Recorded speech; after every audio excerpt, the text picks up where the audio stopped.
by Timeless Coffee. This is the Morning Roast on 95.7 The Game. Low bounce pass into Zubats. Walled off of the baseline by Kuminga. Bielitsa. Pass stolen by Curry. Beautiful pass. Kuminga flies in for a two-hand slam. Running the floor, and Curry led him perfectly. Where's the panic meter at today? Where is it at? We're not going to get into the panic meter. There's no need to. Warriors are now tied in a loss column with the Memphis Grizzlies, half game back, but I look at the loss column. They're tied. They both have 22 losses. Warriors, they bounced back and snapped their 5-game losing streak, beating the LA Clippers last night, and they were rolling in that one, holding the Clippers to 27% shooting in the first half. Defense, defense, defense. What do you know? In the last 4 first halves prior to last night, Shasky, they give it up 67 points. It averages 67 points in the first half.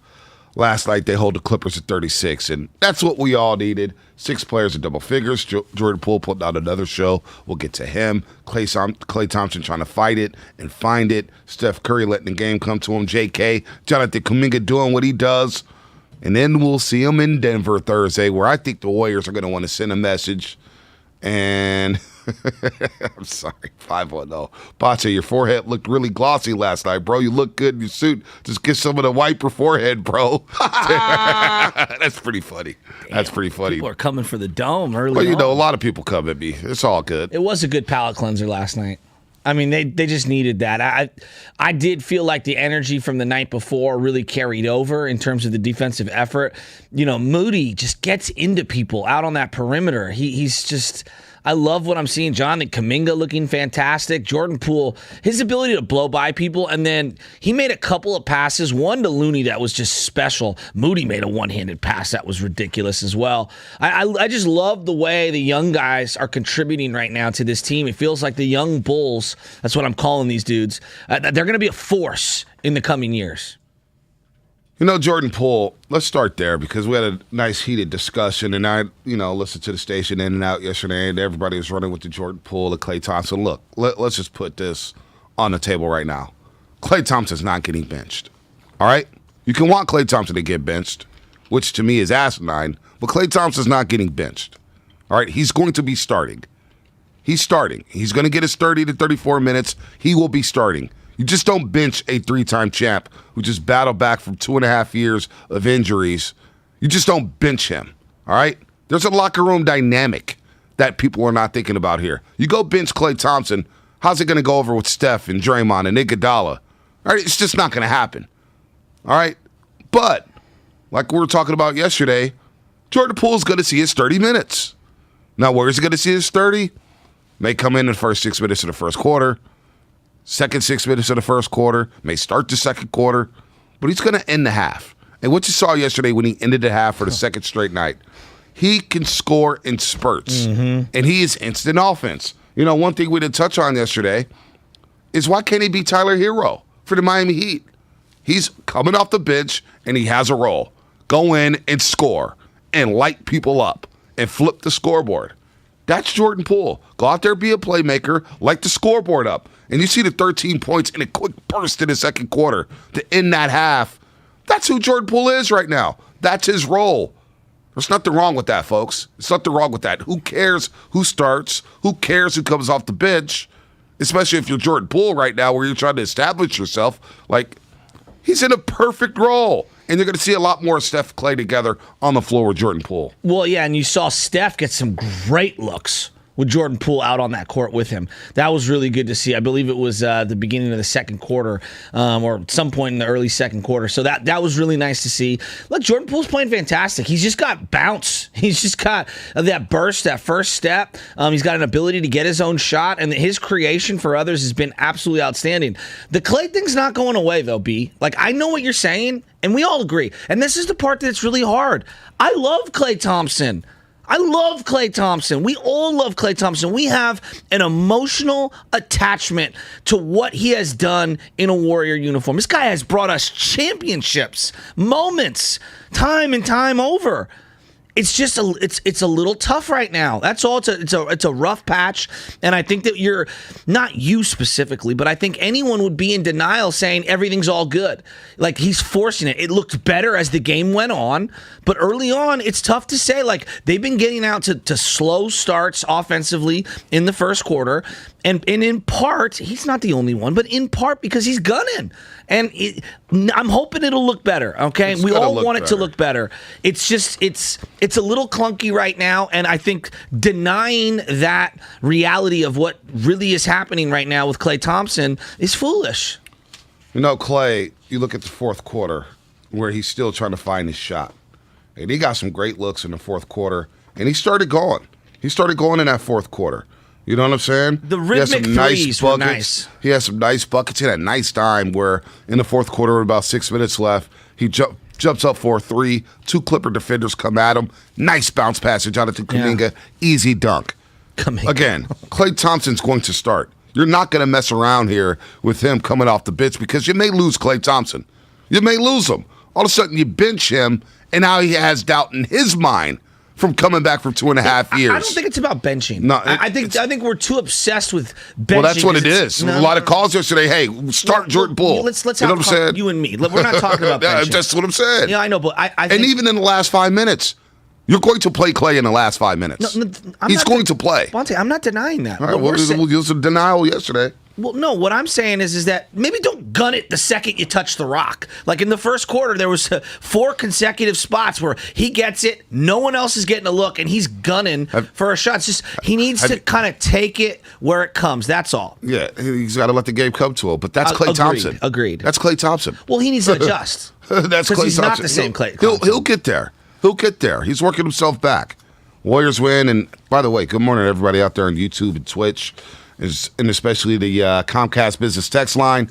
We got a lot of fun today. We're going to talk some football. Russell Wilson finally traded from the Seattle Seahawks. Shocked. He's going to the AFC West. I have thoughts on that deal. You have thoughts on that deal. Huh. And you know what? Quietly, I think Seattle may have won that deal. We'll get to that a little bit later. Aaron Rodgers and the drama queen that he is. We touched on his deal. Now, he did tweet and say, hey, terms are not accurate. This guy. I'm just so sick of Aaron Rodgers. I'm literally sick of the guy. But Devontae Adams gets franchised. But I'm hearing rumors maybe they may cut Zadarius Smith. I'd love to have him. There are so many pass rushers. This is well, I saw that the 49ers were getting linked to J.C. Jackson, Bonte, and the more I'm seeing the amount of money it would cost to bring in J.C. Jackson, I'm like,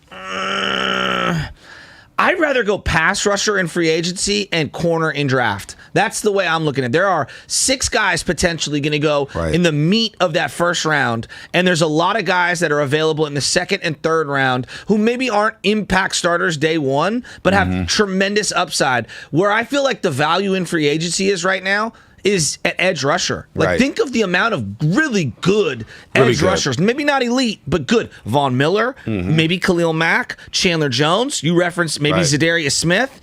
To me, that's a better market to go through free agency in terms of not overpaying. I mean, you're going to overpay in free Chandler agency. Jones wants to get paid. But he's a great player. I don't know if the Niners are going to have money for that, and money for Bosa, and money for Deebo Samuel. You got to the salary cap going up $25 million really helps the Niners. That helps. That does help. There's no doubt. There's no doubt. And a potential trade of Jimmy Garoppolo. We'll see what happens. A lot of teams going to get desperate. Washington really made a move for Russell Wilson. I guess Seattle was asking for Chase Young. Like, no, you're not getting Chase Young. Well, I know we're going to get into this later, but I'm just weary that Seattle is going to make another move. And I'm thinking, is the Deshaun Watson the other foot that's going to drop? I don't know. Shoe that's going to drop? I don't know. I mean, I maybe. But I think Seattle came up. And now they have ammunition to rebuild this team. And they received some players. Noah Fant's a damn good tight end. He's a damn good tight end. Shelby Wilson, not a bad defensive lineman. A leader in that locker room. Now you just cut your leader, Bobby Wagner. He's no longer in Seattle. They saved $16 million in cutting Bobby Wagner. They're rebuilding. They're going to retinker. In the list of greatest Seattle Seahawks off the top of our heads, and in no order, you got Steve Largent, Cortez Kennedy, Bobby Wagner, Russell Wilson, and who else? Sherman, Earl Thomas, Earl Marshawn? Thomas, Cam Chancellor, Marshawn Lynch is definitely there. Doug Right. Baldwin, Michael Bennett. So, but they lost 2 dudes. Walter Jones, Walter left Jones. tackle. You know what? It's probably Sean Walter Jones. Alexander. Yeah, I'm looking at. They lost 2 of their top 5, and no matter how old you are, greatest players in franchise history on the same day. It's crazy. I feel like I'm watching the 2014 49ers through the Seahawks prism. Yeah, it's going to be weird to see them. However, Niners will still have to see Russell Wilson. They travel to Denver next season. Denver needs to go to the throwback John Elway's. I'm totally with you. Those oranges are so sweet, and that lighter blue. Yeah, with the helmet. Yeah, I don't like their dark blue helmet. I don't like the Bronco. Great. Yeah, the new horse that they have is just generic. Wasn't it a CFL team that they ripped that logo from? Yeah, you know what? You could be right. Maybe I'm wrong, but I thought that they ripped those unis from someone, and they're cool. Yeah, they're so 2000s though. Yes. Like it's that's a good call. Yeah, they're so 2000. So we'll get to some football a little bit later, but the Warriors win last night, 112-97. They beat the Clippers 3 out of 4. They're going to play the Nuggets Thursday, and I really think they want to send a message to the Nuggets Thursday after losing Monday to Denver. They've lost some close games to them, 90-86 the first time around. Actually, it was 89-86. They were down 24 at the half. They made a furious rally. Second game, we know what happened right before the break. Monty Morris hits a 3. Game over. They lose by 117-116. And, of course, what happened Monday night where the young Dubs got to play, and they battled really, really hard here. Look, Warriors needed that. It was a dogfight in the first quarter. They outscored it. Bielitsa needed that. Well, Jesus, he was on life support. Bielitsa's, he's not going to be playing much. Not gonna. You want to talk about understatement? I'm not going to be blowing my wad here. It's not going to be playing much. But that second quarter really the difference last night. Warriors outscored the Clippers 33-15. Clippers in that second quarter shot 6 of 23, 26% from the floor, and 2 of 11 from the 3-point line. Warriors in turn 52% in that second quarter, 6 of 12 from the 3-point line, and they really got rolling. And Jordan Poole there, that was the difference. That spurt at the end of the second quarter where he scores 13, and watching him up close and personal, really locked in of Jordan Poole last night. He's a flash, man, and I love Jordan Poole. A couple people at the gatehouse yesterday, it's like, you don't like Jordan Poole? I said, no. Jordan Poole needs to see 30 minutes. And I said this on a post-game show over the last month. In order for the Warriors to go deep into the playoffs, they need Andrew Wiggins and they need Jordan Poole. Yeah. They have to be – they're not going to decide the title again. We said this over and over again. But they're going to help win this title in a major, major way because we're not going to get to Steph Curry vote. He's about to be 34 on Monday. You know what I'm saying? How many times Steph's not hitting the logo threes like he was in previous years. Klay's working himself back. We don't know where Draymond's going to be. That 17-18 for Poole and Wiggins is needed this season if the Warriors really want to win a championship. There's a time and a place for the veteran savviness that you absolutely have to have when you're closing teams out on the road or you're in a deep playoff run like that. There's no question about it. The NBA is still a young man's game. I mean, when you have that explosion that Jordan Poole has, and he's gotten so good, Bonte, at the contorting of his body or his arm and wrapping the ball around a defender to set up others. His ability to get Looney an open dunk, it's expanded within the framework of just this season, and I just love his repertoire right now. And then his ability, once he beats you off the dribble, then he can hit that step back. I mean, he's so quick. His first step is lightning. It's really good. It's really good. It was funny. I was watching him warm up, and he was warming up with Klay Thompson's older brother, Michael Thompson. Okay. Michael Thompson's been around the team ever since Klay been back, especially scrimmages with the team. So it's good to see Michael out there with Jordan Poole warming up and working the lather. Was also, Michael Will around Ferry. before? I think he was just he was with Klay Thompson rehabbing, but ever since Klay Thompson started to ramp it up.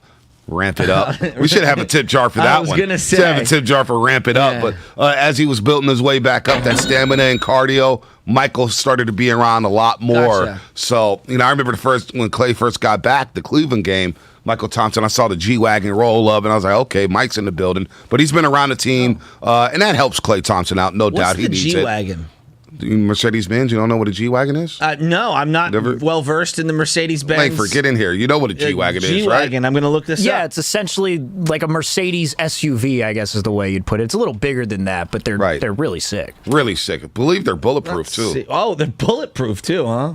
G-Wagons are pull sick. Up this image. Oh, yes, they're very. So it looks like a Range Rover. I mean, that's the way I would describe it. Something in between, way more like classy. Wow, this is. Range Rovers are classy. Range Rovers are sick. This thing looks pretty. I mean, I'm looking at a lot of different images. Wow, they look pretty expensive. The matte black G-Wagon. Yeah, with the sweet rims. It's gonna cost you about 100 G's. If that. I don't even know what a Range Rover costs. You tell me. Oh, about 100, 110 G's. So they're in the same price range? Yeah. I want a Range Rover so bad, man. You do? Where are you Range Roving? I just need one. I need an SUV. I need to ride high. I've been thinking about it with the Charger, man. The Charger's it's got me 6 years, almost 6 years now. Maybe I want to change. I just want to ride high a little bit. Does Anna want like a van, like a family van? No, why would Anna? You think Anna wants a van? I don't know. I'm asking. No, Anna's man wants. She wants a G-Wagon. Oh, she wants. She wants a G. She wants an SUV and a van. Who wants a van? What? Why would you want a family van? I don't know. People want vans sometimes. There's nothing. You want a family van?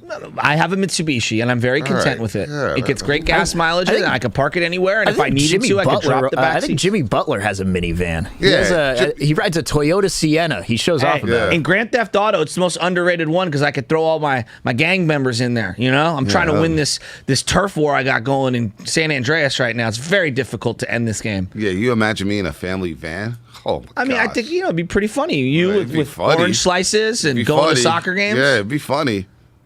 Yeah, it's not happening. It's got the automatic doors. Yeah, that's true. Automatic doors are pretty cool. You just hit the little button. None of your homies had the Astro van? No. No, man. Shout out Alvin and the cabs back in the day. We had the underground cab circuit in the Sunset. They did have, I know who you talk about, the Asian guy. Yeah. When Pimp My Ride was a thing, I always wanted to get a big van and bring it to West Coast Customs, and then maybe get like a couple of big TVs and maybe a PlayStation 2 in there at the time. Yeah. Greatest PlayStation 2 game is NBA Street. I'm kind of with you on that. Kind of like MVP triple play baseball. Not the Pujols 2005 MVP baseball, which was like my favorite one. Was that on PS2? John Dowd. Was that on PS2? Yeah, I think. I don't know. Maybe it was PS3. It's been forever. I don't even know. Well, PS2 wasn't around when Dreamcast was around. Oh, I love Dreamcast. Because for a second, Dreamcast came up. It was way sicker. Yeah, no doubt. Let's go to Coach P in Fremont. He wants to talk some Dubs here on the Morning Roast on 95.7 The Game. What's up, Coach P? Gentlemen, good morning. Love the show like always. Thank you. Yeah, shout out to Will Ferrell coming through, helping the boys get that dub yesterday. Just bouncing back is just so lovely. I mean, the effort on Monday, I definitely love, even though it was a loss. I mean, you kind of walk away from the loss, it's like it's feeling good as a fan. Like, agreed. Okay, we got some. Let's see how we do against the Clippers. And they took care of business against the Clippers. So I like that Jordan Poole, that hot streak towards the end of the first half was definitely what we needed. And, I really called it because you guys mentioned the Jordan Poole. I know last week I said, is Klay coming back kind of messing things up? Of course not. But Jordan Poole getting more minutes is something where you're going to have to take minutes from somebody. I'm not saying Klay. I'm not saying anyone else. I like what I see yesterday, of course, and hopefully they build off that for Thursday because the Nuggets, we got to hand them a loss after the buzzer beater and all this. I'm with you. They're due. I don't want to go for the win, but we definitely got to get a dub and put a cherry on this cake and get ready for the Bucks. Love the show, guys. Go Dubs. Yeah, Coach P, you know what? The Denver Nuggets are going to get sent a message on Thursday. They're going to get sent a message. A direct message? A direct message. A direct message at Ball Arena Thursday night, 7 p.m. TNT, NBC, Sports Bay Area. They're going to get a message. Because I think a lot of people, all of a sudden they see Jokic having these triple doubles. Oh, man, Denver. You got to watch out for Denver. I'm not worried about Denver. Warriors are going to smoke them. You watch. And Thursday it starts. Just, hey, if you want to play us, you better get out that 6 seed. You better hope we don't fall to 3 and you're at 6. Because you're going to get smoked. You're going to get annihilated in the 7-game series. I feel like you've turned into Leonidas from 300 when talking about the Warriors and their chances moving forward. I love it. No, well, it's great. I turn like this. Coming to conquer you, and you're like, you're about to get smoked. But you know what? I told you about this with the Niners in December. When it turned to December, I said, you know what? Matter of fact, the tweet in gold. After watching the Cowboys lose to the Raiders, I said, you know what? Outside of Tampa Bay, the Niners should fear nobody in the NFC. And you know what? They were 3 minutes away from winning that damn game and going to the Super Bowl. These teams are good, man. They were also a Dak Prescott slide away from maybe losing to Dallas and blowing the lead in the wild card, but I'm with you. They really controlled that whole football game. Oh, they should have won going away. They really controlled that whole football game. So, you know what I'm saying? But the difference here with the Golden State Warriors is you have champions on this team. And I think that's the most overlooked thing of pro sports. Oh, no, I'm with you. When you win They're the championship, that DNA doesn't go anywhere. All right, love, man, we're going to break. We're going to break. And no, I'm not doing the family van thing. Dad life, no. We're going SUVs, baby. Although we will do Disney with Dad in 15 minutes. Are we going to do Disney with Dad today? Yes, about 15, 20 minutes. All right, what's coming up in the game brought to you by Outdoor Supply Hardware, Disney with Dad. We're going to talk more Warriors. Plus, we got a lot of football things to get to. Jake Heaps from up there in Seattle. He ran Russell Wilson's quarterback academy. He's going to have some thoughts on the trade. Plus, D. Wright, Darrell Wright is going to join us at 8 o'clock here on the Morning Roast. More dubs here. And yes, YouTube, Twitch, I see ya. Raider Debaters, he's out there chirping. The Iverson thing really got him going here. So we'll get into that as well. It's a lot of crazy takes yesterday here on the Roast. So what's coming up in the game brought to you by Outdoor Supply Hardware. Actually, is it Outdoor Supply Hardware or is it BMW Fairfield? I'll just read both of them. BMW Fairfield brought to you by BMW Fairfield. Now open in the Fairfield Auto Mall. They provide a luxurious, all-encompassing experience to address all of your BMW needs. Visit BMWFairfield.com today to book your visit. That's BMWFairfield.com. I'm Trista Crick.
at familyhouseinc.org.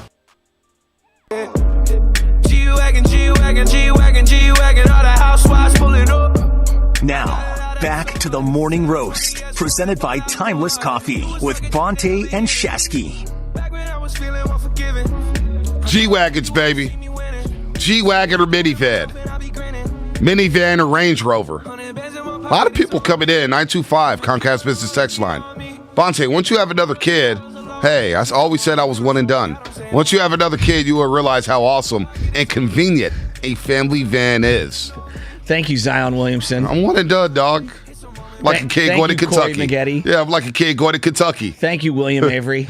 John Wall, Boogie Cousins, all those Kentucky guys. Was Tyler Hero one and done? I think he was. He was a Kentucky Devin Booker. guy, right? Devin Booker, yeah. Hero's a Kentucky guy. Devin Booker's a Kentucky guy. One and done. Karl Anthony Towns. Yeah, I'm one and done, dog. James Wiseman? One and done. 3 and done. I was 3 going to say games. 3 and done. 3 games, 69 minutes and done. By the way, James Wiseman, we didn't even open it with that. We didn't even bring that up. James Wiseman, folks. So excited. Cleared to play for the Santa Cruz Warriors. They have a game Thursday against the Stockton Kings. A game at 7 p.m. you can watch on NBC Sports Bay Area Plus. Kevin Dana. Kevin Dana, Okay. baby. Just for a second on the plus thing. Hold on. There's too many of them. James Wiseman, he's going to be playing for Santa Cruz Sunday at 3 o'clock on NBC Sports Bay Area against the G League Unite team at Chase Center. It's the first time the Santa Cruz Warriors will be playing in front of fans. They're going to give up this Steph Curry birthday bobblehead. I received one yesterday. The first 10,000 fans get this bobblehead. And I think I'm going to go to Chase Center 3 p.m. to watch James Wiseman. Langford and I was talking about this last week. He was like, I'm going to go get some Santa Cruz tickets. James Wiseman might play. Well, guess what, Langford? You can go to Chase Center Sunday, 3 o'clock. Wiseman's in the building. It's clear to go. He's clear for takeoff. I'm just going to tell you a real quick something from Ian Rappaport. Should be making for a fascinating few days. Deshaun Watson's market is strong with the Panthers back on the hunt and the Seahawks in need of a top-notch quarterback. I had hypothesized that maybe they're not done dealing. I was worried. Just throwing that out there because Ian Rappaport put it into the ethos. I think Seattle won the deal. I think they're going to be the winners of this deal. Now, of course, they got to make the right picks. 2 first-round picks, 2 second-round picks. Seattle. You get Noah Fant. But I'm really worried that Seattle won this deal. On the Belichick thing real quick, he might be offensive coordinator this year.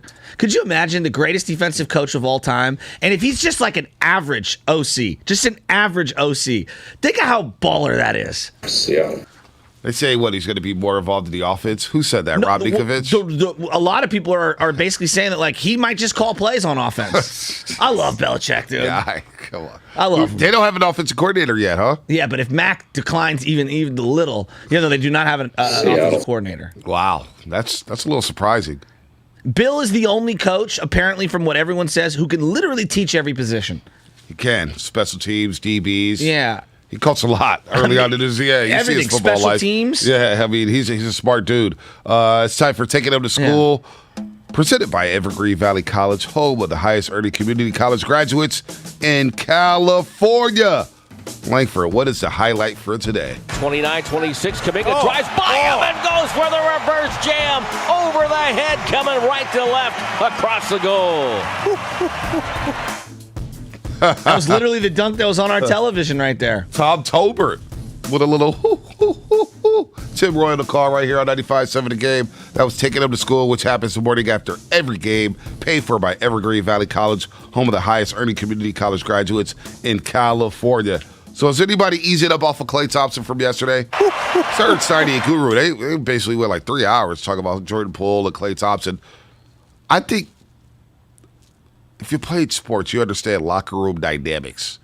You just don't bench a Hall of Famer because Jordan Poole's on a hot streak. Now, give him credit. 4 straight games, 20-plus points. It's his 20th 20-point game of the season. But let's remember, he was in a little bit of a slump just like Klay before that. So suspend the B word. Let's not say the B word, okay? I don't want to say bench because I think that has such a negative he just needs to adjust his play and play a little better. Like, he's It's clunky right now. I think that's the reality. It's okay to say it. We all love Klay. We love Klay. We love Klay so much. I just want to see him be a little more discerning. He will. And take the shots as they're coming in rhythm. He will. I thought Steve Kerr had a great tactic yesterday, bringing in Will Ferrell, a.k.a. Jackie Moon, to the court. Yeah. That probably made you sick. Huh? I mean, we only saw it 78,000 times do. on See, social I already media. know Shasky. I'm seeing it all over the place. It's but it was catnip. cool. Let's call it what it is. Straight catnip for the timeline. Yeah, well, ignore all that. I thought Steve Kerr exchanging emails with Will Ferrell. You just lost 5 in a row. You lost 9 of 11. Reminds me of Bill Walsh taking the team fishing during their last Super Bowl run together. Reminds me of Bill Walsh, Pontiac, Michigan, where the Niners arrive at the hotel and Bill Walsh is there. Like, hey, I'm your bellman. Let me get your luggage. Bellhop, yeah. Bellhop. So sleeping in the locker room. Exactly. So I mean, like, I'm not mad at little tactics like that. You got to break it up and freshen it up. No. I love that he did it. Yeah, I just hate the way social media reacts to it, like it's the next coming of Jesus. Well, it was fun. That's what people do these days. Adjust to the times. I know. But just take Will Ferrell, warming up with Klay Thompson, sitting there, closing out, playing with Steph. I thought it was really cool to see Will Ferrell, a.k.a. Jackie Moon. No, it was. I'm not trying to be Mr. Bah Humbug. It's just the reaction from the media. It's the same thing when I saw the little girl crying because Steph Curry wasn't going to play in the Warrior game. And it was like, oh, God, here we go. This is going to be a way bigger thing than it needs to be. And I think that's more of the... I think that's more the status of what the media does these days in terms of the aggregation of clicks. That's not necessarily the actions itself. Steve Kerr is brilliant for doing things like that. If you saw Will Ferrell out there, would you have your phone out? Dog, I would have been begging Will Ferrell to come on the show. What are you talking about? So, God, that's what and no, people I do. wouldn't have my phone. You know what I've learned in this day and age? You know what I've learned? Is that I actually try to live in the moment. Nothing is worse than everybody recording everything. Like, for example, I saw all these top 75 players of all time. How many of the old school NBA guys put their phone out and was recording the moment? And how many were living in the moment? You can live in a moment and still record.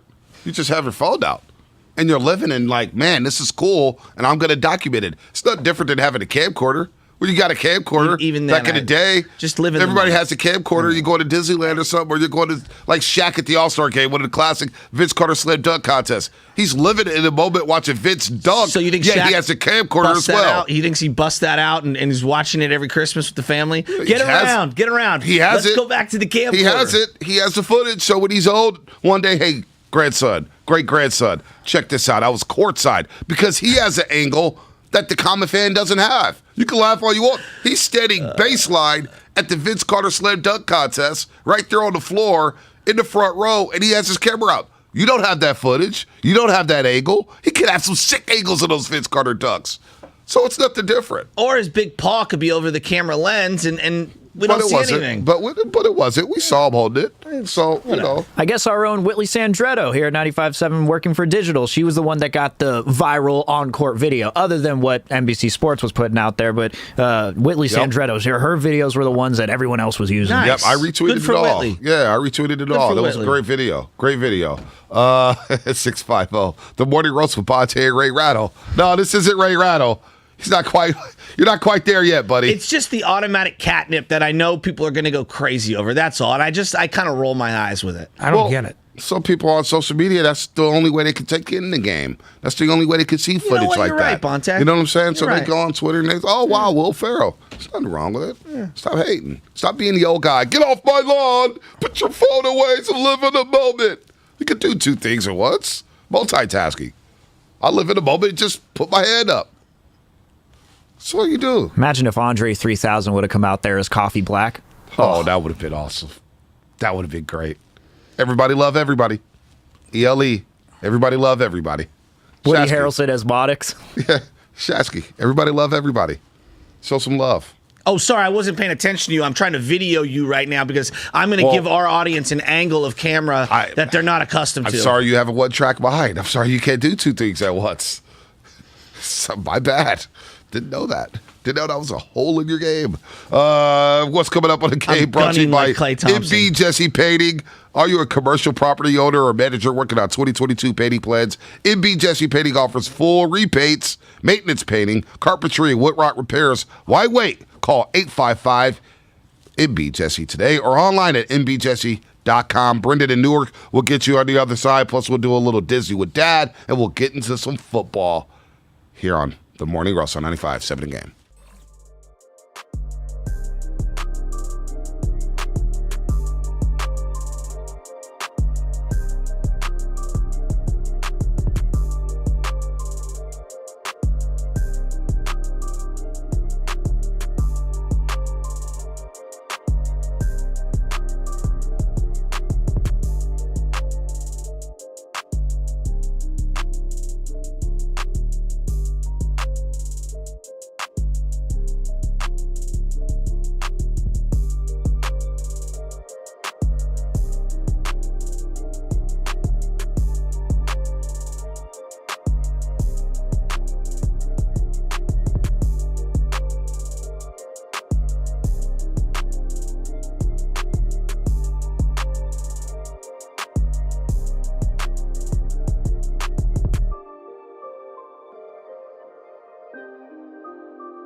14th. That would be next Monday against the Washington Wizards, which also happens to be Steph Curry's 34th birthday. Warriors win last night. They're tied in the loss column with the Memphis Grizzlies, but Utah's 2 back in the loss column.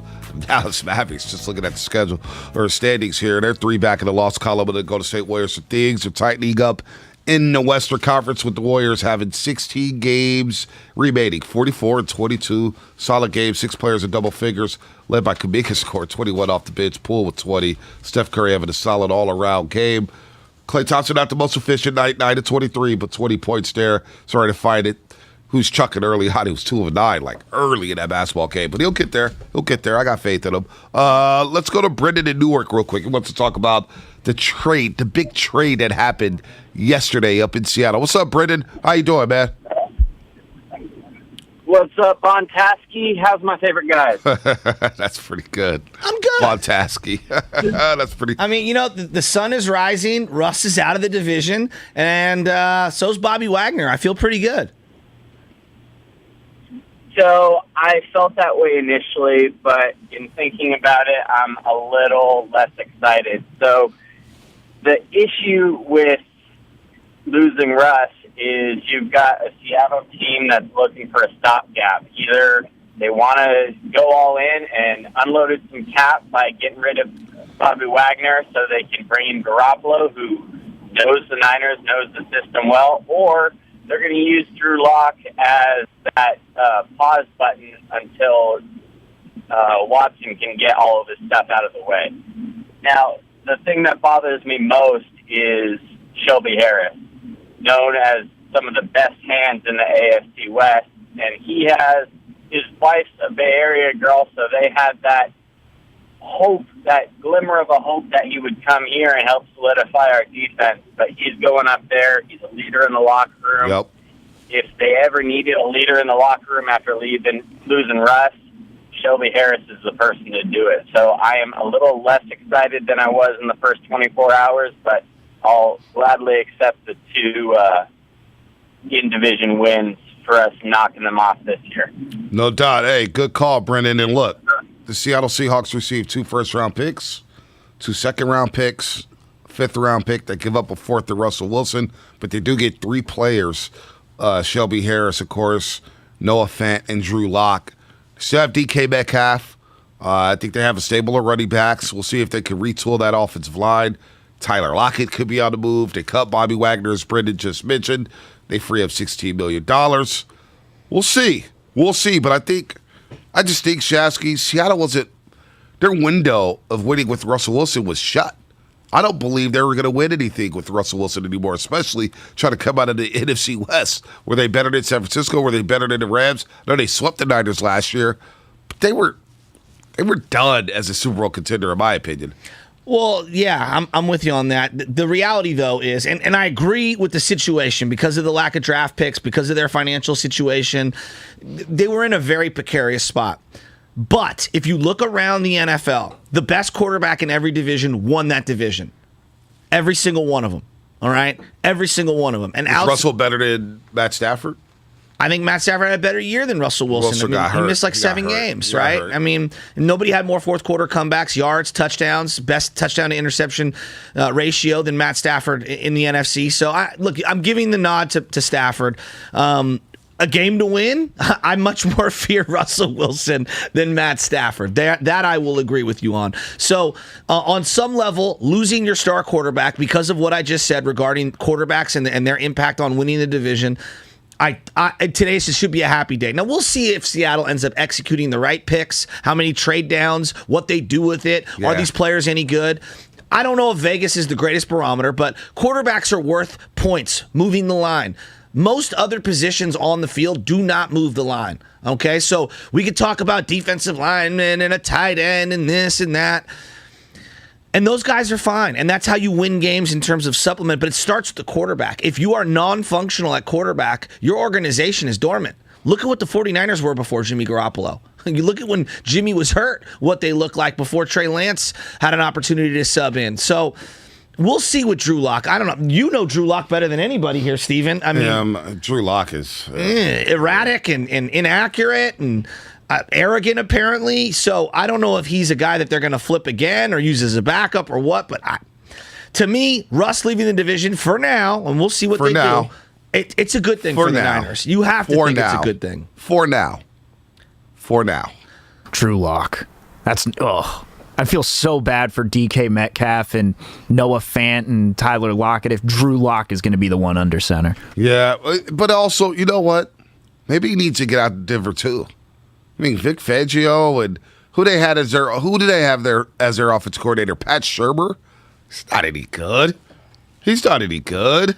Well, in Seattle's history of drafting, they did great in 2012, and they had moments. The last time they selected two starters in one draft class was 2015 when they got Frank Clark and Tyler Lockett. All right, so they have done a very poor job in the draft getting starters. Now it'll change because now they have higher picks, and you're more likely to hit on a higher pick. But the reality is that they've been spotty at best in terms of draft acquisition. They nailed the DK Metcalf, selection. I mean, just grand slam. But I feel like his production is directly tied to Russell Wilson being there. If you had him in fantasy, when Russ wasn't there, both those receivers were useless. Well, you had Geno Smith.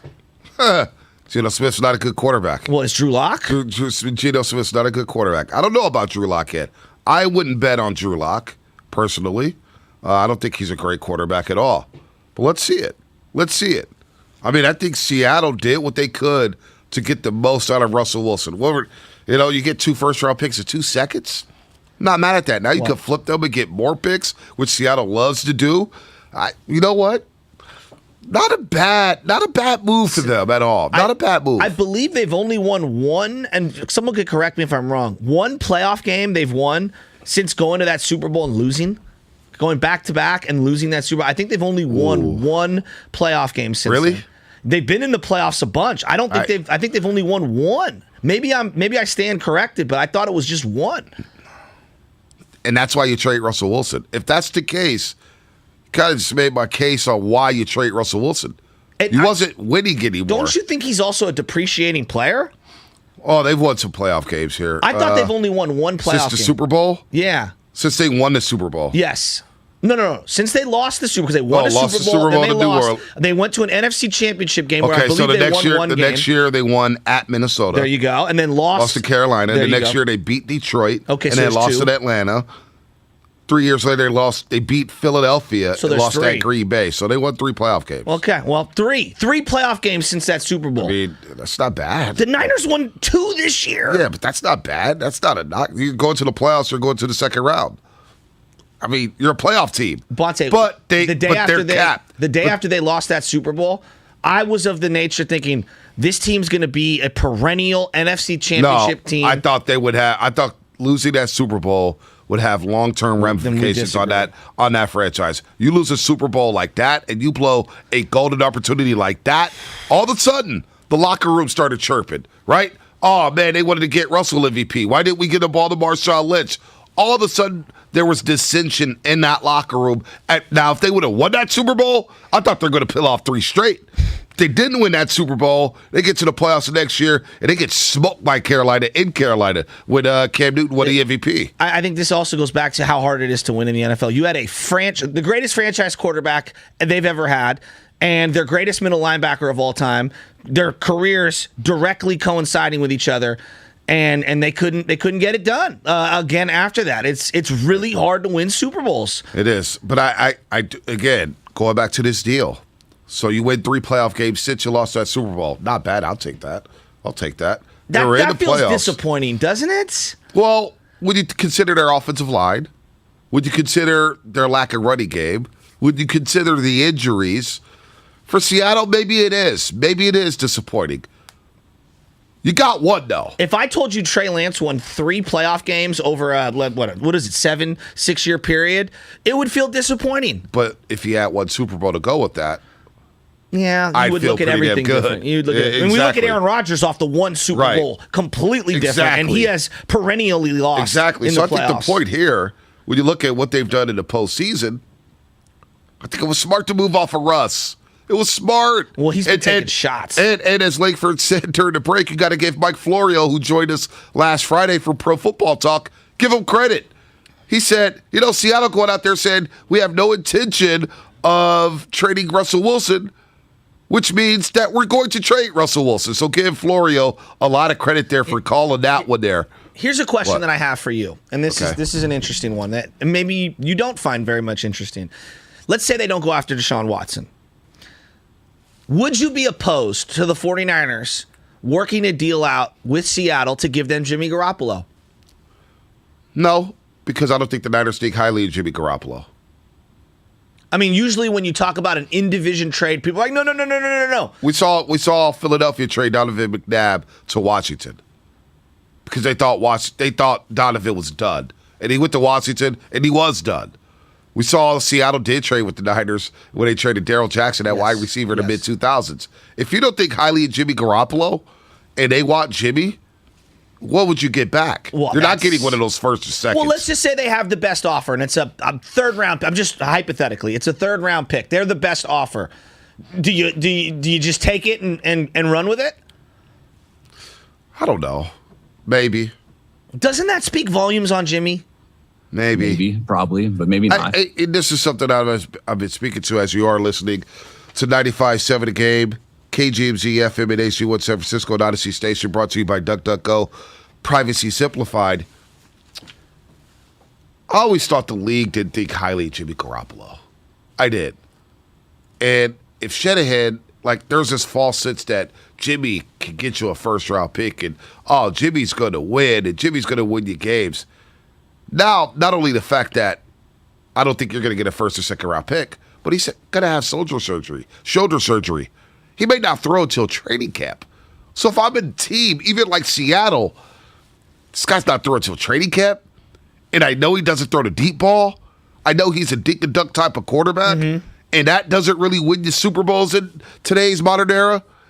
I'm not taking that chance on Jimmy. So I think the Niners mismanaged the situation. I think they overvalued.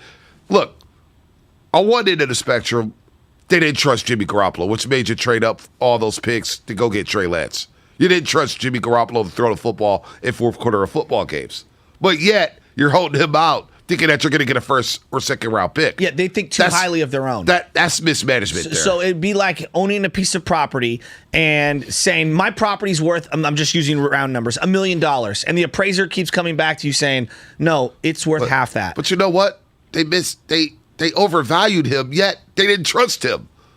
That doesn't make sense to me. Well, they didn't trust him. They There's a lot didn't of think things. he was good enough, yet you're overvaluing him. Well, here's the thing. Yes, they overvalued him in what he was worth, but I do think he brought value in terms of stability. Because, again, I go back to the quarterback thing. When you have completely subpar non-starter quarterback play, you're non-functional. Your organization, name me a team that's a high-level functioning team with mediocre, not average, mediocre to below average quarterback play. It's very, very few and far between. You could pick an outlier here and there where a team, for example, when Tomlin went, I think he went 8-8 with Mason Rudolph. That is an outlier. That felt like an achievement. You might as well have won a playoff game if you're Pittsburgh going 8-8 with Mason Rudolph. It's just hard. It's hard to Jimmy at the very minimum is a starter in the league. Now, is he 20th, 25th?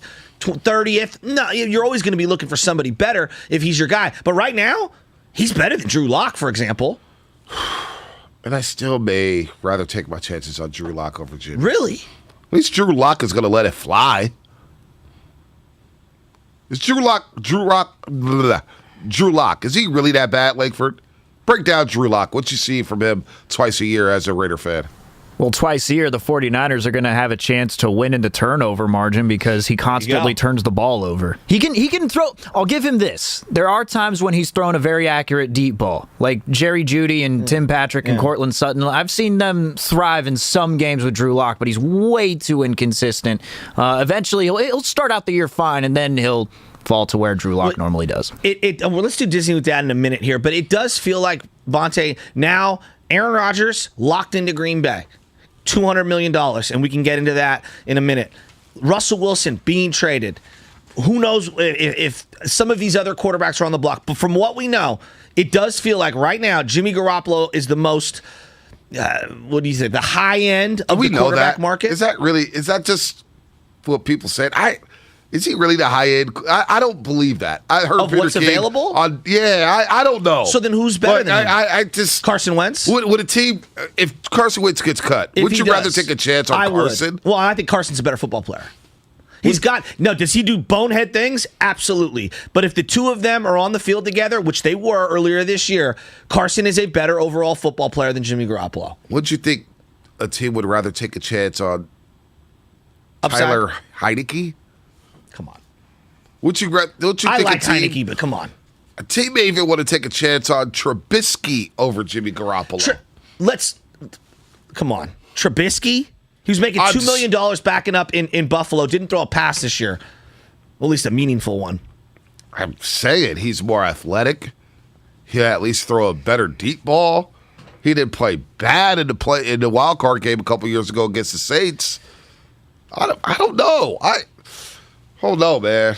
I don't know. You're not this whole notion. I can't believe you've come all the way around to basically, because you were one of the biggest Jimmy Garoppolo fans. So now you're saying you're questioning whether Trubisky is better than him. I find that surprising. Yeah, you should I do. Be surprised. I find that surprising. Why? We just watched Jimmy Garoppolo. Yeah, but let's not throw dirt on his grave. I'm not throwing dirt on his grave. I'm just being real. Okay. You want my opinion here? I'm giving you my opinion. I don't think Jimmy Garoppolo's all that good, and now he has shoulder surgery. Well, that does depreciate his value. And don't give me the sting that he won playoff games this past year. I was in Dallas. Well, he did win. The Ram game, Week 18, was a playoff game in my mind. Okay, and that was one of his finest moments. And Trey Lance won a playoff game in Week 17. Absolutely, both are true. All right. I think Jimmy throws a way better football than Trubisky. Trubisky's more athletic. I'm not denying that at all. I think Jimmy's a better football player than Mitch Trubisky. That's just where I'll say. Let's go. Let's do Disney with Dad. And I want to continue this NFL talk. Give me some Disney with Dad. While Bonte Hill was watching sports, I guess you got to stick out when you're Brandon Nemo some way, right? Finding Nemo. You got to stick out in some way. Have you seen that movie yet? I have not seen Finding Nemo. He missed out on all the classic Disney movies. Mufasa, Simba's father, was voiced by a famous actor. Was that actor Morgan Freeman or was it James Earl Jones? Morgan Freeman. It was Morgan Freeman. It's James Earl Jones. It's James Earl Jones. Are you kidding me? Oh, Darth my Vader. gosh. Here's Disney with Dad on the Morning Roast.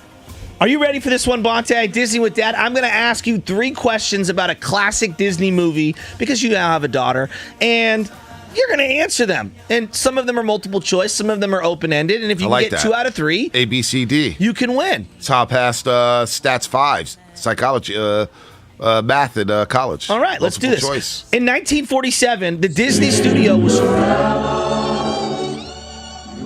Oh, sorry. In 1947, the studio of Disney was $4 million in debt and on the verge of bankruptcy. And so they dumped a bunch of money and doubled down on what would end up being the greatest critical and commercial hit for Disney to that point. Because, obviously, you have to account for inflation and whatnot. In 1950, Cinderella was released. When was the last time you saw Cinderella, Bonte? Ooh, at least 20 years. All right, let's start here at the top. At least 20 years. Cinderella's mother passes away. Her father remarries, and she has an evil stepmother, okay? An evil stepmother with 2 stepsisters. And the stepsisters basically treat Cinderella like crap. I mean, can we all be real here? Just treat her like crap. I mean, it's kind of sad. The 2 sisters, the stepsisters, are their names Anastasia and Drizella. Or is it Katerina and Isabella? Oh. Katerina Isabella, Cinderella. I'm going to go Katerina Isabella. You are wrong. Anastasia? Damn. I know, Anastasia. It's a great name. Where? I like that name. Drizella. Drizella's like Matt Dre online too, right? I mean, absolutely love it. Well, Cinderella attempts to go to a ball with her family. Her stepsisters recognize that their belongings have been taken by Cinderella, and they tear her dress into rags, and Cinderella's crying, and she flees into the garden, and she kneels down near a stone bench, and there, a fairy godmother, just like Disney. You got to have the fairy godmother, right? B, do you have a fairy godmother? I do not have a fairy godmother. Well, the fairy godmother gives Cinderella the most beautiful ball gown and a certain kind of slippers. What kind of slippers did the fairy godmother give to Cinderella? Glass slipper. That's easy. The slipper broke. Go ahead. The next question. I'm proud of you. So, Everybody knows boom, that the fairy one. godmother Yeah. grants this wish, and she's got a beautiful gown, and she's got the slippers, but she Right. has no mode of transportation to go meet this eligible prince that she would obviously like to date at some point. So we know that a pumpkin was turned into a cart, like a carriage, if you will, and there were horses. Right. But originally, what were the horses before they were turned into horses? Were they mice or were they cats? Wow. Mice turned it into horses. Cats turned it into horses. I'm going to go mice turned it into horses because it's Disney. And it's probably something ridiculous. Hey, 707. Bonte wins. Finally Seven- gets back in the good graces. 707 Comcast Business Text Line. Congratulations. I do need my study stage on Rod Father for this segment. I left him in the car. 707, he is missing these on purpose. He can't possibly beat his stub. I got 2 out of 3, 707. Relax. And Relax. I asked you before the show, because last time we did Incredibles, and you had never seen the movie, even though Right. you dressed up as it. I asked you before the show, have you seen Cinderella? You said it's been a long time, and you answered one of the questions. You literally said, yeah, glass slippers. Like, I know all about Cinderella. Yeah, a little bit. It's And been I was like 25 perfect. years. He's You had going to to get read- one right. You had to read the book. It's one of the first Disney movies you'll watch. You all hear about the Cinderella movie. You feel sorry for her. The stepsisters were evil. Horrible. They were evil. Horrible people. Horrible. Absolutely Disgusting. horrible. And then the clock turned 12 and everything kind of disappeared except the one glass slipper that was Well- left on the stairs, and then she had the other glass slipper. You know what? 510. Who watches Cinderella? Come on, Joe. I have a daughter. That's Tamir. Our boy Tamir in Oakland. Said he doesn't even watch Cinderella. Daughter doesn't want to watch it. It's from 1950. It's a classic. I'm sorry if you're not, educated on the classics. You are a big Disney guy. I have Disney Plus. Wow. Langford, you a big Disney guy? Of course. Okay, can we just let's put the round on the table, Guru. If you go to Disneyland, okay, and you can't have fun, something's wrong with you. I never said I went to Disneyland and didn't have fun. Disneyland's Never awesome. said that. Never said It's that. a lot of fun. Never said that. It's a lot of fun. It's I expensive. just I'm not said- here to say that it's price I didn't say conscientious. that. I didn't say it wasn't fun. It's Lot of expensive, but I've had a lot of fun at Disneyland. Just the movies. Lots of sports, man. I got a PhD in sports. So I'm at. I do have a new segment coming in called The Watcher later on this week. Oh. Where we're going to talk about our favorite show right now, Snowfall. 650. Pate is probably thinking, Bobby Wagner looks good. Bobby Wagner looks good. Turn to Disney with that. D4 looks good. So you know what the best part about this, the synergy? Seattle and their franchise has turned back into a pumpkin. Ooh. I'm not ready to throw dirt on them quite yet. I'm weary of what John Snyder can do. We'll get into that with Jay Keeps hasn't nailed coming any up. drafts in Hey, years. We'll discuss it with Jay He's Keeps. 70. Hey, that'll be coming up. Jay Keeps coming up to you, bro.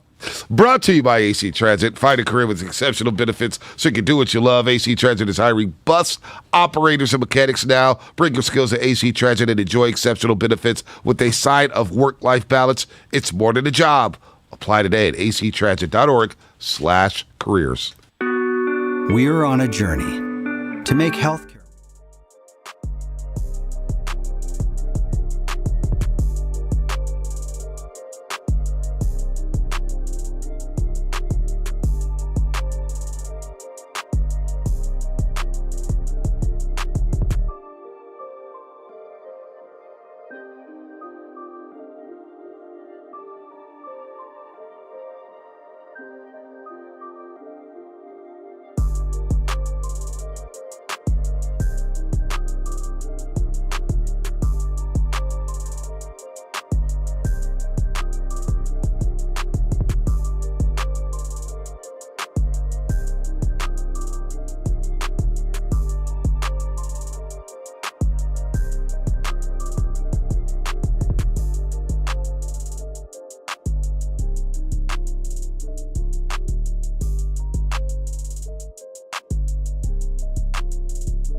always here for you with supplies and solutions for every industry and 24/7 customer support. Call, click Grainger.com, or just stop by. Grainger, for the ones who get it done.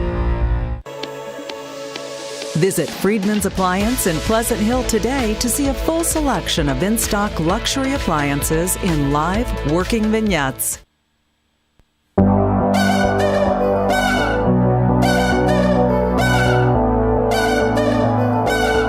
Now, back to the Morning Roast, presented by Timeless Coffee with Bonte and Shasky.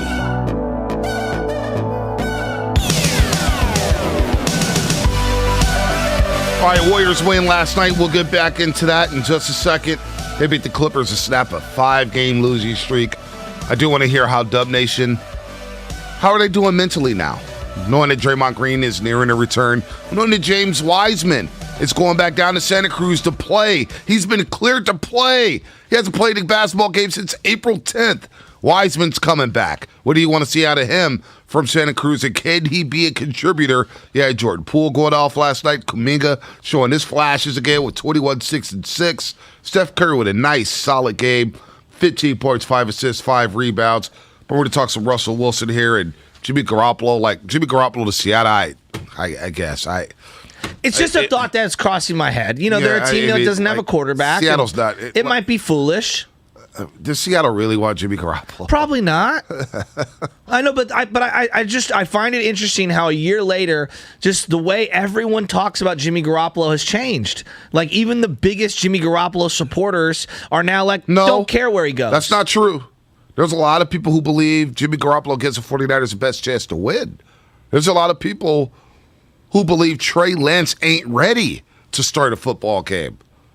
So there's a lot of Jimmy Garoppolo fans that are going to be sad to see him go. But we're going to talk to Jake Heaps, host on Seattle Sports 710, of course, up in Seattle, Elite 11 coach, head coach at the Russell Wilson Quarterback Academy.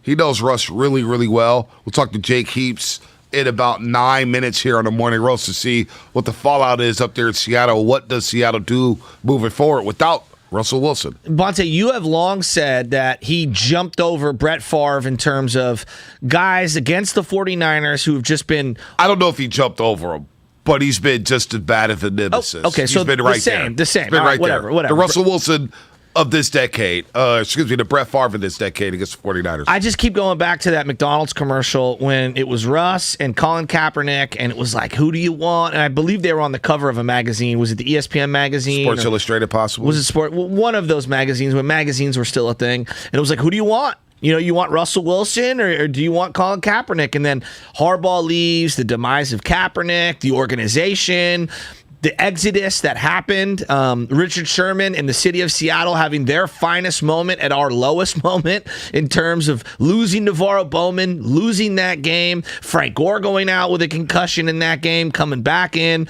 It just felt like an end of an era for the 49ers. And now we're on the other end of it where it feels like the Niners run in terms of them being relevant and good and dominant is just beginning. And we haven't even seen their young quarterback. And Seattle has now traded away their greatest franchise player, Steve Largent notwithstanding, and also released what I would say Hall of Famer in Bobby Wagner.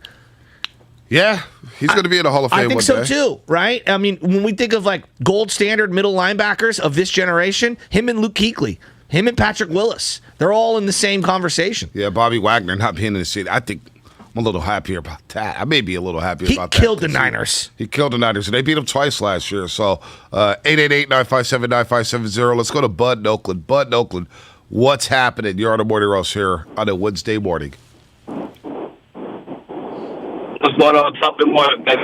Top of the morning. Hey, yeah, you got to get your game up, Shasky, about that G. You got to get your game up about that G-Wagon, Shasky. You know what I'm saying? Everybody got to get in that G-Wagon, man. It feels so good. Does it? Hey, but listen, man, just two bases real quick. Great win for the Warriors last night. Yes. I think it was a great confidence builder for the whole team as one. I think this is a start of, a strong finish at the end of the road. I think Denver has something to be worried about, looking at how the young guys played against them the other night and seeing how everyone played last night with the group back together. Denver should be just a little bit worried. And about the Seattle thing, I want to say that Seattle kind of really won that deal because the quarterback market right now for certain teams are pretty high, and you want to go ahead and get rid of them while somebody's willing to give you the bank for them. But at the same time, I don't know what the circumstances is with Teddy Bridgewater if he's not under contract, but how do you not ask for Teddy Bridgewater and instead accepting Drew Lock? Now, I know Drew Lock, he can play, but he hasn't really showed you anything, and you still want somebody that you can put out there. You know, if you have to go in the draft to get a quarterback, you want someone who can get on the field and lead your team, and I don't see how do you not ask for Teddy Bridgewater. What do you think about that? Well, because Teddy Bridgewater is always hurt, and Drew Lock is a lot younger. That's basically it. Basically, Drew Lock has a little more arm strength than Teddy Bridgewater. Teddy is fragile. He really is fragile. So I do like him as a backup. As a backup. Not as the bridge guy. But you know what? Seattle, if you're a Seattle team trading Russ, you get this quarterback and say, you know what? Let's kick the tires on him. He may not be an all-pro, may not be a Pro Bowler, may not be a star. Let's see what he has. I would rather take the chance on the younger quarterback. And let's face it, you may not think Drew Luck has a higher upside. We may think that he's already tapped all of his potential, but looking at it from afar, he said, you know what? I've seen Teddy Bridgewater. Yeah. Let's see what Drew Lock, maybe he can get better with the proper coaching. I couldn't get a clarification on this from you know, and we're going to have Jake Heaps on. I'd like to ask him this question. We know that the owner, Bruce Allen, owned the Trailblazers and the Seahawks and then passed away. And I believe his sister took over control of the football team. Mm-hmm. How much of this was them not bowing, but giving in to the wishes of Russell Wilson wanting out? And how much of this was Pete Carroll? Like, I'm curious on this. Did Pete? I mean, I'm sure Pete signed off at some level, but like going with a 70-year-old coach and getting rid of one of the greatest players in franchise history, maybe they would have had to have done it anyway.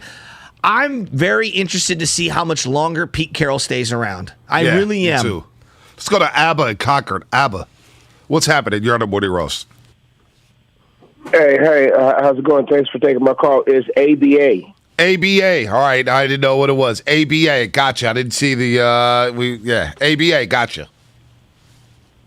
All right. I wanted to talk about.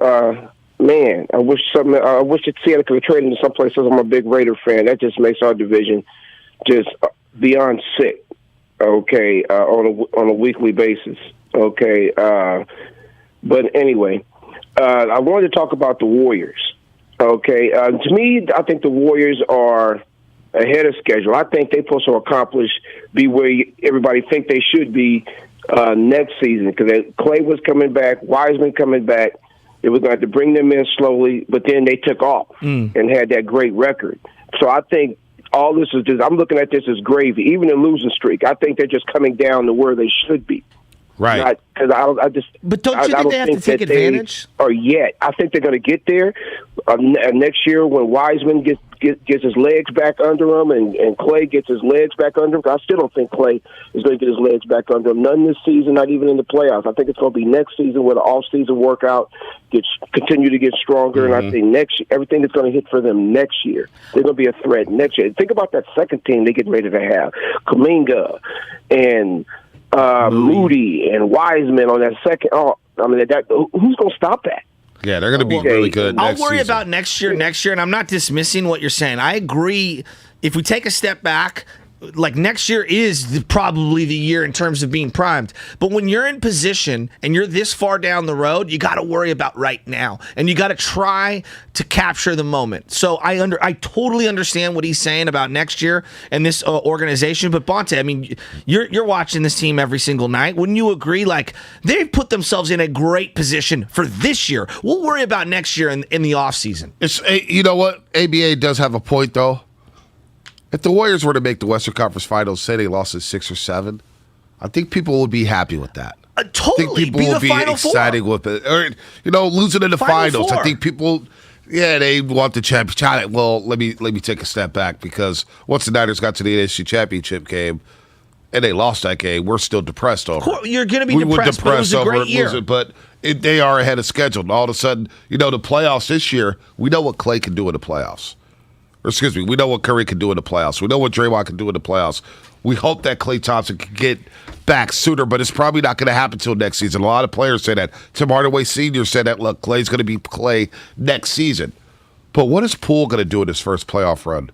What is Kuminga going to do in his first playoff run? How is Moody going to react in his first postseason? So that's where you say, okay, are they really a championship contender? Can they win a championship with so many young studs? Because it is a star-driven league, and stars win the championships. I'm with you. And a lot of veteran-laden teams win championships. How many teams have won championships that have been led by rookies or second-year players? Not many. The only one in terms of getting that far, in terms of using a young player as the catalyst offensively, was that Heat team, but they had Jimmy Butler on the court, but Tyler Hero was their shot maker down the stretch for that team. They also had Dragic and other guys. Veteran Andre Iguodala. Absolutely. But, Iguodala is a great example of somebody like, I can't think about next year with Andre Iguodala. This might be it for Andre Iguodala. I don't know. Might be what it does. Right? But that wisdom he's imparting up to these youngsters is going to move it forward with them. But these other young players, they're going to have their moments. I mean, even the big, I always go back to this, but like when the Celtics won it all, right? They needed contributions from James Posey and Leon Poe. When the Miami Heat won it all, you had to have a Cole Norris game and a Joel Anthony moment and a Mario Chalmers moment. Like, as great, and those were led by LeBron and D-Wade and Bosh. We all know that. But even these other guys, they don't have to have a series. Just a game here and there. No doubt. Moment here and there. Robert Horry. Yeah, exactly. Mario Ellie.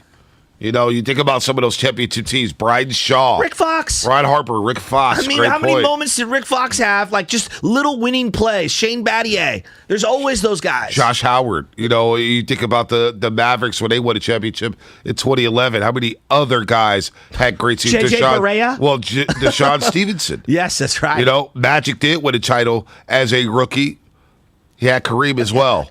Norm Nixon. Yes. You know, so, no, but you're right, Magic. That's why I said there's not many teams. There's not many teams. And you're talking about a top 5 player ever. No doubt. 888-957-9570. Are Niner fans jacked up about Russell Wilson leaving the division? Or are you still waiting to see what Seattle does next? Because that's just the first domino. The second domino was cutting Bobby Wagner. Who picks him up? That's going to be key. Somebody's going to be all over that guy. The Raiders could use Bobby Wagner. He'd be perfect for the Raiders. Perfect. They've been looking for a linebacker for years. Yeah, they have. A part of me, even though I've been saying like, LA is the rival, a part of me is like, I'm a little like, just on a sports level in terms of being excited about the opponents and who you're playing, a part of me is a little sad to see Russ go. Now, the Russ era's over. As a 49er fan, I'm happy because it makes the path easier. But as a fan of going to big-time games, how many big-time, prime-time games have you and I watched Russ versus the Niners? A lot of them. So it's kind of sad, right? You know Are you sad? No, I'm not sad. I'm not sad. Just from a sporting perspective? I mean, you kind of saw it last year when they beat the Niners 30-23, and the Niners had first and goal inside the 10, and they didn't score. It felt like that was it. It felt like that was the last feather in the cap for Russell Wilson to stick it to the 49ers. So,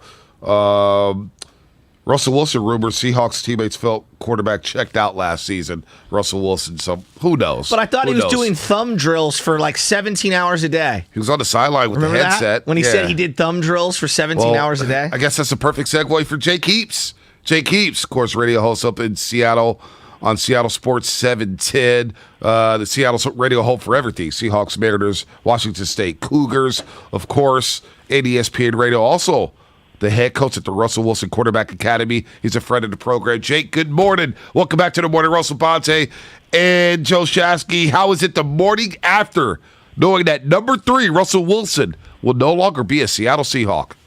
My guys, it's good to be on with you. I'll tell you that right now I kid you not, I'm wearing all black. I am in mourning in terms of what is going on here in Seattle. This is an end of an era. I mean, my head is spinning right now in terms of what is going on, the direction that this organization has decided to go in. It was a definite shock when it comes to the overall perspective of, we in this offseason, at the end of the season, Pete Carroll's talking about having, a championship nucleus that, hey, we're going to be right in this thing. We're going to be competing for Super Bowls, this next year. And we got a great chance, and selling the dream, selling the hope, all these different things. And meanwhile, they are actively shopping Russell Wilson and looking to go into rebuild mode. So yeah, I mean it's a lot. Everybody's spinning here, and it's sad, and there's anger, there's frustration, and I think there's also a little bit of excitement to look at this team and to look at the other teams in this NFC West division, the 49ers, the Rams, and to know that just quite frankly the roster was not at the same level, and so you need to do something big. You need to do something drastic, whether it's to rebuild and try to replenish your roster and create an elite roster, or it's to, put a lot of money on the credit card and to be very aggressive with Russell Wilson and Bobby Wagner, knowing you only have them on contract for 1 and 2 years, and try to win a championship in that time frame. And the Seahawks, they thought to themselves, they're not close enough. Therefore, we're going to try and get the most that we can get out of this Russell Wilson trade to kind of kickstart a rebuild. And so, that's where we're at today. Wow. I mean, there's a lot to digest there. And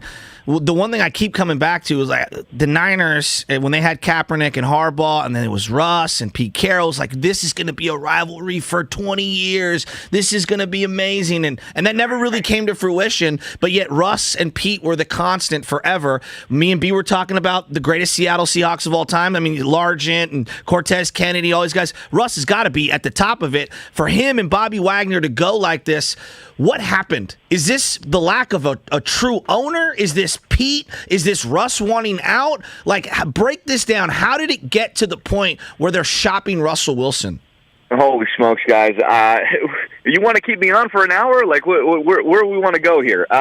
There's so much to this that it's really hard to break it down simply. But what I'll say is, right off the bat, if you're just looking at it from where they're at currently, okay, just this very simple question. Do you, as an organization, want to pay Russell Wilson $45 to $50 million next offseason for the next 4 years of his career? That's the question that ultimately they had to ask themselves, and the clear answer was no. They did not want to do that, and partly because, yes, there is a lot of power that is to John Schneider and Pete Carroll. There's a lot of trust given to them in the power structure of this organization, and they want to be able to build this organization and this roster the way that they have always envisioned, with their philosophy in mind, being a strong defensive team with a strong running game and a quarterback that is not undervalued, but also doesn't need to be the centerpiece. This was never going to be an offensive-driven organization. And guys, my biggest frustration, and quite frankly, I think Russell, you saw it come out last year a little bit, is that this organization has struggled to replace the Legion of Boom. Yep. They struggled to do that. They've tried to do it many times. And when they decided to pay Bobby Wagner and Russell Wilson in 2018 and make those two guys the keystones of the organization, they failed to successfully build around those two guys and put together a roster that was a championship contending roster, and tried to create the Legion of Boom 2.0. And Russell's sitting there going, well, you're paying me all this money. Make this an offensive-driven team. Like, build this around me. Right. And it was just halfway. So the last 4 years, everything's been halfway, half measured.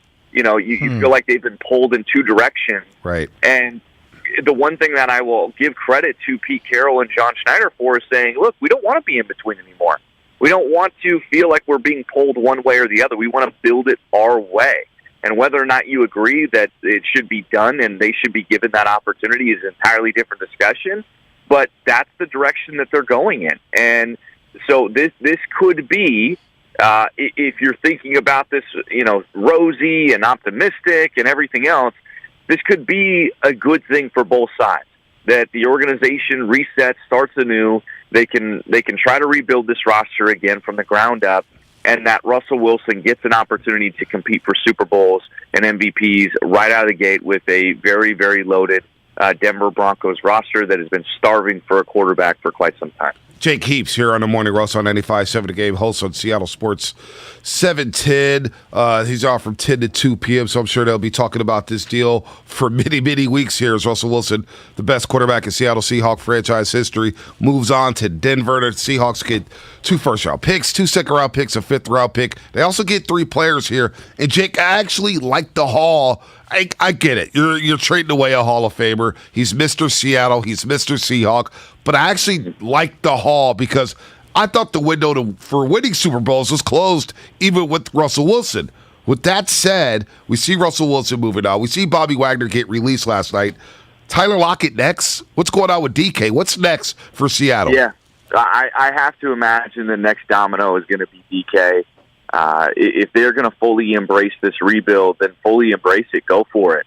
Tyler Lockett's contract is immovable right now unless they were able to get some crazy deal that made it worthwhile. But I think their dead cap, on Tyler's deal right now is just it's not feasible. It doesn't make sense. And Tyler Lockett's not a diva receiver. I mean, he is a leader. He is a very low key guy, and he's just an all around good dude. And so, if he's a part of this rebuild for the next year or two to help, usher in, a young quarterback or a revolving quarterback there in Seattle, I think that he would be the type of receiver that could do that and handle it well. It doesn't mean he would be happy about it, but, he loves the organization. But DK is the next question that you have because you could get a legitimate return for him, a first-round pick, and maybe some. So wow. I think that's the next domino that could fall. I'm not saying it will, but it doesn't really make sense to have a $20 million type of receiver with a quarterback that, is Drew Lock or, it's not solidified over the next year or two. So I could definitely see that happening. But, the haul for them, the Seahawks, it's twofold. Number one, I would have never done this to begin with unless there was 3 first-round picks on the table. Yeah, that to me, instead of the players, give me the picks. Give me an opportunity to really set that foundation. I like Noah Fant, the tight end. I really do. I honestly was hoping he'd stay in there with Denver for Russell, right? Because he's a great player. But Drew Lock and Shelby Harris. Shelby Harris is a good, solid football player, but he's 30 years old. He's not a premier game-changing talent. So I don't know exactly how that helps your rebuild other than just try to stabilize things and add another leader to this locker room in the midst of the chaos and all that. But I would have much rather seen them get more picks in this situation. But Russell Wilson did turn down Washington. He did turn down Philly. So he did limit that pool for the Seahawks. Wow. I'm surprised he actually – go ahead, Shasty, but I'm actually surprised he turned down Washington because they have that solid defense, Terry McLaurin, and they have that sorry division, the NFC East. So maybe it is the owner. Well, maybe and I know Denver's up for sale right now, and they're saying, hey, Russ getting there automatically gave them $300 million more than whatever they were going to sell that bad boy for. Is Russ any good still? Like, I hold him in high regard. I'm asking you, someone who watched him every single play, like, there's a lot of people, the film junkies, I don't even know what to believe anymore because there's so much video out there on the internet. Is he still a premier top 5 quarterback? Yes. Yes, he is. I mean, to put it in perspective, guys, his numbers were elite before he got injured. I mean, there's no debating that.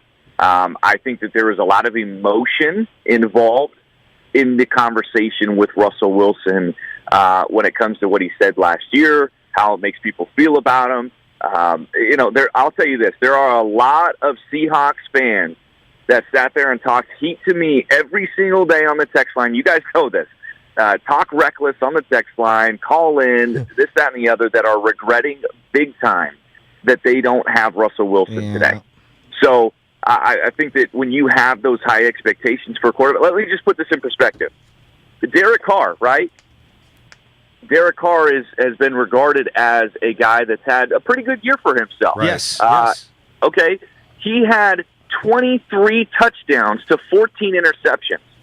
Russell Wilson, in his worst year, 25 touchdowns, and I think off the top of my head, 6 interceptions. Wow. So, I mean, let's put this in context, guys.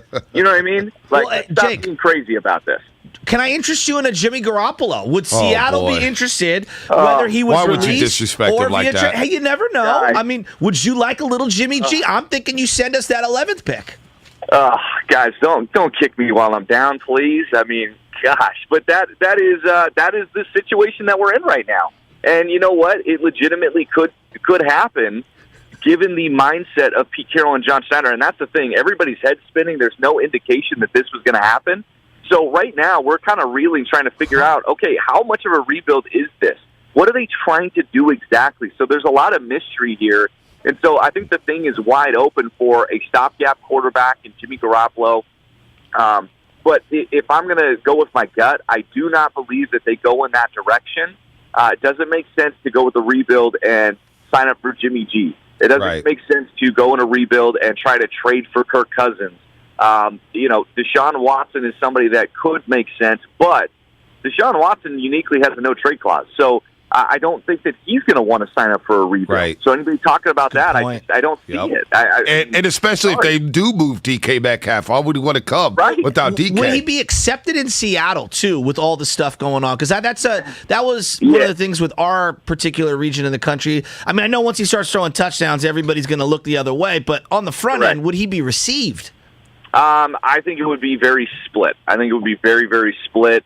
I personally don't feel comfortable with it. And this is me knowing Deshaun Watson a little bit personally and knowing, just that there's, good people make bad decisions, and especially when it's just horrifying to think about the things that he was doing. And you're just like, man, this does not match up with anything I know about you. Right. But it just goes to show that there's people got demons, and I personally, I would not be comfortable with it. But I think that ultimately they are going to look for a younger guy. That's how they did this the first time around. They're going to look for a rookie quarterback, whether it's in this draft or the next. I personally hope that they look at the next draft and try to rebuild and replenish their roster and their overall foundation before they try to get the guy. But there's a lot of conversation about Matt Corral, Malik Willis, and I think Matt Corral really stands out in terms of what I'm hearing as to what they really are liking. So I'll be curious to know what ends up happening here, guys. But I think that they're going to embrace this rebuild, and they are going to try to redo this the same exact way that they built the Legion of Boom. When they started this thing back in 2009. Real quick before we get you out of here, Jake, how will it end in Denver for Russell Wilson? Well, the goal and the hope is that, for Russell Wilson, this is going to end very successfully, that he's going to get opportunities to go and compete for Super Bowls. And who knows if he wins multiple, but, I mean, Russell, his mindset is he's going to win 3 more Super Bowls. His mindset is that, he's going to do this, do that. It's obviously very hard in the NFL to win a Super Bowl. Right. It's hard to win an MVP. Especially that division. Yeah, no question. But here's the thing, though, guys. This is interesting. If you look at that division, and this is Russell's mindset overall, he's not scared at all. The overall roster, I think from a defensive perspective and just being very well balanced, Denver has the best roster in that division. But obviously you got the Kansas City Chiefs, you got Justin Herbert and Derek Carr. It's extremely competitive. But all eyes are going to be on that division. It's going to be must-watch TV going up against Patrick Mahomes, Justin Herbert, and Derek Carr, 6 times out of the year. And, one of the other things, too, is that would you rather get into a shootout or would you rather get into a fist fight every single week with, Aaron Donald coming at your neck, Nick Bosa, and Eric Armstead? I think this is a challenge that Russell Wilson will greatly welcome in comparison. No doubt. Jake Heaps, you're the man. You know Russell Wilson really, really well. Try to stay strong, brother. Hopefully you don't wear all black over the next 2 weeks. Try to mix up the outfits there up in Seattle. Jake. Well, I'll do my best, guys. Definitely today, and maybe I'll convince myself everything's going to be okay after that, but not today. Kiss those beautiful kids, man. You'll be all right, and a lovely wife. I appreciate that. That's what I got to hold on to. No doubt. Jake Heaps here on the Morning Roast, 710 Seattle. Great job there, head coach of the Russell Wilson Quarterback Academy. Damn. End of an era. And, I'm not going to miss Russ. I do miss the rivalry. I think it's really good for football. I thought it was great for football when Seattle and the Niners were going at it. I don't think the rivalry's going anywhere. It's just going to get retinkered. We'll see who the next cast of characters are. But damn, Russell Wilson, like Brett Favre, had so much ownage on over the 49ers. Like, think about the one big game they won against Russell Wilson. Drake Greenlaw came out with the tackle. At the half-yard line. The inch line. They should have won that game going away, but they got called for a horrible offensive penalty. Yeah, 15 yards. On that screenplay on the prior possession, then had to punt it back to him. Remember that? It was just brutal. B, on one level, like when you trade away your franchise quarterback, whether he's 50, whether he's 25, what is he, 33 right now? 33. Okay. Like you're going to be ripping the carpet out from underneath your fan base. On another level, I do appreciate the realization that you aren't winning a Super Bowl. If you're in this to win, not just to have fun and make money as an organization, if you truly are in this to win Super Bowls, and they made the estimation, hey, we are closer to being in the bottom 15 than we are going towards Super Bowls, on one level, I respect the boldness of being able to do it. Nothing is worse than hanging on for dear life and it's too late. Like, I look at what Portland, the Trailblazers, did, because that's the other team that was owned by the owner, Paul Allen, before he passed away. They held on for too long, and they were almost frozen and afraid of making a move. So on another level, I look at what they've done with the Seahawks and trading away Russ and cutting Bobby Wagner. It's a smart deal for them. I respect it. I think it's a tough deal. You're going to get a lot of blowback. You're going to get a ton of blowback. Heck yeah. But at some point, you just got to cut the cord and say, we've seen this movie before. We don't have the offensive line. We need to rebuild the offensive line. We need to move out the money. Now, I think it's the second highest dead cap hit to have to incur here. $26 million in dead money by trading away Russell Wilson. That's a lot. Well, the Rams have proven the last couple of years with Todd Gurley and the dead cap money, the Jared Goff stuff. If you want to win big, you got to swallow some money every now and then. No doubt. And you got to think that $25 million bump up in the salary cap for every single team this year, that takes a little of the sting away. It does, no doubt. Darrell Wright joining us. DK Metcalf, we didn't get Darrell's going to join us, but DK Metcalf on the block? Yeah, I mean. I'd love to have him. Yeah, you're not getting him. I know we're not getting him. Let's don't even put that out. God, I would love to have him. Please tell me the Rams don't get him. Why would Seattle trade him to the Rams? Because the Rams are in on everyone. They're not trading him inside the division. That's not happening. I think anything's on the table. 99.5% chance DK Metcalf is not getting traded to the LA Rams. I hope not. And I only give it a 0.5 because you never know what may happen. But come on, that's not happening. Was he at the Warrior-Laker game? Was that the game I saw that he was at? Game, yeah. Did he have green hair or purple hair that day? I don't know. It was colorful. It's colorful. He's got my favorite post-Barry Bonds cross. I'm over the cross. Why? So I saw David Ortiz yesterday at Chase Center. Yeah. And he was sitting next to A-Rod, and he had to cross in the right ear. As this has made a comeback here. It's become trendy with all the kids wearing the cross on the right ear. But he had it in the left ear. Yeah, I guess it was the left ear because you're right. He was the left ear because that was the open flap. Okay. So, I've never had an earring. So by the way, have you had an earring? Yeah, I got my ears pierced. Yeah. Oh, well, I've never seen you wear earrings. Yeah, no, I haven't worn an earring in 15 years. And when I did get my ears pierced, I wore an earring for maybe 2 years. Two and a half years. A little diamond stud or something? Little stud, had an SF earring. Little SF little SF, you know what I mean? Yeah, did you have a pant leg up too? Nah, I didn't do that. Yeah. I went with the LL Cool J pant leg up. That was a little ridiculous. David Ortiz at Chase Center sitting next to A-Rod, Alex Rodriguez, as they were sitting next to Joe Lacob, and they were having a good old time. And who do I see sitting 2 seats away from Joe Lacob? I don't know. Who do you see? Well, Jock Peterson was there as well. Dave Chappelle. Chappelle? Dave Chappelle. No, it wasn't Chappelle, but he was in the building. Mark Ibanez. Oh. Mark Ibanez sitting 2 seats away from Joe Lacob, running material with Alex Rodriguez and David Ortiz. Mark Ibanez is going to retire from KTVU after 43 years. And I texted Mark, I said, damn. That KTVU money must be really good. Because, 43 years, baby. Get to enjoy myself now, sitting courtside at the Dubs game. It's looking good. I don't know the amount of people that you know in terms of the sports media and this, that, and the other.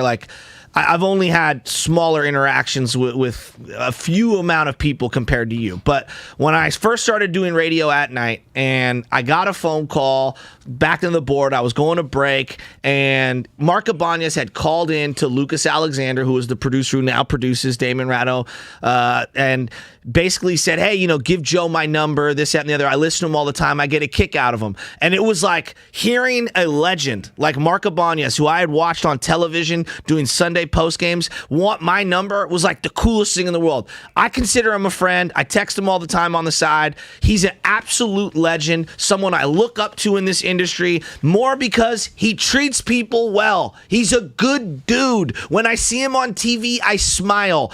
And one of the great careers in Bay Area sports history. Mark Ibanez, an absolute legend, a salute. And he's going to be on today with Steiny and Guru at 2 o'clock. I know they stole them from us. Yeah, I'm a little pissed about that, not going to lie. It'll be fine. We'll get him on next week. I'll just call him. Maybe I'll just call him right after the show. Do you have an Ibanez story? No, not a story, but can you do an impersonation? I can't. No, I'm not even going to try to do it. Joe, you got to be smiling ear to ear. I can't even I was driving in my Corvette to Napa on the way home, and I got to tell you. He's always smiling, though. He does, ear to ear. He's always smiling. I saw those pearly whites from a mile away. Mark Ibanez. He is definitely a P1, too. He's a P1, no doubt. Well, he's a guy that truly loves sports, too. Sometimes guys get jaded when they're in the industry, and I get it. You're in the industry a long time, and it's not a job anymore. I think he truly loves sports, just in general. By the way, it's time for the Boxer and Gerson injury report. Man, we're flying today. Today's injury report. Andre Iguodala remains sidelined for the Warriors indefinitely due to lower back tightness. Iggy has appeared in only one game for the Dubs since January 20th, and that was just for 5 minutes against the Oklahoma City Thunder. Head coach Steve Kerr said last week, though, that Iguodala return could be on the horizon. That was coming after Iguodala participated in 3-on-3 drills last week. There is still no set return for Iguodala, however, but his return is approaching nonetheless. You ready to redo that? You read that perfectly, but we do have the open. Well, read it and then copy and paste that. Read.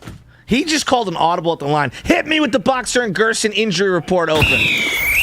It's time for the injury report. It really hurts. I get knocked down. Brought to you by Boxer and Gerson, Northern California's premier workers' compensation law firm, helping injured workers get their lives back for over 40 years.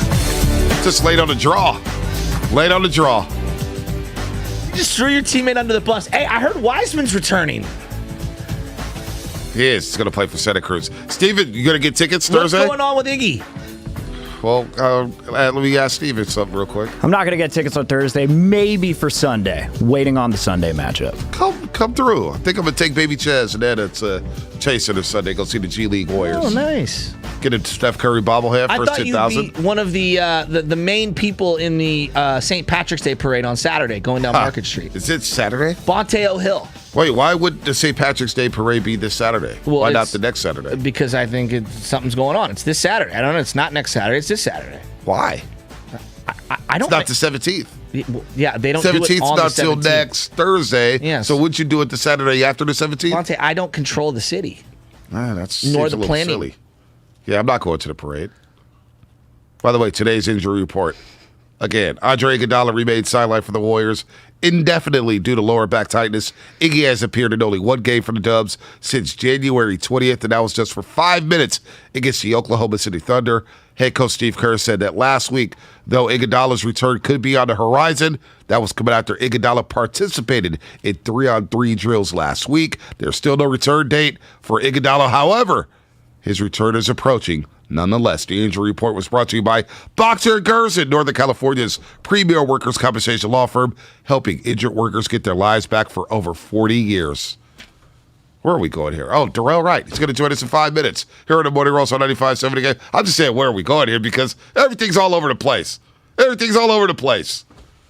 Golfers, tee it up this year at the Golf Mart for the hottest new arrivals from Callaway, featuring the new Rogue ST driver.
p.m. Eastern on Odyssey.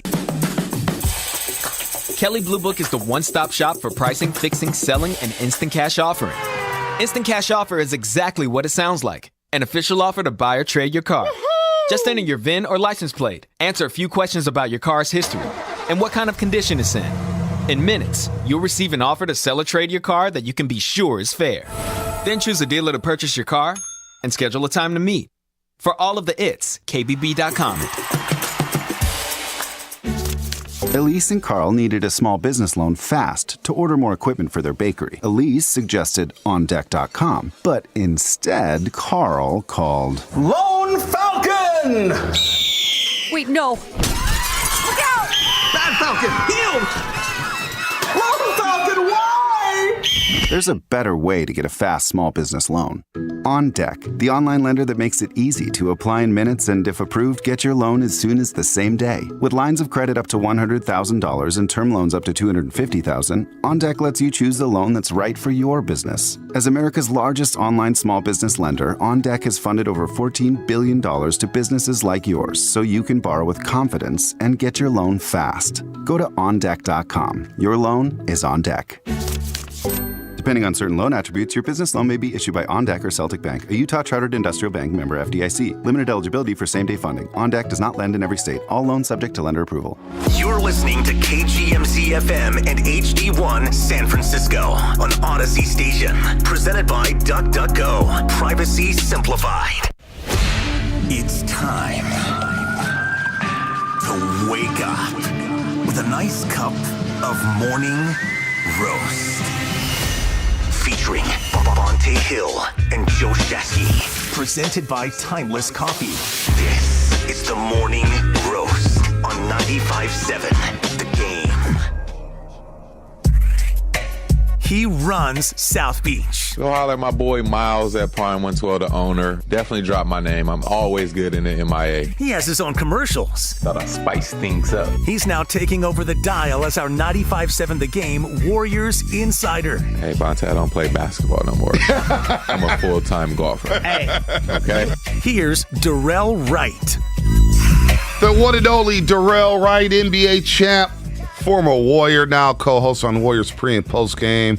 Also a hell of a coach for the Hometown Favorites AAU. Shask, I don't know if you see this. Rocking the Hometown Favorites long sleeve. Nice little gray. Still got the sticker on it. Smooth. Oh, dude, you didn't tell me, man. I just saw it when you didn't hook opened the player up up, man. the coat. Oh, man, nah, it's feeling good. Got the sweats on. Doctor, here's another. Oh, man, that Easy E. That is an Easy E. D. Wright, the smoothest guy out here in California, man. What is up this morning? Fellas, how you guys doing? Oh, man, another day, another dollar, man. Top of the top to everybody out there. And Warriors finally break this losing streak last night. Before we get into last night's game, though, good news on the way for the Warriors. Draymond Green targeting March 14th. And then James Wiseman has finally been cleared to play. He's going to play 2 games with the G League Warriors, and then we'll see what happens from there. Discuss, D. Wright, when you finally get cleared from a major injury. You've been through it before. When a doc and the coaches say, hey, Darrell, you've been cleared to play. Tell us what James Wiseman's feeling right now after hearing those words yesterday. Man, as a young fella, he's definitely saying about time. So I remember being able to get back on the court with my team and getting some game action and just being so excited, and just to get out there and, you know, be in the atmosphere that you love. Especially as a young player, man, you go through so much with injuries, you know, the mind, you know, you lose some focus because you're like, man, when will I get back? Especially with James Wiseman with so much up and down. So I know it's an exciting feeling. He's going to be able to play with the G League this Thursday. And he's going to show a bunch of people what he's been working on and, you know, the new things that he's going to bring to this Warriors team. What they need is another lob threat, another rim protector, and some size. When you look at Klay Thompson's return right now, because we're discussing kind of like just the emotional and mental state of returning, right now he's back. It looks like, you know, in terms of moving around, he looks pretty good right now. We obviously hope that he'll get better over time. But in terms of the shot selection and the discernment and picking and choosing his spots, if you could have an opportunity to talk to him, what would you tell him? Keep gunning or be a little more selective? Well, to be honest with you, I'm not going to tell him anything because he's one of the greatest shooters in the world. But I would just, say maybe let the game come to you a little bit more. But also, guys that are great shooters like that, they try to get in rhythm like that, when they headhunt shots and try to get to their spots. But I think now with this team, it's just a different team now. If he lets the game come to him, get those shots on the back end, if he's driving and kicking or, that split action they do, and he's able to get other guys easy baskets, it just opens the game up for him a lot more. We saw that early on with Steph Curry as well, just taking what the defense gives him. He's one of those guys that sees different defense than anybody in the NBA. Yep. He tries to take advantage of them once they double him or, show him two bodies. He always makes the right play. And think about what Jordan Poole's doing now, D, right? He's taking advantage of all the spacing he gets by playing next to Klay Thompson and Stephen Curry. We watched it last night there, and even though Klay's struggling here over his last 3 games, and if you even want to take it back the last 6 games where he's been struggling from the three-point line, opponents still respect him. They still are uptight on him on the three-point line, which is allowing Jordan Poole to do what he does on the floor. And it's good to see Jordan Poole take this next step as we get down to the nitty-gritty and get closer and closer to the postseason. Oh, yeah. Well, Klay Thompson, you always got to respect him because you just never know. He could go off on you. We all seen it. It only take a little bit of space for him to get his rhythm. But Jordan Poole, man, he's been playing some great basketball, like you mentioned, and trending in the right direction going to the playoffs. When you go to the playoffs, you need a bench. You need somebody that can come off that bench and, provide some scoring, give you that boost whether you're up or down. So I think Jordan Poole is definitely hitting his stride at the right time, and he's exciting to watch. His range, how he comes off screens, how he gets downhill. Man, it's gonna be a fun playoff for this Warriors team. D-Wright, whenever you're playing pickup hoops, I don't even know if kids do that these days. Everything has to be organized. But we used to have 2 sides of the court over at St. Mary's Park. There was, the lower level ball, and then there was the higher level ball on the other end, right? And you had to graduate to get to that spot. And every now and then you'd get a group of young bulls coming over from the younger person court to the big guy court. I feel like Kuminga, Moody, and Jordan Poole are the young bulls coming over to the big guy court, and they're making their impact. I'm loving what I'm seeing from this trio. Oh, yeah, them 3 are serious, man. All 3 of them some great players. You can tell they're great kids as well. I love their approach to the game. They're business first, And Moses Moody, though, man, geez, that kid can really hoop. Just listening to him in his interviews, just hearing how mature he is. Man, the Warriors did an awesome job with drafting these guys, especially these last 2 in this draft. And Jonathan Kuminga, just his aggressiveness, his ability to play above the rim, knocking down open threes now. So, man, the future is looking real bright for the Warriors. I can picture Klay Thompson and Steph Curry playing in their 40s like Tom Brady and stuff, just spotting up while those young fellas running around like they did, man. It's going to be exciting. What is Moody right now for you? Or what do you think he could be, I guess, is the better question. Is he a 2 or a 3? Because his defense, I feel like he can guard all those 2s out on the perimeter, probably can guard some point guards. But what do you think he's going to be, is going to evolve into in terms of position? To be honest with you, he's going to be another positionless player. He's going to be one of those guys that can play 1 through 3, 1 through 4, just because he's a strong kid. We've seen his ability to pass, we've seen his ability to get the ball off the rim and push it in transition. So I think he's going to be one of those guys you can just throw him out there with anybody, and he's going to find his way. So I think he's going to be one of those positionless players that can play 1 through 4. And we talked to Moody last night, Darrell. So we're talking to Darrell right here on the Morning Roast. We do it every single Wednesday here at 8 o'clock on 95.7 The Game. Moses Moody, he's 19 years old, and we're sitting there on the desk. You see Moody fall in love with him. This guy's impressive. I just want to touch on that. Sitting there listening to him speak. He's not your typical rookie, man. I mean, his folks did a great job raising him. He's got an old soul, an OG perspective. This guy, we kept talking about J.K. and Wiseman all year long. I think by the end of the year, we may be talking more about Moses Moody.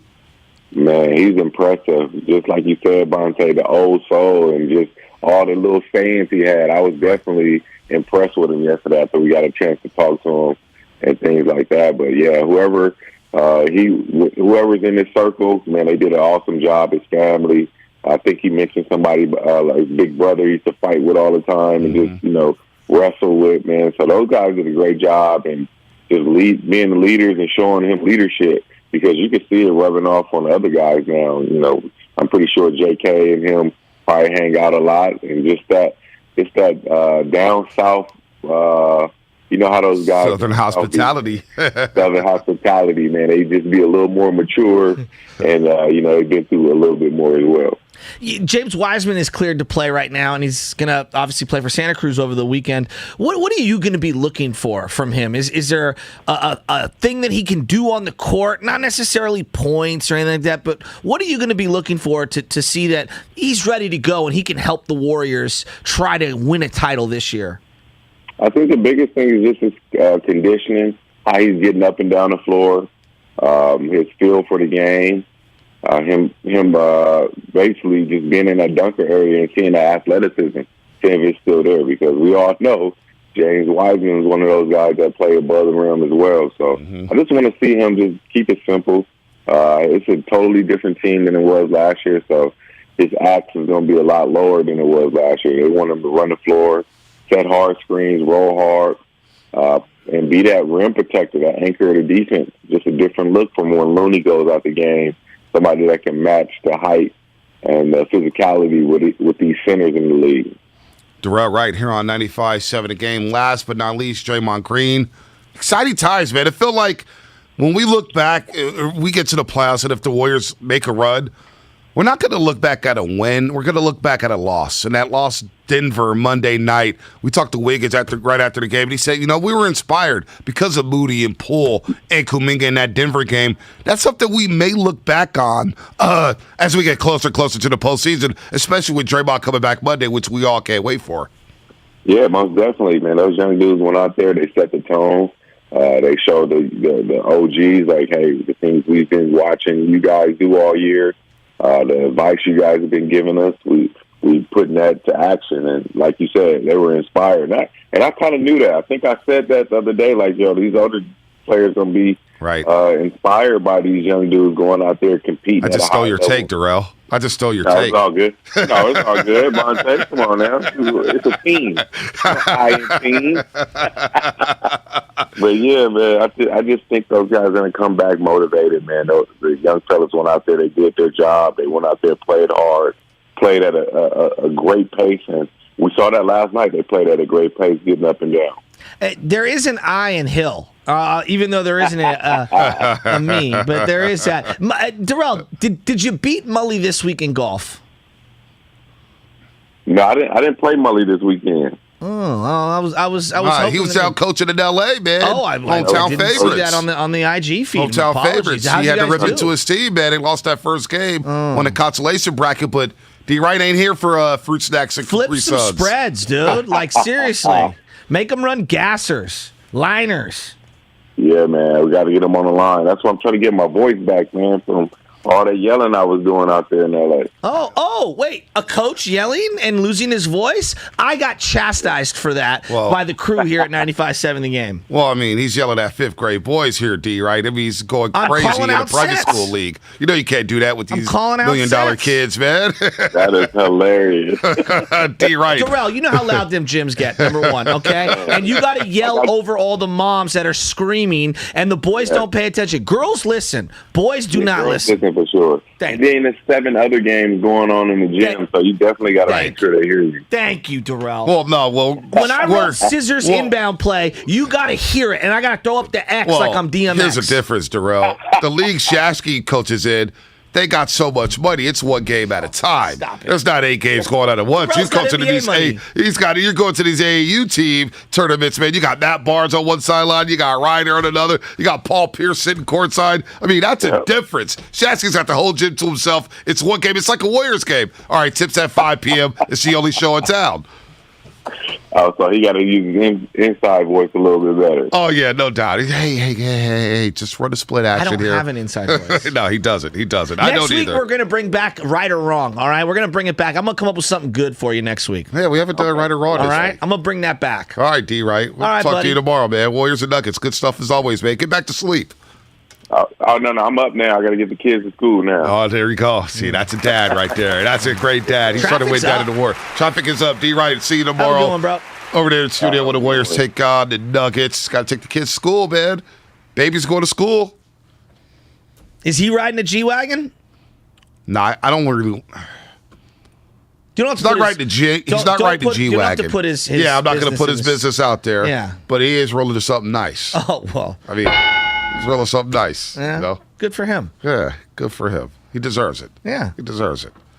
He's done well for I'm himself. trying to roll something nice, man. I'm trying to upgrade my life. Don't keep up with the rights. I'm not trying to keep and the up with mullies. I'm Just not, remember that. I don't have that type of coin. Let me give you some wisdom. Listen. Rich dad, poor dad. I don't have that type of coin. See, I'm bringing my breakfast in every day. We're trying, Ed and I are stacking chips. Oh. Like 3 times crazy. Oh. We're not sitting here trying to spin and, hey, man, I need 20s on the ribs. Yeah. You don't even know what song that is. No, I don't. That's on that album. It's E40. I only know about the only song I remember on that album, Stacking Chips, was the one that made High Side? Yeah, High Side. Keep it on the real. High Side. 888-957-9570. How we feeling about Dub Nation? Jordan Poole comes off the bench and scores 20, his 4th straight 20-point game. Great. He looks great right now. He looks great. 20th 20-point game of the season. And how about Steph Curry becoming one of only 4 players in NBA history, to lead a franchise in points scored, assists, threes, steals, and games played. So, like, I don't think we appreciate his greatness. But it's not just Steph being the franchise leader. On an original NBA franchise going back to 1946, an organization that had Wilt Chamberlain, and you see the basketball reference page for Wilt Chamberlain. It's ridiculous. The guy averaged 50 and 25 one year, okay? And then you had Mullen. You had Rick Barry. You've had some great point guards. I know Tim Hardaway was here for a very short time, and I know that Baron Davis was here for a very short time. But you've had outstanding players, and Steph Curry. Name the categories again. Steals was last night that he broke the record on, and then you said assists and points. And what's the third one? Oh, the fourth one. Assists, points, steals, which he broke last night. Games played. Threes. I mean, come on. Longevity. That's ridiculous. Consistency. We don't appreciate it. I don't think we understand it until maybe years from now. No, we don't. We don't at all. So, wouldn't he be the one guy in sports, because of how perfect everything is? Like right now, if you were to do, you could retire his jersey while he's playing and build a statue and no one would bat an eye while they're playing. Yeah, nobody would bat an eye. Right? Nobody. I mean, LeBron. Yeah, but LeBron's on so many teams. Yeah, but if Cleveland was like, Cleveland would be like, yo. I could see Cleveland. Pat Riley's not going to do it in Miami, but eventually, I mean, they retired Marino's number for the Heat. I mean, come on. They also retired Michael Jordan's for the Heat. So the Heat, I mean, they're going to retire Adonis Haslam. That's how. Yeah, how he's a legend down there. Though. Yeah, I know. He's a legend. Lifer. He was get in a fight with Adonis. Yeah, he bet on the Rams in the NFC. Actually, he bet on the Niners in the NFC Championship game. He also bet Darrell. Oh. Terrell wins a lot of bets. Didn't win one against me, but he wins a lot. I'm hoping this baseball season doesn't happen because I lost a Dodger. Oh, so you don't want baseball season? You know, what's going on with baseball? Nothing. Nothing. There's nothing. I'll give you 2 minutes. We got 2 minutes to the break. They're going to make the bases bigger, and the reason why they want to make the base. First off, I'm a believer in the safety bag. There are too many boom boom plays at first base. Do you know what the safety bag is? No. So I don't. in I've softball, never heard of a safety bag. You never heard of a safety bag? No, I've never. Really? No. I'm kind of surprised. So imagine where first base is. There's an orange bag that's in the foul territory area adjacent to the first base bag. And what it does is it will allow your first baseman to put their foot, and you're supposed to put on the side of the bag, but it would allow the runner to be able to run down the line and never really make contact or come anywhere near that player at first base that's trying to receive a throw from the infield. So they're trying to implement a safety bag. I think they should implement a safety bag. So they're going to make the bases bigger. What's the point of making a bases bigger? Because no one wants to steal bases anymore, right? And if you can make it a fraction bigger, I mean, we're talking inches bigger, then maybe more people will be inclined to steal bases and there'll be more movement on the base pass. But it's a little, you don't even know how big the bases are right now. You wouldn't even notice it. So why not try to experiment with it? Well, why? You move the 3-point line around. Well, you haven't moved the 3-point line around in a minute, but I don't think it's going to intrigue you to steal more base. Okay, all right. I'm just trying to open the field up. Yeah, and then obviously the new one is the shift. So they're going to ban the shift. So, and I'm on both sides of this. I don't really feel passionate in either way. If they do the shift ban, I'm okay with it. If they don't, adjust and figure it out. Here's the one that I actually think that should be in play that's not in play. What about the mound? Like, what are we doing with the mound? Either move it back a couple inches, lower it down a little, maybe make it flat. The pitchers have all the advantage. Everyone's swinging out of their shoes. Maybe if we change the mound a little in some way, we can even out the offense. So I don't know. I think everything should be on the table. What about the... We've moved the kickoff spot. We've added 2-point conversions. You make a good point. We've created safety across the middle, which has opened the field for quarterbacks throwing. You make a good point. So where are we at with the deal? They're going to be arguing for another couple of weeks. Bonte, they're not going to start baseball till mid-May. I told you this. They had 60 games in the back pocket from the COVID year. They know the bare minimum to hit the national television requirements are 60 games. Sorry, a lot of people coming at me. You don't know what a safety, but Big Dog City, Big Dog City's right about Matt Max and Joey Bosa in the AFC West going after Russell Wilson. What do you say? Come on, Bonte. You should know about a safety back. Go join the softball team. Yeah, I'm surprised you know. They have it.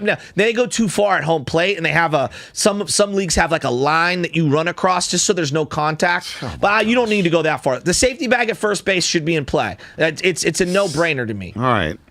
And if you make the bases a little bigger, I love base running. I love.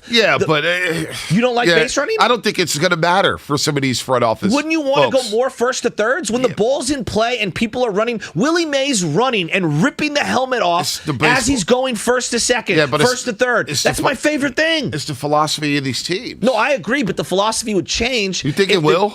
You think it will? That much of a difference? They banned the shift in the second half last year, and it dramatically opened up the field in AA. So I'm open to seeing what it looks like. Well, I'm seeing a mixed bag of results here when it comes to the safety my dad's bag. old school. He's like, do not change this. Do not change that. Safety Learn bags to are hit for it chumps. the other way. Safety bags are for chumps, according to the 925 on the Comcast Business Text line. Yeah, but if you invest, and this is the argument that I would make, if you invest $150 million into a first baseman, I don't want his ankle ripped off, accidentally. And it's a rare thing. But if you can reduce the opportunity of it happen, do it. Have it out there. To me, it's a no-brainer. All right. Who's hurt with a safety bag? I'm baseball. I kind of agree. I kind of agree with the 650. Baseball's stupid. Banning the shift is like banning the trap or double teams in basketball. I kind of agree with that. Time out. Hit against the shift. Yeah, but in football, just hear me out. Why don't we do that? In football, we banned the Deshaun Golson hit over the middle. You cannot hit a player. Okay, yeah, player safety. I'm talking about banning the shift. But it's better for the game of football. We have enjoyed it. No, it's not. It's made the game softer. Fantasy football has exploded. It's made the game softer. Well, who cares about fantasy football? That's fake football. You make the game softer. They'll adjust. Now guys can throw over the middle and feel like, I can go run a quick slant in front of anybody. Ronnie Lott couldn't play in this league today. He would have adjusted. He couldn't play. John Lynch couldn't play in this league today. Corner. Stop it. Banning this shift. Just hit the other way. Oh my God, the shift. Every pitcher throws specialty 101. It's hard to hit a baseball. Adjust. It's always going to be hard to hit a baseball. What's coming up on the game brought to you by Whole Foods Market. 888-957-9570. Open forum to anybody out there. Whatever you want to talk about. You want to talk about Russ getting traded? You want to talk about the Warriors? You want to talk about the shift? Whatever you want to call about, it's open forum for all you roasters right here at the Morning Roast. Enjoy weekly produce deals at Whole Foods Market. Get 3 16-ounce strawberries for $10 through March 15th.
Wi-Fi requires gigabit internet and compatible X-Fi gateway. Actual speeds vary. Hi, I'm Flo from Progressive. Being a baseball fanatic like me can be stressful. It's not all sports points and touchdowns. So Progressive is going to help you take your mind off your team for a moment. Instead of thinking about how they missed that goal point score, think about the Name Your Price tool from Progressive, letting you choose coverage options based on your budget, unlike your team that missed the end zone net area. Well, anyway, hope this distraction about Progressive's Name Your Price tool was helpful. It sure kept me from thinking about all those penalty balls. Yay, sports! Progressive Casualty Insurance Company and affiliates. Price and coverage match limited by state law. When I'm ready to clean my floors, I always have a Swiffer WetJet washable ready to go. Yeah, Swiffer WetJet now has new washable pads. I just use, wash, and use again. It's great. And they're not just any pads either. They're 3-zone microfiber pads that are safe on wood floors. The WetJet spray breaks down the dirt, and the microfiber pad easily absorbs it. So try Swiffer WetJet washables today. Use, wash, use again. Also available in Swiffer Sweeper XL washable pad. Welcome to Allstate, where you can save just by being you. DriveWise and the Allstate mobile app gives you personalized driving feedback, and by adding it to your policy, you can save for driving safe just by being yourself. Allstate. Here, better protection costs a whole lot less. You're in good hands with Allstate. Click, call, or visit allstate.com to save today. Not available in every state. Savings based on DriveWise and other safe driving discounts. Savings vary. Subject to terms and conditions. Allstate Fire and Casualty Insurance Company and affiliates, Northbrook, Illinois. I feel like I'm being haunted by a pair of headphones. Everywhere I go is a creepy ad for headphones I looked at one time. I hate feeling like I'm being watched. I downloaded DuckDuckGo and saw a difference right away. Take back your privacy with DuckDuckGo. Visit Friedman's Appliance in Pleasant Hill today to see a full selection of in-stock luxury appliances in live working vignettes. And I wonder if you know what it means. Now, back to the Morning Roast, presented by Timeless Coffee with Bonte and Shasky. If you know what it means, what it means. And I wonder if you know what it means. You watch the Kanye doc? It's so inspirational. It's pretty good. It's pretty sad as well. Episode 3, I don't want to spoil it for anybody. Episode 3, see him going through some of the things. I'm not there yet. Yeah, I won't say anything. So we're going to have a new segment later on this week. It's called The Watcher. And we're going to talk about things that we're watching outside of the world of sports and maybe some of the sports topics that we can't get to during the week, things that are out there. And that is definitely on our list of things to talk about. Snowfall is definitely on our... New episode tonight?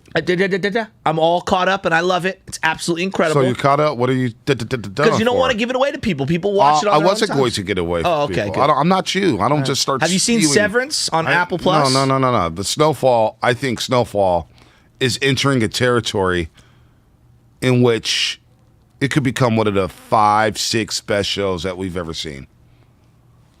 I love it. Where are you going with this? What are your top 5, 6? Because it's personal preference. Yeah, it's personal preference, but The Wire, I'm not any order. Yeah, just say Wire. I'm not going to hold you to the Sopranos. Sopranos, absolutely. Breaking Bad. I loved Breaking Bad. Loved Breaking Bad. Okay. Game of Thrones. I prefer Snowfall over Game of Thrones. Really? Absolutely. Snowfall to me has had one bad episode in the entire series.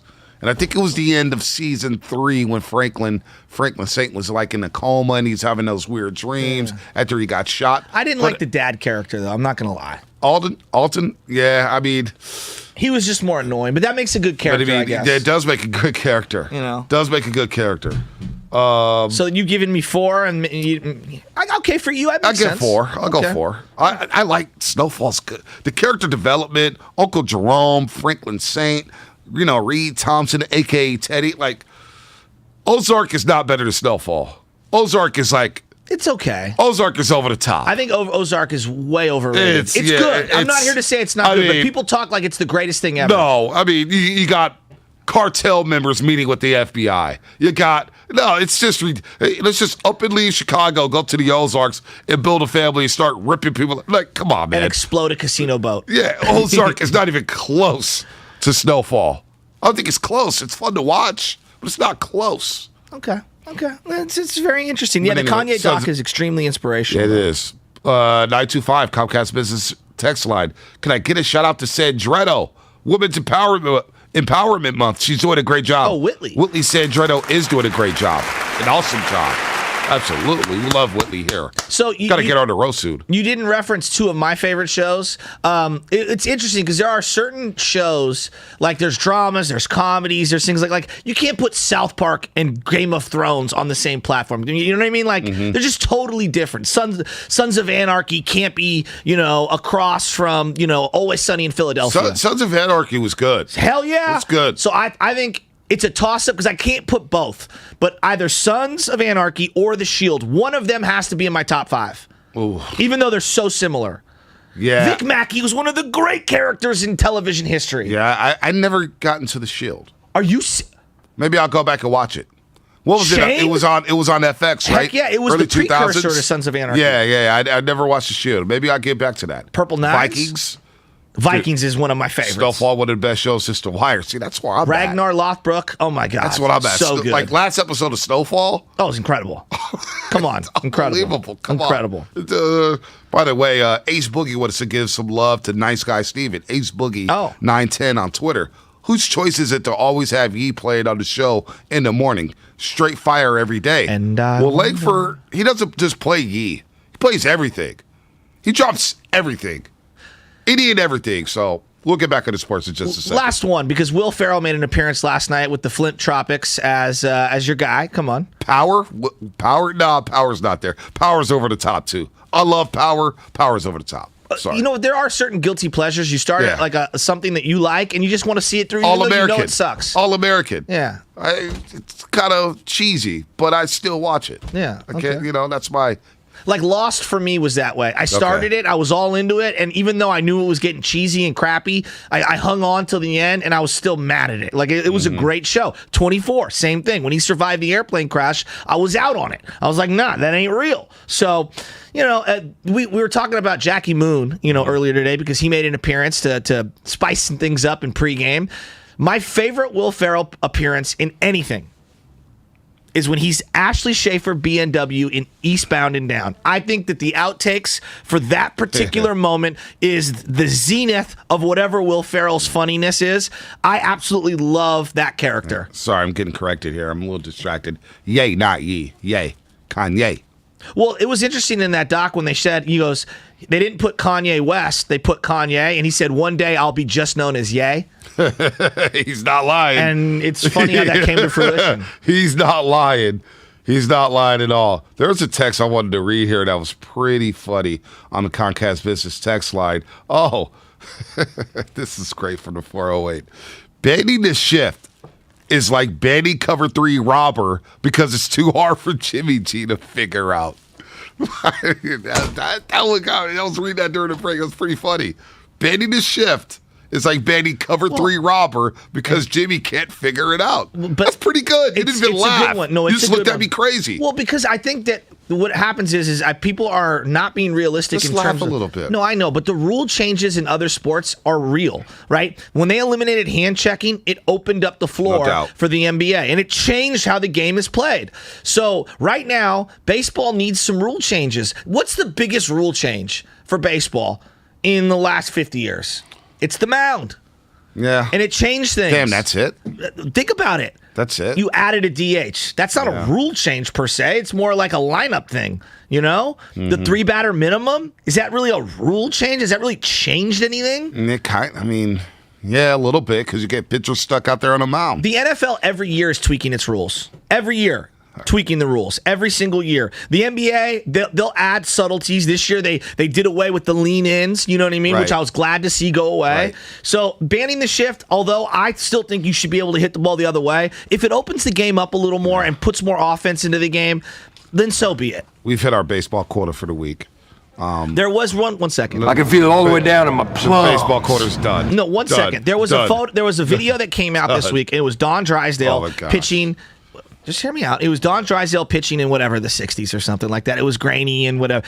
But it was very interesting to see it because he gets the ball back from the catcher and he's instantly ready to throw. And the batter pretty much stays in the box the entire time with 1 foot. And the entire bat, he threw 6, 7, 8 pitches. And it took like a minute and a half because they were actually playing baseball instead of walking off the mound, rubbing up the ball, looking over at the bench coach, looking in, shaking off the catcher. It was just a much quicker pace game. Banning the shift is like banning traveling. They want more action. Ernie from Concord. Banning the shift is like banning the offside trap in soccer. Stupid. Adjust. Why stop at the shift? Put the ball on the tee for the batter. It's just, I want to laugh a little bit. It's a Wednesday. It's pretty funny. It's pretty funny. That's all. Pretty funny. By the way, the Watcher is going to be good because people are coming in with This Is Us on NBC. There's a male. How about this? 510 Comcast Business Excellent. Sex and the City was a great show, and I'm a male. I wouldn't say it was a great show. I think I've seen like half of an episode. Really? Is that me being too machismo? I'm just being real. No. I didn't own HBO at that time. It was HBO, Can I admit right? something? Huh. So my old roommate, Shelly. This is a safe space. You can admit. All right, it's safe space. All right. Shelly and Dina. I lived with them on 32nd and Judah for about a year. And they had Did they DVDs. kick you out? They were like, I had the boys over. It was a mutual partying. We played NBA 2K. She hugged you every like Jen single York day. hugged Jim There was clouds of smoke coming out the living room every day. They were like, yeah, once the lease is up, we're done. We're still friends to this day. We all went to high school together. But Shelly and Dina, we're sitting there, right? And they would go to work during the day. This is when I was just working at night, trying to figure out my life. In Sex and the City, they had the whole collection, the DVD collection. I was like, what the hell is Sex and the City about? I sat there and watched the entire series. I watched the entire series. Every single season. Okay, Mr. Big. Just to see what it was. And I was just like, all right. Like, interesting. Is it more white than Friends? No. Friends is the whitest thing ever. I never understood Friends. Friends is the whitest thing ever. Sex and the City was interesting. Oh, yeah? From a female perspective, how they look at things. Like, it helped me out as a young guy. it Trying to, it was interesting. It was interesting. Not the best show ever, but I was like, you know what? I see why the girls are hooked on this. So to that male out there watching Sex and the City, you know what? I'm not mad at you because I did the same thing. I watched the entire series. Then I watched the movie. Have you seen Bridesmaids? Boy, it's been a long time. That was hilarious. Been a long time. Hilarious. Been a long time. Come on, Steven. Bridesmaids? Yeah, of course. Hilarious, right? Yeah, it's amazing. Was it the Brazilian steakhouse? Was that the scene? I don't know if it was a Brazilian steakhouse. Or was it just a steakhouse? What scene are you talking about? Or don't they all get sick? Yeah, but they're at a wedding dress shop. Oh, I thought it was the Brazilian steakhouse they were eating at. What's Spinoni? Spinoni, you're talking to him now. Oz was good. Behind the Oz Walls? was good. Behind the Walls. It's one of my favorite Behind songs. the Walls. Corrupt. So sick. It's so sick. And then Akon, I'm locked up. You can't hold me down. They eat at the steakhouse and then they get sick after. All right. See, that's what I thought. Help me, I'm poor. Friends was originally the TV show Living Singles with Queen Latifah. I love Living Single. And Living Single was great. Yeah, it was great. Queen Latifah. It's one of my Maxine, favorite shows. Oh, yeah, that was I a agree great, with you on great that. show. Great show. All right, let's go to Anthony. He said, Leandro. Anthony wants to talk some dubs here as we just spit off nonsense about TV shows. Anthony, what's happening? You're on the Morning Alex, Roast. I'll take Off the Rails for 1,000, please. Anthony stayed on hold. You must have enjoyed that conversation, right, Anthony? It was okay. I don't follow. I appreciate. Anyway. Hey, Anthony, I appreciate you keeping it a buck. I appreciate that. Hey, man, just got to be honest. But anyway, no, excited about the the Warriors, man, the young guys. When you guys interviewed Moody during training camp, I said, man, is this dude 19 or is he 29? Yeah, right? Remember that? Sure. And what's so funny is this. Yeah, I remember that. And so what's so funny is to see him come into his own when Kuminga was getting all the attention, and now suddenly he's getting his spotlight. So super excited for the dude. Know he's going to, blossom and be something great for the Warriors. But I had to call, before I go, in and comment earlier, Bonte, on your 3 times comment about the Keep It On the Real song. Man, if that's the only song you know off that 3 times album, shame on you being a Bay Area native. No, look, Anthony. I'm just Anthony, a bill. I had the CD. Let me tell you. Listen, Anthony. I've gotten 5 hours of sleep. Album changed the game. No, it was a great album. I hear you, but that's no excuse. Because look, that album changed the game for the Bay. We need to give 3 times more props. I put that album above any Too Short or any E40 album. Whoa. Album in Bay Area. Whoa. No. I'm not putting it above Grit and Grind. I'm not putting it above Breaking News. Hey, Anthony, give me a pass. Oh, man. Give me a pass. I got 5 hours of sleep. I haven't listened to that album in a very long time. I had the CD. 3 stack of chips to cover. The way the album cover was all-time. It was classic. What's up, Anthony? Classic. And let me give y'all a little nugget here. When we used to actually open the credits and read the CD credits, Mike Dean was mixed and mastered that album. The Mike Dean who now produces for Travis Scott and Kanye. What? That same Mike Dean mixed and mastered that album. Really? A little nugget for you guys. I like that. Wow. I like. Call back again. The quality of that album, everything is another level. And on that, I'm out. Call back again. Damn. Mic drop. That was pretty good. Well, whoa. Best album in the Bay. Whoa. Hold on. Pump the brakes. Keek was ahead of his time. Like, there's no question about that. There are certain groups that have gotten forgotten over time. 415, right, with Richie Rich. That group has been forgotten over time. IMP has been forgotten over time. There's no doubt about it in my mind. Mac Mall has been forgotten over time. Criminally forgotten. Rap Forte has been criminally forgotten about over time. How about Bila? I love V40. I love E40. Bila's got some knockers. Hard to Be Legit is one of the sickest albums to ever come out of the Bay. Rick Rock destroyed that album. Hey, look. Keek the Sneak, I always thought he'd be a great radio voice. Why hasn't Keek the Sneak gotten a radio? With that raspy voice, he'd be an awesome disc jockey. Apple Music removed Copium, and I can't find it. You can only find it on YouTube. It drives me nuts. Wow. White tee, blue, what is it? Blue jeans, white tee, and Nikes? Yeah, blue one of the jeans, sickest. White tee, and Nikes. That whole album's sick. It is awesome. 650 banning the shift is like banning Seinfeld so that people will have to watch Friends. I had to stick that in. That's good material, man. I'm telling you. Rob Manfred's baseball. Selly Sale, no doubt. Selly Sale deserves his love. By the way, the 10 remixes. Our boy Caton, Tenderloin Dad, on Twitter, posted a cover of Drew Down. Oh. The Drew Down album cover with the perm. Come on, with the Jordans and all the donuts in the middle of the street. No, not only that one, was it Drew Down? Who was it that he posted the album cover the Ice Cream Man song it was with like 3 Loonies chicks. and Drew Down is my favorite. Oh, it was great. Narcos, Money Heist, Peaky Blinders. Narcos is very good. Narcos is good. Very There's a lot good. of Narcos, I like Narcos though. Mexico. Yeah, Narcos Mexico is just, well, same thing. Keek the Sneak was not terrible, Carlos Acocker. Come on, take that back. 888-957-9570. Actually, we got time. You know what? It's the time for the flex moment of the show. We just milked 20 minutes, mailed it in on a Warriors Wednesday. By the way, James Wiseman coming back, played in 2 G League games. Can't wait. Thursday and Sunday, G League. The C-Dubs playing the G League Unite team Sunday at 3 p.m. at Chase Center. First 10,000 fans get a Steph Curry birthday bobblehead. How about that? That's going to be a lot of fun. So we'll get that going on. We got Draymond Green targeting March 14th against the Wizards. Mm-hmm. So reinforcements are coming back. Iguodala's going to be there for the playoffs. Now, how long will he last? We'll see about that, but he will be back. He was on the sideline yesterday. So you got to be feeling good right now if you're a Warrior fan. Also, Tyreke Evans going to have a second workout with the Golden State Warriors. Tyreke Evans. I'm not mad at that. Nobody is. So he would not be eligible for one of the two-way spots, right? He would have to be. I think he would have to sign. Because of how many years he has in the NBA. So you would have to waive one of the current players to bring in Tyreke. Is that correct? I believe so. Not going to get into that right now. But Tyreke, of course, suspended for 2 years for Well, they could use his drugs. playmaking, and he gets to the free throw line. Remember way back when he was Rookie of the Year the same year with Steph Curry? Yeah, and 25 and 5. If you look at his numbers, that might be his best season ever. Yeah, I thought he was going to be legit. I actually wanted Tyreek Evans to slip. We all to did. the Golden State We all Warriors. did. And then I thought he had a good resurgence with New Orleans off the bench. Yep. I believe they played the Warriors. Yeah. Was he with that team that the Warriors I know swept? it was Rondo. They beat him in 5. Anthony Davis and Rondo. Yeah, I don't know. And Miratek. Yeah. Remember him? Yeah. He's now playing in Europe. He had a great beard. Bobby Portis read about of America. I love Bobby Portis. Bobby Pierce read about the States. All right.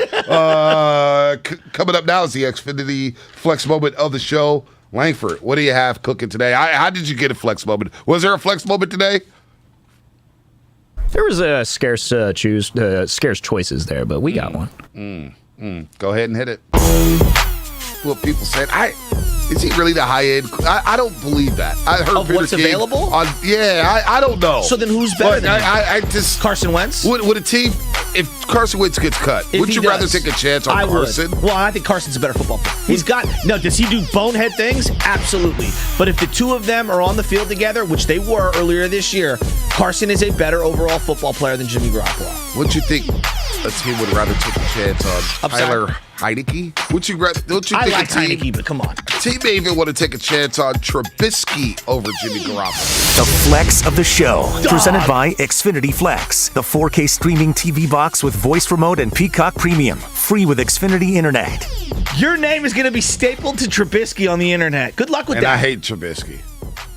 I mean, the flex moments of the show don't help us out. It does not help us out. You mean the words that you say? I mean, it's not fair.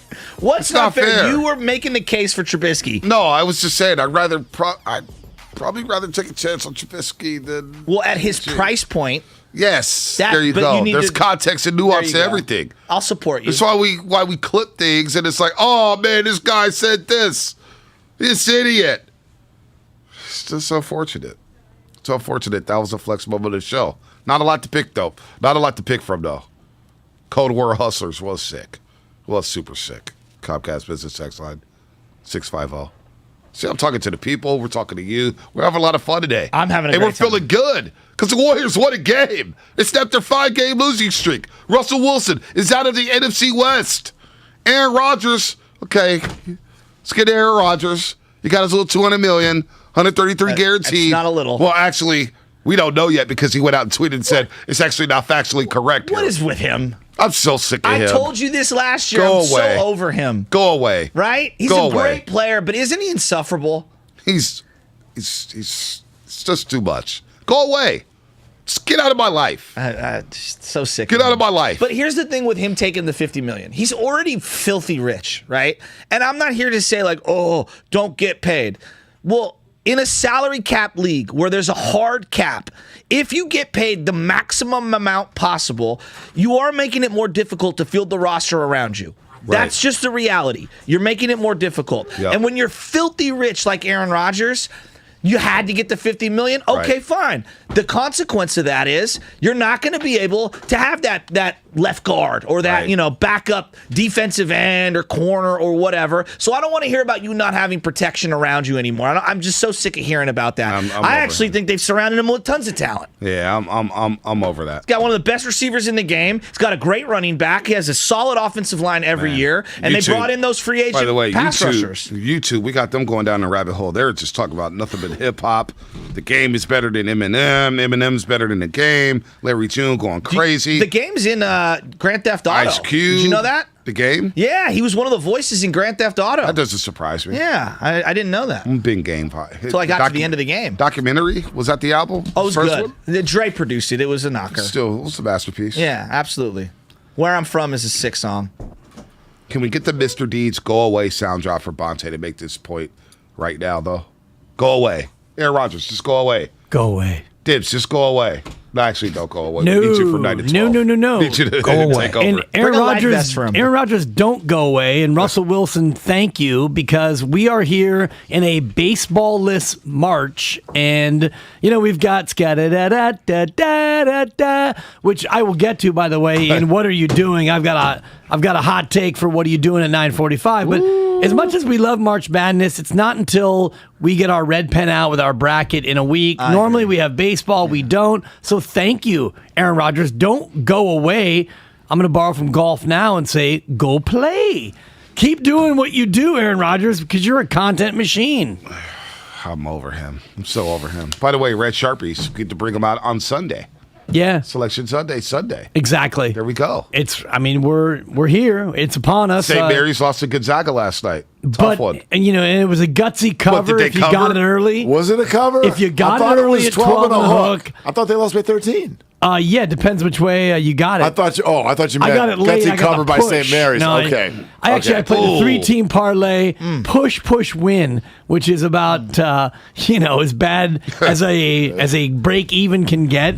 3-teamer, because we pushed on South Dakota State as well. And I don't know if you saw the way. Gutsy push. That was a lucky push is what that was called. You pushed some and you They're up lose by some. 1 with about 10 seconds to go, and they won by 6. Can I ask you guys a question about Calvin Ridley with the gambling thing? 'Cause Sure. I'm not a gambler. I'm not good enough. I don't know what I'm doing, right? You're no fun. me I mean, the neither. guy's got no vices. I know. It's got no fun at all. No fun. So, but no, like He's like a bulk marshmallow purchase at Costco. Oh, well, I don't know. good about knowledge. that. I mean, it's just, I love it's a marshmallows. marshmallow. Of course you do. Yeah. Anyway, Calvin Ridley. No, but like from Vice Lashaski. I'm reading like the details on the Calvin Ridley thing, and I wasn't outraged in one direction or the other. I guess it made sense to suspend him for a year because you can't have the players or anybody. Like, I understand all that.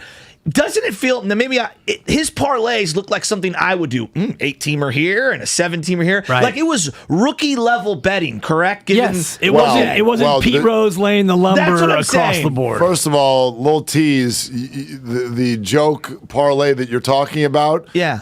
Goo hit one last night. Oh, man. We'll talk about that at noon. No joke. So but those are legit. What type of parlay? It's an 8-teamer. Like an 8-teamer. Oh, he does that from time to time. Yeah, he 90 did. to that. 1. 8-team? 90 to 1. 90 So to who 1. pays that out? Monte, help me. Whatever site that whoever he's on. site he bets on. I would give the site, but Bitcoin.com. Right, we don't want to do all that. Yeah. Yeah, But the word 90 to parlay, 1. I will give you the story of what years ago, and I think it was Bruno and I. We were doing a show at one of these books in Vegas. And Two books at the same time? Two books Two at books the same inside. And here came one of the casino bosses, thank you guys for being here, whatever. And so we just started chit-chatting, and I had a low card in my hand. It is baseball season, so just a stupid whatever, like three baseball teams. And I go, what do you think? And he looks at it, and he goes, oh, parlay better, huh? I go, yeah, parlay better. He goes, and he turns and sort of looks toward the high rise of the hotel, and he goes, we built this place on you. And I said, well, thank you very much. I'm going to go back to my radio show now. This was very nice talking to you. But the other side to it is, the other thing I wanted to say to him was like, that's all I can afford.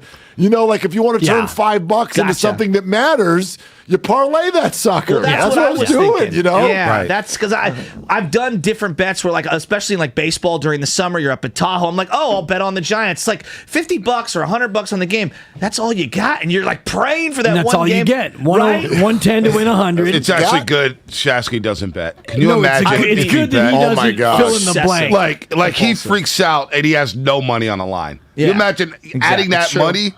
You know the stress levels of a game. This is a man who walked down the Embarcadero with a flag 6 months ago. Yeah. With nothing but heart on the line. Right. I'm saying pick a vice, and it's good that he doesn't do it because a viceless Joe at this volume with this level of all caps radio and all caps life. Can you imagine if he was? Pick your substance and imagine Shasky there. Dibs. Good Lord. Boy was low. Dude. I had years, and God bless my wife for putting up with me. I had years. I had no off button. You think I have no off button now. You should have seen me burning the candle on all ends. Shasky's demeanor brought to you by Timeless Coffee, actually. And your local dealer. That's really good. That's really good. That's a 4. That's a solid 4. He got in the Sip of read mine in. right now. He didn't thank the local merchants like you do, but he got the read in. That was great. If he would have sprinkled in the legal, it would have been a 5. You're listening to 95.7 The Game, KTMZ FM and AC1, San Francisco and Odyssey Station. Brought to you by DuckDuckGo, privacy simplified. I haven't been betting as much, especially doing 2 jobs. I just don't have the wherewithal to let me sit down, place a bet. I've had bets in, sitting there pending. And then, can you change a diaper? Can you make a bottle? You forget about the bet. You don't press confirm, and then the bet doesn't go through, and you get ticked off. About the bet. You got to change the diaper. When you yell, it's a lot of pressure. It's a lot of pressure. Crying, I don't believe it. I barely ever did it. Well, I used to be a win and roam guy, right? Okay. Like if we go to Vegas, we'll mess around a little bit. Outside of that, I'm going to leave it for that. That's like me. I got injected with the disease because of our stupid segment. Yeah. We do pick your battles, and then that means we've looked at everything. So I've stared at all the lines throughout the entire 11 o'clock hour, and then you see 4 or 5 that you like, and then if you were right and you didn't play it later, but if you didn't play it, so then you're mad. Yeah. You're like, oh my gosh, I knew it. I knew it. You know, I'm kind of glad, though, because I would wake up, or actually place the bet at night, you hit a bet, and you're already looking at the next day's card. You don't even enjoy the win. Really? You're looking, I would look at man, there's a 9:30 baseball game? Ooh, Rays and Orioles. Ooh. You're betting Rays and Orioles? Dude, If you're not, you're missing out. Yeah, exactly. That's all I'm going to say. What did we bet on last night? You're laughing, Shasky. You're laughing. Was it Utah Valley State? What was the by name? the way, and they I don't know covered strong. Strong cover. Let me guess. Strong. Veteran guard play.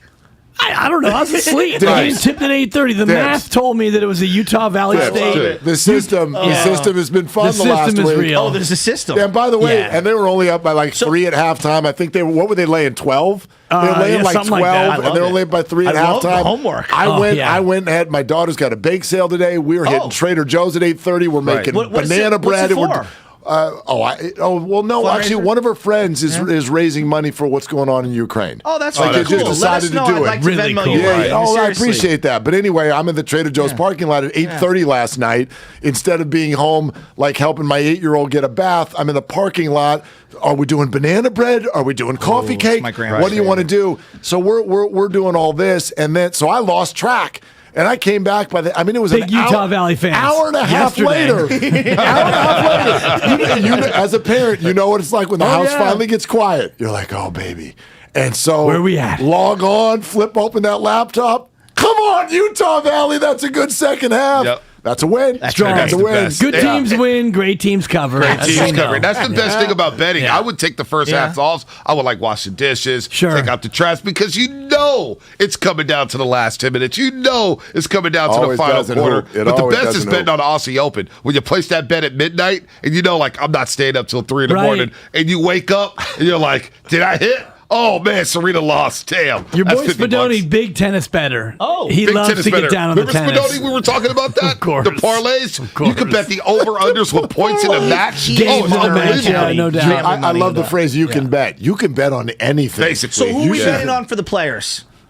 Actually, Colin Morikawa is everybody's chalk choice. Yes. And best iron player in if the I world. wasn't in a one-and-done fantasy league, I would not have taken Colin Morikawa. Actually, Hideki Matsuyama is one of my horses. Right. I think his game. Yeah, and he, you got to be able to hit fairways here. The rough, taller than ever. Weather going to be a factor. So my second pick is the Irishman, Shane Lowry. Wow. He's been durable in bad conditions. I like that. We're going to have rain. We're going to have 4 different wind directions, Bonte. It's going to be crazy. Is out golf there. the hardest sport to bet on? I've never bet on golf. You That's could one do sport top tens, I think, because I follow a couple different companies that are pushing it. Liquidate all assets. We gave out our locks. It's actually Who's Guru picking? It's getting That's what I easier than ever. He just Dibs. I'm gonna write it down. He doesn't. Yeah, he doesn't usually have his picks. It's Tiger in it. Yeah, exactly. Now more than ever, Bonte, there's analysis and there's actually advanced metrics in golf. Like strokes gained off the tee, strokes gained, putting. Who's the best at par 4s that are over 200 yards? All these metrics are now out there. You can drill down to the grass type in terms of who's putting on Bermuda this is versus Salem. Poana, because I'm in a Yahoo league and I do way too much research and I look at it. You have to. Yeah, you do though. You absolutely do. It's stadium golf. It's not the 5th major, but they think it is. Let's start betting on golf, you and I. Let's put an account together, a $20 account. I'm down.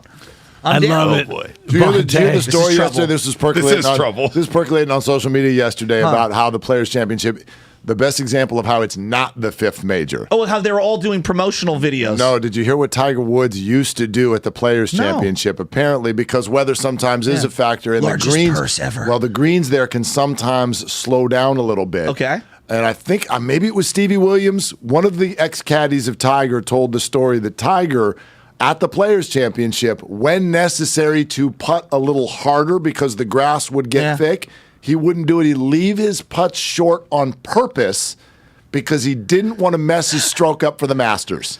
Wow. So that tells he's like, this is not the fifth major. Wow. Tiger's missing putts on purpose solely to not mess things up for what's coming a month from now. That's incredible. Yeah. I saw a whole thing on the stadium course and how they built it. It's pretty incredible. I've never been. Have you been there? Never. Pete and Alice Dye, great architects. They will punish you with their layout. A lot of bunkering, Bonte, in the last 3 holes with water. Interesting. The Island Green. At 17. Oh, is that the course? Yes. Oh, I remember watching that on NBC. Yeah, and everybody would hit it in the water. The way they built it's super cool. I remember watching Everybody that. is up high, and it kind of like funnels down. The actual course kind of comes down. So they call it the stadium course because he wanted you to be able to walk around up tall and see everything. When you go to Pebble and you're 40 rows back, you can't see anything. Can't see a darn thing. So it's tough, but it's a really cool. I want to check it out. Obviously, Was it Fred Couples on that 17th hole one time that made par by going in the water and then dunking, from the drop third area. shot from the drop area? You're going to see a lot of balls in the water. Go ahead, Spinoni. You go ahead and cut that all you want. Balls in the water. Wet balls. That Bonte has a drop somewhere with wet balls. He does now. Wet balls. There's a guy, Duval, who used to kill it on David the 17th. Duval. Yeah. David Duval. What happened to him?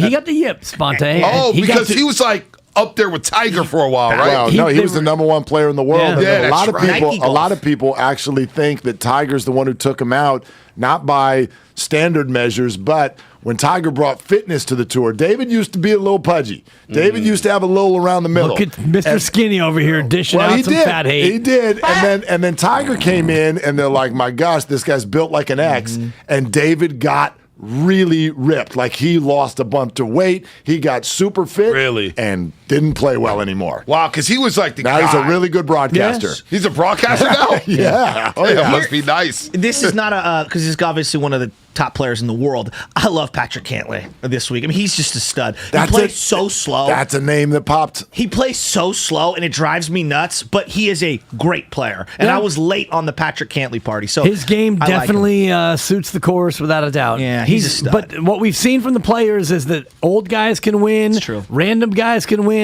The best in the world can win. It really is a throw the record book out kind of event. Cantlay is actually the 6th favorite in the event, so that would not be a huge Who's surprise. the number 1 favorite right now? Rahm? You mentioned Morikawa Yeah. alongside Justin Thomas and John Rahm. All three of them are the co-favorites. Rahm's been the best player in the world, consistently now, actually, for about a year and a half. Keep an eye on my guy out of San Diego, Xander Schauffele. I love Xander. Keep an eye on Xander Schauffele. Giants fan. That's a Giants fan, right? And by the way, Cantlay was the slogan of my high school years, in case you need to know. Thank you. Bro. Butcher Boy with a non-laugh. Oh, my God. A second to A see Steiny this. Guru non-laugh. I Bonte dropped was some. just a grin. Dude, I dropped some It's jibs an in it. audio medium, fella. He hasn't been in a laughing bad. mood today. This guy's Mr. Serious all of a sudden. It's even spelled correctly. You just need an apostrophe and a space, and it would have landed right away. They tried to joke block me. I fought through. I got no You did. reaction. You did. This guy hasn't been laughing. People coming on the text line. Like, one guy dropped one. Who was it? 650. He said, betting the shift is like betting cover 3 Robert just because Jimmy G can't read it. Do you like And I this? was like, man, that was funny. That was funny. Why do we even try betting anymore? the shift is like boy. making you, like canceling Seinfeld to make you watch Friends. Like, that was funny. This guy's just... Not bad. Not bad. Don't bet the shift. I mean, Well, I'm you got to serious. bet the shift. No, I know. Dude. The shift We thing need is to loosen him up with Yeah, something. come on, man. Are you bothered by banning the shift? No. Okay. My thing is, I don't really care one way or the other. I do. two. No, Yes, I'm you serious. care. No, I don't really care one way or the other. Like, figure it out, baseball. Like, I understand trying to put more balls in play. I like the strategy of it. Well, who hasn't been on a diamond? Hey, Jimmy, move up the middle a little more. Hey, you got a lefty, slide over to the other side. I'm okay with that. The thing that I think is more intriguing? I'm hearing mound talk, meaning the mound might move back, it might go back down a little. That to me is the more interesting. He's hearing mound talk. Yeah, get out of here. Now they got safe bases. I see dead They want people. bigger bags. Safety bag. You know what the safety bags. bag I is. hear mound talk. Safety bags. Safety bags are I'm a big fan of being safe, but no, my God. the shift is not just about. I mean, not to get technical, it's not just about balls in play. One of the things that's always bothered me about the shift is it's not equitable for a left-handed and a right-handed hitter. No question. You can put 4 guys on the right side of the diamond for Brandon Belt, but you can't put 4 guys on the left side of the diamond for a right because of the first baseman. Yes. So there's stuff like that. It just. I get it. You want to let everybody you should be able to strategize however you strategize. There are rules. You would put the shift. Well, we act in baseball like, oh my gosh, you should be able to stand wherever you want. You can't in basketball. No. There's illegal defense. Or in football. You can't in football. No. You have to stay on X side of The line of offense scrimmage. literally you need to be you need this many guys on the line. Like, yeah. What? Yeah, baseball's just stupid. If you want to put 3 infielders on the right side, go ahead and do that. Just hit it the other way. Just hit hard them. to hit. It doesn't work that way. Baseball is It doesn't work that way. Dibley, I wish the NBA would have reset their calendar and went from January to August, and we would never talk baseball ever again. Just we blow would just baseball eliminate out of them. the water. not Go true. away, baseball. No, you You guys are talking through your current anger. This I is would just be all NBA. No, Go away. You went to every home game. You guys, the two of you. I went to 2 home games. You'll be there on opening day, which is coming up in about a month and a half, and you'll have sure about that? You'll have your hat on, and you'll be missing out if you don't. And you're probably gonna get some news later today. I have a theory that I think that the national media refuses to talk baseball,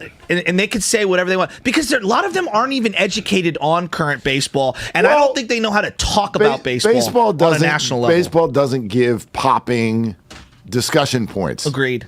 Which is a problem for baseball. Yep. Basketball does. Basketball leans into the drama, right? Like everybody's dating a Kardashian, and we're going to draft the All-Star game and make fun of each other, and Durant and Harden, and everyone's laughing, and Shaq a fool. Like it gives you that sort of, that aha moment. Baseball doesn't do that, and I don't know how you do that because you can't manufacture it, but. We're overstating the demise of the game. That's what I'm getting. And how much we hate it because we are characters, Willard. Well, yeah, we got no characters. Yeah, we're currently mad at it. Ohtani was a character. He popped last year. Was as good as it. Yeah, Fernando he's a Tatis Jr. Yeah, and you guys people started hating on him. No, he's cocky. He doesn't run it out. Well, we started nitpicking on him. Now you're talking about the actual issue. If you actually watched a baseball game in the Dominican and watched the way the fans react to it, you'd have a completely different perception of the whole idea of baseball is boring. Agreed. Baseball is not boring. It's not. I don't think it's boring. We make it boring, and the players and the game itself make it boring because they legislate fun out of it. Thank you. They legislate the fun out of it. They do. Madison Bumgarner, love you forever. You're the owner of one of the greatest stick things in the mud. But you are actually you are one of the poster people for what is the problem, which is anytime anybody wants to show personality and have fun, you get mad, you snot rocket, and throw a ball at them. Nah, that's true. Let some people have some fun, man. I love agree. Puig. I'm with you on that one. I loved Puig for the game in terms of all the antics. Yeah, no, I'm with you on that one, Willard. I don't care. You guys have a good show. What do you guys talk about, by the way? Gambling? There's always tournament? a little bit of that. Which movie character would you want to surprise you at work? Jackie Moon, bro. Jackie Moon surprises Klay Thompson on the job. Wow. Which movie character would you love to have show up at your job and be like, "Hey, Bonte, mine's coming up, and you'll believe it." Butcher will give it a woo. Tony Soprano. Dude, Darth Vader would be sweet. Just coming in like take away my breath. Go to Matt. Matt would say, "Guys, this is a total." I've wanted to say that to you 1,000 times. I find your lack of faith disturbing. I wanted to do that a bunch of times. I'd have to go Denzel. That would be sick. Training day? Which You wanna get wet? It's got to be training day. It's got to be training day. You're picking a character, not an actor. Character. Yeah. You're right. So are we going to go with, you just got wet, son. He's gonna get you that PCP. I kind of like that. Here PCP. Johnny. Sure. LSD. That was a great line. You just got wet, dude. He just got wet. Not bad. Training day, Denzel. Well, I got to think about that one. That's a great topic. Great topic. Thank you. I'll be listening to that one. Keep it locked. Keep it locked. talked until production value on their show. Exactly. Wow. Once we start talking about Who's the baseball, new you go guy? ahead and nod off. I do. That's it for us. Go on. It's a 4. I find your lack of faith disturbing. They're longtime friends. Let me tell you something real quick about Dibs that I'm sure not everybody knows. And first-time partners. Hang in there, big guy. There'll be brighter days ahead. Now, these two homegrown Bay Area boys finally come together to take over sports talk. Get the hell off of my doorstep. Major League Baseball, you stink. It's Willard and Dibs on 95.7 The Game. Oh, I'm going to get you today. I'm going to get you today, buddy. Nice little nap there. Talking about am baseball. I hearing you? Oh, there you go. That's on me. Wow. That's 5. Wow. Delay Well, the you're game not is you're not game. much for rookie mistakes. You've been doing this for 47,000 years. At least. Yeah. I went to hit the button, and I was Scott Norwood. I was wide right. I Delay missed of the game. button. Yeah. I'll take it. Sometimes you got to start first and 15, and you hope you can still move the chains. You're gonna have, I'm gonna be on one today though, because my gosh, Because it's your last day of the week. Well, that's part of it. I'm course. like, I woke up today. I'm like, it's Friday. Totally. No, it's not Friday. I will be missing the next 2 shows, but in the most 2022 thing ever, and in fact, I might appear again at 9:45. With the finger pointed at myself, because why am I taking 2 days off? I am using vacation so I can just work in other jobs. What are you doing? Yeah, no worries. I teach at Cal Poly. I got to go down there and meet with them so we can figure out what the heck we're doing for the spring. So from one job to another, but all good. I know that everything will be left in good hands. So yes, it is a Friday for some of us, I guess, but also Dibs. What a day yesterday. What a day. What a day where everything seemed to go so well. It started right in the middle of our show with Russell Wilson leaving the NFC West. How good is that? As the day went, that just felt better and better and better. Looking at Seattle and making all they want. We got 2 1s. We got 2 2s. We got Noah Fant, rising young, but he's only 24 years. You can sit here and say, I don't care if you got 8 1s and 8 2s. Who's your quarterback? What's your plan? Our coach is 70 and we have no quarterback and no one's available. But it's okay, Seahawks fans. Everything is fine. So it started with that. And then we got the percolation sensation. It's an early buck. Yeah, Grab the jar. I got the jar. Yeah. And we're short on singles in there. I've been consolidating big bills. I have a ton of ones Yeah, I today. got some ones. Yeah. And they're a little crumpled up, which is going to bother you, but I'll try to flatten them out. Do your best. Best I can. We'll I'll get take them in care the jar. of the jar on the 11 o'clock hour. Yeah, the jar. When you talk baseball and I'm looking for something to occupy my mind while you drone on about, I think today's the day. Speaking of baseball, today could be the day. Yeah, right. And baseball, particularly the owners, they're definitely going to make an appearance at 9:45 on What Are You Doing? Because apparently they don't understand the English language. We'll get to that. And then you and I spent the day yesterday on the show going, I think today's going to be a different Warrior squad. Whatever those doldrums were, I gave you 3 reasons why last night was going to be the night that you see a different Warrior squad, and it was an Ottoman game. It was an Ottoman game. Hope springs eternal.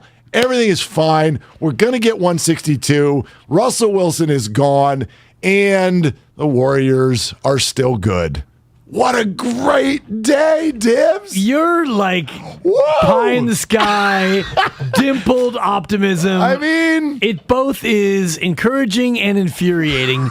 It's an infuriation sensation, quite frankly, because no human being can be this sunshiny and this positive, yet you portend or you maybe pretend to be. Let me just chip away at these one by one. First of all, the Warriors, it was an Easter game. It wasn't an Ottoman game. They put all their eggs in one basket. And yes, they beat a beleaguered Clippers team. Good win, Warriors. Good job. Steph Curry tweaked his ankle, but he was able to come back and play. That was a scary moment. I loved your text when that happened. You're like, well, that girl in Denver's going to be crying again on Thursday. Where was the live footage of that little girl in Denver crying as she's watching the game? Can you imagine? We had to scrap our pennies together to get the NBA package so I could watch him roll his ankle. And I'm it's no fun making light of a You said 4-year-old girl. You were wildly inaccurate. I with took that. the under. That's true. She's darn near 11, I would say. I got her at 10 or 11. Driver's license in a couple of years. Thank you. Whatever. She was crying.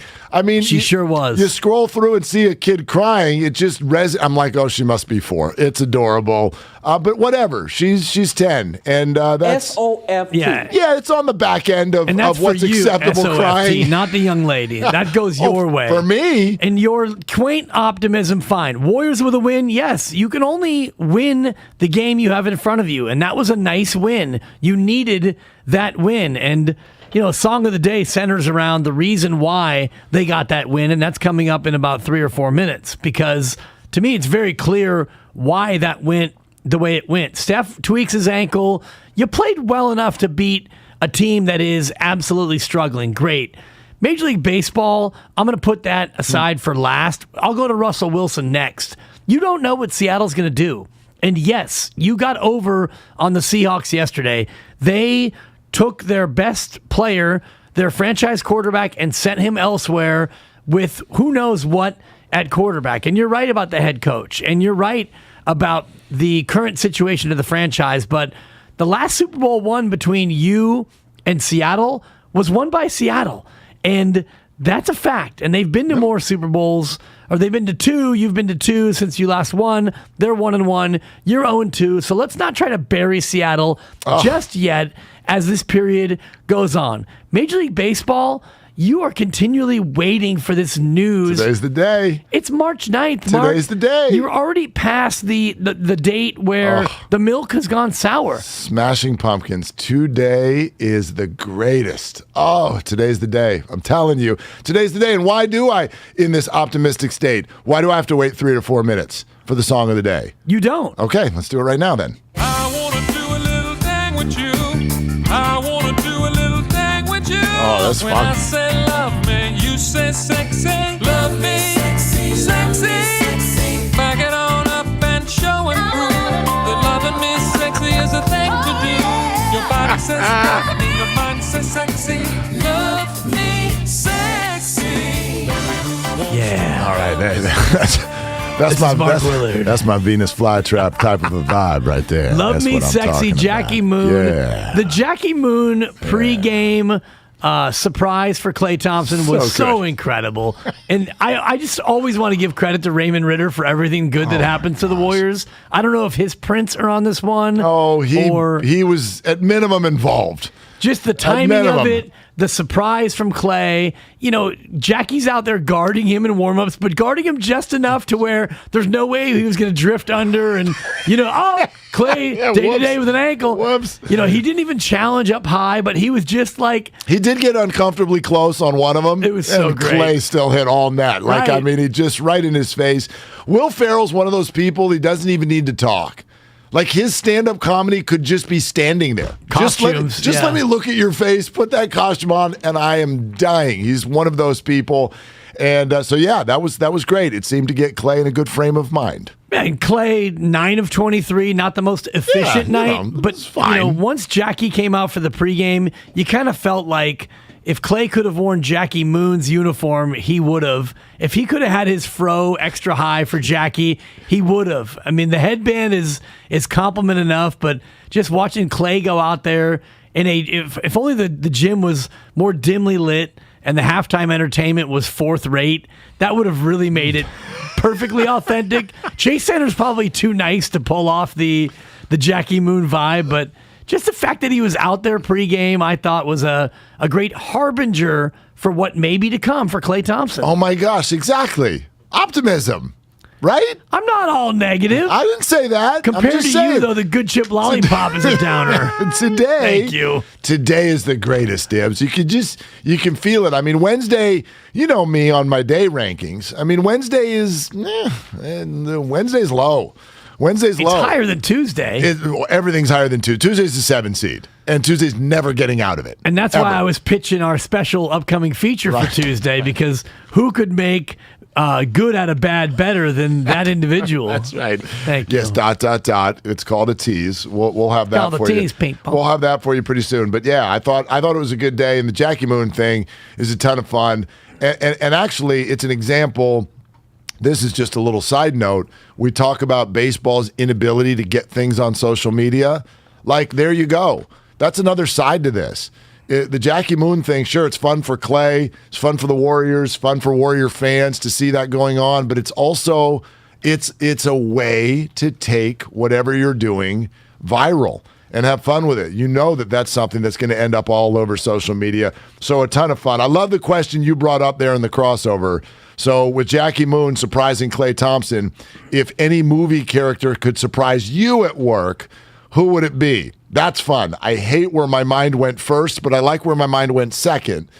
We'll see. That's where I was too, actually. By the way, well, I would love to hear those. Let's and text line, Comcast Business text line. Call them in 888-957-9570. That'll be a whole lot of fun. If a movie character, any movie character, not an actor, the character, not the actor. Yeah, not an actor, actress. Like if you want Denzel Washington, you have a lot of great choices. Remember the Titans. Do you want to be motivated? Training Day. Do you want to be terrified? Which Denzel would you want? Be creative. Don't just say I want Charlize Theron to show up at work. That's not what we mean. Actual movie character. If you ain't trying. Halle Berry from Monsters. I mean, Charlize Theron with the Savannah, Georgia accent from Bagger Vance. Now, she could show up at the office. That would be fine. That's not my number one pick. But, it'd be fine. She could sit in here and watch the show. Maybe donate a couple dollars to our favorite charity. All of that is on the table. So keep that coming. Kevin Dana with the G League Warriors is coming up in the 10 o'clock hour. Ken Palm is coming on later today. It's Wednesday. The Good Doc is going to be on later today. We'll get to all of that. 888-957-9570 is the number. What Are You Doing is only 18 minutes away. It's Willard and Dibs on 95.7 The Game. Stanford Blood Center presents The Executive Show with Zaza Pachulia.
award-winning service. Again.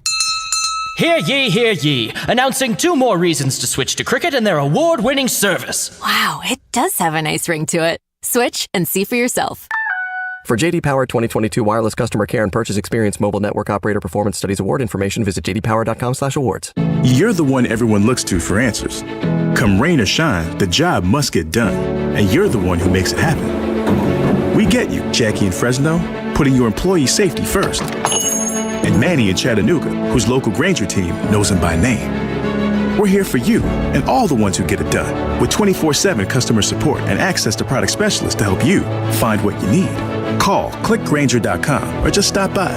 Granger, for the ones who get it done. Millions of people use Zoom Phone, the innovative and feature-rich cloud phone system for businesses of any size. Zoom Phone is simple to use, whether you're on a mobile device, desktop, laptop, or desk phone. And because every call is important to your business, Zoom Phone was built with reliability in mind, using geographic redundancy to keep your communications online.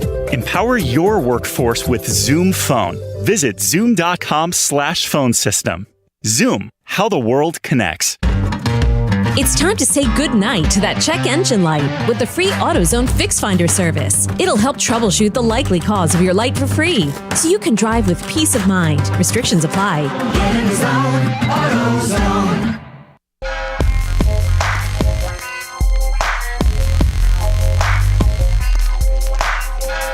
Low bounce pass into Zubats.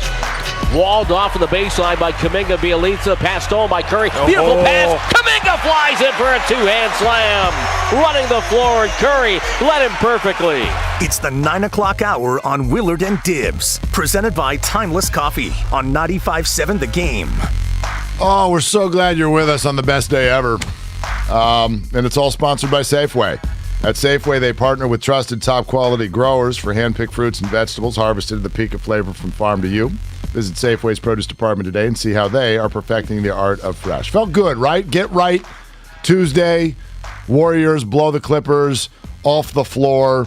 And I forgot maybe even the other piece that was just so perfectly happy yesterday. So Russell Wilson is gone. That's good. Today might be the day for baseball. Bob Nightingale is tweeting out the new schedule as if it's already, on its way to being done. We shall see. Warriors get right, blow out the Clippers. And then we didn't even bring up Willie, the San Francisco Giants' emotional support dog, who is pulling on heartstrings throughout Giants minor league camp and becoming a viral social media star in his own right. That's awesome. Yeah. Yeah. What's Willie doing, Mark? Is he wagging his tail? Is he like running up and sniffing a leg? Is he just working his way into people's hearts? That's awesome. What he's doing. That's great. Yeah. The power of an animal as a consoling, a comforting presence. I've seen it really with you, first and foremost, with the great Penny. And, what's become of you and your social media with a 10-picture homage to the home-iversary of Penny coming home. It's just, I love to see people responding to animals in this fashion. Yeah, absolutely. I mean, there have been a few things this year. And so thank goodness for my dog. And I know a lot of people feel that way. I certainly do. Let me add something to that public service announcement, if you will. If it's about dogs, I'm in. Well, I can't tell if you're being genuine or not. Are you being sarcastic with me right now? How well do you know me, Mark? You've known me for 15 years on and off in a distant way, and about 5 months now intimately. Yeah. Okay, that answered that question. So anyway... I've never been more sincere in my entire life, Mark. Tell me more about dogs. I don't want to tell you about dogs. I want to tell you about people. And I do want to say, because Penny was technically, as they used to call it, a pandemic dog, right? You couldn't even get an appointment at shelters. Yeah, that's a 3. It's a 2. You're right. It was a 2. I was trying to be nice. I was trying to pull you out of that pessimism. But anyway. Good luck. Pandemic dog, you could not get, when we got Penny a year ago, you couldn't get an appointment.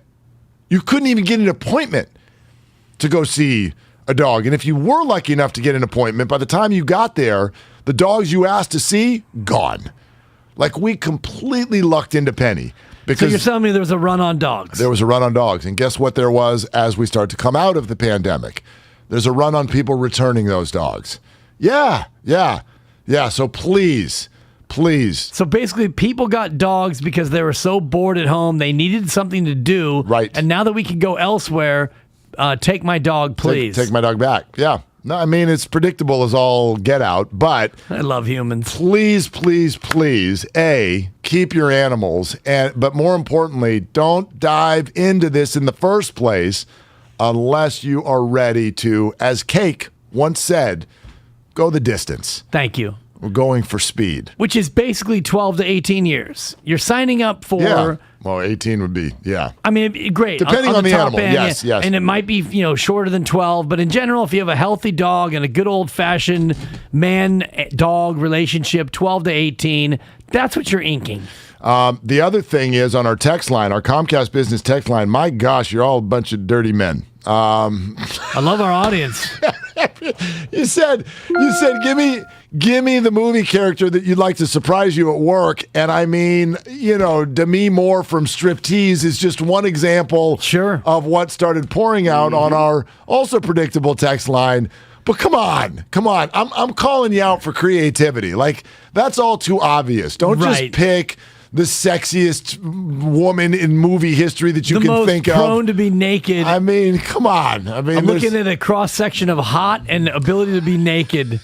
I mean, can we be better than this? There's an entire wing of what used to be called a video store that you can go to if that's where your mind is. Yeah. You don't need to go to someone who's actually making $20 million a film. I don't know if I've ever told you this before. I have an intimate working knowledge of the movie Top Gun. Oh, I thought we were about to. Oh, no. I once played golf with Tom Cruise. Whoop, whoop. I mean, I thought we were going to go there. I've never Kelly played with Tom McGillis and I had coffee once in Toluca I Lake. once played beach volleyball with Val Kilmer. Thank you. Whoop, whoop. I do. Who was it that brought up Maury Wills in here the other day? Who was it that brought up Maury? Was that Goo? Maybe Steiny, one of the Steiny? two, yeah. I did play golf with Maury Wills one time. Whoop, whoop. Yeah, but it was on accident. And he left early. I once did a TV show with Maury Povich. Turns out I was not the father. Yeah, good for you. Thank you. Okay. Would it be so ridiculous if they played that? Oh, gosh, what happened to our world? Anyway, what the hell was I talking about? On the YouTube feed, by the way, you can follow us on Twitch and YouTube at 957 The Game. Be one of the legions. We've got a Harley Quinn, Lisa, Kelly LeBrock from Weird Science. There was a Halle Berry reference. Well, sure. So that's just in keeping with the thread. It's not just the texters. I do have an intimate knowledge of the movie Top Gun just because I've seen it like north of 50 times. I loved it. It was right in my wheelhouse. I'm still waiting for that. That new Top Gun was supposed to come out before the pandemic, and it's just like, is it ever going to happen? Did it happen? And I don't even know what happened to that. But anyway, when you posed that question this morning, the movie character that you'd love to see surprise you at work, I was embarrassed that Maverick was the first thing that popped in my head. And then I'm like, whoa, what am I doing? That's weird. Tom Cruise on a motorcycle with a leather jacket? That's super weird. I don't know what happened there. So Take my breath away. I started to stop and think about it, and Stop immediately, what you're doing. Yeah, I'm like, whoa, pause, let's recalibrate for a second, and what's going on here? Question your life. My mind immediately then did go to Star Wars, just because if we're talking about characters, is there any franchise or any movie that has more unique, creative characters? Show up to work, I will. That's a 4. How amazing wouldn't it? Like, I know that would be pretty sweet. I know your minds all went to like Pretty Girls or like, of course, my favorite movie characters. This guy was a badass in this movie or whatever.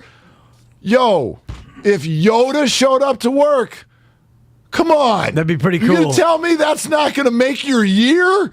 Like, you sit on all staff, and pretty soon everyone's in posing for a picture.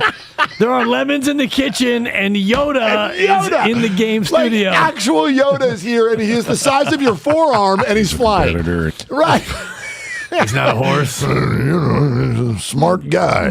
Jedi. Thinks his way through the games. And anyway, So that's my pretty pick. good. Yeah, give me Yoda. Yoda showed up at work. I have a feeling the show would change a little bit. I went with first like my all-time favorite movies and tried to go with characters from there. My first one wasn't underwhelming yet. It would kind of be cool choice, which was Andy Dufresne. You know, if Andy Dufresne... I actually thought of that. Just Yeah, to that's a talk to great Andy one. about, Shawshank and what life was like with Red and how he fought off the sisters and all. and Ziwatanejo. Yes. I just want to hear him say... How much courage did it take to ask for beers on the roof when you guys were re-roofing? I mean, that took a lot of chutzpah. Remember when the warden was at the door and he's like, you better turn that down, and you turned it up? Wow. My gosh, you are a negotiator. So much. I want to hire that guy as my agent. Yeah, that was great negotiation. Wow. In the moment. But I actually settled on Jules from Pulp Fiction, just to have Jules come in with the curl and the outfit. And, Say what again? Totally. Let's send you down to Nahigian's offense. Look. I need you to tease the bit better. Say tease again. And, he turns to former assistant PD Danny Freisner, who's been promoted. I don't remember asking you a gosh darn thing. Just to have Jules for, an afternoon. Well, Jules is who we all want to be. Exactly. We all, wouldn't you love for one day to be Jules able it to up. speak to other people that way? Right. Like you can't do that. You can't walk around in life doing that because no one would like you and you'd get fired. But wouldn't it be fun? Just a special 5-hour furlough, if you will, and just let me speak to everybody that way. Where you could just say what again? All that. I mean, just all of it. Grabbing beverages from people, eating burgers, Big Kahuna Burger, all of it, Everything but getting hosed down by Tarantino in the backyard. I'll pass on that portion of the experience. But anyway, just something I thought of when Jackie Moon, because you could tell that Klay was really thrilled, more than just this is cool. Genuine, yes. Yes. But he played it perfect the whole way. He went through his warm-up. He didn't let's do a picture or let's break character. He was just going through a warm-up like Kavan was guarding him. Well, and Will Ferrell did the same. Or I'm sorry, I don't mean to ruin the bit. Jackie. Yeah. Jackie, I mean, how does someone do what he did? Get out there on the floor wearing that with the Golden State Warriors, and he never broke character. Ever. I mean, and how he do drilled a 45-footer as well. Just throw it in the ocean from the front of half court. From the hip. So good. That was a whole lot of fun. So you can keep those coming throughout the show. And please, we would like everybody, or actually I would like everybody, get in touch with your creative juices a little bit. Thank you so much for listening, Vince in San Jose. But he texted in, Yoda is not a human, so he can't actually show up. These are movies. These are movies, okay? Guru was in here the other day, and he was talking about something with the Warriors, and he's just like, I can't get behind it. Like, they're not keeping it real. With me, with content, you've got to keep it real. This was 2 hours after he was talking about how good Batman was. I'm like, wait, hold on a second here. We got to suspend reality when we're going to the movies, don't we? Yeah. If you're even going to watch Star Wars, what are we doing? You know what I mean? Speaking of which, 9:45 every single day, we call it our morning meditation. It's an opportunity to observe anything in life, sometimes yourself, and let it out. Ask questions, observe, and then when something frustrates you or doesn't make sense, you just scream, "What are you doing?" And then everything feels better. Willard and Dibs have a lot to say. My only weapon was my mouth. But they just have one big question. What are you doing right now? What are you doing right now? What are you doing right now? What are you doing? What are you doing? What are you doing? I got you in the crosshairs, baseball owners, simply because I was taught well by my grandma.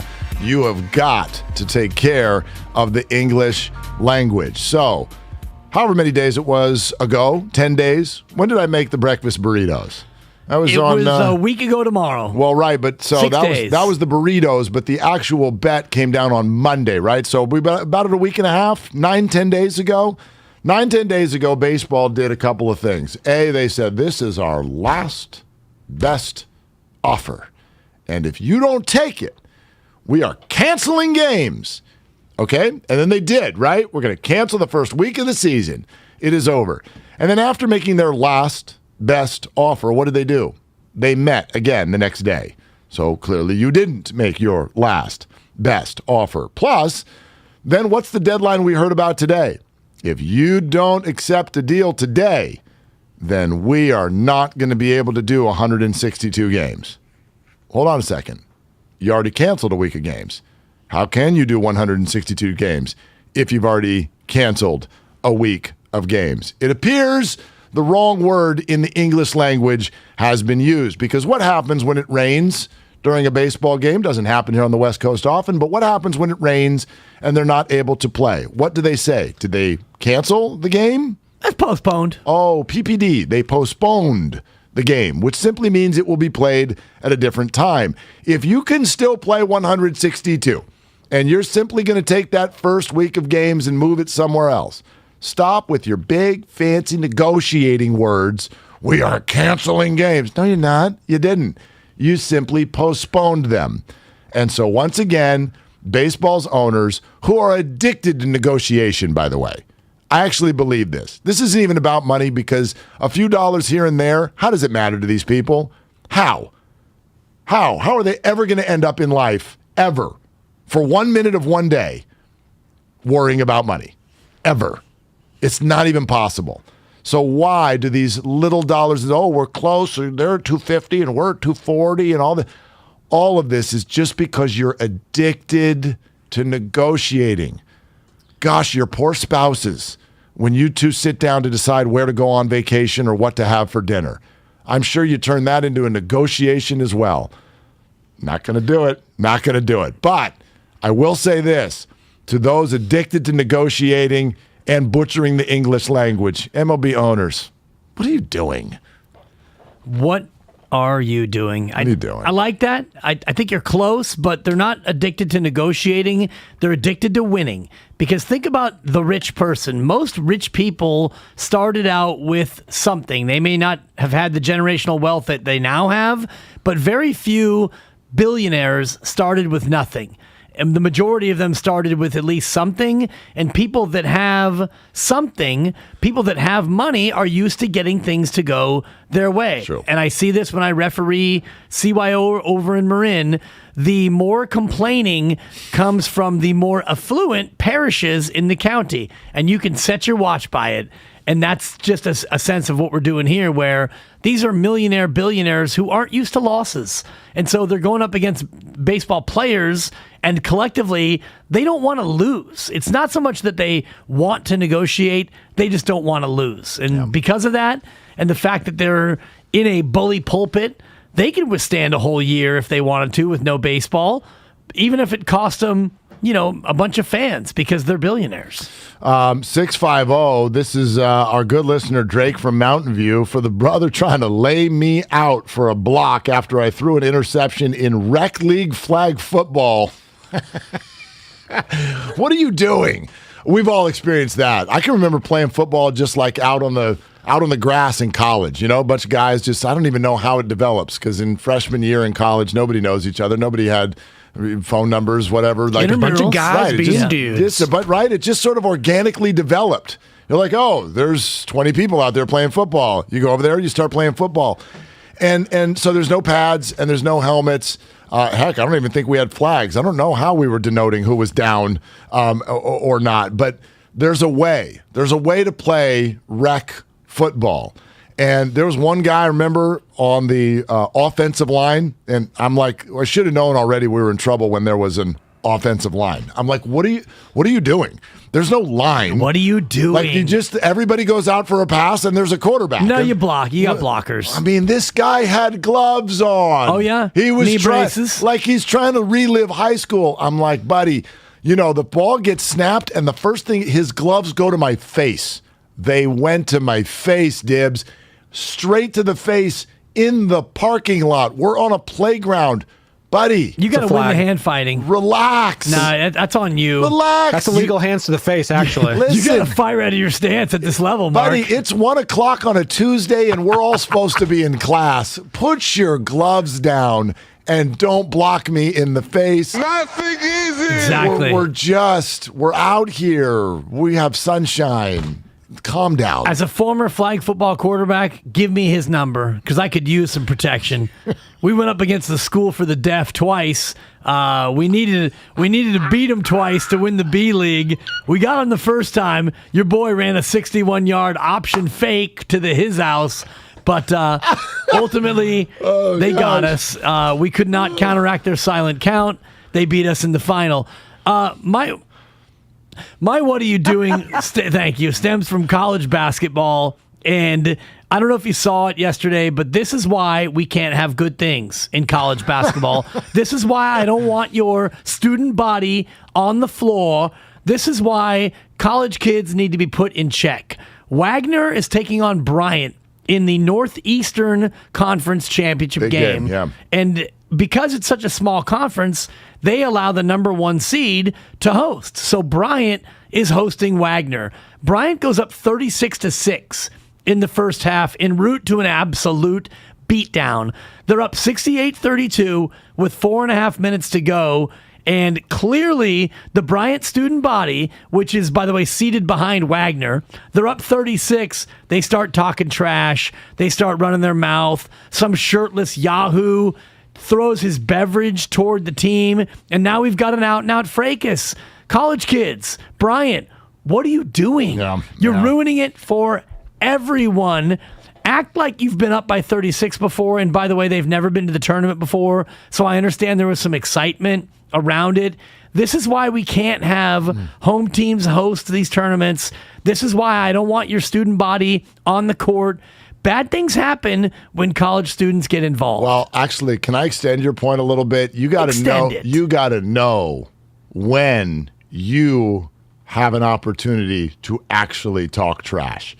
Leave trash talking to Michael Jordan and Kobe Bryant. I saw this yesterday. You know that we were out at Mill Valley Golf Course, Tam High versus Archie Williams yesterday.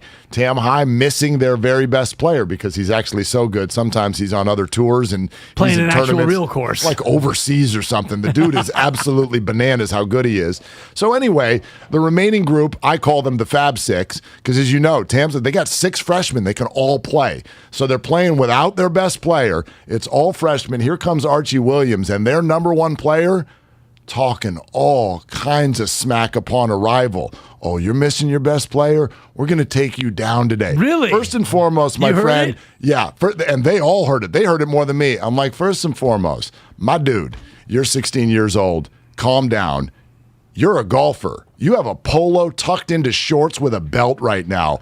Chill. Chill with the trash talk. Secondly, you're on the road. You're coming to Tam's house right now. You're in a hostile environment in Mill Valley.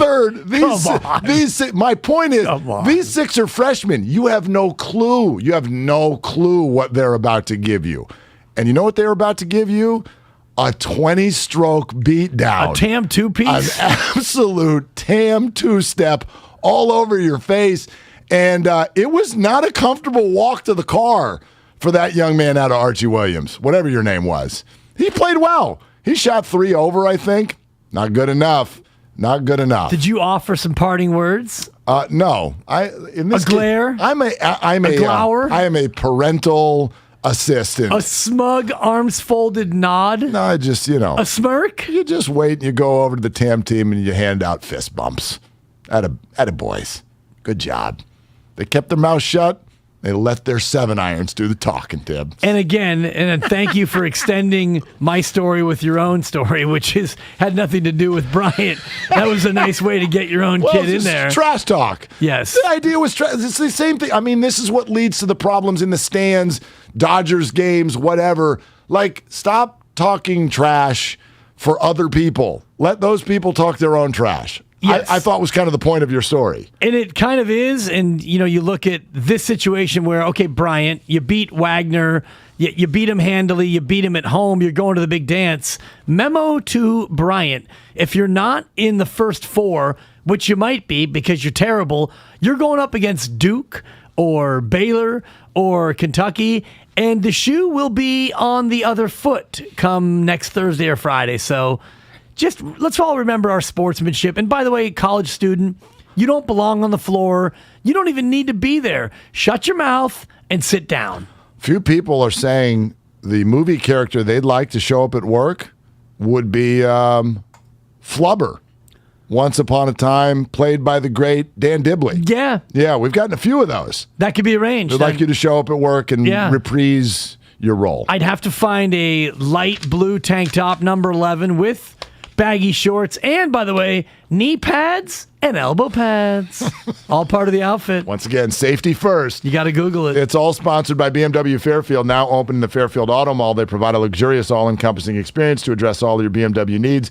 Visit BMWFairfield.com today and book your visit. That's BMWFairfield.com. All right, are the Warriors on track? And the hidden gem out of last night's game, courtesy of Jackie Moon's best friend, Kevin Dana, next hour out of the G League as well. What's going on with James Wiseman? We're doing all of that coming up on Willard and Dibs on 95.7 The Game.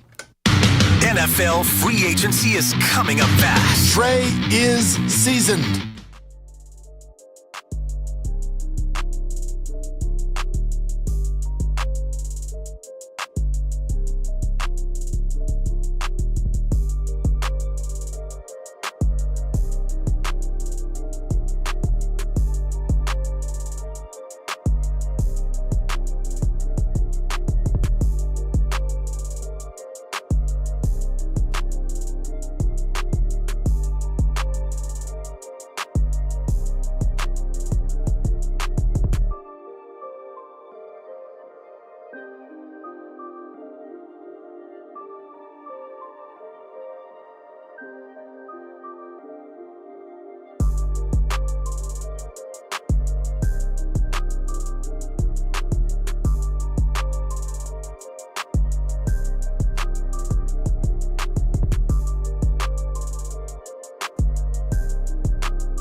accepting donations of land, homes, buildings, or any kind of real estate. You're listening to KGMZ FM and HD1 San Francisco on Odyssey Station. Presented by DuckDuckGo. Privacy simplified.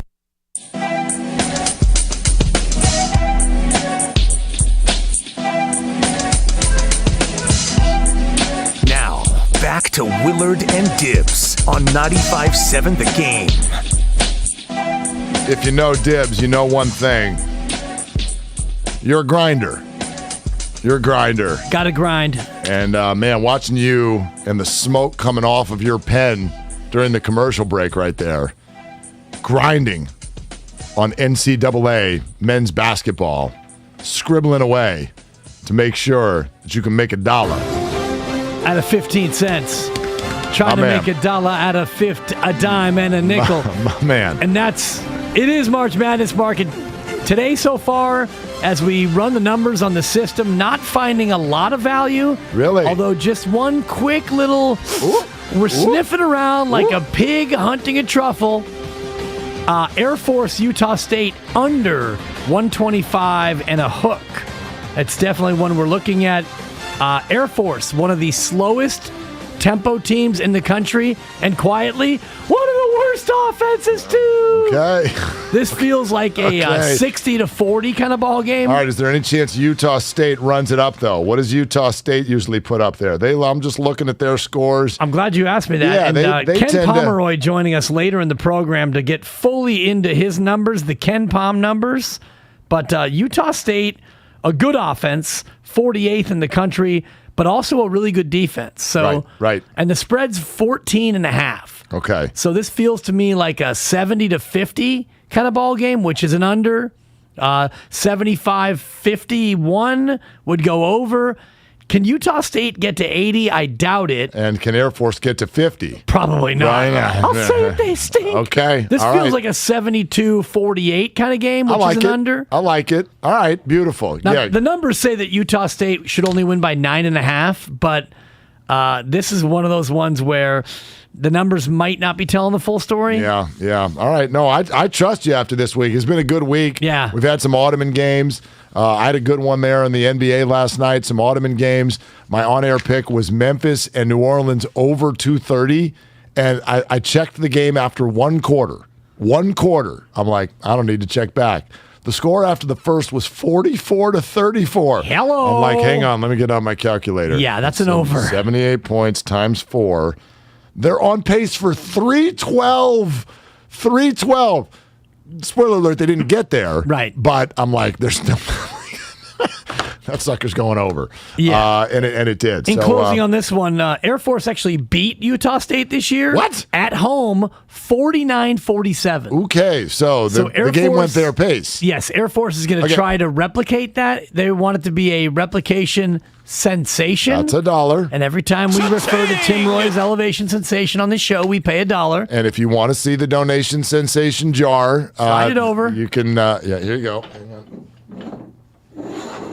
You can check out that we have the pictures up on social. One of these days I'm going to fire that sucker right off the table and everything's going to go to hell. For you. Yeah, so there it is. Put it up on Twitch and YouTube. You can see it if you want to see the jar. It's on my Instagram at MTWillard, and more coming on that in terms of how you can help our specific charities as they unfold through the months to come. Shake that sucker up. Shake it up. Shake that thing. You look like you're about to draw a number out of there. You're not allowed to take anything out of the jar. You can only put stuff into the jar. You know that, right? All deposit, no withdrawal. Exactly. Speaking of deposits, I feel like we should maybe put some money aside for the charity case that is known as Derek Carr. Spadone was talking about how he was trending on Twitter yesterday, and all he did was wake up and have coffee. Like he did nothing. And the next thing you know, everyone's like, Derek Carr, AFC West, you're a joke. He didn't do anything. And he's not a bad quarterback. He's just not Patrick Mahomes, Russell Wilson, and the idea of what Justin Herbert will become. But this is interesting.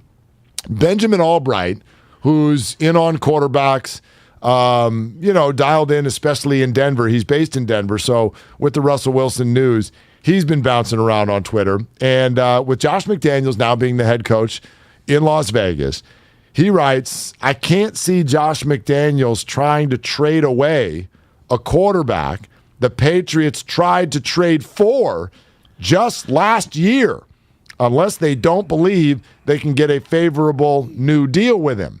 And I went, huh? Did you know that? No. The Patriots tried to trade for Derek Carr last year before settling on McCorkle.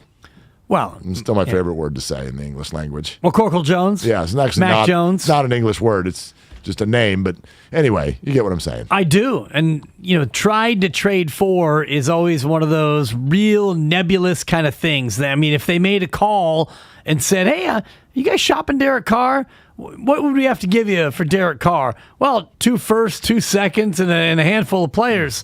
I'm out. Yeah. So we'll go with McCorkle. Yeah, the whole idea of tried to trade for is very, very broad, very, very general. It is, however. I tried to date Christy Markle in high school, which is to say, she was head cheerleader of the whole deal. Beautiful. I shot her a look. And she looked back at me, and I immediately whipped my head around and got back to work. Okay. So I tried to date her. Yeah, no, Get better, Dibs. The more interesting thing is not tried to acquire. The more interesting thing is the Patriots brass likes Derek Carr. That to me is interesting. He is such. Everybody liked Christy Markle, by the way. I bet. Yeah. It's an easy like. Christy McCorkle? What's her last name?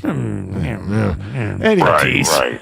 It is. It's an interesting spot for the Raiders. I mean, it does. It feels like they've got a guy. They've got some interesting pieces. They won more games than they lost last year. They finished in the playoffs. They showed well in the playoffs. Let's not forget the team that almost won the whole darn thing. The Bengals go to the Super Bowl. The Raiders had the ball inside the 5 with a chance to tie them right there at the end of the game. They were right there. So did not feel like a bad year for the Raiders. But what is the outlook? What you've got Derek Carr, and so this is what you're going to do every year. Mahomes, Herbert, and Wilson. Jeez. Good luck. What's your alternative? And this is where we talk about Seattle and we talk about Denver. Denver looked at the same situation. They didn't have Derek Carr. What they had was nobody. What is our option? Well, we can hope that we can draft a guy in the next year or two, and maybe, just maybe, that quarterback will be one of these generational talents. The odds of that happening are not great. We look at the 5 guys who were taken last year in the first round.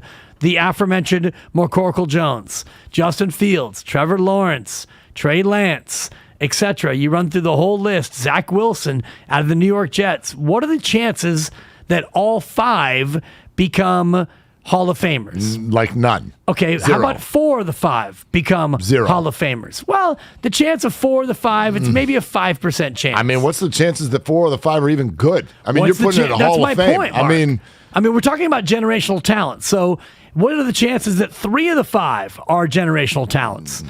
10%? Getting there, 15%? yeah, like on the board. The chance that 2 of the 5 are those guys, maybe it's a 1 in 3 chance. Right. Odds are that one of those guys is a generational talent, but the better odds would be that none of them are. However, when you're in sports, and this is true for a lot of things in life, maybe not everything, but maybe, your spouse, sports, what have you, if something feels good, should you just stick with it or should you go for great? Because that is the question that sat on the table for the 49ers last year. You've got good, and I know some of you think he's not good, but I hate to break it to you, he is. He's good. He's pretty good. You can put the pretty team, in parentheses. He's pretty good. The team is good with him. When he plays, the team is good. He has played, and they have gone to the NFC title game or the Super Bowl in those 2 healthy years. You can either put pretty in front of good or enough after good, whichever way you want it. He is pretty, but the point is... He's either pretty good or he's good enough. You're right. He's not great. No. He's not great, but he's good. So... Enough. Do you settle? This is one of those words in the English language. And do you settle? It triggers people. Huh. Do you settle for we can compete, this is good... Derek Carr is the exact same thing. I'm not saying he and Jimmy are the same quarterback. I'm saying the Raiders are in the same spot. Actually, maybe even worse. because the 49ers were doing it in a division that wasn't presenting to you an elite player at the quarterback position with all the other teams. Maybe this year, I still think Kyler Murray has a ways to go before you can call him elite. We didn't know what Matt Stafford was going to do. Russell Wilson actually lost more games than he won this year. But the point is the Raiders can play with Derek Carr the same way the 49ers can play with Jimmy Garoppolo. Now, maybe the 49ers moved on because they saw someone they felt could become elite. I don't know if that's available to the Raiders this year in the draft or anywhere else for that matter. But it is an interesting question. You've got good. You can compete. You can be relevant. Your fans cannot be mad at you. Or you can take a chance and you can move on in an effort to actually compete for Super Bowls. Because Derek Carr is good. He's not winning a Super Bowl. He's not coming out of the AFC because it's not even just his division. There's also Josh Allen, a few divisions away, right? There's those Deshaun teams, Watson potentially somewhere in the Joe AFC. Burrow now. Now there's Joe Burrow. Russell Wilson, you mentioned it, the division. Good grief. Derek Carr, you're not going to get there. So you can be fine, but you're never going to win. Well, you might win, and this is where your love of Jimmy needs to spill over to another quarterback who is in the same sort of sphere, and that's Derek Carr. I think Derek Carr has a bigger upside than Jimmy Garoppolo, but he also has a lower downside. He's more prone to mistakes, but he's prone to bigger plays, I think. So if you can get to a Super Bowl with Jimmy G, you can get there with Derek Carr if you build around him. But I think the greater discussion point in all of this is how do you want to live your life? Not only as an NFL GM, but as a person. Do you want to settle? Because you get to a spot where you look at your life, and your life could be good. Your life could be the Jimmy G of lives. It's fine. Your life is good enough. You're a life manager. But there might be a move you could make that would potentially elevate it. And that's where you look at Denver, and they think, if we get Russell Wilson, we could be a Super Bowl contender. Right. It worked with Elway, so why not have it work this time? Well, and Denver thinking that also, again. With Peyton Manning, rather, not Elway. Right, with Peyton Manning. I believe, though, you look at that division, you're like, if we're not elite at quarterback, we're out. We're not going to win this division. You're not going to beat Patrick Mahomes unless you're fighting fire with fire. And Patrick Mahomes is not graduating through that door. There doesn't seem to be another surefire college candidate in the next year or two, it seems, according to experts, that could be that guy. So go ahead and roll the dice. I love it. And that's where you look at the Rams. And as much as you derided them for being star hunters, they brought in a good quarterback, a better quarterback than what they had, and they won the whole thing. So that becomes now, I think, more the blueprint than what the Niners are doing. Speaking of quarterbacks, and we'll do this in a half hour. So fun game, sort of spurred along by the acquisition of Russell Wilson in Denver. That should be, and Aaron Rodgers is staying in Green Bay. Now that we know those two things, it'll be time to, just let the dominoes all fall over the floor and see where they end up. So later today, 10:45 let's do this. You and I will both predict who will start at quarterback for all 32 teams. Okay? For all 32 teams. That's crazy. Week 1, the starting quarterback for all 32 teams. We will lay that out coming up at about 10:45. That'll be right after Kevin Dana, G League Warriors. Can't wait to talk to him because James Wiseman, here we go. And the Warriors have said as soon as he's ready to play in the G League, he's technically ready to play in the NBA. So many questions we've been asking about the Warriors for the last few weeks now have a somewhat official answer. We haven't seen it yet, but when's Wiseman going to play? Here's your answer. This week.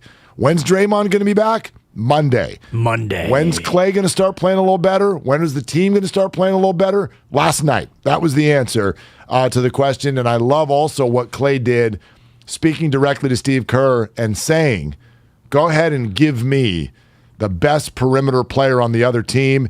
It is time for me to become the defensive stopper that I was 2 years ago. That's huge. It's huge to me that not only that he wants to do that, that he feels capable in doing that. We've talked a lot about this, fans. We only talk about offense.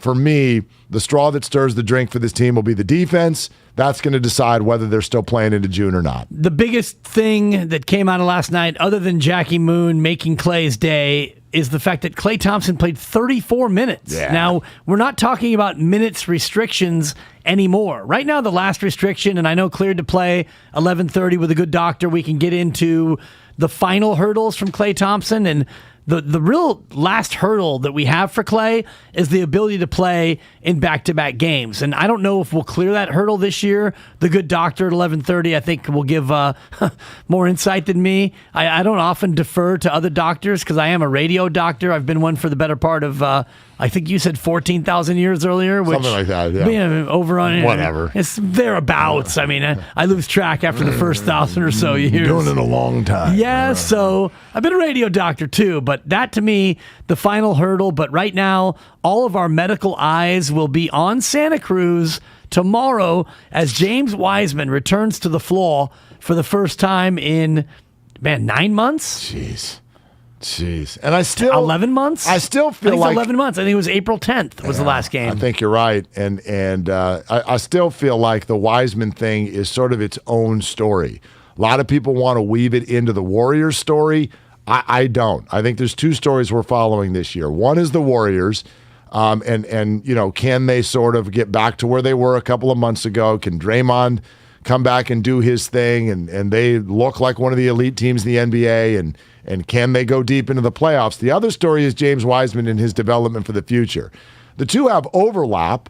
I'm sure Wiseman will play some minutes for the Warriors this year, but I don't, not for a minute, not even a little bit, do I think about, oh, you know what the Warriors need? They need James Wiseman, right? They need a big guy. Wiseman's a big guy. They need James to come back. We still don't even know who this guy is. We have no idea what he is. We know that when you start messing with a rotation that works, it can cause problems. The second Klay Thompson came back, the Warriors and Jordan Poole, for example, have been struggling to sort of figure out exactly what the comfortable rotation is. If you think James Wiseman is the savior, I disagree with you. I can't wait to see what he looks like. I think there is a role for him on the Warriors this year, but it's not the role. He's certainly not the savior, and I don't think it's going to have a significant impact on what they're doing in the playoffs. You get 240, Mark, in a regular season NBA game. You get 240 minutes. So when you start to think about how you want to allocate those 240, you got 5 guys playing 48. 48 times 5 is 240, not counting overtime. We're going to go with 240. You got 240, okay? Steph is back to his old rotation, 12-6, 12-6, which is 36. Klay played 34. I like 34 for Klay. Draymond, when he comes back, and again, we're talking about playoff minutes, Draymond's going to get you 35. Wiggins is probably going to get you 35. So that right there is 70 plus 70. That's 140. That's 140 of your 240 right there for those 4 guys. So who plays the other honey? How do you allocate the other honey? 100 minutes. Now, what's his face? The vet min guy. That's 2 more minutes. I'm going to give him 18. Okay. 1 for every hole of golf he plays. Wow. You know, so he probably won't play 18. I'm going to give him 9 because he likes to play 9 sometimes when he doesn't have time. You got 100 minutes to allocate between Kuminga, Moody, Poole, JTA, OPJ, GP2, Bielitsa. My fault. Yep. GP2, and then James Wiseman. So you're not looking at Wiseman thinking we're going to need 24 or else. We're not thinking we need 18. You probably need from James Wiseman, give me 12. Faux, and faux if possible. He'll play between 8 and 12 minutes. That's all you're expecting. Well, I just wonder who he is in terms of what they need him to be. We know what Wiseman's skill set is. We know that he can shoot a little bit for a big man. We know the offensive ability around the rim. We know that's why he became the second pick in the draft. But the Warriors don't even need any of that. They don't really need that. I keep stressing it. Their offense is fine, even when Steph and Klay aren't quite shooting the percentages you want them to shoot. What the Warriors need in terms of a big, they need a rim protector.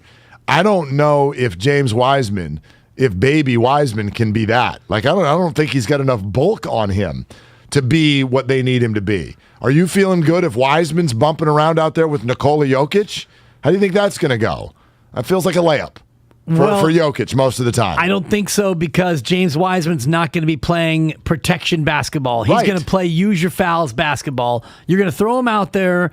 Maybe you start Kevon, you got Draymond in there at the 5, and then early second quarter, you go to Wiseman. Maybe you get some vertical spacing, one block shot, a few rebounds, and use your fouls. Don't be afraid to get after somebody. Like Jonathan Kuminga, he plays a little bit too aggressively, but you know what? Go crazy, young man. You don't want to tamp down a player's aggressiveness. For Kuminga and Wiseman, go ahead and make good, hard, aggressive defensive fouls. I think that's where you're looking at for James. Yeah, so I to me, it's just sort of a mental thing with him. I'm excited to see him too, but it's not attached at all to the Warriors' success. Does that sound weird? But that's kind of how I feel. It's not tied to their success this year. When I watch James, I'm thinking it's sort of like the vibe when we watched them a couple of nights ago in Denver. This is a one-off. This game doesn't have anything to do with this year. This is, let's take a look at what the future looks like. That's where my eyes will be when we watch James, whatever he's going to do in Santa Cruz and beyond with the actual Golden State Warriors. 16 games to go for Golden State. So you figure he gets a couple of Santa Cruzes in there. He likely won't play back-to-back. Let's say you get 10 games of James Wiseman in the regular season.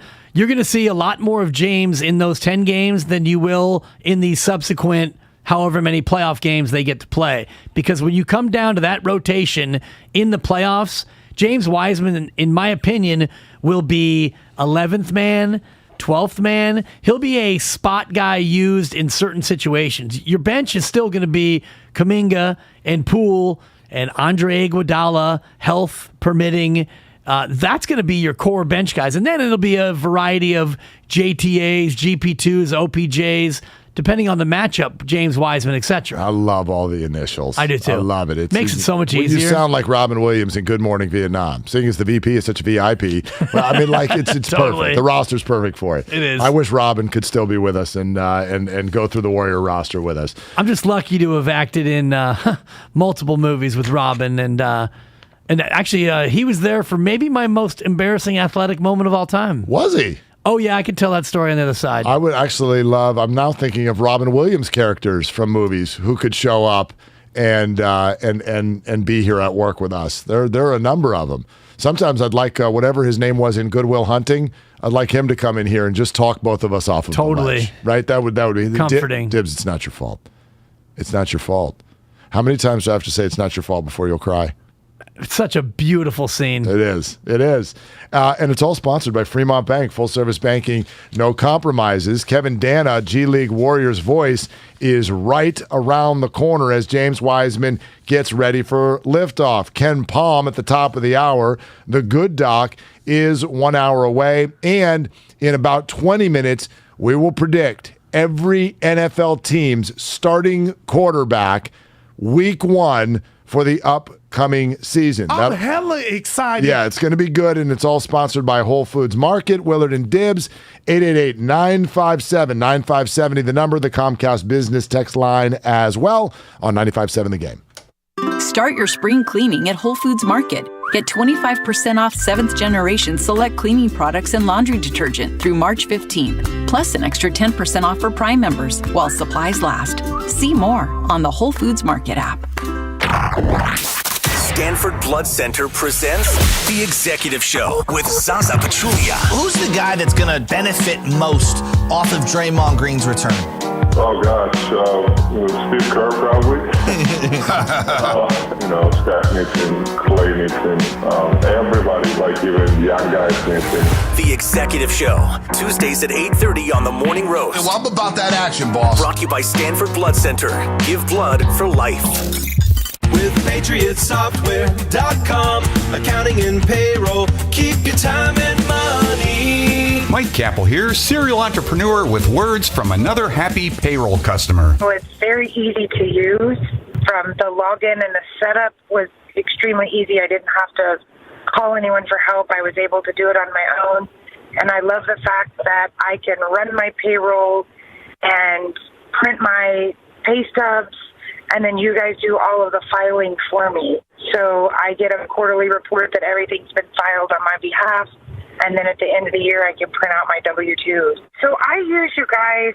I tell everybody, it's the easiest thing I've ever done. Why anybody doesn't use y'all, I don't know. Visit us at patriotsoftware.com. Use promo code RADIO and get 2 months of payroll free. That's patriotsoftware.com. With patriotsoftware.com, accounting and payroll, keep your time and money. Are you scared to put money in your bank for fear of IRS or state seizure for taxes you owe? Are you worried about filing a return because you haven't filed in a few years? Or have you received an audit notice in the mail and don't know what to do? Then contact the law offices of Robert Goldstein today, because this is what we do. We work to stop IRS and state seizures for taxes you owe. We may be able to settle your tax debt for pennies on the dollar with an offer in compromise. We prepare past due returns, even if you have no records. We represent you before the IRS or state in an audit. I'm tax attorney Robert Goldstein, and my firm always offers a free consultation so we may openly discuss your legal options without any added pressure. We are a local firm with offices throughout the Bay Area. To schedule your free consultation, call us toll-free.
came back, like his talent might suggest that when he's like at full go, that he would be able to do. I mean, it's been nearly a year since he's played, and he's going to have a decent sized test in the opposing bigs that Stockton has. Neemias Queta's on a 2-way contract. Emmanuel Terry has played in the NBA this year, so he's going to be going up against some decent bigs, but bigs who definitely don't have the potential of one James Wiseman, the big ticket, as he calls himself on Twitter. So, it's going to be very exciting tomorrow in the 209. You said the big ticket. Does this sort of news make that a bigger ticket? And what is sort of the hype train surrounding Wiseman making a Santa Cruz appearance?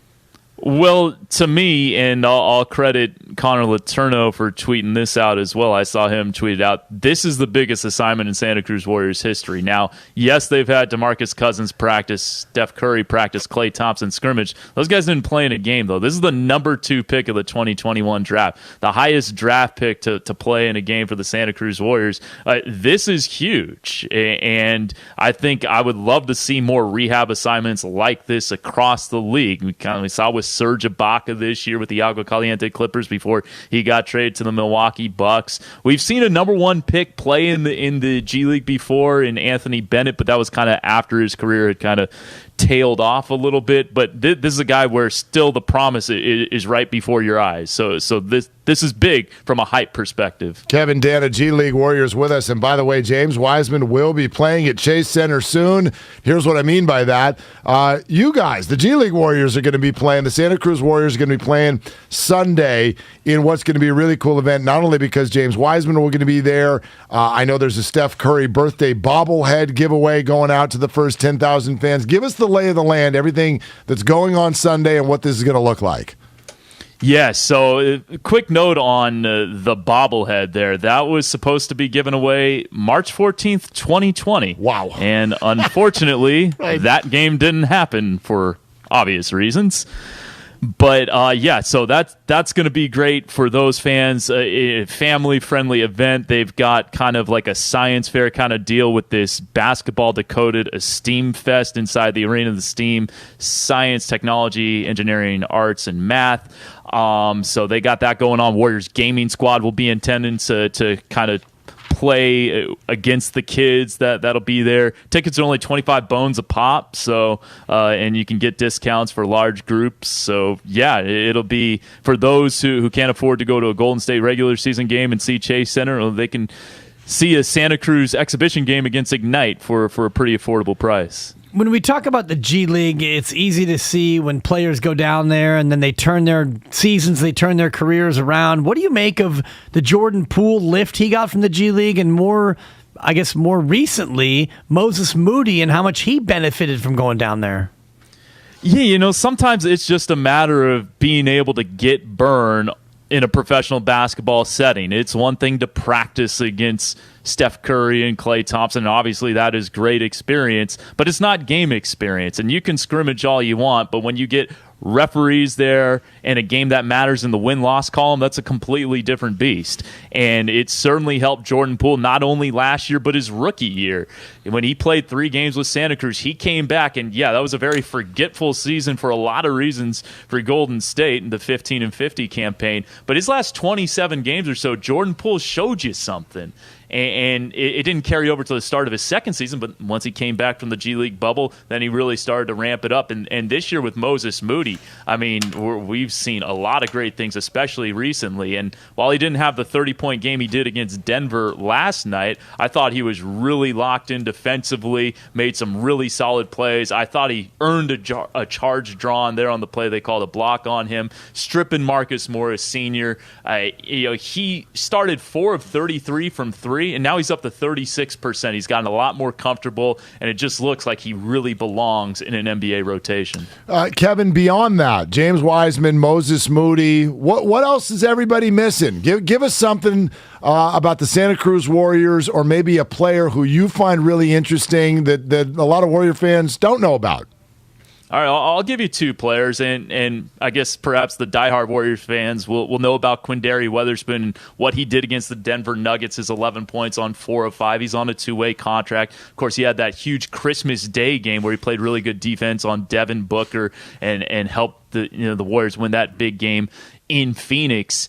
He has been dominating the G League all season. Now, he started the year injured, and he was actually kind of a good find for Santa Cruz in the respect that most guys kind of his ilk, Golden State didn't have a training camp contract to offer him because they were trying to use that for a final spot instead of a G League roster spot. They gave him kind of an Exhibit 10 without the perk of going to training camp. He took the deal, and once he got healthy, man, he's been tearing up the G League. At one point, he was leading the G League in scoring. He's down to I think 5th or 6th now, but top 10 in scoring and steals and free throw shooting. He's been really good. He's a guard that shoots 53% from the field and is only a 27% three-point shooter, so really finishes well inside. And then Jerome Robinson. This was a lottery pick just 4 years ago, 13th overall pick. He's coming back from a hamstring injury that kept him out a good bit, but now he is playing well. He scored at least 18 in his last 9 games.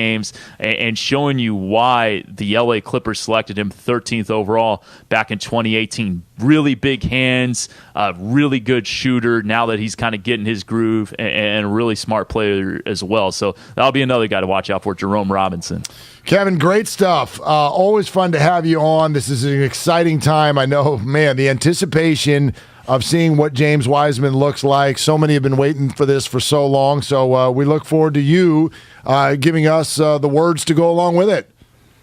Well, Dan and Mark, thanks so much for having me. And I must say that I don't normally get cashed out, but when I do, I prefer for it to happen only one time. It's just so great. I'm waiting for the next one to get rolled out because the rain dance, the way you wind up on the R, has become a go-to drop of ours here on the program.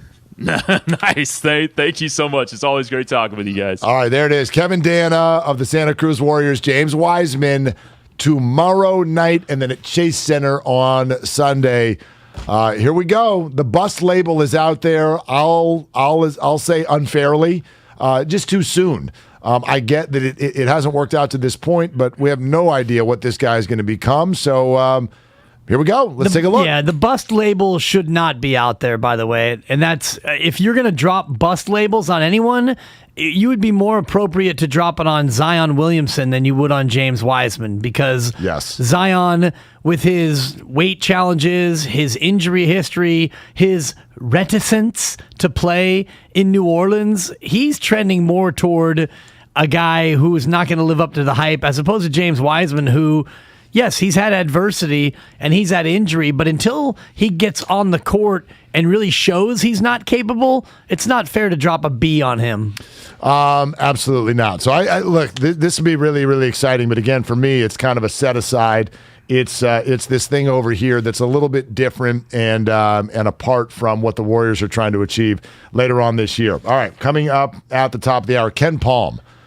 Speaking of anticipation, I mean, it's one thing to be excited about James Wiseman, but for you, Dan Dibley, grinding away on scribbles of the system, I got to imagine a little visit between you and Ken Palm is quite a moment for you. Absolutely. And Ken Pomeroy is the author of KenPalm.com, and his data is first and foremost what all gamblers either should use or do use. The way that they analyze the data over the course of the college basketball season, it's my number one source for information. So I've got some questions for him. I'm going to try not to geek out too much on the math, because the math of it is fascinating, but we're going to talk about the NCAA tournament and some teams that he and his data might indicate are undervalued going into the tournament. Well, and by the way, what a perfect year for that. March Madness is always defined by the upsets, the excitement, the buzzer beaters, all of that.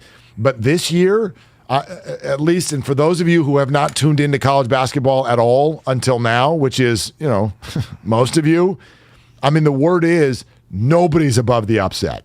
There's nobody. There's no team where you're like, yeah, they mark them down for at minimum the Sweet 16. Like, there is such parity, and everybody is flawed on some level.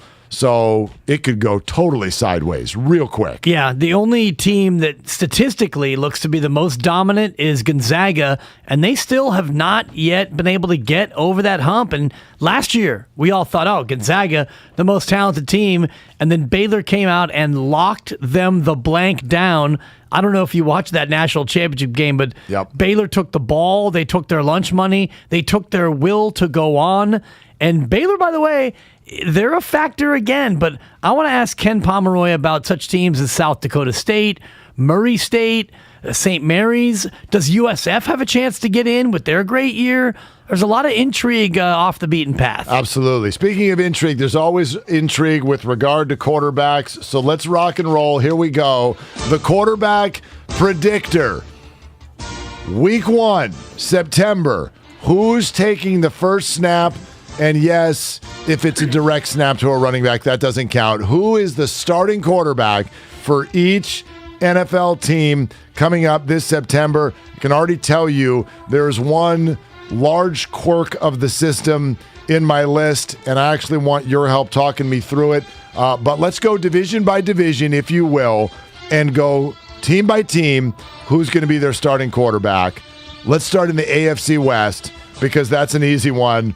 Although there's one where there could be a question, but I'll go Buffalo, Josh Allen, New England. Wait, I thought we were going the West first. You want to go to the AFC West first? Let's go to the East first. Let's go to the I thought you said West. Did I say West? I might have said West. You said West, you went East. Okay.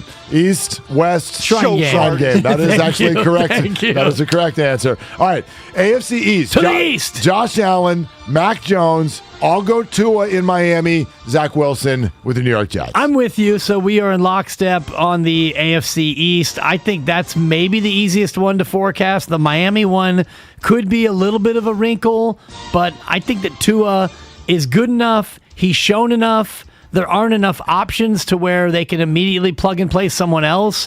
New regime, he gets a look. You went Stuart Smalley there for a second on Tua Tagovailoa. He's smart enough. And darn it, people like him. They do. They really do. Let's Great go guy. Good family. To the AFC North. I do believe the Bengals will start Joe Burrow this year. That's my shakeup. Joe Burrow for the Cincinnati Bengals. Lamar Jackson. I think Baker Mayfield is still the starter in Cleveland. Mayfield. The only question mark, and it's a big one. This is our first big one. The Pittsburgh Steelers, and I will go Carson Wentz. Carson Wentz, Week 1 starter, Pittsburgh Steelers. That's bold. I like it. And this is our first difference because I'm looking at Pittsburgh, and I think that the time has come for maybe a little bit of a shakeup. And you've got Mason Rudolph in there.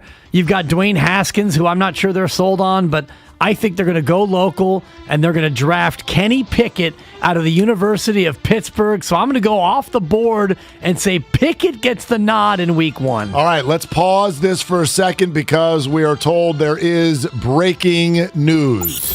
Breaking news on 95.7 The Game is brought to you by DuckDuckGo. Protect your privacy online for free with DuckDuckGo.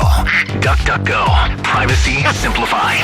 Wow, that's amazing timing. Right as I predicted Carson Wentz to the Steelers, Carson Wentz has been traded to the Washington, what are they called? The Commanders? Yes, sir. So I was wrong. We're going to have to recalibrate this one a little bit. We're going to recalibrate. I think the bit just died. Talk about dying on the vine. No joke. Literally, Carson Wentz had not left my lips fast enough before he is on his way to Washington. A package of picks says, per sources, a package of picks that is thought to include 2 third-rounders. So that's all. Wow. That's not much. That's not much, but a package that is thought to include, per sources, 2 third-round picks from Washington to the Colts. Carson Wentz is your new man with the Washington Commanders, which I think is doubly interesting because it takes off the board what might have been odds-on favorite or co-favorite to land Jimmy Garoppolo. Washington instead goes Carson Wentz. Yeah, and I think the Jimmy market may not be as lush with possibility as you may have thought, and we'll see how this plays out. But Washington was one of the most prominently thought about destinations, although the thought that Shanahan would deal with Daniel Snyder always made that, to me, ring a little bit hollow. But the price, that's got to send a little bit of a shot across the bow of the Jimmy lovers. The fact that 2/3 is the fetching price for a guy who's basically done about therein similar. He's got more upside. He makes more mistakes. He was on a Super Bowl team like Jimmy was. They both have a ring. So a year ago. They both have a ring. They both have a ring. They do? Yeah, he got one in Philly, and Jimmy got one in New England. Okay. I had to say it 3 times for Mark. I mean, yeah, and Robert Horry is the greatest NBA player of all time. Those are facts. Okay. Patrick McCaw got 4 in a row, by the way. He is elite. If you need him. He is elite. Okay, so this is fascinating on multiple levels. I do think a year ago, Carson Wentz was thought of in a higher light around the league in terms of what would you give up. But I think a year later, that's not the case. I think Jimmy fetches more than Carson because Carson, in a short career, has now worn out his welcome in 2 places. 2 places. I think Carson, we're not just talking about football here. We're not just talking about throwing the ball. We're also talking about leadership. I think Carson Wentz has been shown in a couple of places, and Frank Reich wanted him in Indy, had worked with him in Philly, and then that didn't work again. There was the vaccination stuff with him as a quarterback. Things like that matter more than they do with other players. Right. I don't think he was loved in the locker room. We know that's not an issue with Jimmy. I do think the price for Carson has dropped below what it'll be for Jimmy, and maybe that's why Washington decided to go out and get him, because the price is better. Well, also, you think about the upside for Carson Wentz is higher. 27 touchdowns, only 7 picks last year. QB rating at about 95, 3,500 yards. Neither one of them is going to throw the ball a ton.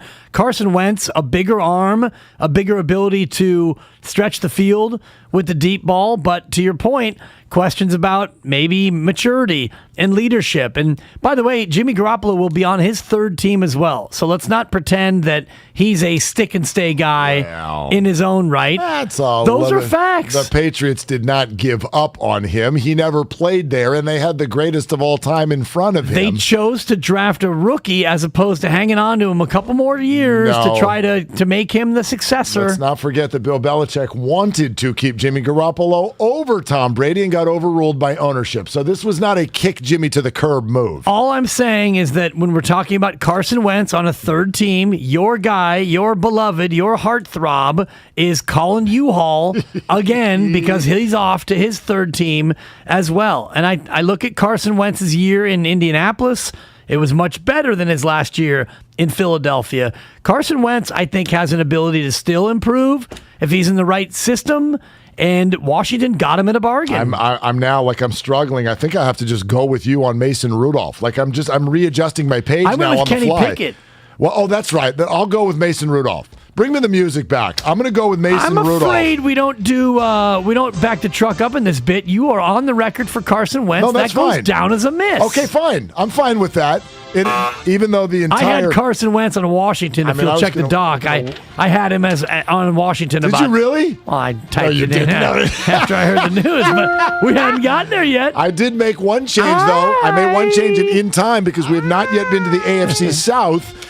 And with this developing news, I will put Davis Mills in Houston. I already had Mills in Houston. Trevor Lawrence in Jacksonville. Now you're stealing from me. Ryan Tannehill in Tennessee. And wait for it. Jimmy, don't say Jimmy Garoppolo in Indianapolis. Just in time. I'm putting Jimmy on the Colts this year. Actually makes a lot of sense for the Colts if they're going to make a move. And what they were bothered by was leadership issues. Well, go get Jimmy. Good leader. Jonathan Taylor behind him. Remember, if we want Jimmy, we want someone who's just going to hand off. Oh, Jonathan Taylor right behind you. Hand to the left, hand to the right. Fight. Stand up, sit down, fight is the way that traditionally goes. Sorry, I was trying to, in the interest of time. Yeah, no, it's good. And you went right to the AFC South. I also have Mills, Lawrence, and Tanahan, which is his proper name, according to Low Neal. Yes. No. Dibs. Yeah. I'm going to go with Fitzpatrick off the board. Okay. I think they're going to go with a retread. Ryan Fitzpatrick. The bearded one in Indy. I cannot see Frank Reich saying Jimmy's the guy. Jimmy's better than Carson Wentz. I understand the leadership. Jimmy is better than Carson Jimmy Wentz. can hand the ball to Jonathan Taylor, which is what. Boy, he's good at taking the snap and handing it off. He's a leader, though. He's a leader. The AFC West is obvious now. We know after yesterday exactly what that's going to be. The only question, I guess, would be the Vegas Raiders. I say they'll stick with Derek Carr. I think the Chiefs are going to stick with Patrick Mahomes and see if they can work it out. Ride it out with Mahomes. I think the Chargers feel like maybe they've got something in Justin Herbert. And then the Denver Broncos, I will predict that Russell Wilson in a big move will be their starting quarterback. Any issues there with the AFC West? No issues. You going with Derek Carr? I think that Derek Carr is the guy. I don't think that Josh McDaniel takes that job. Knowing what we know about them maybe being covetous of him previously, you don't take that job and totally unseat the quarterback. You take that job knowing that Derek Carr is the quarterback. All right, let's do the NFC after the great Ken Palm. Ken Pomeroy is going to come on, and we'll dive into the March Madness bracket to be the surprises, the teams that are lurking that maybe you should be ready to move forward in your bracket that nobody sees coming. It's all brought to you by the Department of Healthcare Services. So Ken Palm next, then the NFC. Doc Pandia still ahead, and pick your battles as well in the 11 o'clock hour. Willard and Dibs on 95.7 The Game. The more we learn about COVID-19, the more questions and worries we have. CalHope can help with free COVID-19 emotional support. Call 833-317-4673.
Willard and Dibs on 95.7 The Game.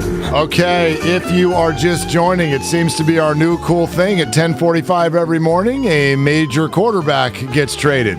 Happened yesterday with Russell Wilson. Today, Carson Wentz on his way to the Washington Commanders. And it does seem to open the door for the Colts and Jimmy Garoppolo. We shall see. But Ian Rappaport has already tweeted out, yes, expect the Colts to be in the mix for Jimmy Garoppolo. And the main reason they traded Carson, because they did not like his leadership. I don't know. You want a quarterback who's a good leader? Can you all think of any? So we'll keep track of that as we welcome in and do a little March Madness. The man they call Ken Pomeroy joins us now, and his rankings, which take over the entire month of March. Ken, great to have you. How you doing? I'm doing great. Thanks for having me on the show. Yeah, it's fantastic to have you. Can you give everybody a little bit without making it, I guess you probably get asked this a lot, so in a way that's understandable, how do these rankings come together for you? Yeah, it's not super complex. I'm looking at what each team does in terms of scoring points per possession and allowing points per possession against their opponents, and taking that information, adjusting it for who they play and where they play and when they play those games, and a few other special ingredients in there. But basically just trying to assess how good each team's offense and defense is, and then you take the difference of that, and that produces the overall strength of the team.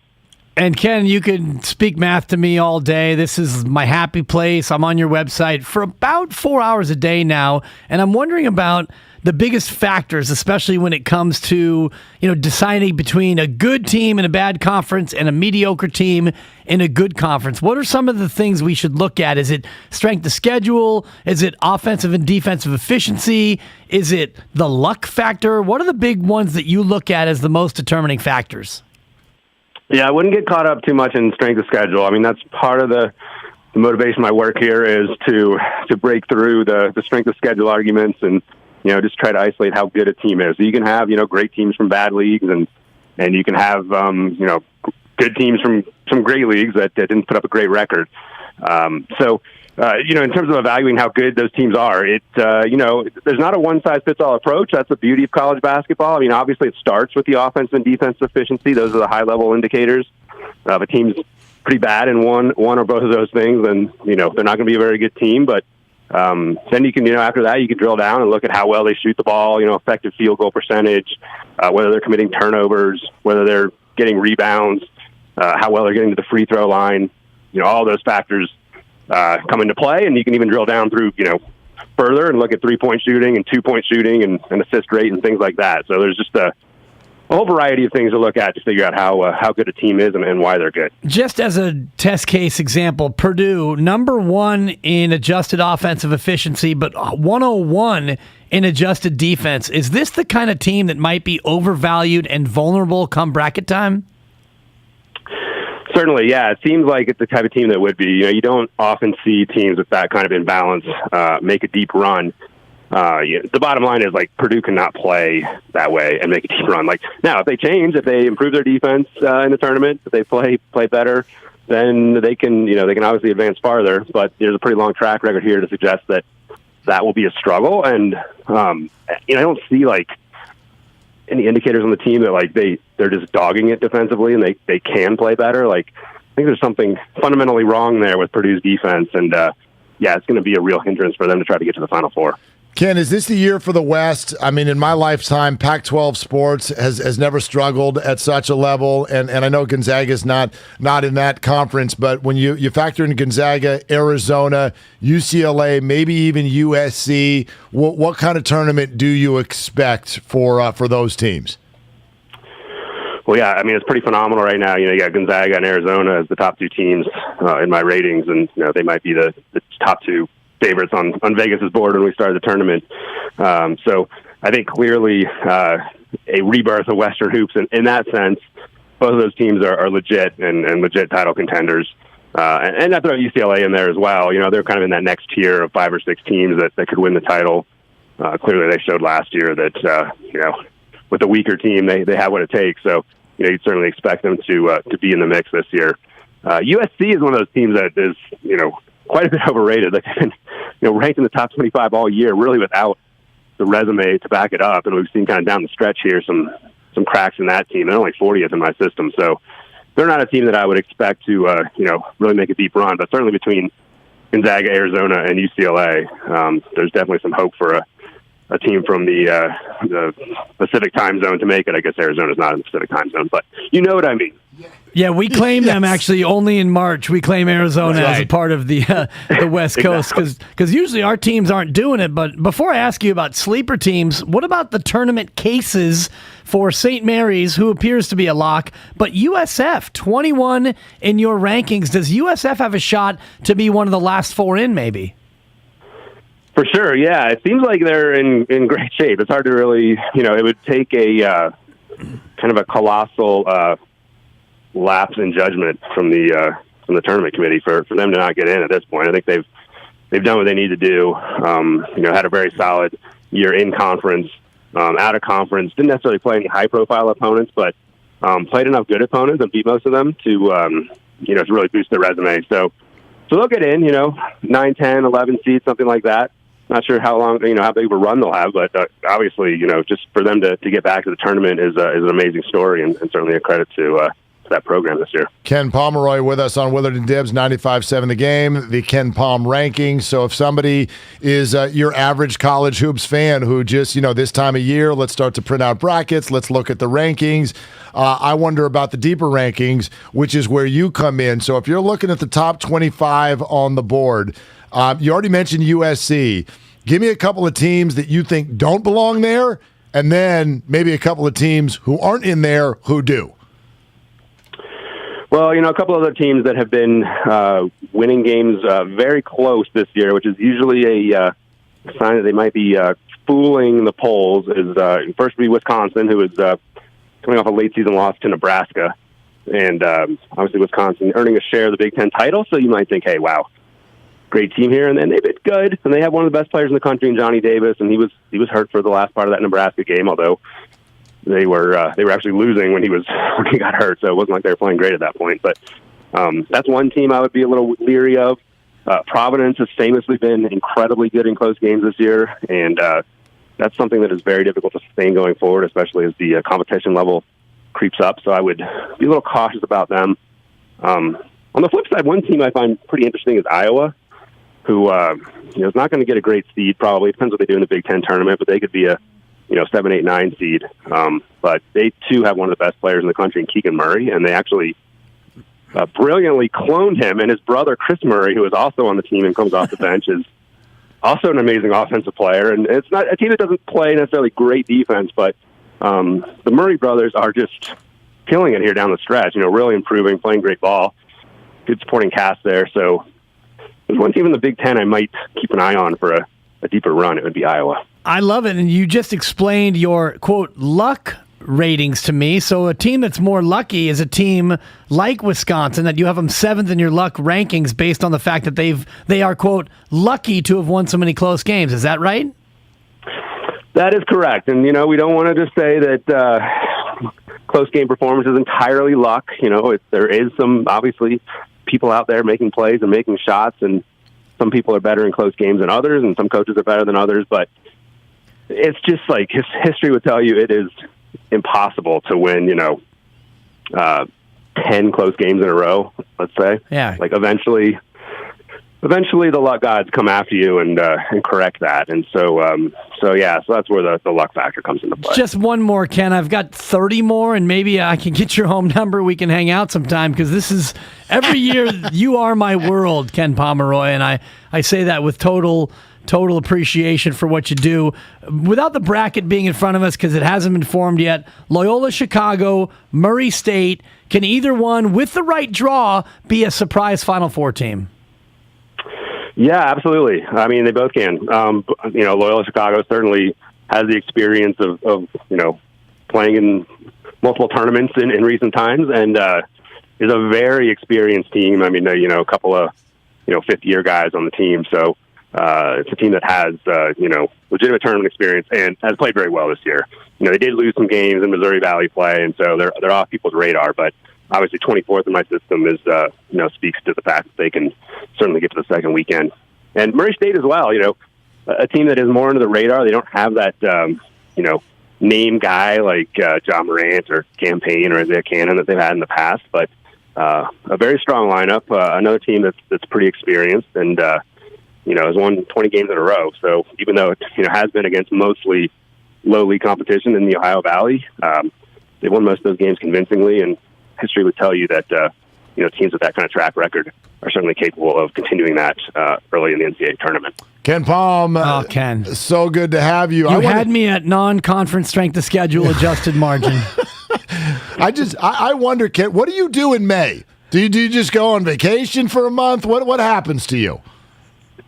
There's some vacation involved, certainly. Yeah, I mean, you got to, pretty intense here the next couple of weeks. So I do need to recharge the batteries at some point. So yeah, May's a good time to hit the vacation circuit. Good looking out. Enjoy that. But first, we've got a tournament to play, and so you'll get a lot of play. Ken, thank you so much. All right, thanks, guys. Appreciate it. All right, there's Ken Pomeroy. He is the lifeblood of our wallets for the next 4 weeks of our lives. Did you ever know that you're my hero? You're out of your mind right now. I'm beaming right now. Yeah, you look like a kid who just got right through the front gates of Disneyland. And again, you go to kenpalm.com, you can see all this for free. He just explained the luck, because there's this luck rating in there. Luck. And I didn't fully understand what he meant by which teams are luckier than others, but a team like Wisconsin, he mentioned, well, they're pretty lucky. They're seventh in the country in luck, meaning they've won more close games than a team with that level of efficiency probably should have. I get it, Ken. You had me at non-conference strength of schedule. I'll tell you what, luck is the word, actually, for most of us when we sit down and try to fill these things out. Because it's also funny to me, just the psychology of March Madness. Like, I got the pick.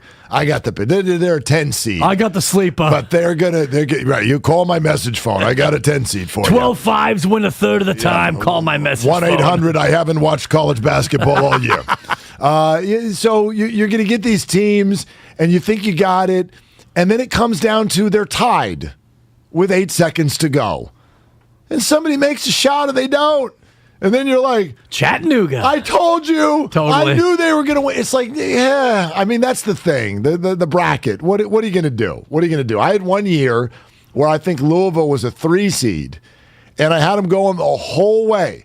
I had them winning the whole bracket. And then they played in that first game at 9 in the morning on the opening Thursday and lost. I hadn't had lunch yet. On Thursday of the opener of March Madness, gone. Show guard is bracket was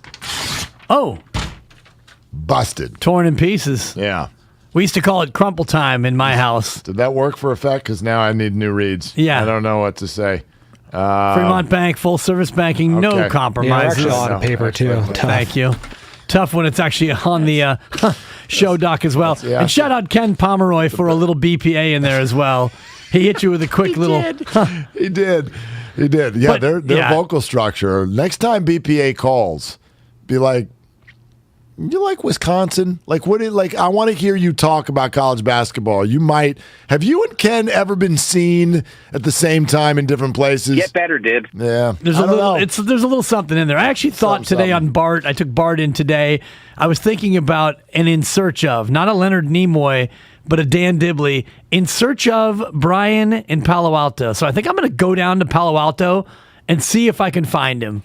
Because he's got to be there. He's got to be better than There's that. no question. Yeah, he's working on the rankings, the BPAs. Dibs, love you, babe. All right, circling back to the breaking news, if you're just joining, Carson Wentz is a member of the Washington Commanders. He is their new quarterback, and Dibs, we've got compensation sensation. Oh, no, this is go ahead, play the music. Before we do the NFC, and I will. Worked, I guess. I'll get you $1. It did, but we've got the full terms of the deal between the Colts and the Washington Commanders. Here it is. Washington gets actually works with the music. Quarterback Carson Wentz and a 2022 second-round draft pick in exchange for a 2022 third-round pick, a 2023 third-round pick that can become a second if Carson Wentz plays 70% of the plays, and a 2022 second-round pick. So they swap second-round picks. Okay. Just a pick swap this year. Pick swap. That's a show on Lifetime, I think. Absolutely. Pick swap. It's a little more dramatic than this. Swap second-rounders this year, add a third-rounder this year, and a third-rounder next year that becomes a 2 if Carson takes 70% of the snaps. Which you figure he will. So it's a third, a second, and a second swap. Does get hurt a lot and does not necessarily comply with what the league wants with COVID rules. So that's over. If there's a new spike, I hope it's over. I think it's over. It should be. Nothing is over until we decide it is. Exactly. All right. Was it over in the wet markets in China? So that's the compensation, and yes, there is buzz about Jimmy G. And the Indianapolis Colts, which does seem to fit perfectly. Don't forget, DeForest Buckner, these two teams just consummated a deal not too long ago, which means... What was that? I'm not doing it. I just gave you a compensation. I'm not giving you a consummation. And you already threw $1 behind the console, so you had to throw in an extra buck. Who knew that this was part of the deal? We do our free throw rule, which is that you can actually make... It's a tiny jar. If you can make the shot from the other side of the room, you get to pull your $1 back out. So I tried that. The $1 was a good shot. It almost went in. Great look. Yeah, off the rim, and then it took a bounce, and then it went behind a console that you cannot reach without tools. So we need engineering to get in here and go get that $1, which is on the ground behind built-in walls in the studio. And so that's it. Nobody gets the $1. I got to replenish it myself. You do. Pot's light. Not good. To use a poker term, pot's light. You got to ante up. All right. The good doc is coming up in 10 minutes. Let's go ahead and do the NFC, the quarterback predictor. Who will be starting for every team at the quarterback position come week 1? Let's go ahead and start with the NFC East, which has some interesting slots. We were about to guess who Washington was going to have. We now know. Carson Wentz starts for the Washington Commanders. And then there's only one other team, I think, that has a little bit of intrigue, the New York Giants. We know Dak Prescott's the starter in Dallas. Pretty sure Jalen Hurts, unless there's a surprise, is your guy in Philadelphia. New York Giants, I do believe, is where Mitch Trubisky will play. But I think Daniel Jones still starts week 1. I'm going to go Jake Fromm. I don't think Trubisky even winds up there. I think when it becomes an open competition for Danny Dimes and Fromm is a guy without any warts on him. So if you're going to go with a young gun who's not necessarily proven, give Jake Fromm a shot. I think he comes in and beats out the kid out of Duke. I'm going with Fromm, the Fromminator. I'm calling you out on this one. I think that you like Jake Fromm because he rhymes with Ken Palm, and that's the only reason you just picked him. Oh, yeah, JakeFromm.com. That's right. I spent all my time there. Got my Fromm rankings. Oh, yeah. You want to talk about luck ratings. Luck. Let's go to the NFC North, where I think it's very chalky. I know Kirk Cousins is still a part of some rumors. Yeah, I think Kirk Cousins is still the guy in Minnesota. We know that overexposed Rodgers is the guy in Green Bay, Jared Goff, Detroit, Justin Fields, Chicago. Yeah, I'm in total agreement with you there. Justin Fields had better be the starter in Chicago, and I think Jared Goff did enough to keep the gig, especially with that contract being what it is. He's got to titanically fail in order to lose that spot. On to the NFC South, which is probably the most intriguing division in all of football when it comes to this, because everything outside of Matt Ryan is totally up for debate. The Falcons, I'll go Matt Ryan. With the Carolina Panthers, I think they'll make moves, but they won't be large ones. So I'll still say that Sam Darnold is going to be the week 1 starter, along with maybe a rookie. Then come the New Orleans Saints and the Tampa Bay Bucks. What on earth are we going to do here? Give me Jameis Winston for the nod with the New Orleans Saints, and give me Marcus Mariota as the starting quarterback for the Tampa Bay Bucks week 1. I'm going Darnold in Carolina. I think that he keeps the gig, and Matty Ice stays in Atlanta. New Orleans, your guy, Mr. Handsome, the pride of the Bayou, Come on. Jimmy Garoppolo goes to the New Orleans Saints. It's a different Saints than it was when they had Drew Brees and they threw it all over the park. You've got a quarterback already in Taysom Hill who can kind of be their Debo figure if you want to emulate, if you want it to be an emulation sensation of what San Francisco does. Cha-ching. I think it's Jimmy Garoppolo who goes to New Orleans. And Tampa Bay, the aforementioned Mitch Trubisky. I'm going to go Mitchell Trubisky winds up in Tampa. I thought about Kyle Trask, but Arians doesn't want to break a guy in. He wants somebody at least with some experience, and I think Trubisky ends up being that guy. All right, I get it. And so there's only one question left as we go to the NFC West, and that is, of course, who's going to be playing for the Seattle Seahawks, number one, and which quarterback whose name starts with T will be starting for the San Francisco 49ers. Give me Matt Stafford with the Rams. Give me calamari. Thank beautiful, you. beautiful yeah. appetizer is going to be with the Arizona Cardinals. I love it. The Seattle Seahawks. I love it. His initials are TB. MC. His initials are TB. What? And he's going to Seattle. Teddy Bridgewater for the win! Teddy Bridgewater. Putting Teddy Bridgewater in Seattle. And the quarterback who starts with T in San Francisco, none other than Trey Lance. Trey Lance starts All with San build Francisco. up, no payoff. Well, so here's the only question I have for myself because I just couldn't figure it out. I've been screaming for 4 weeks that Tom Brady's not done, but I don't know where to put him because I don't buy that the 49ers are going to be the landing spot, nor should they be. And I don't know where else makes sense. Just win, baby.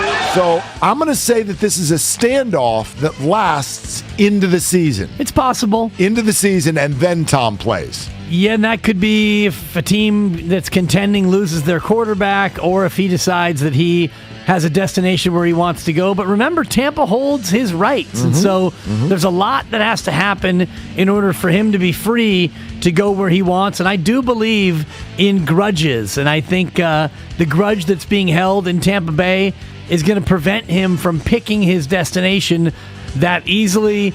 I've got Kyler Murray. I've got Trey Lance, Matthew Stafford. But it's a rookie in Seattle. As I mentioned yesterday, Matt Corral. What is it, by the way? Is it Corral? It's Corral. It's Corral, I kind of like right? Coral more, though. I do too. Yeah, coral is something that makes us feel like we're like snorkeling. Totally. Right? You know, corral, it's like, what are you, cornering me? Yes. Like, stop. I think that they go with the rookie and Pete Carroll having 4 years left in his tenure. And the GM is signed on for 5+. Okay. They feel like there is time. They've won with a rookie before. They bring in a rookie again. They've got to eat a little humble pie this year, but they know going forward, Stafford and the Rams, it's an aging core. Kyler Murray wants out of Arizona, and the Niners are in the same spot you are with a young quarterback. Now's the time to reboot it. I think they reboot it with Corral. Neither one of us put Jordan Love on a team.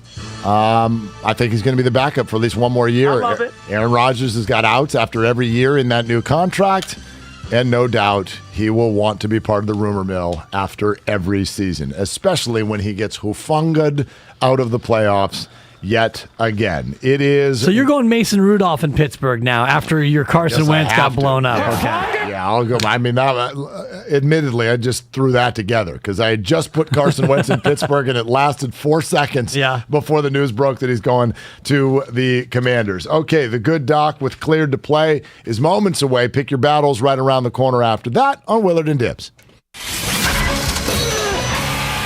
I'm Michael Jenkins, helping you beat the books with BetQL. The Chicago Bulls defense is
Doc Pandia in moments.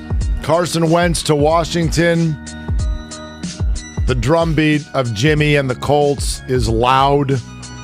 And official reports saying that Jimmy is, quote, next up. Next up. It sort of feels like, we'll see how this develops. It sort of feels like this deal was almost contingent. Like the Colts are in a spot where they're not like, we have no quarterback. So they don't make this deal unless they know who their next guy is. And I get the vibe that they make this deal potentially with a Jimmy deal already in place. So this could happen soon.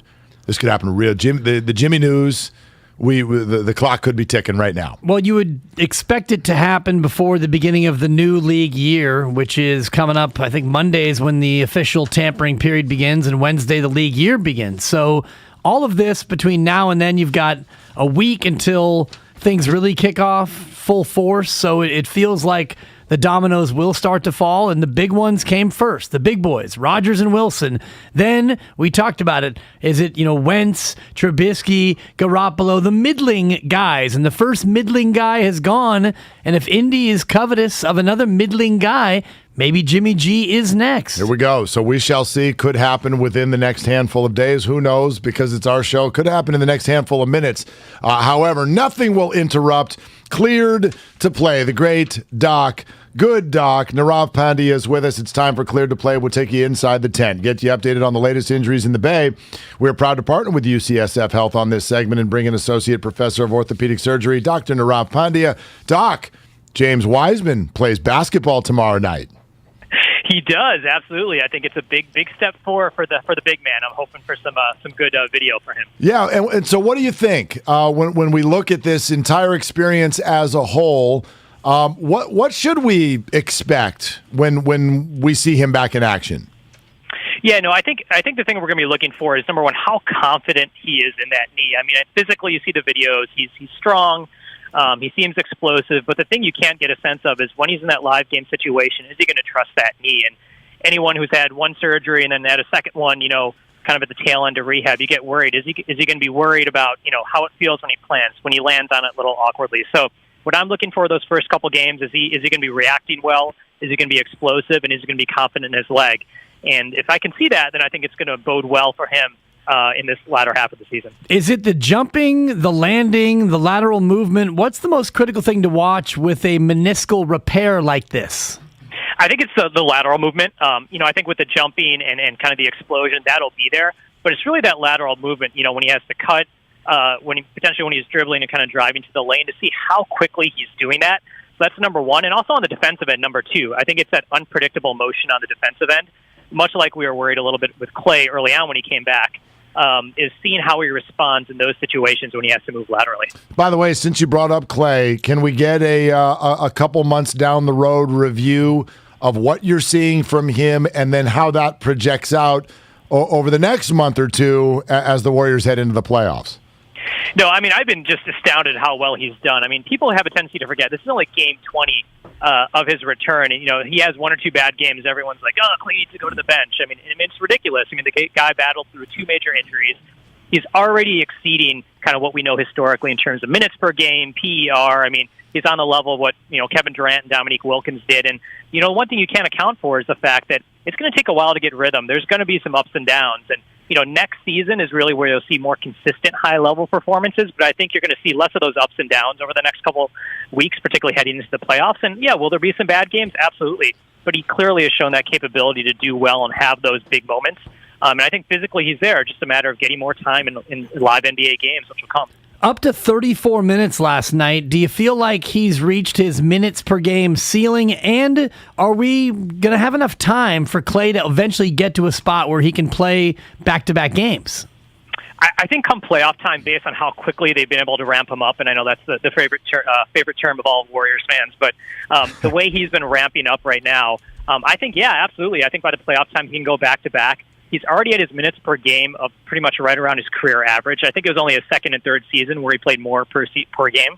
So, yeah, I think come playoff time, as long as he's not having any setbacks, I think we'll see a back-to-back Klay, no resting, see him playing those big minutes come playoffs. Clear to play with Dr. Nirav Pandya here with Willard and Dibs, 95.7 The Game. We do it every Wednesday at this time. It is very informative and a ton of fun.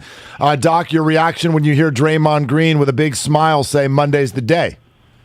Yeah, nope. I think, he's right in the time frame. Someone with a herniated disc that just kind of causes muscle weakness, no real back pain based on what's being reported. He's right around 8 to 9 weeks. That's the appropriate time frame to heal. He seems to be doing stuff in practice. I think the two things that we want to look out for, number one is how does his body respond to contact? That's the great unknown. You can't have people banging into him in practice. And so that's number one. And number two, just where is his conditioning at? It's hard to get a sense of how much he was able to condition, particularly in that early phase of rehab. So it'll be interesting to see if they do have a minutes restriction for him. And number two, after 2 to 3 games, how his back and particularly that calf that was impacted from the back injury feels. But assuming those things go well, I think he's got the numbers in his favor, and hopefully we'll get him back because the team clearly needs him right now. Whether or not they limit minutes, do you have to restrict the kind of basketball that he plays? In other words, would they serve him well to not have him play the 5 as much to limit the sort of physicality that he'll face down low?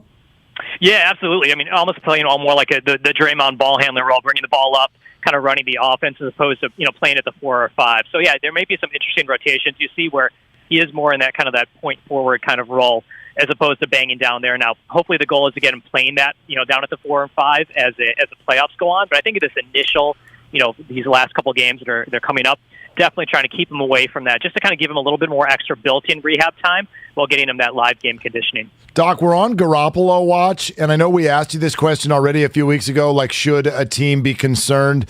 It did come out successful surgery, although doesn't it always... Have we ever in the history of sports seen the report, he had unsuccessful surgery? Has that ever happened?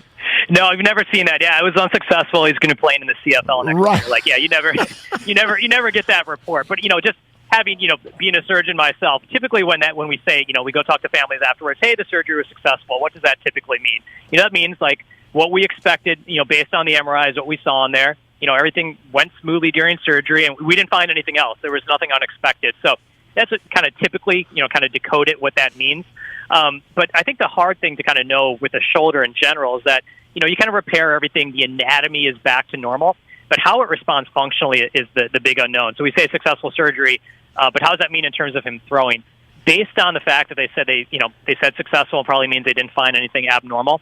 The numbers are in his favor to get back and be throwing like I think that report said right before training camp, and hopefully within 4 to 6 months from the time of this procedure, he's back on the field. So there's good track record for quarterbacks with these kind of injuries, and it sounds like there wasn't anything unexpected during the surgery. Now, I think Steve Kerr would be the only one to take issue with the idea of successful surgery after he had that terrible setback with his back surgery. That one I don't think would go down as a, quote, successful surgery. So you're not at all concerned about the Garoppolo timeline as it pertains to possibly his free agent availability. If a team wants to acquire Jimmy Garoppolo, can they get a sense for what the medicals were surrounding the procedure, or is this one pretty much just a boilerplate operation? Yeah, it sounds pretty straightforward based on what was reported and what we know in the media. Obviously, I think that whenever there's a potential trade, they're going to be looking at it and see if there's any concern, particularly whenever it's in a throwing shoulder. But the fact that Jimmy was instructed to get there was that period of time where they said, let's try to rehab it. He's got lots of people, lots of docs around him, I'm sure, that are saying, look, you get the surgery done, it's not going to impact your free agency. So I think that another team shouldn't be super concerned about it. The only thing obviously can pop up as he gets further down in rehab if there's any issue with his throwing motion. But all things considered, right at this point, I think a team shouldn't necessarily be concerned unless there was something they're not reporting. Dr. Nirav Pandya, the Warriors do not play basketball tonight. Are you okay with that? I really don't know what to do. This social media, I'll just have to get turned off. Yeah. All right. So that's it. The doc is gone for at least 36 hours, but he's here every Wednesday. Thank you, sir.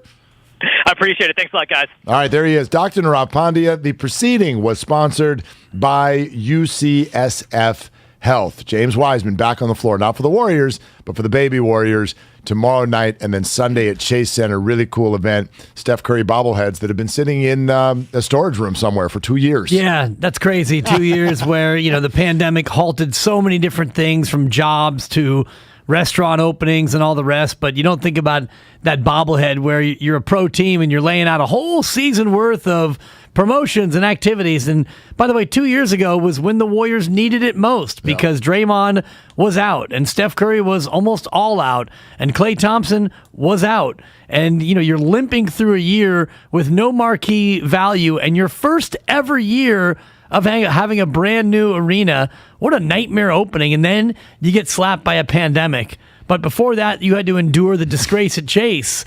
And then 2.5 weeks later, there was a pandemic. Oh, that's what caused it. Now pretty much. I know. I've heard that a few times. Yeah, all right. Tough opening for the building. We're on Jimmy Watch. Also, TikTok baseball and pick your battles right around the corner on Willard and Dibs. UCSF Sports Medicine Center is dedicated to treating every type of athlete, from kids to adults, amateurs to elite professionals. As one of the best orthopedic programs in the nation, UCSF has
MVNO segment. Huh. Award-winning service has a nice ring to it. Say it again. Award-winning service. Ooh, again. Hear ye, hear ye. Announcing 2 more reasons to switch to Cricket and their award-winning service. Wow, it does have a nice ring to it. Switch and see for yourself. For JD Power 2022 wireless customer care and purchase experience mobile network operator performance studies award information, visit jdpower.com/awards. Stop by Church's for the high-flying flavor combination of our Texas tenders and shrimp meal today. It's butterfly shrimp alongside made-from-scratch Texas tenders, served spicy or original for $6. Church's, welcome to the great state of flavor. Offer valid at participating locations.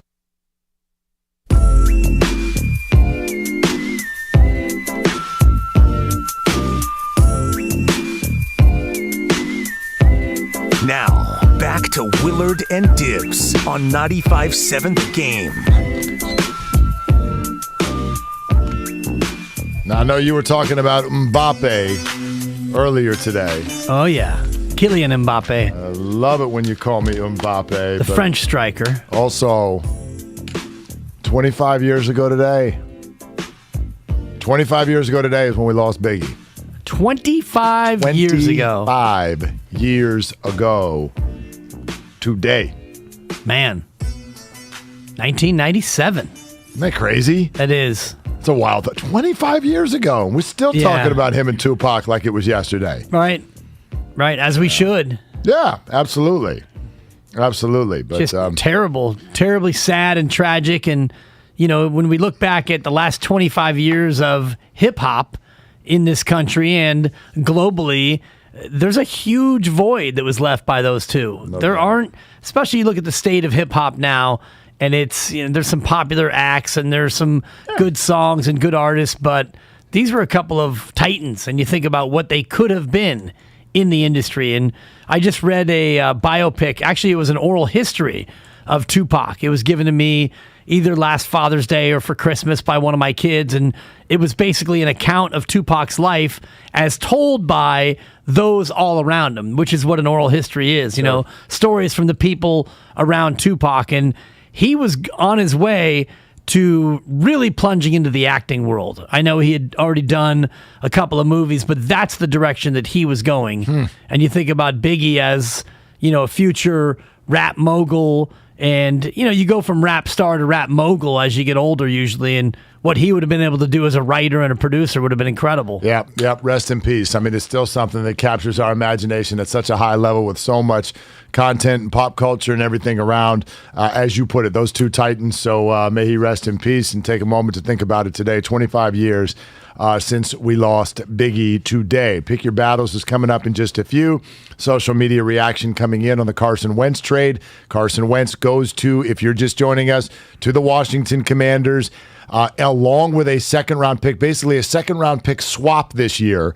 So the Colts move up 5 slots in the second and get Washington's third, and then they also get a third next year, which becomes a second if Carson Wentz plays 70% of Washington's snaps this year. Now, it's just social media reaction, but by and large, if we were going to handicap these two quarterback deals, one yesterday for Russell Wilson and one today for Carson Wentz, the immediate response seems to be, Seattle, what are you doing? And Washington, what are you doing? That's the snap reaction. Now, who knows how it's going to work out? Obviously, we have no idea. Maybe Wentz will be good. He has been good at times, but some have brought up the point, if the Colts are willing to give up their starting quarterback without having a starting quarterback in a bad quarterback market and draft, shouldn't you pause and ask yourself, what are we willing to give up for said quarterback? Now, that's all true unless the Colts already know who they're going to get. And that's kind of the feeling now, because it may well be Jimmy Garoppolo. But if that's really the way you're looking at it, then you're thinking about it being a lateral move. To go from Carson Wentz to Jimmy Garoppolo, you must not like Carson that much, or maybe you're overly enamored with Jimmy Garoppolo. But to me, you're going from Carson Wentz, who is a third-tier quarterback in the National Football League. And I don't think about these tiers evenly. I think about the tiers in terms of a pyramid. So your tier 1, and this is what I had to explain to Bonte when I called him tier 4 once upon a time. And by the way, he's a solid tier 3 piece now. The tier 1 is saved for the true elite of the elite. So you're talking about Rodgers, Mahomes, Allen. Maybe you put Allen in tier 1. To me, he's on his way. Is Burrow there? Burrow, again, I mean, I'm looking at these guys who are elite, have been there, and they've done that. Okay. You know, they've won the biggest of the big games. Like Matthew Stafford he's a tier 2 guy. Maybe he's tier 1. Is Russell Wilson still tier 1? I would say he is. Okay. But again, to me, you look at tier 1 would be 4 or 5 QBs. Tier 2 would be 6 to 8 QBs. Tier 3 would be more like 8 to 12 QBs. Tier 4 is the rest of the starters. Tier 5 is you've ever had your hands under center. That's the way I look at it. Okay. So if you're the Colts and you go from Wentz to Garoppolo, you're just shuffling tier 3s. You're taking your tier 3 quarterback and getting rid of him, and you're bringing in another tier 3 quarterback. So. Right. Yeah, I mean, if that's what you're doing, then go crazy. Well, Andy. but again, to me, this deal is all about intangibles. You can like Wentz's arm, you can like, Jimmy's brain, whatever you like about their quarterbacking is one thing. To me, this is about intangibles. This just reeks of the locker room was having a problem with Carson. We need somebody who is maybe in the same tier based on who's available, but knows how to lead a locker room. And if that's what the Colts were thinking, then this makes all the sense in the world. Let's get some draft capital for Carson Wentz, flip it for Jimmy Garoppolo. Probably don't have. I mean, the Colts have. They've now got the 42nd pick. They've now got the 42nd pick in the draft. Maybe that's the pick. 42 for Jimmy. Maybe. I don't know. Yeah, it's possible. That could be the deal that's coming up next. So we shall see. Would you say yes if you were the Niners? Because we played this game yesterday with. I guess. I mean, I don't know what else is being offered, but you're starting to get certain teams that are now getting a check next to them in terms of Denver's got their QB, Washington's got their QB. Now Seattle and Indy need a QB, but Seattle's not going to be a Jimmy spot. I think the Jimmy potential spots are Indy, New Orleans, and Pittsburgh. And Indy seems to be the one that would make the most sense. A lot of people are saying Jimmy probably wouldn't give clearance to go to Washington. I think the 49ers want to do right by him. This also sends him to the other conference, which is something that teams usually like to do if you're going to trade quarterbacks. It checks a lot of boxes. We don't know if Indy wants him, but it does. It makes a lot of sense for a lot of the parties involved. All right, speaking of making sense, we try to do it the best we can and pick your battles. We really, really do. And Spadone's over here making all kinds of sense. He's undefeated, 3-0. I'm coming in at 2-1. Are you and Kyle both are you 0 so far this week? Are you both 0-3? Do I have that right? Do I have the standings right? Okay.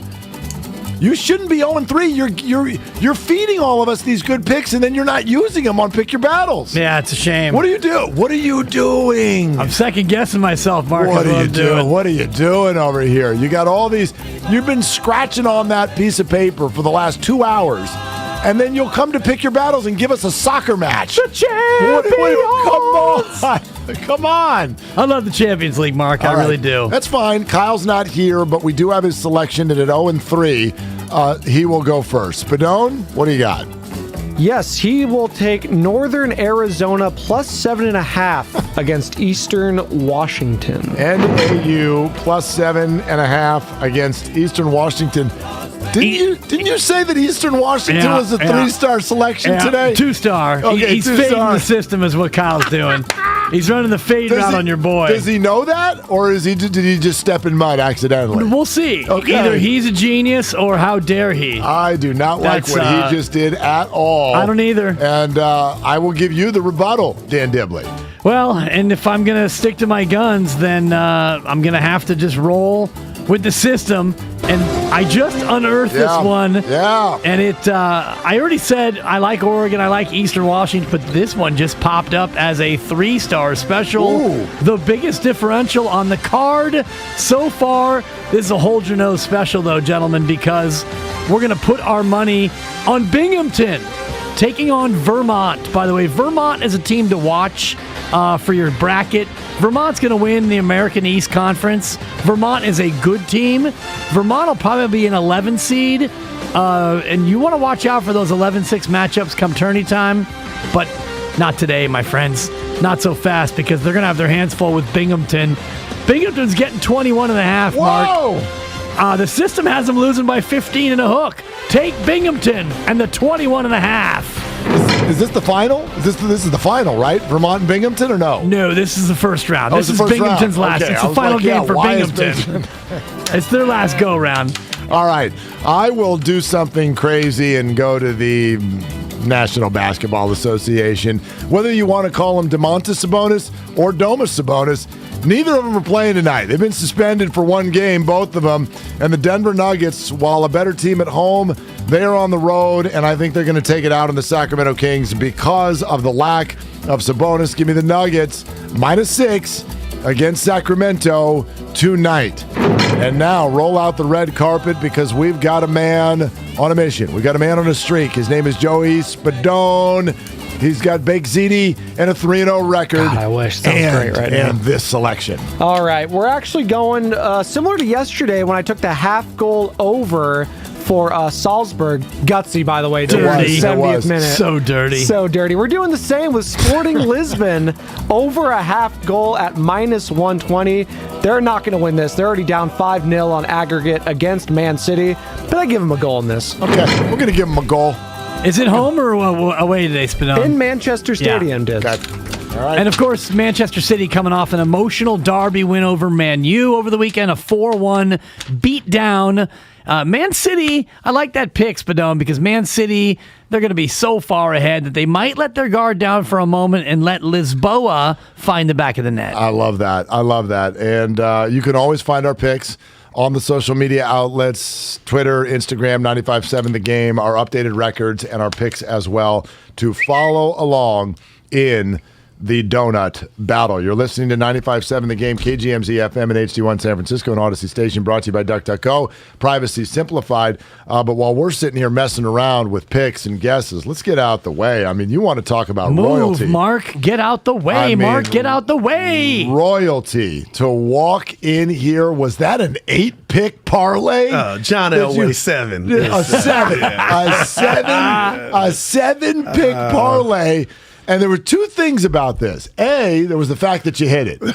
One. But B, was the fact that you texted it to us before it was over. And I'm like, you got the Warriors -6 with what they've done in the fourth quarter recently. The chutzpah to send us that text with 5 minutes to go in the game. And a couple times when the Clippers cut it to about 9 or 10, I'm like, Goo. Don't do yourself like this. This is way too. You got it. You had 6 picks already in the bag. That was bad. And then you text. I'm like, I hope he didn't just jinx himself, but you didn't.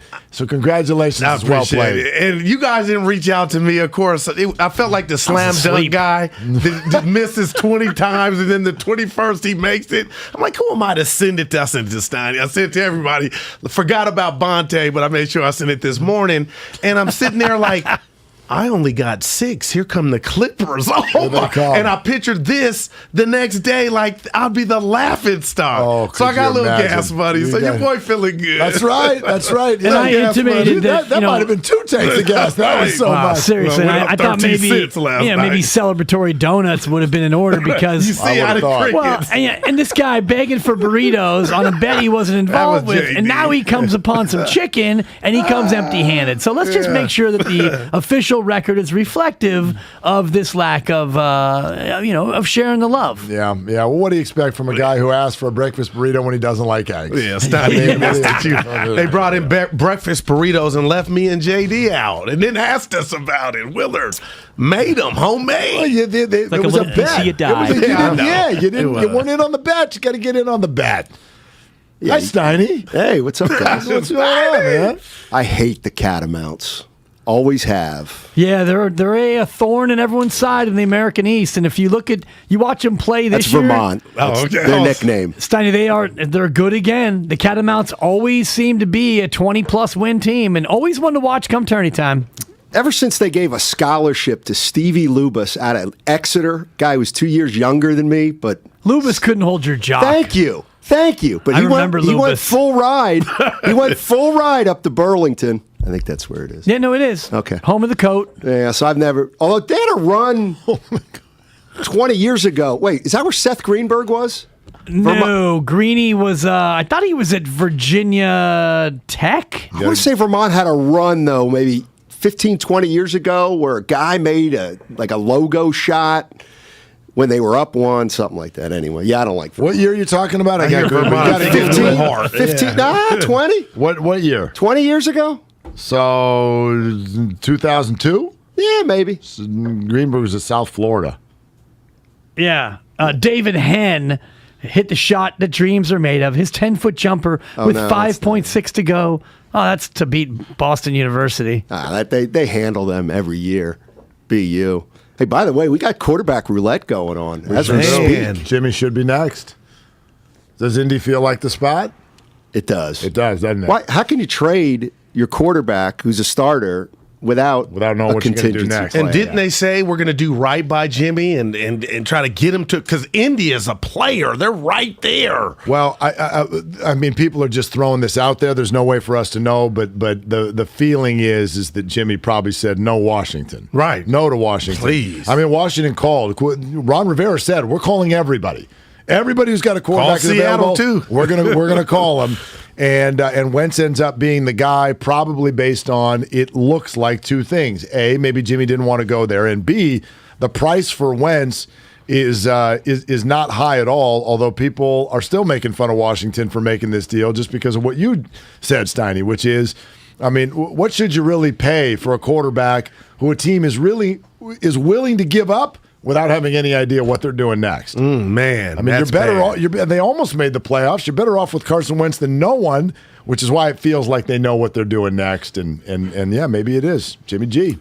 Wouldn't that be something? I mean, that's the penthouse of what's available right now. Indy, they got D, a running back, O-line, receivers. Yeah, and he's good at getting the handoff and giving it to someone else. That's his number one skill. Jonathan Taylor. I would give him a 3. Right? So that actually fits. I thought Pittsburgh always was going to be the fit because you could play in bad weather. And again, with Pittsburgh, you don't really need to throw it 40 or so times. Rugged, durable quarterback.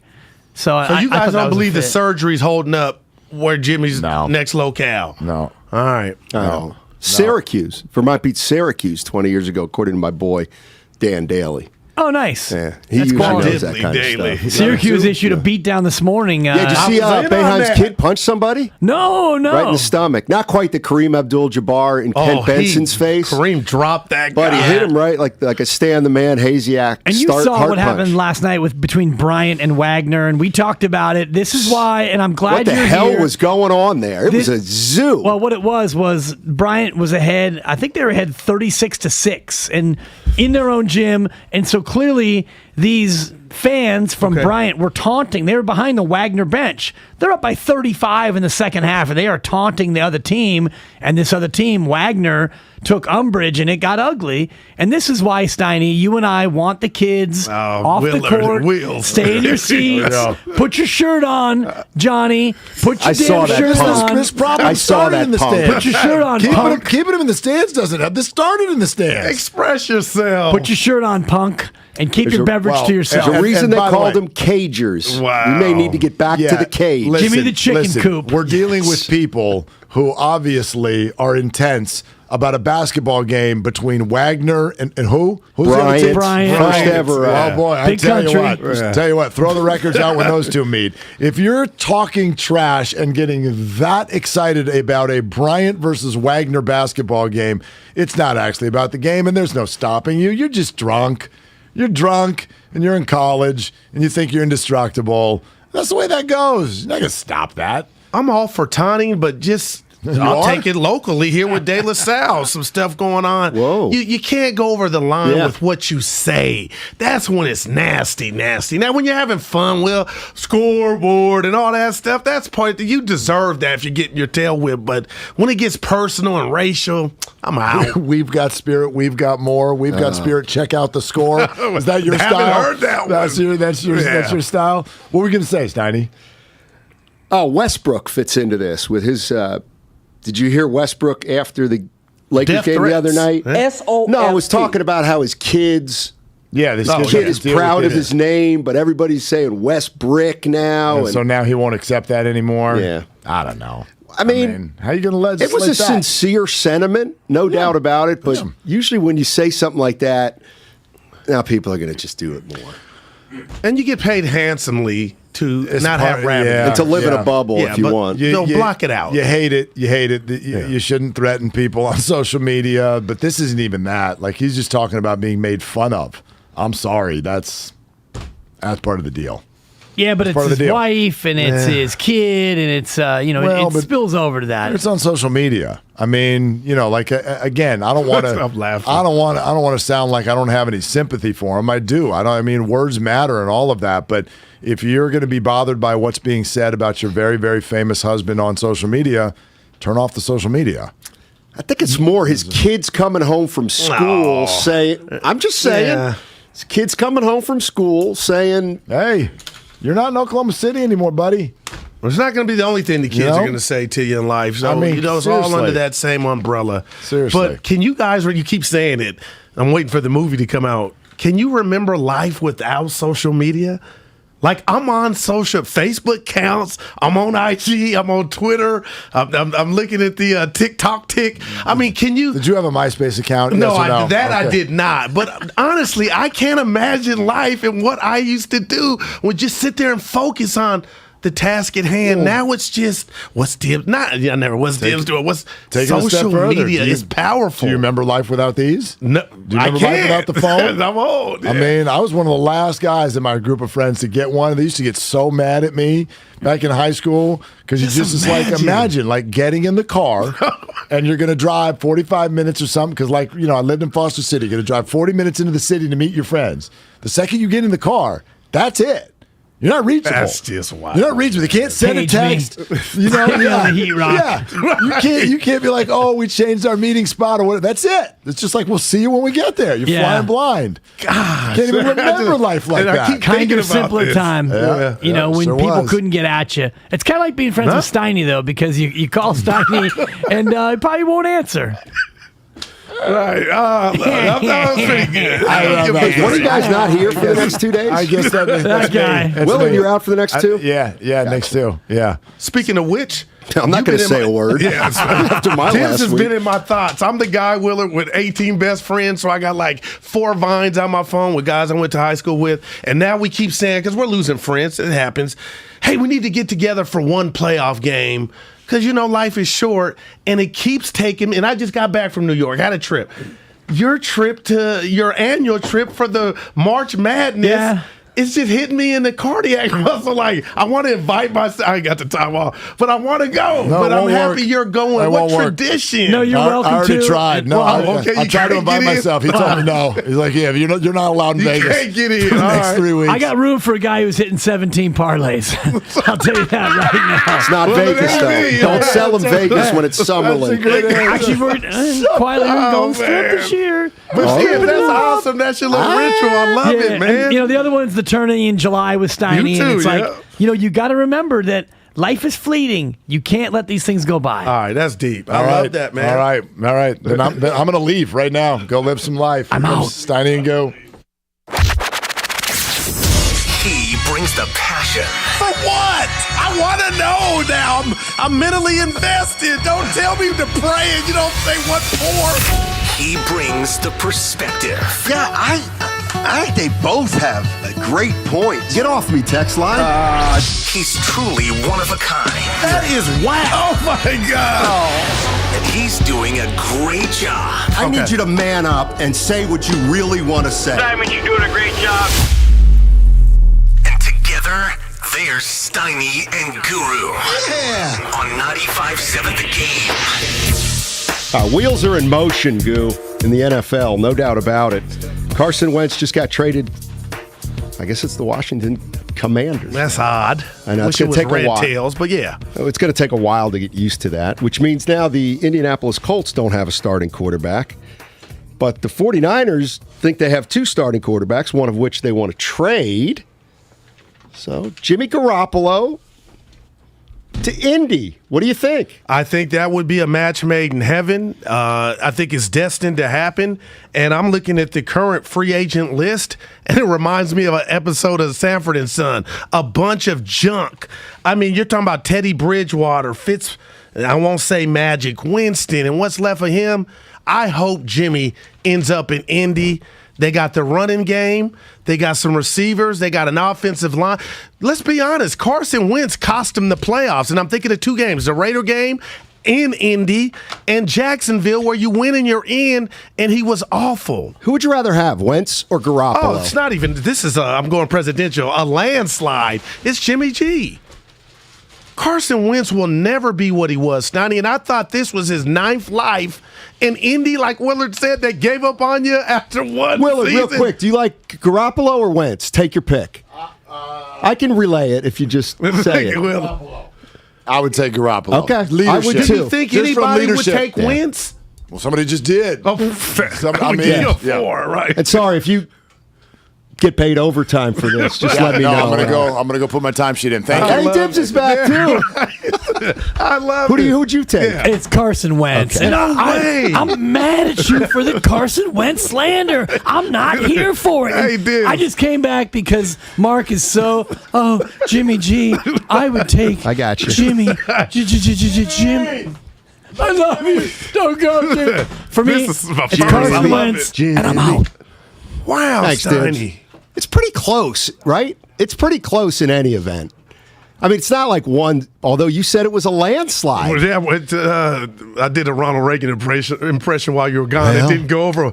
Yeah, but I wish Dibs would come back. Like, break that down. Why did Indy give up on Wentz?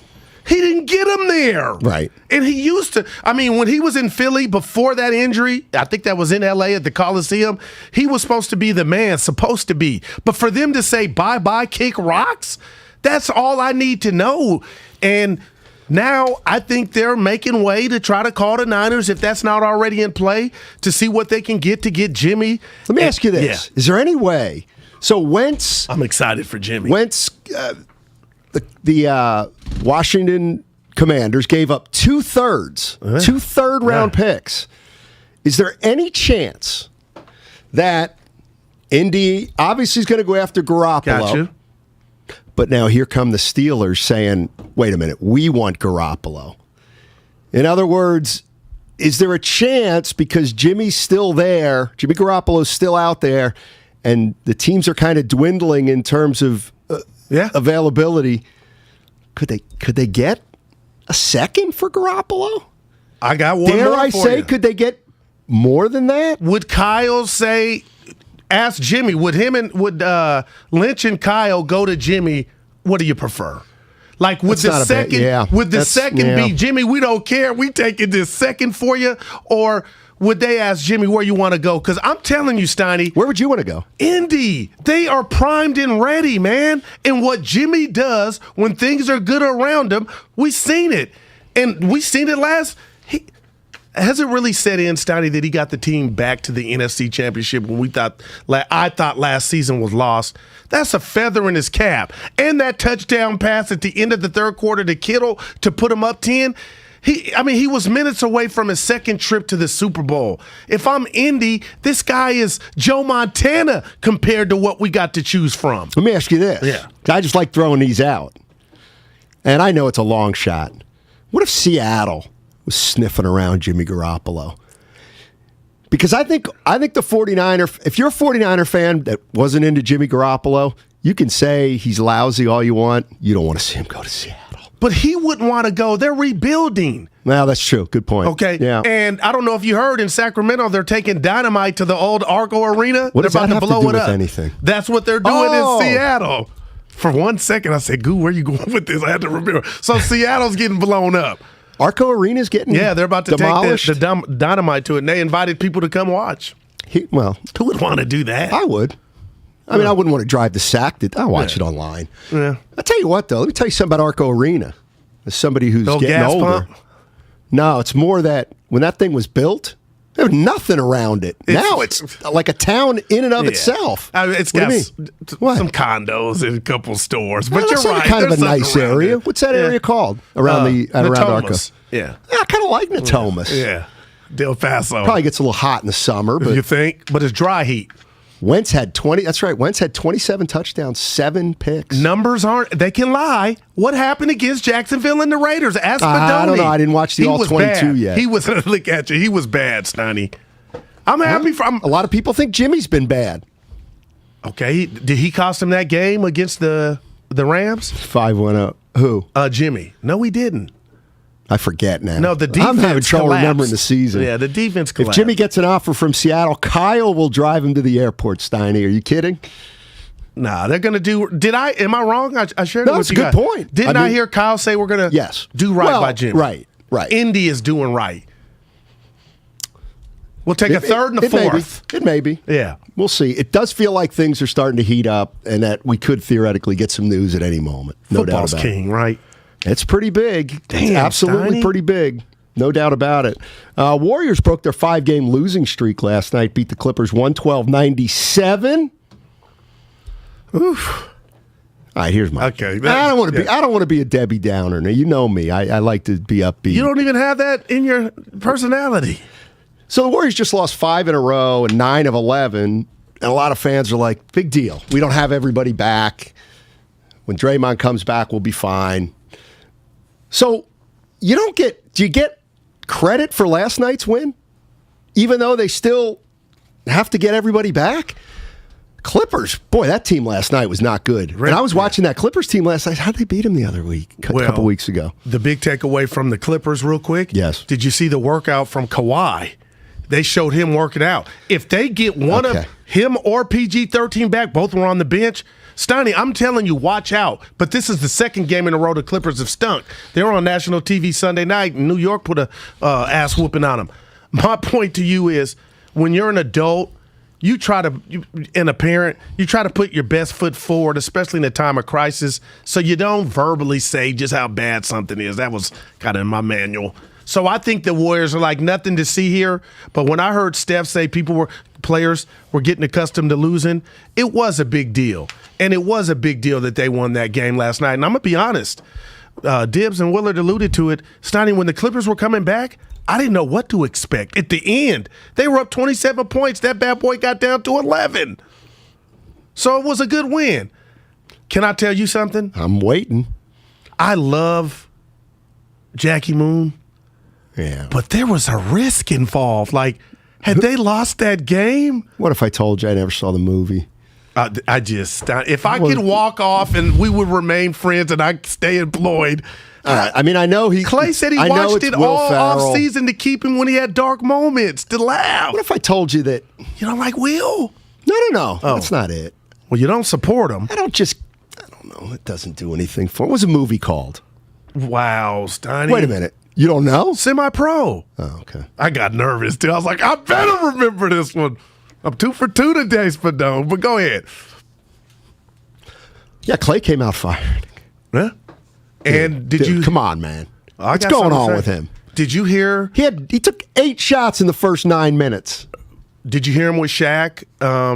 I did, actually. That hit me. I'm like, Steiny, he's trying to get back, and he knows, it's going to be some turbulence. And he knows he's the most important thing right now. We got Fitz at 12:30. We'll talk about, this is about where he's going to be in 3 weeks, right? Because that's when the offs start. I'm excited. Well, yes. Here's the one thing I was thinking, though, and this is what I want to ask Fitz, is Kuminga and Moody. Wow. How much are they going to play in the postseason? And who's going to play more? I think Dre is going to take Kuminga's, like last night, the finishing lineup was Curry. Wiggins wasn't even out there. Okay, that could just be happenstance, but I think what Moody's showing you, Steiny, and those long arms, he's getting comparisons to everybody. I even heard Iggy last night on Twitter, young Iggy. I don't know what you feel about that, but I feel like Kerr was being real. He's playing himself into the rotation. He's really played well. My question is, all right, you got the starting 5. Iguodala's going to have to play 6. Poole 7. Poole is 7. Okay. Now where do you go? Kuminga 8. Okay. Moody 9. That's about it. And you maybe have one more for just a little bit. I'm going Batman. The Joker is comes back tomorrow. James Wiseman. Or when do they play? Dude, I'm excited. They about do him. play tomorrow in Santa Cruz. I'm forgetting somebody though. What about Gary Payton second? Oh yeah, I forgot. So he's playing.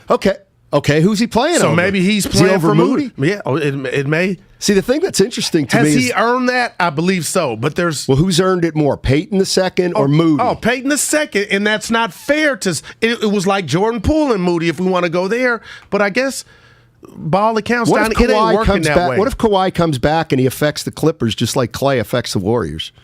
They ain't winning it then. Well, I'll say this: Mm-hmm. I don't see that it being not as bad as what we're seeing from Klay. Your boy is he's a Which cyborg. boy? Who? Kawhi. Kawhi? He's going to the He's not rack. coming back this year. That workout looked fluid. Wait a minute. There was Chris somebody Haynes. last year that was started to work out, and everybody was saying he never came. Who the heck was that? You know who I'm talking about? Came back. He's working out. He was working out before game. It was Warriors gonna tell us. related. Okay. It was Warriors related. God, who was it? Oh, this is gonna bother me. Nah, it wasn't Otto. What? Oh, Otto Porter too. Otto Porter may be in the rotation because see, Steiny, I think he could be out. Well, they like to use him at 4 when they go small, and he keeps him kind of big at the 4 spot. And here's a question I have for you for later in the show. So, do you think it's possible that the Warriors can consistently get really good play out of the 4 following? Steph, Klay, Poole, and Wiggins. How can they all play well on a given night? Because that's something that I'm struggling to see. And I think you're struggling to see because we haven't seen it consistently. But to answer your question, when you just throw it out the way you did, Steiny, hell yes, I could see it. And that's when I say, okay, this team can win a chip. Steph gets you how many? How many points? 34. What about Klay? 18. Poole? 17. Wiggins? 21. That's 90 points right there. And you haven't even That's too many. That's too many points for 4 guys to split up.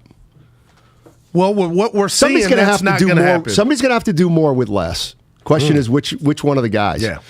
All right, Bob Fitzgerald on the other side. NBC Sports Bay Area, Golden State Warriors play-by-play man. Mark Ibanez, 2 o'clock, KTVU, 43 years. He's retiring. Wow. And then don't let me forget, at 2:30, if you are a parent out there of a high school kid or even a high school athlete or an athlete not in high school yet, you're going to want to join us at 2:30. We've got Christy Eason. She's a certified athletic trainer from the Corey Stringer Institute. I'll tell you more about it, but it's something that if you have a child in high school, playing high school sports, playing junior high sports, it's about player safety, and it's going to be real important, and I'm looking forward to talking to her later on this afternoon. All right, in case you miss any of today's show, download and subscribe to Steiny and Guru on the Odyssey app. You can listen anytime, any day, all in a single tap. Find Steiny and Guru plus all content from 95.7 The Game on the Odyssey app today. Stanford Blood Center presents The Executive Show with Zaza Pachulia. Who's the guy that's going to benefit most off of Draymond Green's return? Oh, gosh. Steve Kerr.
All righty, let's get right out to it. Bob Fitzgerald, NBC Sports Bay Area. Warriors television play-by-play man. Warriors snap a 5-game losing streak last night, and the young guys are playing. The cavalry's coming in, as Bob said. And I guess I'll start with this, Bob, and this is a good problem to have, but how will Steve Kerr kind of manage the bench, giving some young guys playing time in the postseason as opposed to the veterans? These guys are coming along quite well. Well, I mean, it's going to be matchup based. That's always how the playoffs are. I always point to one of the playoff runs where here's the Houston series. Wait, JaVale McGee doesn't play a second. And then, oh, wait, here's the Cleveland series. JaVale McGee's a huge factor off the bench, so because you didn't want JaVale switching on to Harden. Looney did that better. But then you could throw over the top, and the vertical rim spacer against Cleveland was so critical, and JaVale was great at running the floor and crushing dunks. And so, you guys were talking in the previous segment, when does Gary Payton play? Well, if you're playing Ja Morant, you're going to see Gary Payton trying to slow down Ja Morant. But then you might have a different series where if it's Chris Paul, maybe it's not Payton as much because Paul's a distributor and not necessarily going in and dunking at a point guard spot. So, I think the nice thing is Steve's going to have a lot of different options. You also get to, go to Bruce Bochy. There were playoff series where Barry Zito mattered for the Giants and other ones where he didn't. There were series where Tim Lincecum mattered for the Giants and ones that he didn't. And there were ones where Pablo Sandoval mattered for the Giants and ones that he didn't. And that's where the Warriors are going to be. Tell me who's healthy and who's playing the best. And given certain matchups, that's the guys who are going to be playing. Fitz, I love it. And you have multiple children just like Steiny and I. And that old question, I said, you can't ask me that. Who's your favorite? You just can't. But I'll list my favorite kids right now. No, so I'm going to do this to you because you're front and center, Fitz. Are you more surprised by Kuminga's growth, Jordan Poole, or Moody, who's come on? Every time I watch, those three play, it could be any given game, but Fitz, I'm just wowed. And I know it's not a contest. It's a good thing for the Warriors at the end of the day, but can you kind of answer that? Yeah, I mean, it's easy. To me, Kuminga is what I thought he would be. Because you saw him in the G League, you're like, oh my goodness, whether it's the body, the strength, the leaping ability, the speed, the whole, this kid, if he figures it out, wow, he's got all these tools. So you see that. You see a lot of wow from Kuminga, and then learning rotations and defense and finding a position and certain things and playing alongside a couple Hall of Famers. That's all part of it. And he's really young in the game. He's a great kid. Now, Moody, I saw play for Musselman about 5 times. And he was one of my favorite players in the draft. In fact, I was like, hey, if they get him with the 7th pick, I'm fine, man. Moody, he hits threes. He plays like he's been in the league 10 years. He's just a veteran type of poised kid. Then you meet him and you're like, are you 26 years old and you're not telling us? Because, I mean, his parents raised him right, and he's just a wonderful kid, very deep thinker, and I love his game. And it's like, I'll score 30 when we're, undermanned, but then I'll fit in and get 8 points and 8 rebounds when, it's a fuller roster. I think Moody is coming along great. And then, Poole's the one I just love the most. Because if you remember, you're coming into some janky years, man. A 15-win season, and Steph is hurt. And then you had this play-in lockout thing where he's going down to the G League and come back up. And all I kept telling people was, the key card don't lie, man. They know who's in the facility the most. They know who's there when no one's looking. They know the work he's putting in. And for the 28th pick and a kid, who was a 2-year college player, who's only 22 years old, the growth that Jordan has made, oh, my goodness. I mean, you're just watching him go for 32 in Denver and 8 of 12 on threes with the whole defense tilted to him in a scoreless first quarter. You see him last night with, just 20 off the bench and 4 of 5 on threes. Like, I love where Jordan's coming and excited on where he's going. And a guy that can fill in, sub in for Steph and sub in for Klay. What a unique third guard for the Warriors to have. Bob Fitzgerald joining us on 95.7 The Game. You can hear him on NBC Sports Bay Area doing Golden State Warriors games. Let me ask you about Steph and the rotation. Apparently he's going to go back to what he's used to, which is most, if not all, the first quarter. part of the second, et cetera, et cetera. Where do you think that came from, and what do you think Steve Kerr and Steph were kind of trying to accomplish with the change in the first place? Well, I think that last year, we brought it up on the broadcast, and it was an open secret. The non-Steph minutes, if he plays the whole first, then you got 6 minutes in the second where they died. There was no, who's gonna score, who's gonna run things. So they would build leads and stuff, but when Steph was out, it was just cataclysmic, right? And so this year, hey, let's sub him at the beginning, give him a little donut rest in the middle, sub him at the end, and in and out. Steph will be fresher, and there won't be 6-7 minute runs without Steph on the floor in the first and the second half. So, Steph understood it. I think Steve presented it nicely, and, they had a nice, kind of run with it. Well, now you have Jordan and Klay, and the non-Steph minutes are not so cataclysmic because you saw it last night. If Steph sits, oh, wait, Jordan and Klay Thompson can handle some of the offense, and Iguodala will be there, to run things. And those are really three pieces they didn't have for much of last season. So Steph now can go longer run, more rhythm. Stockton had the same kind of substitution pattern for years with Utah. You get comfortable that way as a player. And so I like it. Full run in the first, give him that nice break in the second, let him close the half, full run in the third, nice break beginning in the fourth, and let him close the games. And I just think it's just a coach and a player constantly talking and working within the team unit to do what's best for the Dubs. Fitz, you already know I was petrified because I didn't know when Dre was coming back. Now we got a date. It's Monday, next Monday, okay? So that's exciting news. But let me know if I'm being naive because I'm trying to tell Steiny I do understand Coach Kerr and everybody talking about the return of Wiseman. When it does happen, don't expect anything. But damn it, Fitz, I'm in my bedroom at night thinking to myself, he represents everything this team does not have. So if I'm being proactive and the glass is half full, if he can give you 8 to 12 minutes of, altering shots, getting rebounds, a more of athletic Looney, that would bode well to me headed into the playoffs. Am I naive to be looking at Wiseman that way?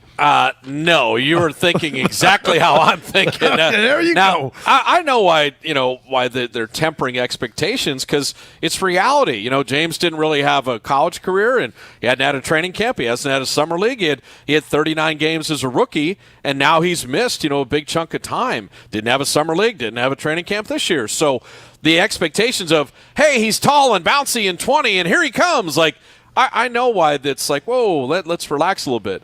But I'm just telling you, watching this kid scrimmage on this road trip, seeing the body development up front, and then remembering, just because, I know we live in a short attention span society.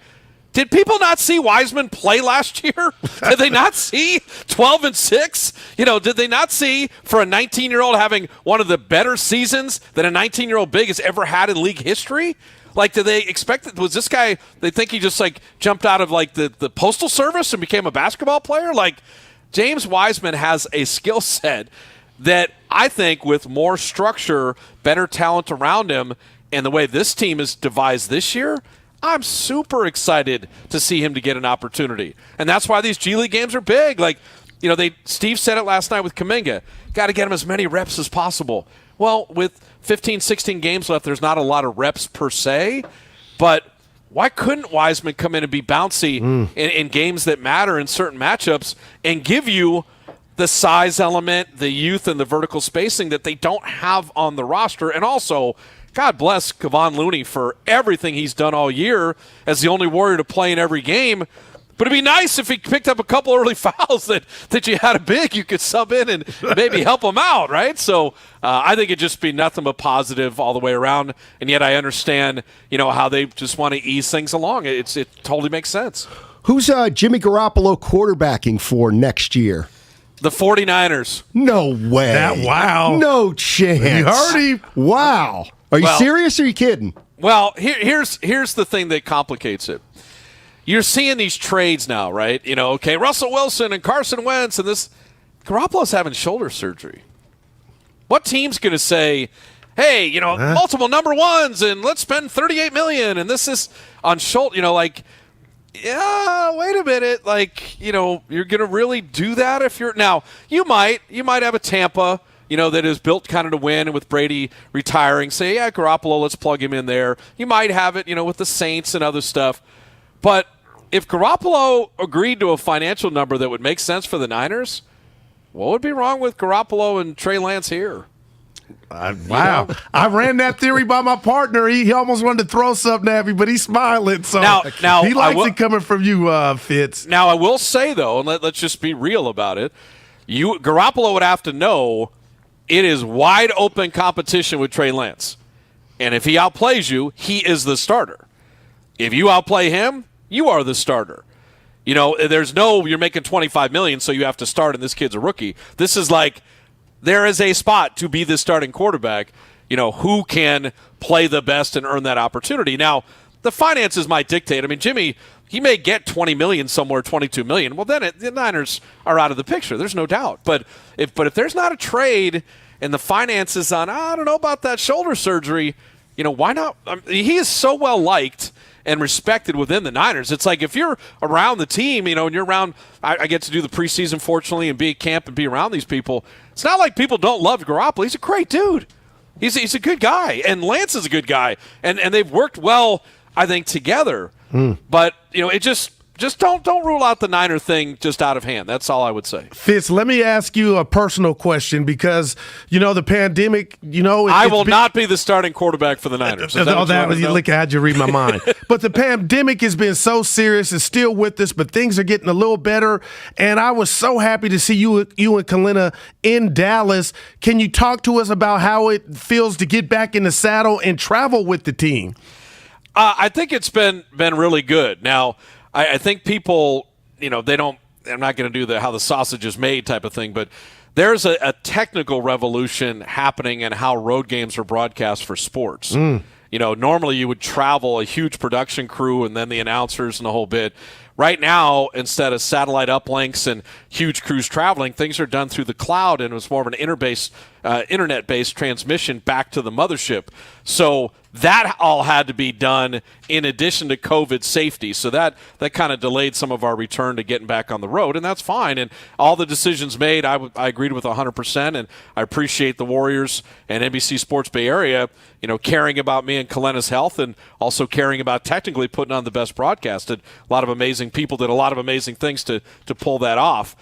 Being with the team, though, you're able to have those conversations with players and coaches, on at the team dinners, on the bus, on the plane, on the floor pregame and things like that.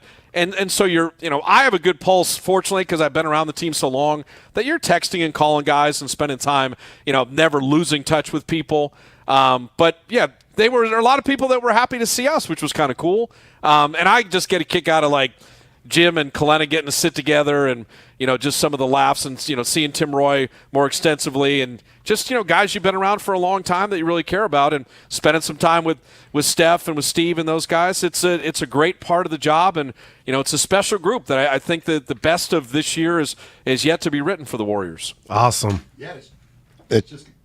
Sorry about that, Bob. It's just going to get more interesting when these guys come back. Draymond, Iggy, it's go time, Bob. It's gonna be fun, man. You guys know, and we're all deep into it with the Warriors.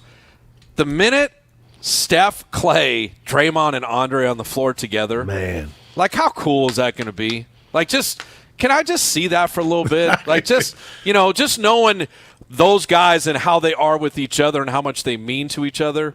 God, I want to see a little stretch of that just for fun. That's the thing. And, people talked about it in a bubble, hey, Steph's shooting or Klay's shooting. They haven't played a second with Draymond, in terms of the shot quality you get with Draymond pushing it off a rebound and his passing ability and the way on the 4-on-3s when they double-team Steph that Draymond becomes a decision-maker. Man, that's a huge loss to not have him for 2 months. You can't overestimate what Draymond Green means to this team. So, you do that, and then you have Andre, and then here's the other one. Like, just us. Don't share this with anybody. I want to see Iguodala with the second unit when Wiseman gets to play.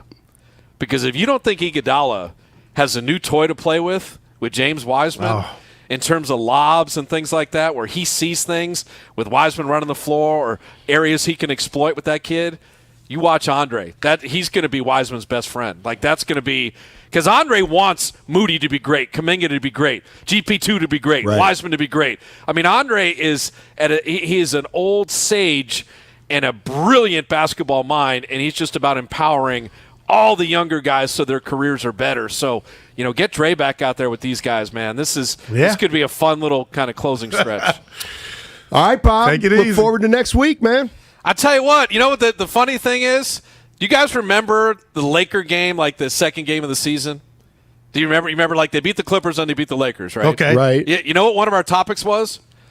How are they going to find 30 minutes for Bielitsa? Where are they going to do it? They got so many bodies, and he had 15 points, and where are they going to fit him in? And see how the season works out, like just ebb and flow and things like that. The stuff we're talking about now, 3 weeks from now, will probably be different too. So we just got to roll with it and see how it happens. All right. Thanks, Bob. Appreciate it, man. All right, guys. Be good. All right. That's Bob Fitzgerald. Well, somebody just go ahead and order the rings. Right. Just order the championship rings right now. I think he did a Steiny. Spadoni heard it.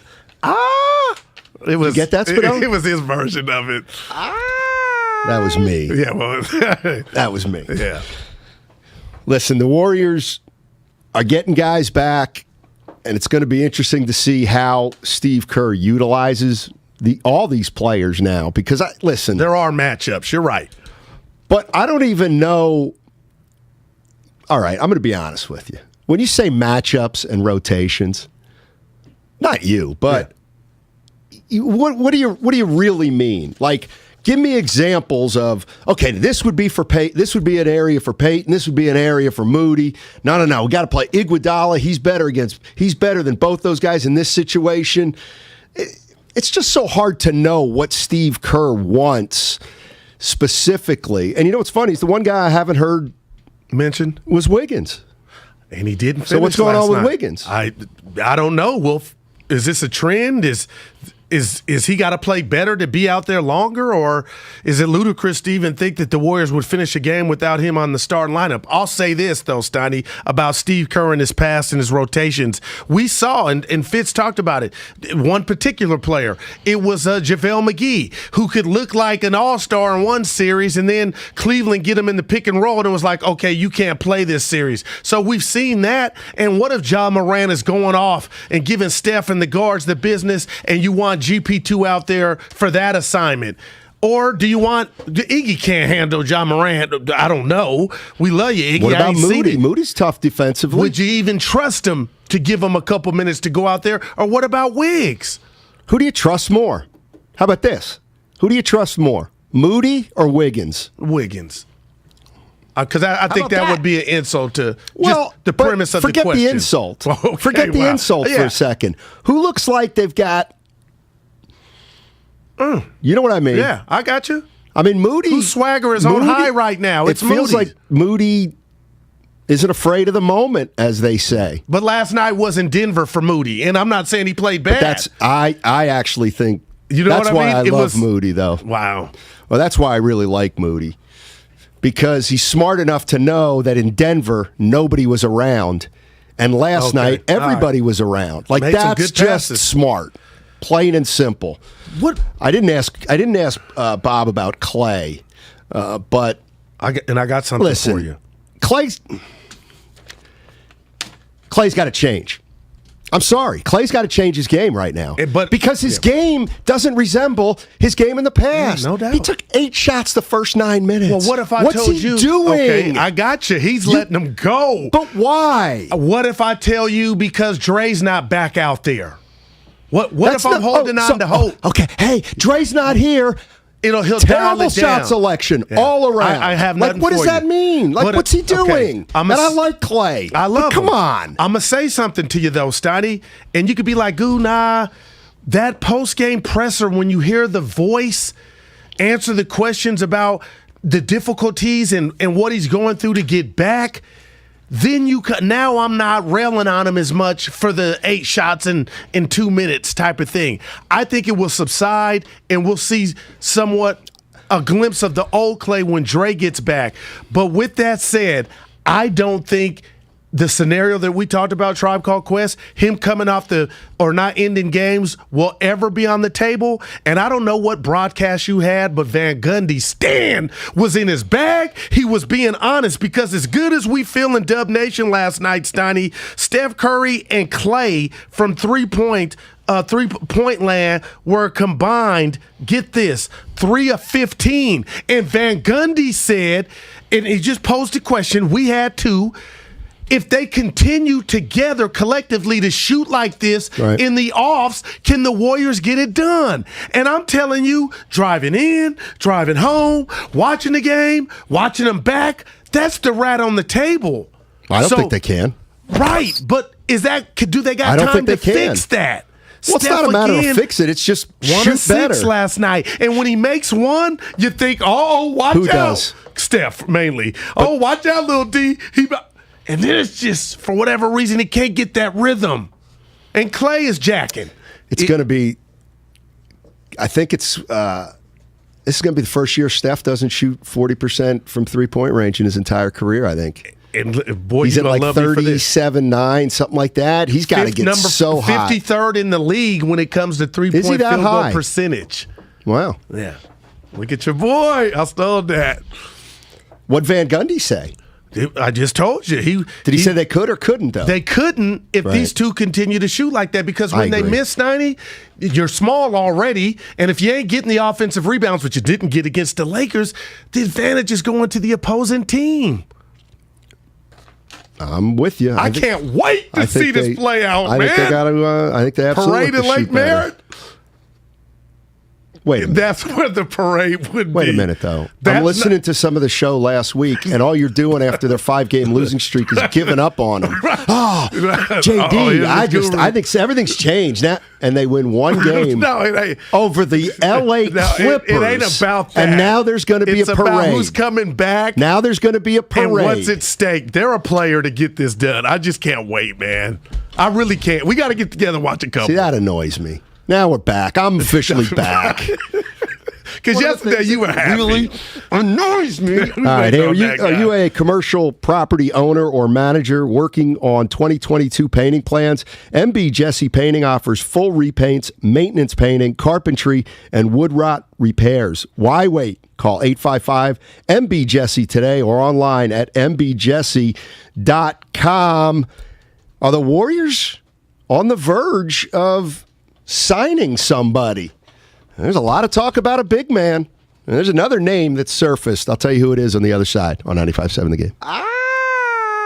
You could save big when you bundle your home and auto with Progressive, but when we just come out and say it, it feels like it falls a bit flat. So we're going to tap into human emotion. First with some music. Then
to Steiny and Guru on 95.7 The Game.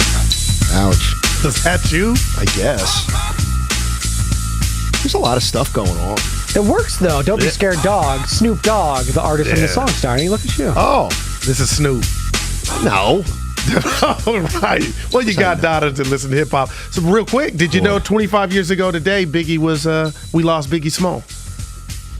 Biggie. You knew that? And did we ever find the killer? Did we ever find the killer that he and or Pac? No. Tupac? And if you watch, they got a series on it. I've seen some of those documentaries. Streets know who Let me tell you. Oh, I know who it is, too. You know who it is. You know who it is. I'm afraid to say his name because he'll find out who I am. But you know who it is. Oh, no. That guy who always smokes the big cigars. Yeah, he's and in looks like he's in ready. prison It looks right like he's now. ready to knock somebody out every time you see him. He had some help, though. I know. Yeah. I don't like to say his name. Yeah. Sure. He's the kind of guy that can, he finds you out, it's over. Maybe back he in the scares day. me, Suge Knight. Dude, oh, my big, God. He's a big dude. Holy Toledo. Yeah, he played ball. Reno, I believe. Yep. Football. He scares me. Yeah. I'm just going to be honest with you. Hey, the Golden State Warriors, everybody wants them to sign a center in the buyout market. Yeah. You hear they worked out when they were in Miami? I fell out my chair. By the way, I'll tell you what the reason is. Hey, because we didn't ask Fitz. People like, you should ask Fitz. Tyreek Evans. The Warriors have worked out. Former Rookie of the Year. And he's was on the suspended list. He's no longer suspended. PED usage. But he's available, and the Warriors worked him out, and there's people saying, Tyreek Evans. Remember, he's picked ahead of Steph Curry. But whose spot would he take? Pardon me? Whose spot would he take? I thought there was a lot They'd have to. Yeah? They'd have to get rid of somebody. Wow. All right, you ready? I'm listening. He ain't. But 2 workouts? Well, let me tell you. That second workout was like, we interested. Let me tell you how it works in the NBA. Yeah, tell me. Young man. You know who Tyreek Evans' agent was back in the day? No, I don't. Bob Myers. Didn't know that. Yeah, Bob Myers. Oh, so man. this is, okay. to me, this looks like man. Bob Myers doing a favor for Tyreek, getting the word out. I love it. Hey, this guy's off the suspended list.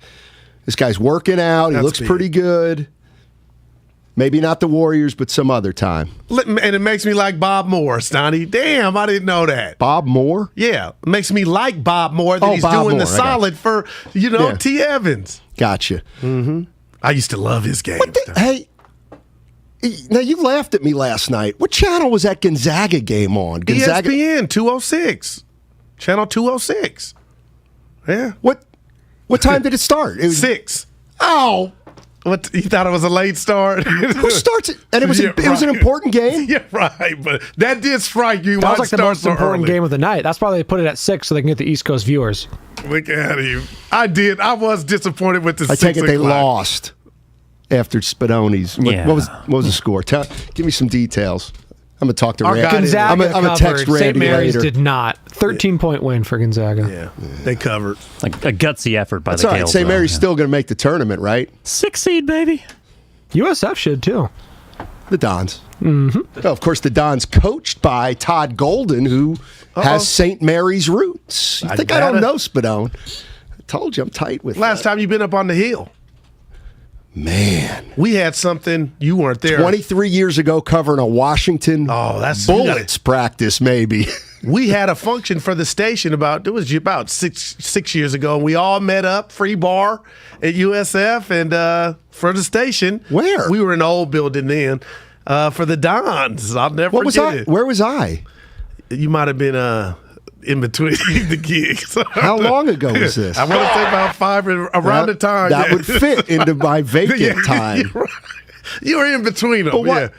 Dude, I'll never forget. Like, this is cool. I love that gym. It's a great gym. Yep. It's a great gym. No doubt about it. Baseball continuing to negotiate, Goo. Hey, you're saying there's a chance. I'm that guy. Let me. Okay. You know how I feel about all this crap with baseball. Yeah. I will say this, though. Because it is that. If they come to an agreement and they play 162 games, nobody's going to care. And I'm with you. And Nobody I'm even hoping, knows there's a lockout right now. But what about this? I'm going to put a cherry on the top. They're talking about banning the shift and things like that. I'm not into pitch clock, but banning the shift, you get more action. You don't like that. I don't, but whatever. Yeah. That's just get a deal done is what you're going, because I'm getting a little nervous What now. about the bigger bases? Why would you? Because it'll make it, if you make the bases 2 inches bigger on each side, that's 4 inches if you're trying to steal first or second base. Ricky Henderson would have, add another G on his total, huh? Maybe. Yeah. Absolutely maybe. We miss your baseball. Hurry up, because April is my dude. That's my, not just tax date. That's when it's like, okay, it's officially here. When? April. Well, they do the 30th, 31st now, March. But yeah. I got you. Let me see. I'm thinking about Garoppolo. I'm just trying to make the NBA never said what Tyreek Evans. I think I said. I see it on PEDs. here. Yeah. No, but it says the white horse. Yeah, but that's not. I'm not seeing that either. I'm seeing he just 2-year ban for violation of drug program, whatever it is. Yeah. Well, it ain't pot. Well, that won't get you, man. Well, what if it's methamphetamine? What if it's horse? Right. That's what I would bet on. The See, this is a good question by 650. What is considered a shift? How far can you go? Wow.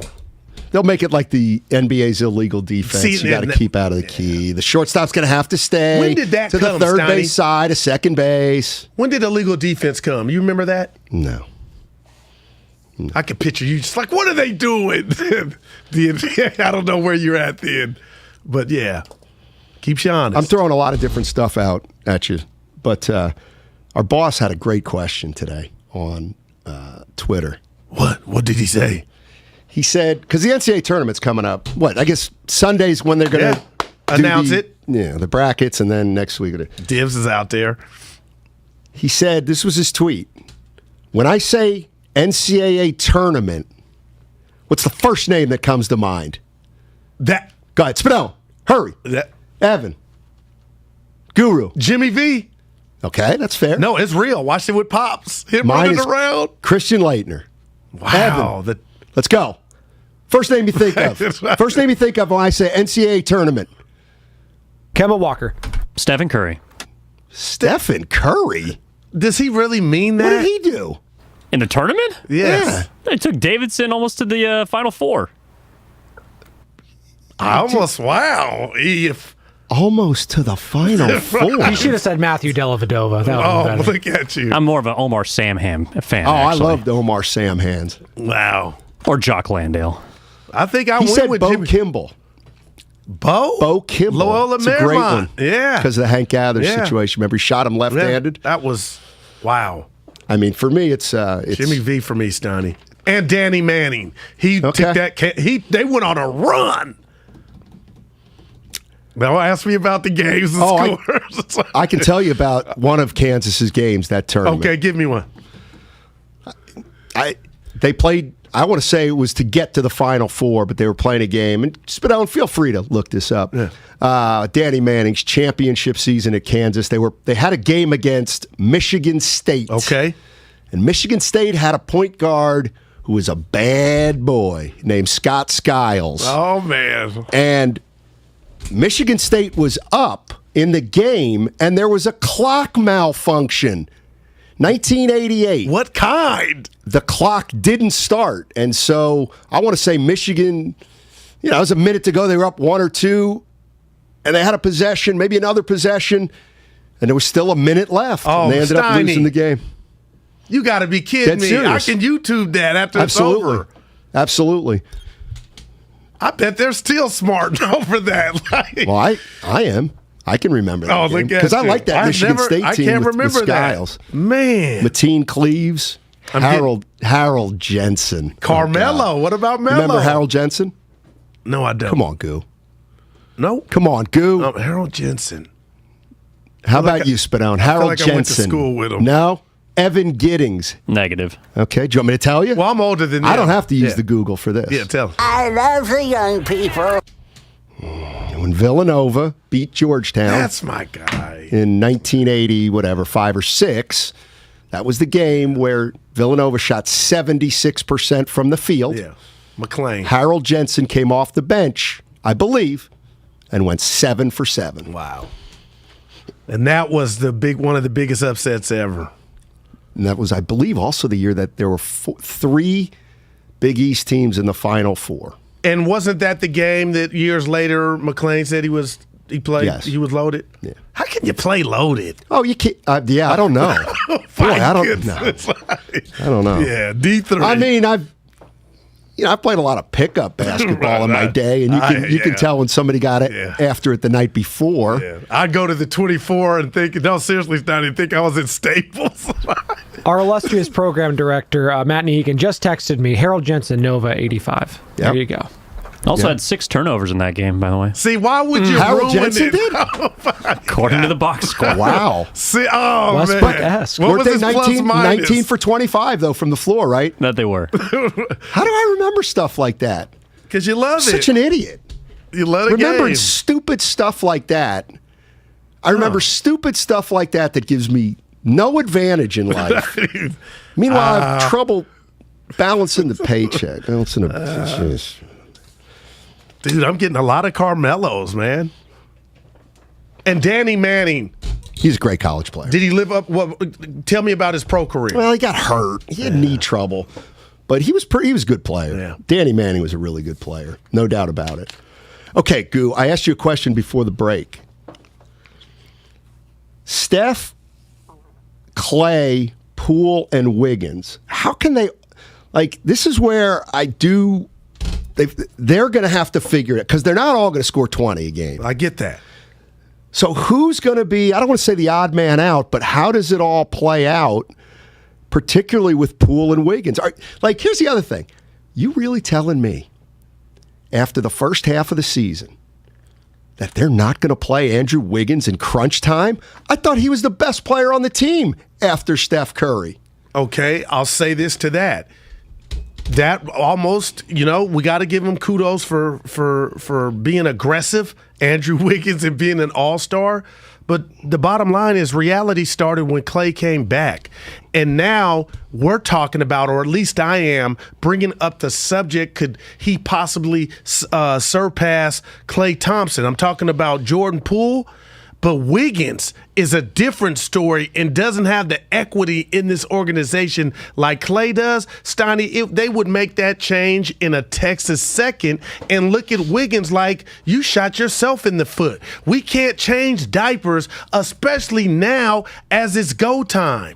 Well, what if I were Wiggins and I could say, well, wait a minute. I'm listening. I shoot the ball better than Klay Thompson right now, and I play defense better than Klay Thompson right now. I would then say, if I'm Kerr, you're not Klay Thompson. You are correct, but you are not Klay Thompson. What does Klay do better than Wiggins right now? Nothing.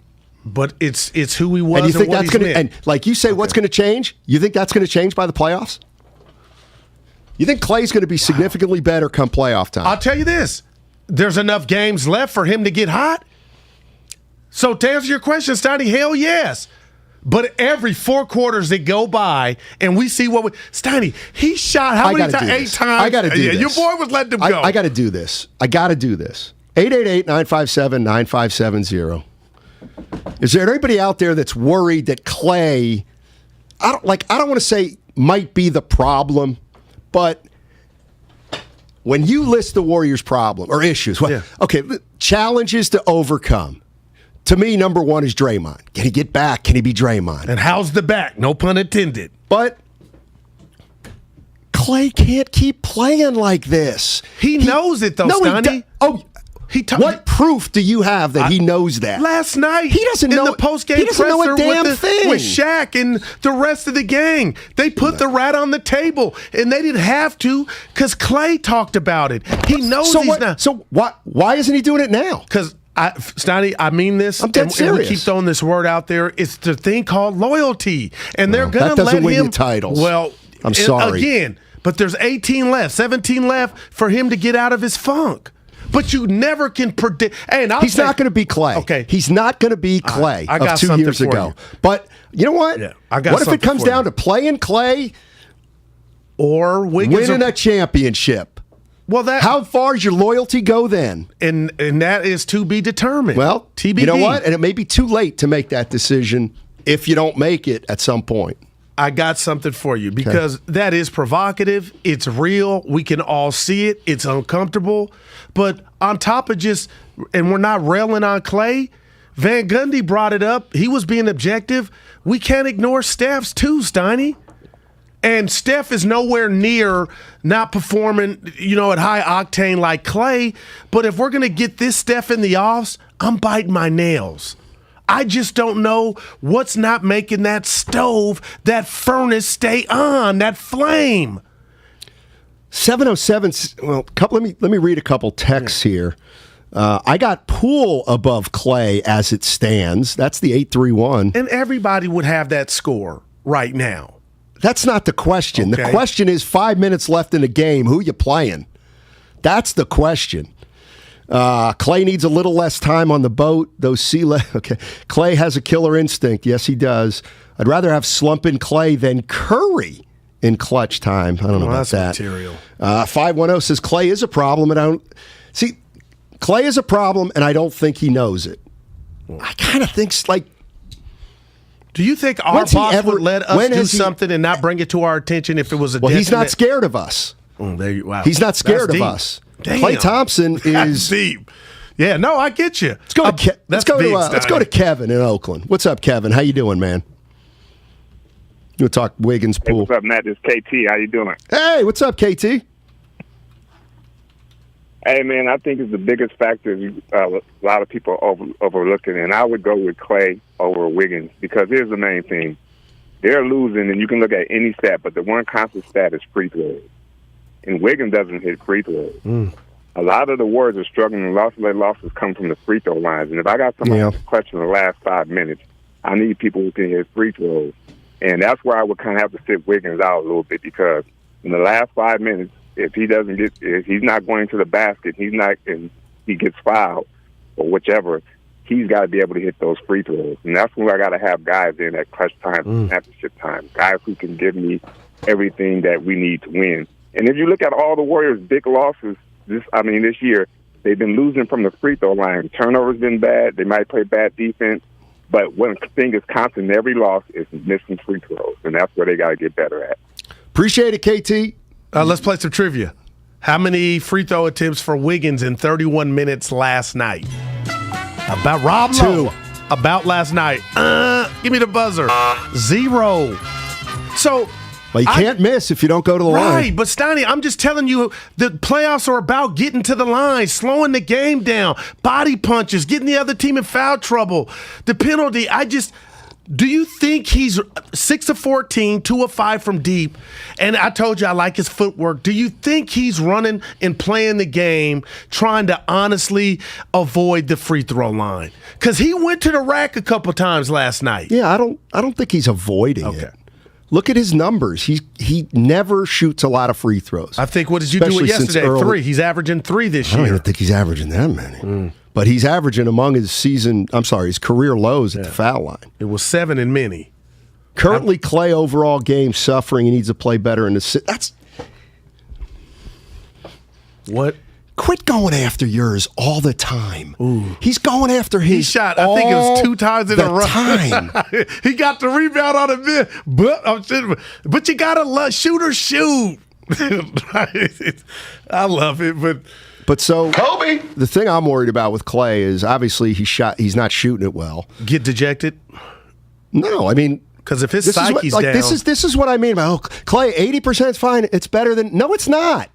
He's not shooting the ball like he shot it. He's not defending like he defended. So right now, Klay Thompson is not the player he was 2 years ago. Now you might say, well, no kidding, Steinmetz. Well, that's right. He's not going to be that player probably until next year. Hopefully he'll be that player. But I just don't like the idea, no matter who you are, of coming back after not playing 2 years and just kind of going on your, just doing your own thing. I don't know. I'll tell you this. Everybody Throw out a here. pass, for goodness sake. Well, Jordan Poole had his back, and the Warriors organization has his back. Jordan Poole, every time somebody broaches the subject of Klay, when he gets his groove back. But I'm asking you, if you're Jordan Poole or you're Moody, would that turn into resentment that you know that you're playing better than the guy he's ahead earned, of you? He's earned everything. And that's why they're not probably reacting like first you of all, or me. Moody's a rookie. I shouldn't have brought him up. But Poole. Because I talked about the closing Poole's in his game. third year, and Klay's done infinitely more than Poole. But, that's kind of the problem is Klay knows I'm a 3-time champion. I'm going to the Hall of Fame. Yeah, I earned it. Who's bumping me? I got to I don't know. Dave's in Alamo, wants to talk about Klay. Talk to me, Dave. Hey, I agree with everything. You might have already said my point. But the point being is I've been a season ticket holder since 1985. I've been in row 2 in the old arena, and I'm in row 8 at the new arena. So I've seen a lot of basketball, and the bottom line is you got to play the players that give you the best chance to win. That's what Kerr keeps saying, and Klay just doesn't do it. He's more than a step slow. You got to play the players that can get you the title. Period. He's not the same player. Number 2. I wrote down and put it in an envelope and sent it to my partners. I went and saw all the practice games with Curry. I go, something doesn't look right. This is in the preseason. I go, he looks like he's 2 years older. The rest of them, he's not getting the spacing that he used to get. He's about a half a step slow. He's working hard on the defensive end. He's just not the same player. Period. They cannot win a title with Klay, Steph, and Draymond and think that they're living in 2015, 2017. They have to play some of the younger people. You got to play the people that can get you the title. I just talked to one of the vice presidents that sells the memberships, and he also does the suites and all that, and he says they're getting a tremendous amount of calls from season ticket holders that are saying the team doesn't look the same since Klay came back. Well, I got you. And I didn't even know, Dave, I wasn't laughing at you either.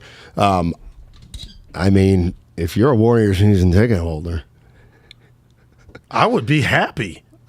All these youngsters, you look like you're coming up roses. I'm just saying. How can you not be happy if you're a Warriors season ticket holder? Oh, yeah, got you. Yeah, I don't know what you want. 150 to 102 every night, and I got a stat that's going to floor you in a minute. I'm trying to think if I want to make a bet that I've heard it already. Oh, you haven't. It just happened last night. It's about last night's game. Go ahead. How many times or games since we've been watching Steph and Klay play do you think Klay Thompson attempted they played the same amount of minutes. Okay.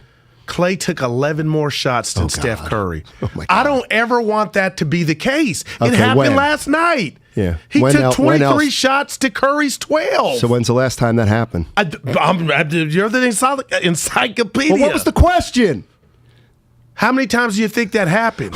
You have to have that answer. Oh, I thought Spadoni was on. Yeah. Not a lie. I'm giving you my answer. I don't think it's ever happened. And I believe that's coming from the cardiac muscle. I don't believe it's ever happened.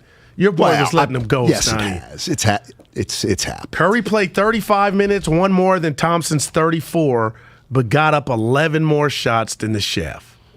Now, caller said, I don't see that from Steph. Well, I think Steph. He's laboring? No, Oh, okay. not that. I think Steph is absolutely letting him get it in? Yes. Okay. Absolutely. All right. Absolutely. Yeah. Carlito's in Alameda. You know what? Guru likes when I do this, Carlito. Right. I'm going to save you for the other side because we got a break right now. 2 o'clock, Mark Ibanez is going to join us. Short timer at KTVU, packing it in after 43 years. Wow. Man, that's a lot. And he still looks like... You're right. Steve Young. Yeah. Hey, we're now streaming live on Twitch and YouTube Live. Go to twitch.tv/957 The Game and youtube.com/957 The Game to subscribe for all the latest content. And remember, the Comcast Business Text line, always open, 888-957-9570. Golfers, tee it up this year at the Golf Mart.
Now, back to Steiny and Guru on 95.7 The Game. All right, Matt Steinmetz with Daryl the Guru Johnson coming up in a half hour. Mark Ibanez, KTVU Sports Director, anchor. Been around for 43 years. He's calling it a career. Damn. I got to ask him, did Steve Kerr break the news last night before the game and said something like, congratulations to Mark? Because I'll tell you what, I had that news about a week ago. I just chose not to break it. Yeah. He hit me up. We talked over the weekend. I knew it before you. But okay, no, seriously. But we're friends. You know what? What's today, Mark? Flipping, you don't mind saying February what's really 16th, on your mind I at found that out. moment. So has he been at KTVU longer than you've been out here? No. Oh, yeah. Wow, Steiny. Yeah. Wow. He was a fixture when I got out. Not fixture, but he was a mainstay when I got out here. Legendary. I don't want to say fixture because then it sounds like he's he's young at heart. 408. You guys are spoiled. Klay isn't a robot. 2 years out due to season-ending surgery, and you all ready to bench him? Come on now. No. All right. Nobody's saying that. The question is, if we all know that this is an injury that takes 2 years to come all the way back from, and it stands to reason next year he's going to be better than this year. Yeah. So how do you coach Klay Thompson? How do you use him? Just because he's Klay Thompson, do you just let him figure it out? It looks like that's built in. All right. So from the outside looking in, like we are, Steiny, they probably got this built in. Brother gonna work it out. And let him. He was jacking. I love it. He was letting He's them go. averaging more shots per 36 minutes than ever in his career. Well, this is a different juncture. He's never been at this juncture to where he's had 2 years off of, Right, so what, he's trying to make up for lost time? Why don't you kind of ease your way in? You know why? Because that's not who Klay is. And because that's not who Klay is, that's why you're going to have to figure it out. Because he can't keep doing what he's doing. He can't. Van Gundy brought it up. Fillmore Mike. Fillmore Mike's in the city. What's up, Fillmore? How you doing, man? Fillmore. Got him. Steiny. You know what? I think if Fillmore has this thing going, we got to ask him about it. I follow him on IG. It's too late. He hung up. He's DJing. He's doing a lot of stuff. He has like a talk show. I'm proud of him. Was he a DJ or does he have a talk show? I messed up with the DJ part. It's a talk show, but he's doing good. He'll call back. How hard is it to have a turntable and then like spin the record backwards? Like anybody can do that, right? Well, now you got the phone. I think the phone just does it. You just play from your pod. So do those guys have talent, or anybody can do it? Don't back me into no corner. Goo. Yeah. Goo.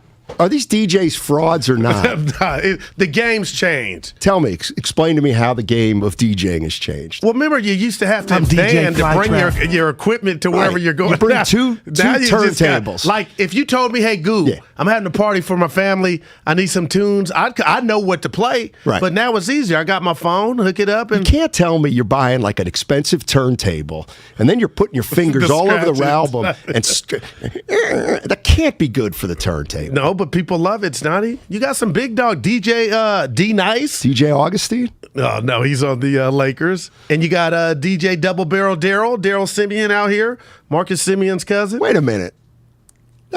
He follows me on Twitter, I think. Okay. I don't think I've ever ripped his brother. Oh, well, how can you? He's balling. I know. Yeah, he's had him. Carlito's in Alameda. He's not worried about Klay. Please explain, Carlito. What's going on? Yeah, I got a few points. Regarding Klay, I think a good analogy that I could think of is Brett Favre. You know, the man's a gunslinger right now. You know, he's obviously trying to find his footing. So I think it's way too early to be concerned. I mean, he's trying to get out there. And my next point, Mark Ibanez. Yeah. The man looks amazing. You know, what the heck is he going to do? He looks great. My third point is to Guru. Batman. Can we get a movie review? How was Batman, Guru? Oh, yeah, you missed it Monday. It was phenomenal, and it was so good, Steiny, I saw it twice. Fell asleep the first time. I had to go back. But it was great. I'm still kind of shaking in my boots on how good everything, the acting. Special effects. What's it called? The Catwoman was just, she needs her own movie. Maybe that's why I went back twice. But Steiny, Batman was great. Go see it, man. No. What do you do for fun, man? I like documentaries. I was watching. I mean, come on. I was watching. I wanted to watch.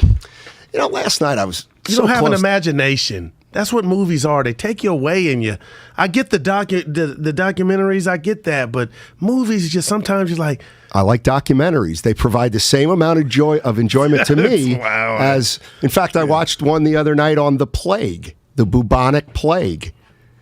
You think we have it tough now? Well, how can you go to bed? We're in a pandemic. Talk about a rat on the table, am I right, Sonny? Yeah, talk about a rat on a continent. I want something positive. A superhero, Batman. Just shattered all the numbers over the weekend. I started watching the Pam and Tommy Lee documentary, and then after, how was that? I said I'm out after 2 shows. I didn't even watch that. I'm shocked you went there. Yeah, just a touch. What's the word? Not sophomoric. It just wasn't. Yeah, I got you. It wasn't up to my standards. Jim's in Martinez. Speaking of not up to standards, talking Klay Thompson. Ooh. What's up, Jim?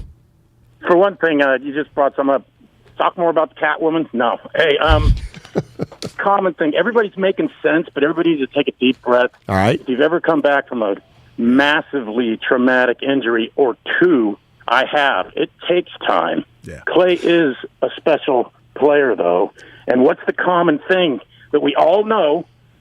The day he comes back, Draymond comes out. Yep. You can't even make this up. No, that's true. That's key. Now, we don't have a lot of time to integrate everybody back in, but I've been trying to tell everybody about Moses Moody, and boy, is he making me look brilliant. I swear my friends are like, oh, wow. You liked him? Anyway, you got to, it takes time. Maybe you got to switch it up because definitely Jordan Poole, it seems like he's kind of coming out of it, but he was playing so great. But you can't deny Klay coming back. But at the same time, that's what the coach is for, man. You're right. You got to make some sense of this, and we need. Let's face it. We got Steph. We got Klay. Draymond is the brains, the beast, just the bad guy that can frickin' take on anybody, and we don't have that right now. And if Wiseman can come in and foul some people, block a few shots, get some rebounds. We're going to be fine. And if not, like I said, a couple years ago, if the Warriors never win a game, I'm still happy, because of what we just went through the last 8-10 years compared to the rest of my entire life besides 1974 and 1975. When I hear, I've been a fan since 1998, man, I went to see Rick Barry and Wilt Chamberlain at Ignacio Valley High School. Neither one of them showed up. That was probably like 1960. That's great. Thanks, Jim. Appreciate it. Now, that's perspective, Steiny. Wow. But it's funny that... Listen, I'm not saying... I'm sorry. No. I'm not giving up on Klay. I'm not saying he stinks. I'm not saying he's a shell of himself. I'm just saying... You got a championship to win, so things have to be figured out. How are we going to figure those things out? But a lot of people, and I'm one of them, and I just check myself, and I'm going to see if you'll check yourself, Steiny. We are acting like Klay is a finished product in regard to the impact of Draymond on the court, because we've already gave Steph a pass about how impactful Dre's being, and maybe that might be why he, is not up to his, his standards. So we gotta hang on to how's Klay gonna do when Dre gets back. Don't hang on too long. Yeah.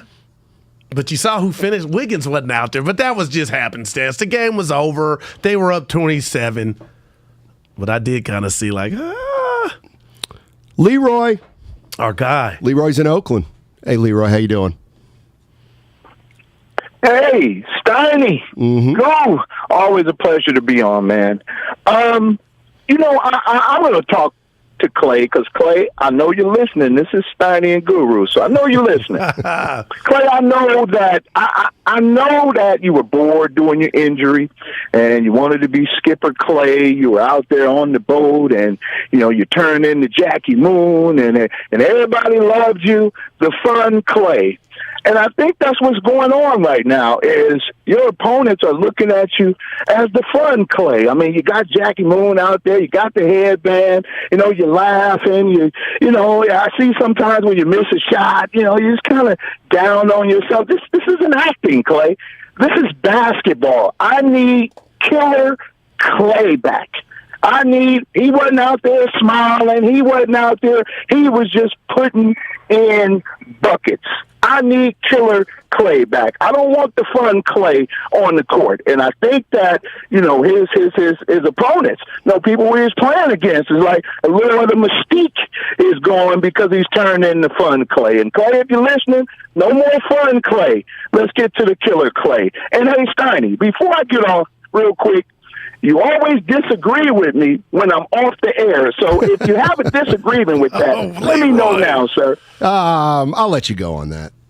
I feel that's okay. By the way, I will say this, though, Leroy. You used a nickname for Klay Thompson, Killer Klay. Yeah. So, I spent a lot of time on Basketball Reference. Yeah. And I was looking at some Warrior players and their numbers. And, Basketball Reference has nicknames of the players. So I'm looking at. Can I give you a test? Yeah. I'm going to give you a test. I think Guru, I'll pass and when I with say flying you, colors. I mean the Bay Area. Yeah. I guarantee I'm going to give you a couple nicknames, and you don't know who the players are. I bet I will. Okay? Yeah. Who's called Mr. Fantastic? It's officially one of his nicknames on Basketball Reference. Iggy. That's wrong. Damn, Mr. Fantastic. I'll let the guys in the back I thought you were a try. Warrior fan. Yeah, I am. I've never heard that. Andrew Wiggins. What? That's what it says. They should give a reason and why it's there, Mr. Fantastic. I'm anxious to. Maybe that was from high school. The Comcast business text line always open at 888-957-9570. Be honest. Did you know that Mr. Fantastic was one of his nicknames? I'm talking about Andrew Wiggins. How about this one? The guys back there are quiet. Who's known as the Electrician? This is. I don't know. Klay Thompson? It's on Basketball Reference. They need to fix that. Why? Because it's not right. Nobody's clearly that's got something to do with the lights come on. You know what I mean? Lights, or maybe it's lights out. Or maybe it came from college. Maybe. No, I think that's where Big Smokey came from. You think I'm kidding too? Well, Mr. Fantastic, he's like a superhero, right? In the Fantastic Four, he's like stretchy and stuff like that. But that doesn't Wiggins. Yeah. Ugh.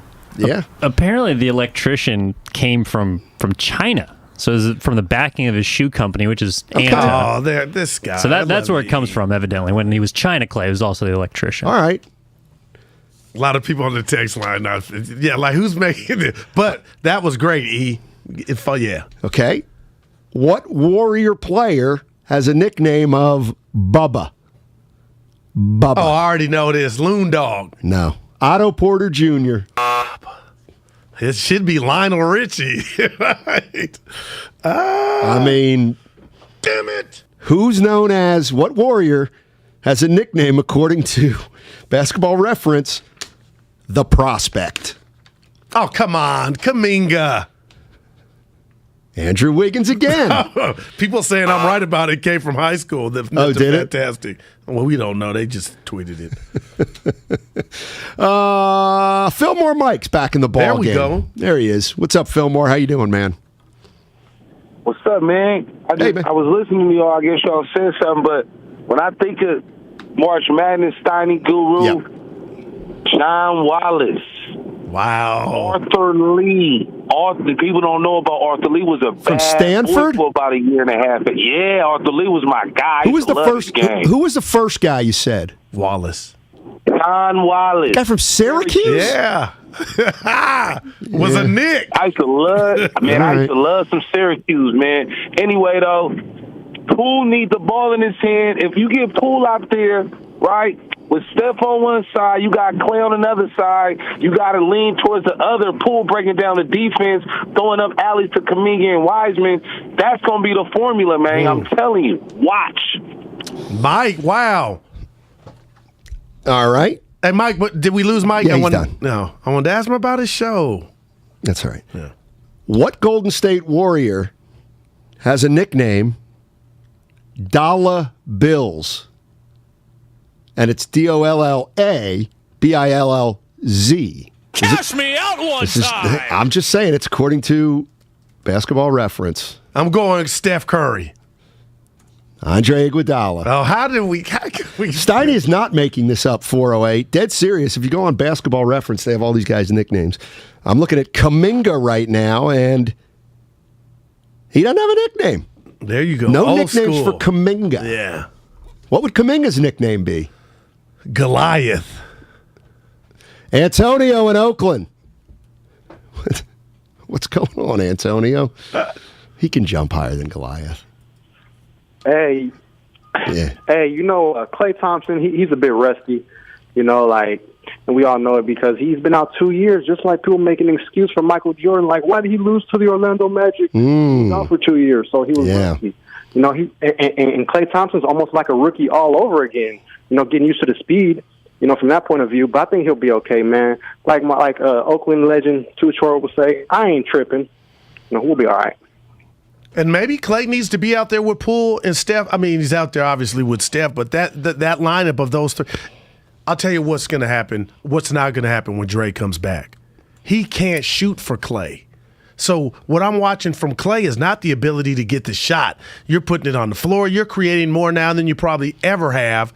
So is it just Dre being out there that's going to make, I don't know if it's the legs and they need to get underneath him, Steiny, but just Dre being out there is not going to, there's nothing wrong with his shot right now. Right. See, that's what. See, I think he is missing a little lift.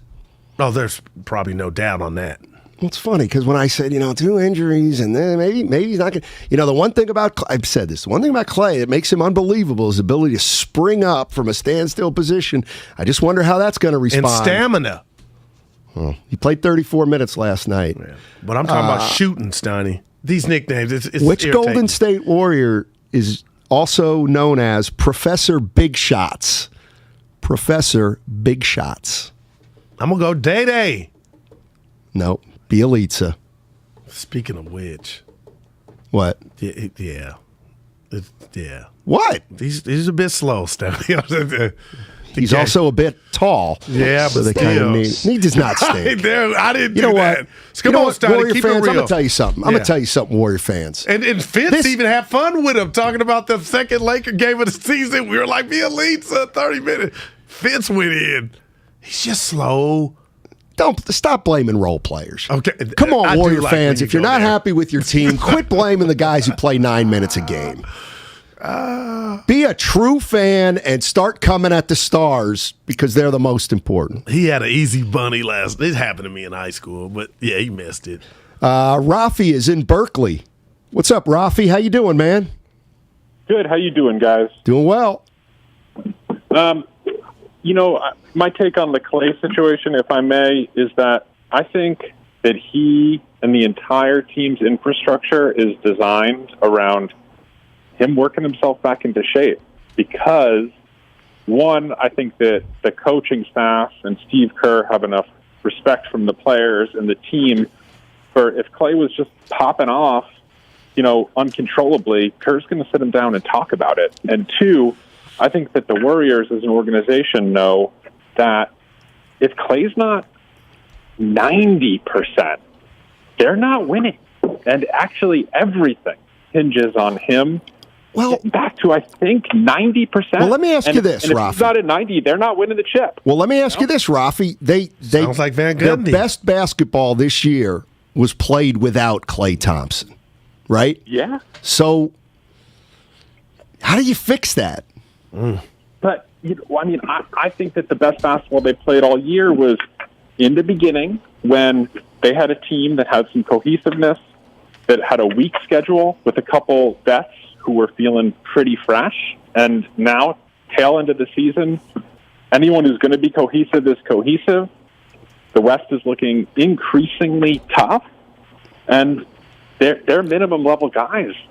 They're not contributing. That I don't think it hinges on them. I'm saying that I think that being 18-2 hinges on your minimum guys, like putting in 10, 12 points here and there. And I don't think they're doing that as much right now. All right. Yeah, I think they're a better basketball team without Klay right now. But I think that in order to win the chip, he's got to be 100%, and that's why he's got license to kill, if you will. All right. Thanks, Rafi. I appreciate the call. What I'm also wondering about just a little bit is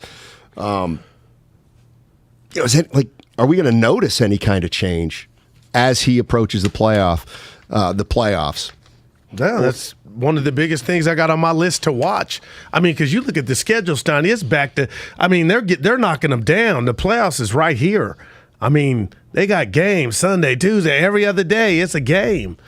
Let's go to Mystic real quick in San Leandro. Hey, Mystic, how you doing? Hey, I'm really good, guys. Guru, this is your boy from San Leandro from 164th. And I'm listening to you guys on the radio, and I'm cracking up. But the thing is, I think you guys are just kind of overthinking it a little bit. It's really about whether or not Draymond is going to be able to play at a high level. Because really, you don't have a secondary point guard on this team. You got Draymond who makes plays. And Curry, when he has to be a point guard, he's good, but he's not the superstar nuclear hot guy that we're used to because he's working too hard.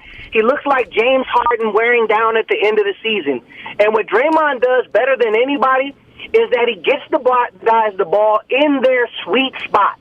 When they have to do too much dribbling, when they have to do too much off the dribble, their game goes down. And I think you can really see that with Klay coming off the injury and then Curry looking really tired. I mean, that's what he looked like to me. I just think that when Dre comes back and he's doing the bulk of the ball handling, you will see Curry's shot return to form because he's not going to have to do the 15 dribbles to get his shot off. And then same thing with Klay Thompson. And Wiggins as well. I think Draymond had a big impact on getting Wiggins the ball where he can score and feel comfortable. So I think that's really going to have an impact. Plus, you got Wiseman coming who's going to add some size. Guru wants to ask you something, Mystic, we used to rap together. That's right, my man. Oh, how you been? Have you talked to Raven or Chuck? No, man, I don't know what happened to them dudes. Man, Oh, wow. We used to be in a cipher, Steiny Mystic, and he still got the name. All right. Well, let's get to writing some lyrics then, guys, and get back on the... Good to hear from you. Wow. Of course, it was Mystic. Wow. He had his Somebody's got a Warrior nickname takes. on the Warriors, the Microwave. That Klay. Jordan Poole. Well, for 9. That's perfect. All right. In case you miss any of today's show, download and subscribe to Steiny and Guru on the Odyssey app. You can listen anytime, any day, all in a single tap. Find Steiny and Guru plus all the content from 95.7 The Game on the Odyssey app today. Mark Ibanez, KTVU legend, on the other side.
Clippers.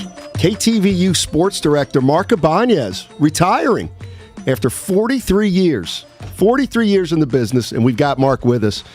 Hey, Mark, how you doing, man? I guess congratulations are in order.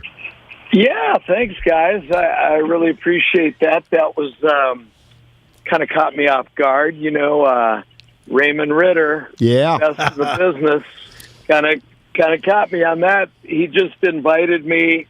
You know, he had caught wind that I was going to be stepping away, and he said, "Oh, the Warriors would like to invite you to the game." And a couple of seats, and unbelievable. They were courtside. And then I got to tell you, that announcement that they put up on the scoreboard caught me way off guard. The surprise worked.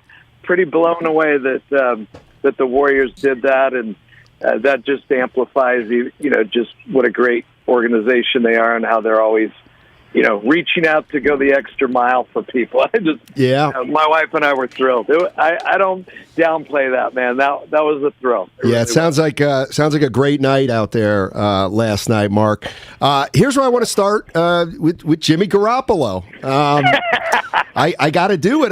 The Indianapolis Colts traded Carson Wentz. There's some noise that maybe Garoppolo could end up there. Where are you right now with Jimmy Garoppolo and his future? What do you think? With our bet, you mean? I think that's more specifically. Well, do you still think Garoppolo will be a Niner next year? Well, let me just ask you this. All right.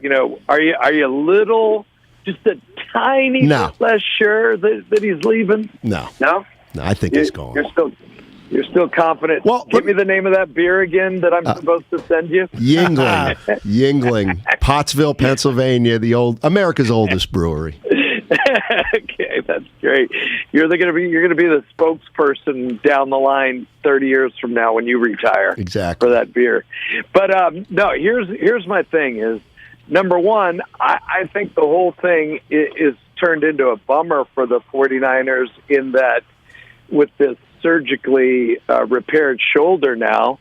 I was listening to one show you guys had on, and they were talking about what's the ceiling, what could they get? It seemed to be a consensus, like, possibly a second rounder, but no less than a third rounder.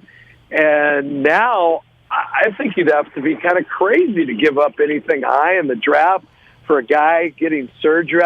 I'm one of those people that prescribe to the idea that there's no such thing as minor surgery, and I personally would not really be that interested in acquiring a quarterback of his age, talent, skill level, coming off surgery on his throwing shoulder. So I think, number one, his value's gone way down as to what the 49ers could expect to get for him.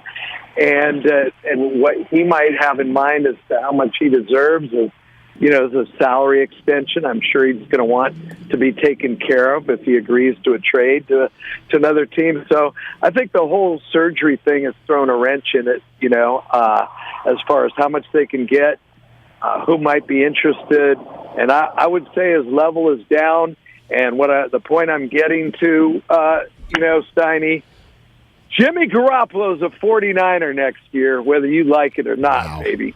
Wow. Yeah. Wow. Yeah. That's shocking me, Mark. I'm like, does he really mean it? But I know you, so it sounds like you do. Look, I consider you I'm 80-20. Oh, I'm kind of messing with. You know me well enough to know I'm messing with you on one level, but I just think his value. Don't you guys think his value has gone way down? Yeah, but when we got a list of the 2022 free agent quarterbacks left that are available, Mark, and it's junk galore. So, if you look at it glass half full, Jimmy's healthy. He's done some things in these leagues. A lot of these quarterbacks haven't. I got a question for you. And I don't mean to put you on the spot. 43 years, you're an icon here. You've seen a lot of great athletes.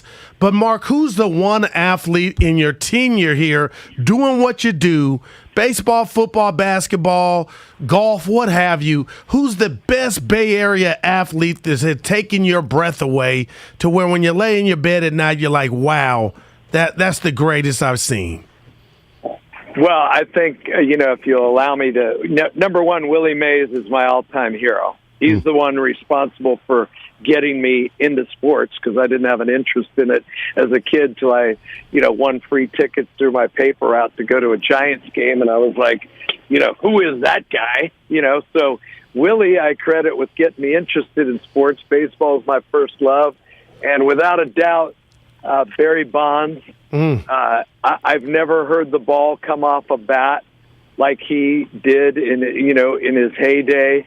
I've never seen a more talented hitter up close in person. And I've just seen batting practice displays by Barry Bonds down in Arizona that have stuck with me even more so than his prodigious performances in games. I mean, like, you think batting practice, no big deal, but I think I've seen Barry hit like 32 balls out of 36 pitches out of the park and like way out of the park. I don't care what you're doing.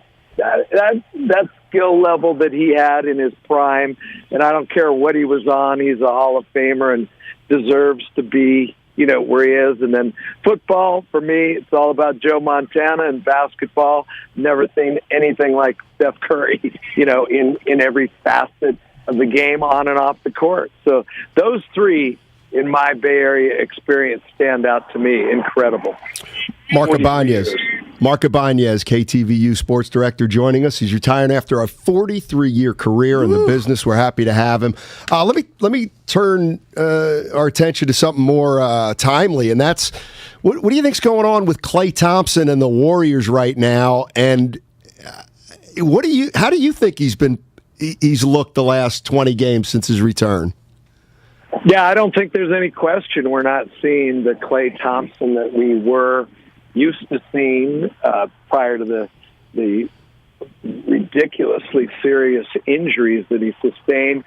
But I feel like he's trying to prove something right now, that he is all the way back, and he's maybe pushing it a little bit, pressing and, having those courtside seats yesterday. You get such a vantage point, and he's getting the looks. He's getting the shots. They're just not falling, and you can see the frustration. And I think that, we always hear that adage about, coming off knee surgery, in particular, the torn ACLs. Isn't it always the second year?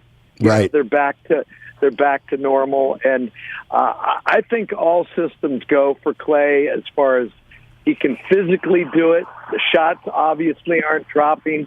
He can argue all he wants, but I'll bet you mentally he's overthinking a little bit, not free-flowing. And aren't we kind of seeing it in glimpses? Like, he'll have a game where you're like, oh, yeah, that's Klay. That's the Klay we know. And you expect, like, that's where he's going to take off from, and then he dips backwards for a few games. And I think it'll be next year before you see the real Klay.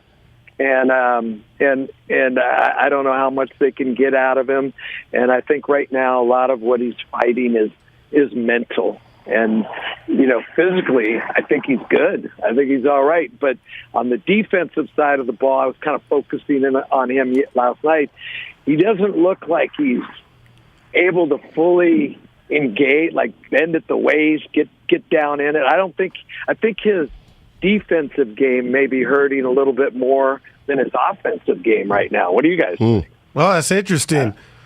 Yeah, I don't think he's the same guy on defense right now. There was just a report, Mark, that he went to Coach Klay, that is, and said he wanted to guard the best offensive player on the other team. So to me, that's a great sign that he feels like he's athletically is able to do it. I want to ask you this one. It's about your beloved 49ers, because you said you were playing with this and you want Jimmy back. But what do you think about Trey Lance? Are you a believer that he has the goods to take over and lead the Niners back? I think if they turn the car keys over to Trey Lance next year, and this is not a knock on him, I think the team's going to take a little bit of a step back because he's going to go through what all rookie quarterbacks do. I mean, look at all the quarterbacks this year that came out highly touted this year's top draft picks, they all had their ups and downs. Everybody, mid-season, Mac Jones, where did Mac Jones end up? He ended up on the couch like everybody else, and he definitely took a step back. It maybe the final quarter of the season. It's just a natural process. There's no rookie that's going to come in and tear up the league and lead them to a Super Bowl. It's not going to happen next year for the Niners. And I guess it all depends on whether or not they're willing to accept that, and maybe they can be so good in other areas that they can soak up those rookie mistakes. I still think they're going to make the playoffs. I just don't know if they're a bona fide Super Bowl contender with, I guess not literally, but he is kind of virtually a rookie, right? Yeah. So I think be prepared for a step back, Niner fans. If you're out there clamoring for Trey Lance, don't make your reservations for the Super Bowl. And that's not a knock against him. He's gonna have that natural maturation process. But I think eventually he could be fantastic. I think he's got all the tools. I'm a believer in him. I just, maybe the expectation level shouldn't be quite that high, Yeah, I agree. Hey, Mark, thank you so much for joining us. Congrats on an unbelievable career. Awesome. And you're always welcome on Steiny and Guru. Yeah, thanks, you guys. I appreciate you. I love your show, and you know that. You both know I'm always bugging you with my text messages. That's all right. And March 31st will be my last broadcast. Wow. I'll figure out something else to do. I'm not going to be that guy on the couch, every day, drinking Budweiser and watching golf. So I'll figure something else to do. All right. Well, there you go. You're young enough to have plenty of time to do it, my man. Have a good one. Thanks, guys. All right. That's Mark Ibanez, sports director. KTVU retiring after 43 years. 49ers going to take a step back with Trey next year. Do you agree with him? I don't. And what he said last, I believe, Steiny, that it takes a village, and they'll be stronger, hopefully, and better in other areas, and they won't be asking him to do as much. Maybe they'll ask him to do more than Jimmy. So I'm not ready to say they're going to take a step back because, why would you want to do that? They think this kid, his upside is tremendous.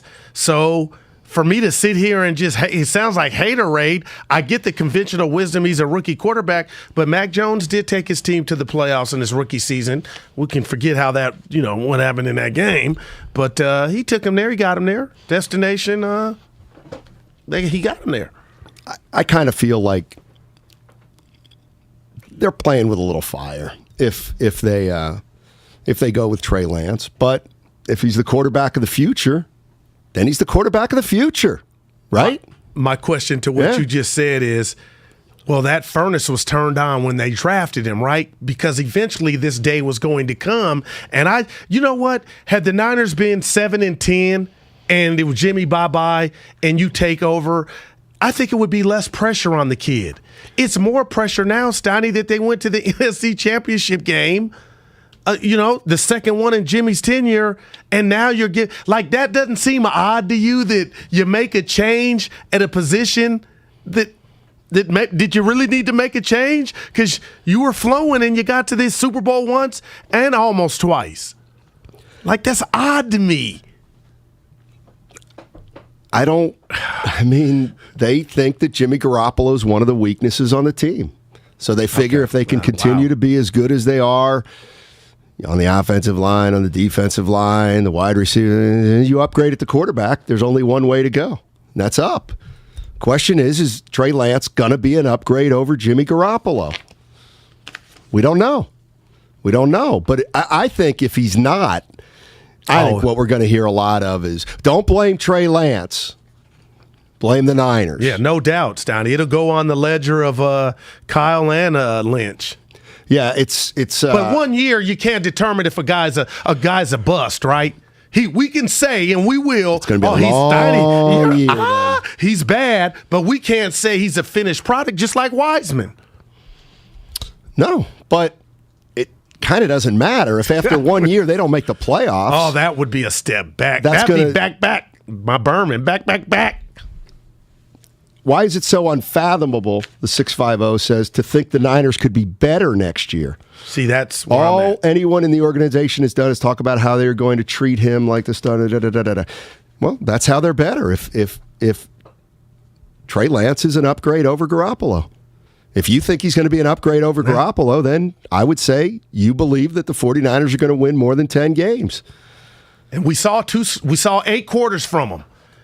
Arizona game on the road, and did he really wow you in the Texan game? I know it was a rookie, but Steiny, they were down at half. They stunk. They were down. Were they down at half? That was or were the they one just where they up called a the few flag, the BS flag. Remember the Texans got the bomb, and the Niners. They called a holding. Remember, Texans were winning the game at half, and then there was that BS call on the Niners benefited from, and it was after the Texans completed a deep pass. Yeah, and you came in Monday hot like goo.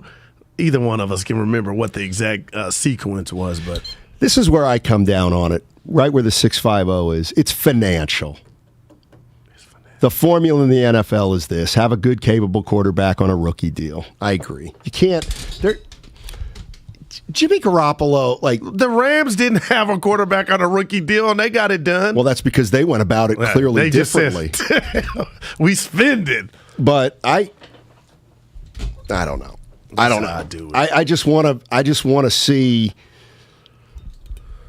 I just want to see Trey Lance play and see. Is he a star? How this team is he a star? No, yeah, we want to see how that. Can he play? Well, first of all, yeah, we'll see that, and then we'll be like, you know what? You know how you can watch something, and like Jordan Poole, you could kind of see glimpses, but you didn't know. Oh, I didn't think he was going to be to this, level. But he went to the lab and came back, and now, bam, the Warriors got it right.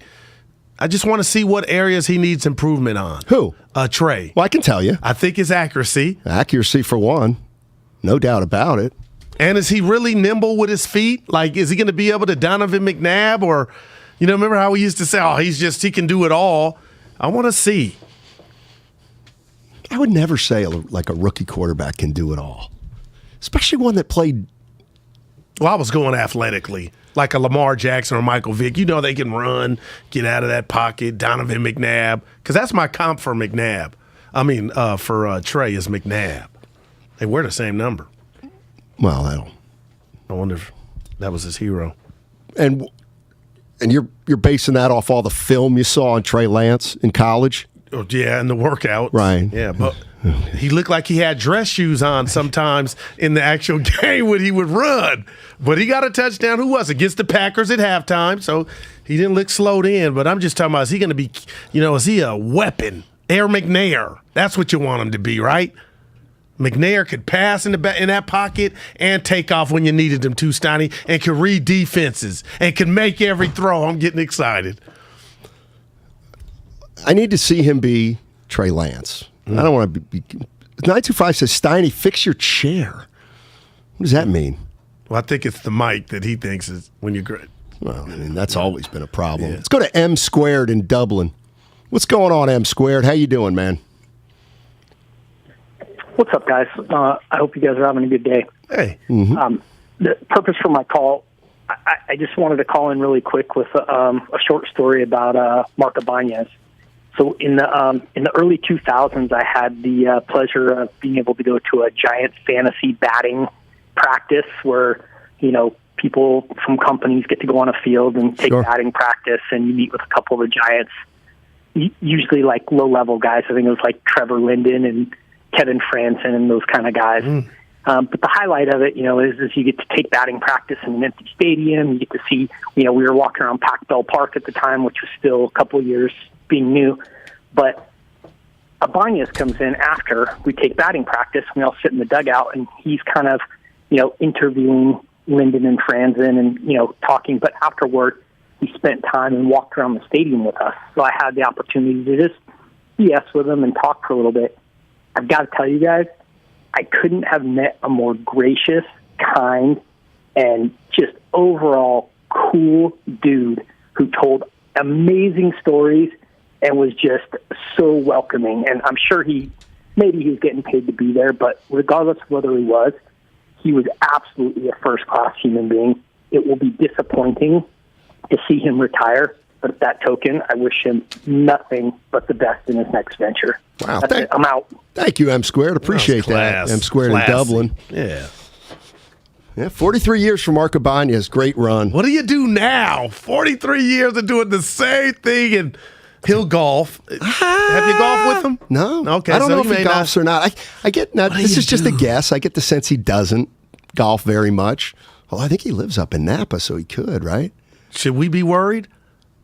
Like, if you want to get in the radio? I don't know. I didn't even think about 12 that. to 3. Jeez. I didn't even think about that, Goo. Yikes. Did he get up? Oh, man. Relax. Good. Need Relax. to talk to you. Yeah, relax. Yeah, that's my dog. Nah, he's a man. Yeah. You know what they say about Ibanez, don't they? No, I don't. He's well, actually, no, that's what. Oh, Nah, never mind. He invited me to his retirement party. Where? It's at a club in San Ramon. You're kidding me. Are you serious? Yeah. You don't mind flipping. You don't mind saying what's really on your mind at that moment. Yeah. Yours probably in the mail. The invite's coming. Well, how did he invite you? By text, or did he send you over the phone? I talked to him. Over the phone. Well, this is important. Yeah. Some big wigs will be there, former athletes. I said I would love to be. I'd be honored. Oh my God! Yeah. Oh jeez. I said, what? Oh, okay. Crow Canyon, somewhere out there. So you weren't really invited. You had to kind of no. force He his hand a little Spadoni, bit. this hurts. You put him in an uncomfortable spot. No, he said it came up because he said, "Hey, you're invited. I need your address." I'm gonna make sure I'm gonna text it to him, right? But yeah, I'll be there. I was thinking of my suit. I wear blue or You're gray. right. I'll tell you what. There will be some big boys there. There's I'll bet. I wouldn't be surprised if Montana's there. No doubt. Ronnie Lott for sure. Yeah. Sounds like this Yingling could be getting in the middle of you two right now, Steiny. Maybe that's why the invite didn't come. I need Jimmy Garoppolo out of town on the first thing smoking. Wow. Seriously. I mean, Jimmy might be there. Well, Jimmy G.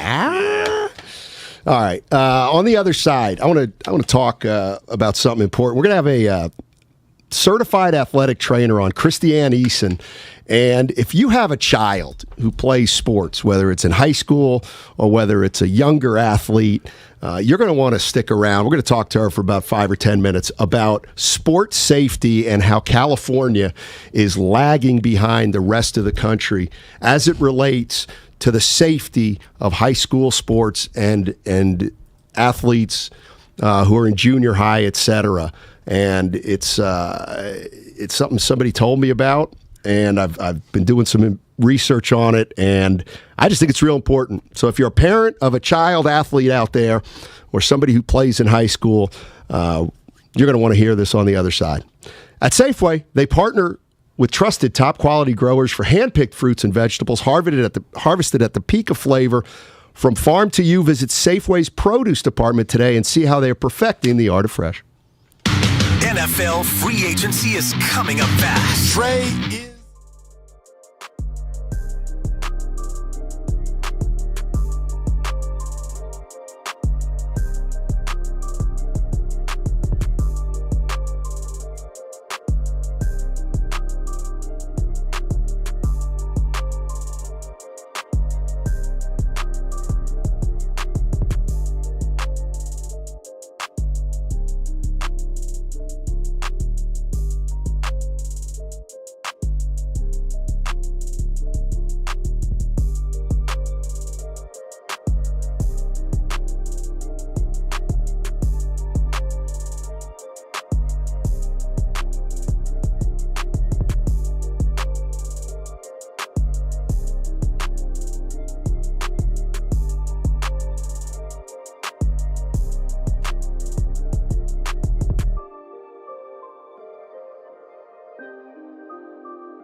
game. All right, joining us right now is Christiane Eason. She works at the Corey Stringer Institute at the University of Connecticut, and she is involved in sports safety, particularly at the youth and the high school level. And I found out some interesting things while I was doing research on this. Christiane, thank you so much for joining us. Really appreciate it. Thank you so much for having me today. Yeah, so just for our listeners, Corey Stringer was a Minnesota Vikings football player who passed about 20 years ago, I believe because of heat exhaustion. And from that unfortunate incident, much research has gone into this kind of thing. And tell us what you've kind of found since then, especially as it relates to athletics in high school in California. Sure. Yeah. So thanks for that quick introduction. So the Corey Stringer Institute was founded in 2010 in memory of Corey Stringer, who passed away from an exertional heat stroke. So now we do research out of the Department of Kinesiology at the University of Connecticut, and one of our main priorities is to advocate for sports safety. And so back in 2017, our team examined all of the mandated sports safety policies in the high school, so whether it was mandated by a law or mandated by high school athletic associations. And what we found is that states were really only requiring about 50% of policies that have been proven to reduce the risk of catastrophic illness and injuries and death in sport. And, more specific to California, California is actually the very last at the very bottom. So 51 out of all the states that we reviewed, California is currently only requiring about 30% of the best policies to protect high school athletes. Man, Christiane Eason joining us from the Corey Stringer Institute. Let me ask you this. If you're a parent of a high school athlete or even an athlete that's not reached high school yet, how can you kind of find out, where your high school stands and how seriously they're taking this? Oh, that's such a great question. So I think parents are the best advocates for sports safety because no one's going to fight harder for the safety of their children than parents. So there's a few things that you can do. So the first thing is to just start asking questions. If your school has an athletic trainer, which we would advocate for all high schools to have a certified athletic trainer, you can start there by asking questions. You can ask your coaches, you can ask your athletic directors, but you can also look on the CIF website and see what policies are currently required in the state. What I can tell you is that what we know in the last 5 years alone, there have been over 300 high school sport-related deaths, many of which were preventable. What we also know is that the majority of those deaths occur from one of four conditions. So either sudden cardiac arrest, exertional heat stroke, traumatic head injuries, or exertional collapse associated with sickle cell. And I think from the parent perspective, I think we send our children to sport and assume that there's going to be policies in place and there are going to be people there that are going to take care of them. And unfortunately, in many situations, that's not always the case. So asking as many questions as possible is so important. Christiane Eason joining us from the Corey Stringer Institute at the University of Connecticut. She's an expert in sports safety, and she tries to make basically sports safer, particularly at the high school level. Before I let you go, I wanted to ask you about the Tufts program, TUFFS. Can you tell us what that's about? Yeah, thanks so much for asking. So the Tufts Project is an initiative that's led by the Corey Stringer Institute, but it's funded by the National Athletic Trainers Association and the NFL. And we started this project in 2017. And what we do is we work to propel adoption of policies that are proven to reduce catastrophic sport injury in high schools. And we do that by bringing together healthcare professionals and high school sport state leaders to have conversations, to provide education, and to work towards policy adoption. And so we were actually just in California at the end of February talking about emergency action plans and treatment for exertional heat stroke. And one of the biggest things in California that's very unique is that California is the only state in the United States that doesn't currently regulate the athletic training profession. So athletic trainers are the best resource for sports safety at the high school level.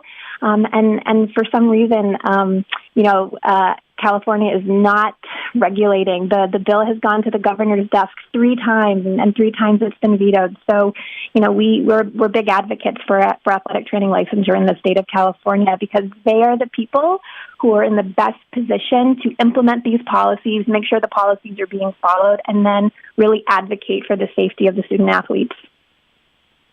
Christiane, thank you so much for joining us. Really appreciate it. This is important stuff, and I appreciate you coming on talking about it.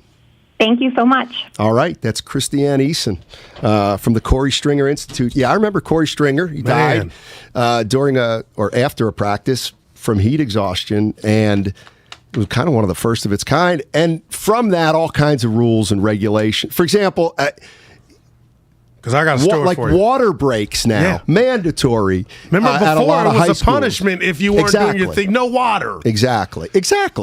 And you know, all these football teams, particularly out in California, they start their seasons in August? Yeah. In 100-degree heat some places. So really, really appreciate Christiane Eason coming on right there. Yeah, she was awesome, Steiny. And I'm going to just tell you, not to pull the curtain back, over the weekend, me and the missus, we didn't get into it, but we looked at this situation different I'm about to tell you about. So my son, the youngest, plays basketball, plays baseball, has never ran track.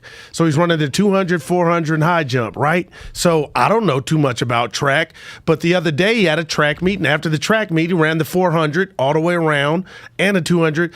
He said, Dad, this was Saturday before Norris party, I've been getting these headaches the last 2 days. Right. So I tell to the missus, and the miss was like, oh, it's just the last 2 days. He ain't had one today. No. My thing is, you don't ever know what the body is saying or trying to communicate with you pushing yourself, especially a different way. So I'm a hypochondriac, Steiny. I'll be at the hospital for, I got a fever. My thing is, with a kid, you never know what's going on. And again, me being in this business, we read these stories about guys and gals in perfect shape, and they let something go or there was a sign or a warning. So, my whole point to the missus was like, nah, what are we waiting on to just get it checked out, even if it's nothing? Over 300 deaths in high school athletes last year, and most were preventable. Certified athletic trainers save lives. It's that simple. Yeah. And we thank Christiane Eason and the Corey Stringer Institute doing important work. All right, let's switch it up. Let's go to TNT. TNT's in Oakley. He's been waiting patiently. What's up, TNT? How you doing, man? No, Oakley. Oh, okay. What's up, gentlemen? How you guys doing? Doing well. So check it out, man. Steiny, I don't know if you remember Jeremy Brigham. He played for the Raiders for a few years back in the early 2000s, but he had a celebrity golf tournament that he was doing after his playing career, and he had one year at Ruby Hills, and I got to work it because a buddy of mine was working for Jeremy. He had a mortgage broker company that he was running after football, and my buddy worked for him. So I get to go to this celebrity golf tournament. It's early morning, man. It's just getting ready to go, and here's Mark Ibanez and 3 of his buddies, a little foursome, getting ready to go out and play. These guys were pre-gaming at 8 in the morning. They were getting it on. And I got to work this hole with the Hawaiian Tropic girls in the dunk tank. This thing is just starting. This is the hole these guys are starting the tournament in. And one of his buddies who's driving one of the golf carts pulls up, and he thinks it's going to be funny for his passenger to reach out and hit the button and drop this girl in the tank without getting out and throwing some balls at it. Of course. And the guy plows right into the dunk tank, right into the plastic front, and busts it. All the water just flows right out of it. So I went from working this awesome hole with Hawaiian Tropic girls in the dunk tank to standing around watching a busted dunk tank all day. Yeah. It was funny, man. But Mark, one thing I will say, man, that guy, I've been fortunate enough to meet him a couple times. That's a great guy right there. He's going to be sorely missed by the Bay Area sports community, that's for sure. Thanks, TNT. Appreciate it, man. Appreciate it. Yeah, you said TNT. I thought about last night. Who we got? So, what do you mean who we got? Oh, from TNT. Yeah. So you were telling me, I was watching NBC Sports Bay Area last night. So Stan Van Gundy was on TNT, I guess. And what did he say? With our guy Brian Anderson, who we had on the show, he was just, he put the rat on the table. If Curry continues to shoot the way he's shooting, which is subpar to his standards, and Klay doesn't come along, he doesn't think they can win it. And they don't, he said this, he was concerned about the size. And he knows Draymond's coming back. But he was saying, the Splash Brothers concern him and their lack of shooting more than Drake. I was like, man, okay, it's real. That's the coaching in him. And obviously, we want him to be wrong. But, man, it was just, a head-scratcher. And that's why I'm so damn excited about what this season entails, what's left of it, what it's going to reveal. But I'll say this about Draymond when he does come back Monday. It is Olivia Newton-John for real. And I'm going to retire it on this one. Until it gets physical, we won't know if that back is back. Back. I'm going, that's my Berman. But that's like, I'm waiting to see, because he said on his podcast, Steiny, 2 weeks, you told me this, or was it Whitey, two weeks before he announced his he couldn't have came back. So that's how delicate it was. It ain't like, I've been feeling good for 21 days. It was like, come in. That's what Steiny. I wouldn't have been able to come back. Right. But I'm excited. I'm juiced, man. Everything changes when he comes back. We hope. It'll change. Klay going to make it? Is Steph going to get hot? He was cold when Dre was out there. Okay, let's just put the rat on the table. And I'm going around. I'm getting our guys involved here. Just let's go. Let's go. Crack yes or mics. no? Warriors win the title this year. Yes or no? Steinmetz says no. Guru. No. Spadone. No. Evan. No. Oh, my. What are we doing? So that means they're going to win. You guys are haters. There you go. Hey, record. Yeah. Mark the tape. But it's recorded. Well, listen, I think we all have the same reason to say that, and that would be, it just feels like too much right has to happen now, right? Draymond's got to come back. Well, talk to me in 3 weeks. Before the playoffs, game 1. Well, that won't. Then we'll go back around Robin to me, again. That won't. Yeah, matter. Klay might be on fire then. Well, that won't matter going into the playoffs. It will matter. No, it won't. Just like Steph Curry's 50 in the All-Star game mattered. Who cares if Klay Thompson gets hot for the next 15 then games? No, he's not. Yes, that's Steph what we're worried Curry about. has been subpar shooting all year long, 60-plus games. He has 12 good games.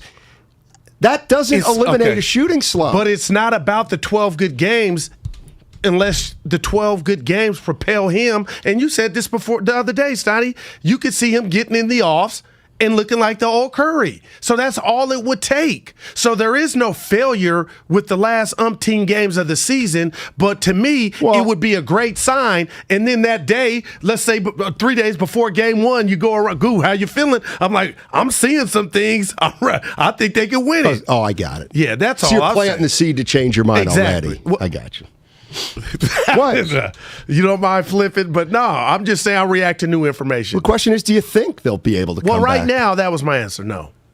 No. But I mean, do you think that they come playoff time? Yeah, I do. And it starts with Draymond. It starts with the Splash Brothers.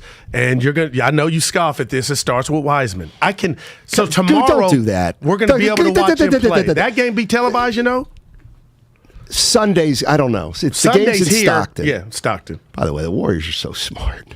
Tell me why. Now, let's bring Santa Cruz into Chase Center. I know they're a G League team, but let's give away Steph Curry bobbleheads. That's great. And we'll get this place filled for a G League game. It was filled last night, too.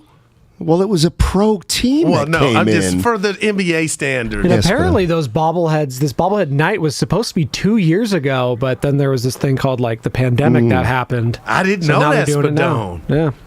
So does that mean this bobblehead doesn't have as big of arms as Curry does right now? Boy, that's a great question. He was Wait. yoked in. Curry So was do you- yoked. Well, where are these bobbleheads been sitting around for 2 years? In storage. Wait a minute. Yeah. So that. No, they made a whole. No, they're new bobbleheads. They're Stephen Curry birthday bobbleheads, and it's the same birthday, but it's just a different year this time. He might still have a goatee. This is all right. I got a problem with this. So they're really just giving away their old dusty Curry bobbleheads that have been sitting in a Well, closet. they're in boxes. I don't think there'll be and dust on this them. is the NBA. Well, there'll be so dust you on the know they're boxes. well taken care that's of. all right. Yeah. Jeez. What would you do? So you saying make them over again? Yeah. That's right. Well, they probably doing that. I'll tell you what blew up on Twitter, my Twitter last night. Oh, boy. A lot of people wanted Klay to get the cut that I mentioned. Like, just take it off now that Jackie Moon showed up. Come back to old Klay. It's gunning and running. That's it, Steiny. Come on, man. Dude, why don't you tell the story of when I saw you come in today and you were on cloud nine because I guess a woman from downstairs, not a woman, a person from downstairs. Asked about the show. Yeah. Shout out Lynn at Chris and GSI Construction. I think it's CGI. CGI. Yes. They're right downstairs. Right. CGI. Yeah, so she gave us some contractors. love. I told her I would do. Thank you, Steiny. Why don't you do it? But yeah, Chris is awesome and fan of the show. So, yeah, friends. We got friends So you go downstairs. down on the first coming floor. up, yeah. Chris comes up to you. It's a woman, and she says, "Are you Guru?" Yeah. And you say, "You light up," and you say, "Yeah." I didn't tell you the first part of the story. She asked, "Was I Bonte?" So I said, "No, I'm Guru," but I introduced myself, and she knew who you were. Yeah. By the way, somebody real early in the show said, "Steiny, don't you think Guru's shirt is fire?" Lucas wanted it. I don't know if that's a good You ever see thing. what Lucas wears? But this was a gift that we had 2 years ago It's at our What party. he's wearing today? It's maybe the ugliest shirt I've ever seen. Yeah, in it my is. life. It's hideous. Hey. Not that. I'm talking about Lucas. Lucas went to the booth. Remember, I came up. This is the one Lake Up goes. We got to get you some updated How do gear. you know? Right? Like, what's That the hurt. difference between a throwback and just something that's old? Like, would that be considered a throwback? Look, There you was got so much thunder on shade in there. what you just said. I'm like, first, this is classic because this can't be a throwback because it's not an actual jersey. But the symbol is "We Believe," so it's classic. It can never be dated. But Lake Up, the day he was coming, I wore it when I came up with him and Ritter. It was just us three. Oh, no, Matt Nahigian was on there. He goes, "We got to get you some up-to-date stuff." That hurt. I only like to wear mesh if I'm working out. I don't like to wear a mesh shirt when What I'm if just a out fan and gave about. it to you? That's how I got it. When we went to the old ship and we had the party. Then you just tell them you've been wearing it. No, And wear it to work out. Yeah, wear it to work oh, out. never. This should have been on me when I got hit in the hands at the Warrior game. I'll never forget that game when I was sitting in Bob's seats. I think that is even what they call a shooting shirt, isn't it? No, I don't. This might be a little heavy for that. Heavy? It's mesh. I thought it's light as a feather. Well, I like it. I know you do. I know you do. It was free too. All right, Warriors are playing the Nuggets tomorrow in Denver. TNT. Is it a TNT game? Yep. Dude, are they the most popular team in the league? They've been The on Warriors? prime time. Dion said, what about Dion? We'll get to that. Oh, yeah. How Man. about Kyrie? I don't want to get too excited because he doesn't play home games. He's gonna. Kyrie's going to be fine for the playoffs. Okay, why? I think. What do you know? We don't. Everything's changed. Look at you and look at this building. No, that's right. Look at this building. Then why isn't he playing now? And we only It's got gonna 3 take weeks. Look, I the might be mayor said, wrong. we want you to play. No. San Francisco just changed. I don't know if I should know this. No vaccine requirements anymore to get into places. We So take the our masks booster off. at Chase, I don't need the booster to get into Chase. That I don't know. Oh. know. Well, you just said it like, yeah. Hey guys, it's Adeline. I sure do miss seeing you guys, but always listen when we can. So the Curry bobbleheads were given to us last year at one of the games. Maybe his birthday. I don't remember. They must have had a lot of leftovers. All right, Adeline. Yeah, you remember her and her husband always at the game? We took pictures together. And then she knew my cousin Keisha. When we were up in the Smirnoff Club? What was it? Yeah. What was the vodka? Yeah, vodka club. What was the name of it? You know, you're talking to the wrong person. They would always sit at that small table there. near the bathroom. Come over. Okay, thank you, Adeline. I follow him on Facebook. We're friends. Guru looks like Thunder without the six-pack? That's pretty funny. That's funny to you? I've had about 40 pizzas. Can I tell you a story? How much time I we was got? hoping you got a lot. So Sunday, Norm turned 82. We had a birthday party. I spent the night. So the party was Saturday. I come out Sunday. I stayed with me and Pops bonding. So I got a good friend, Byron. Brought the personality out in me in high school. He was a class president, comedian, star football player. So I hadn't seen his dad, Dave, forever. Right. So, Dave know I'm Guru. So it's been about 6 years. So my son comes in, Dad, somebody out there named Dave wants to see you. And I've been working out, and I know I didn't put on a couple. I didn't want to go out. But then you know what I said? I said, tell him I'm in the shower. He goes, okay. I could have not went out there to see Dave. But I said, you know what? Lie short. I'm going to see Dave. I come out. The first thing Dave says to me after not seeing him in 6 years? What? In front of everybody. Damn, Guru, you done got fat. Oh, Steiny. Oh, my God. I'm looking at Dave like I could did you have your ring shirt off? Yeah, no, I had the T-shirt on, but Oh, my gosh. he ain't seen me in 6 years, but it hurts. Like that. Why did you old people do that on purpose? They got the license to just blast you. That's like when Tony Soprano's cousin got out of jail, and the first thing he sees when he sees Tony Soprano, boy, you're fat.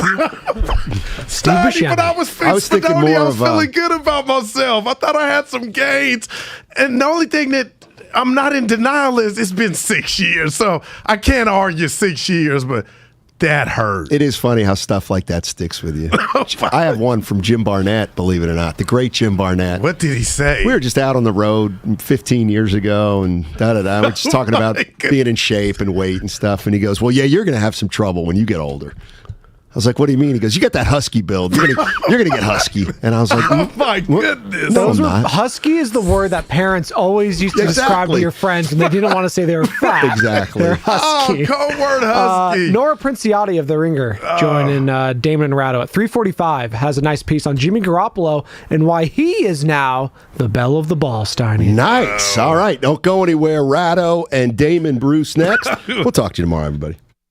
Hi, this is George with New Life Property Investments, and I buy houses in cash. If you own a house and want to sell it fast at a fair price, call me at 925-490-2000. I can pay cash.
on 95.7 The Game.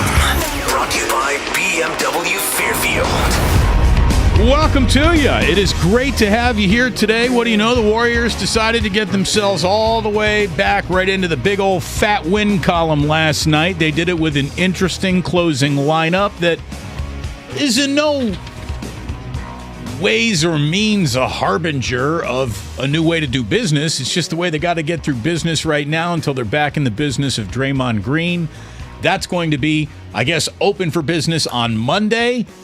I mean, we might even see James Wiseman make his season debut on Monday. I'm not going to get too ahead of ourselves.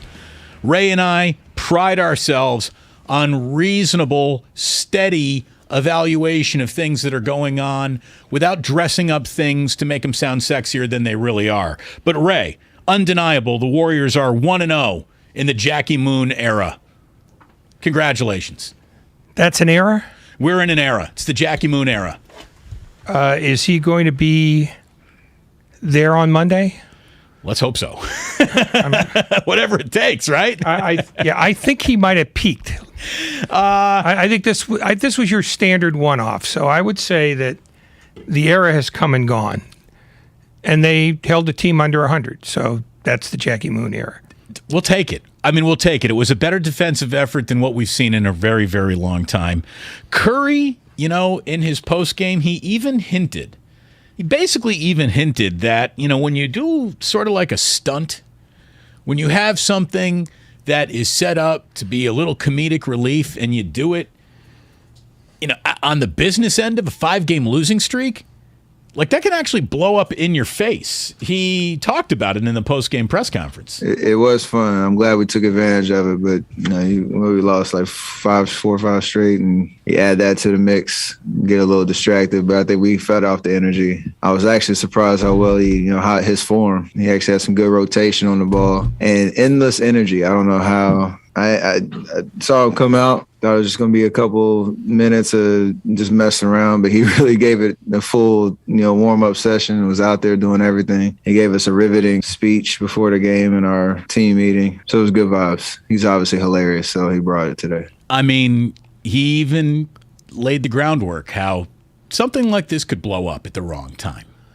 And it didn't. It didn't. The Warriors used it for all the good energy that it was intended to muster up. I'm guessing that pregame locker room speech was a nice way to let a little pressure out of the room, and it worked. It worked for the Warriors. It's not guaranteed to work, though, and you could hear Curry almost 2020 looking back on it and saying, geez, glad that went well. But that's kind of the way Steve Kerr approaches problem solving, which is not to start screaming at people, but to figure out a way to find the release valve. It's a veteran team, so screaming at them really is sort of out of the question because they won't respond to that. But you have to sort of give them something that's different than the usual, can we please defend a little better? So as a one-off, yeah, I guess. I mean, it's also the fact that Will Ferrell's been doing the same thing for 25 years. And it's fine. He's funny. People like it. But it just reminded me when they brought him out there and the Warriors sort of did enjoy it and respond to it. It just reminded me that what a team of old souls this is. Yeah. This is not a young team where, a mere video package is going to get that done. And so Kerr, to his credit, accepted an invitation or accepted an offer from Farrell to come down and said, hi, this will be the perfect time to do this.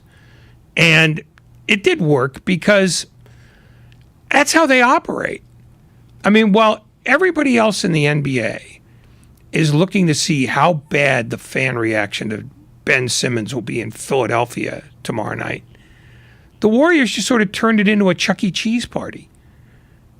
And, I don't know if there's a direct correlation between anything, but it changed the gear shift. It moved them into sort of their engine was revving differently, and maybe that's what they needed.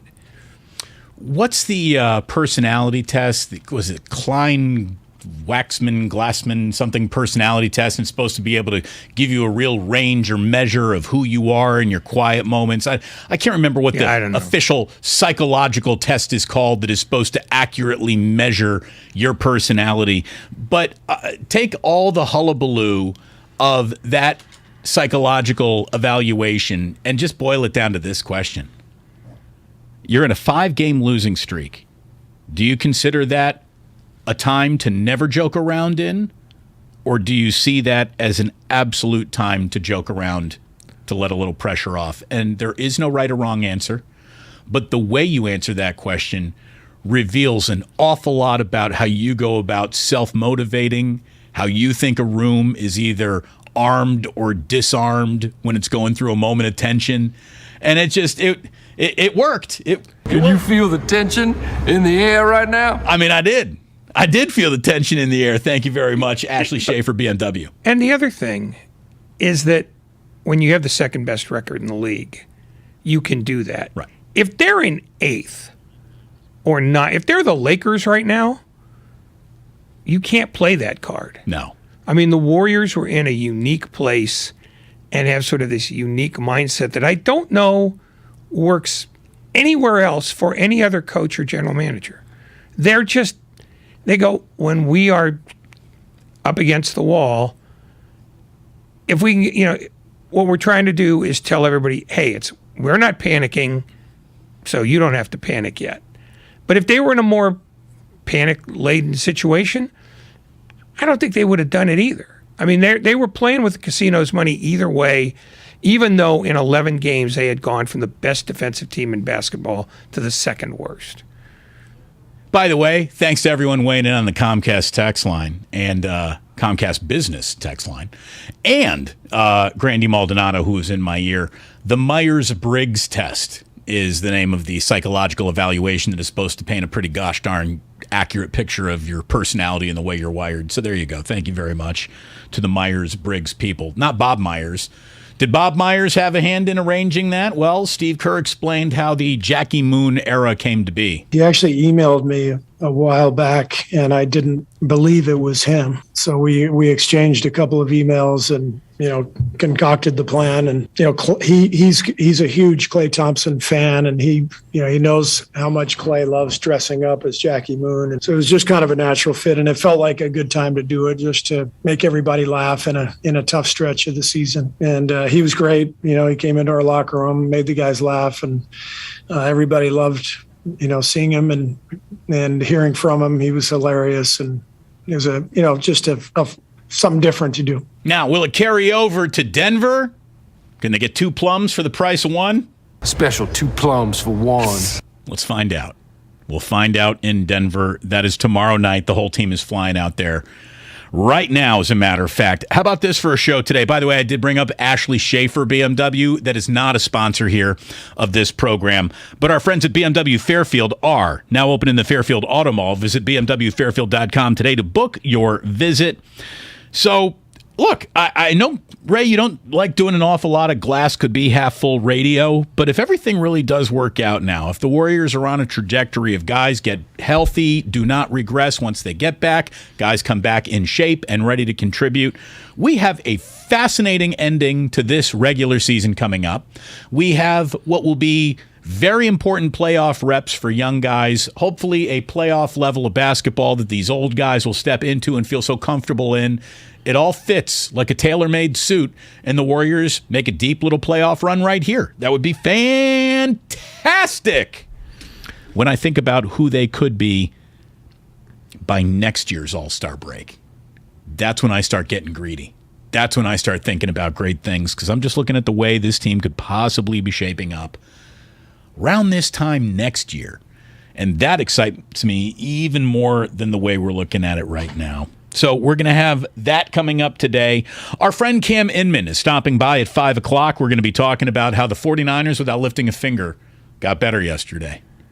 Their situation certainly improved with the Seattle Seahawks basically flushing their ability to compete at a high level for the next 2 to 3 football seasons right down the drain. And by the time that comes around, Ray, if he's even still there, that could be when Pete Carroll is looking to exit stage left, if it hasn't happened already, which would begin yet another cycle of, well, when are they really going to be ready to compete at a high level again?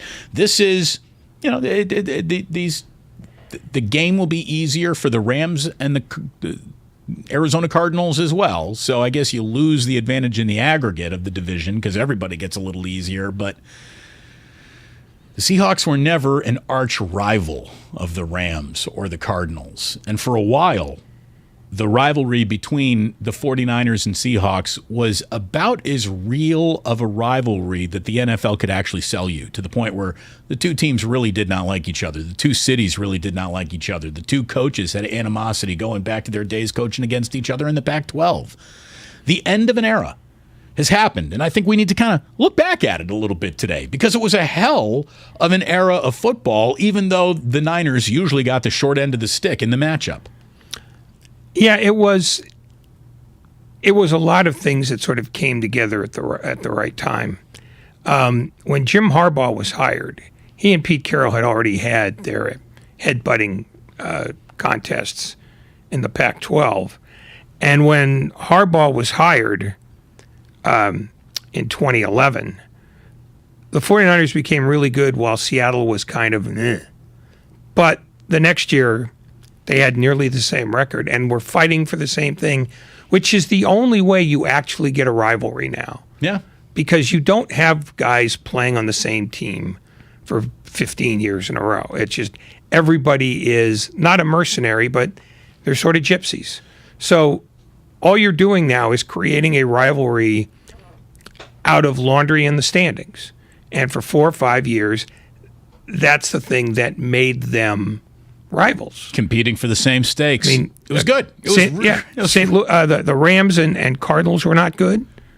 And during most of that period, it was a 2-horse race in the division and pretty much in the conference. So it worked out fine, but now it's done.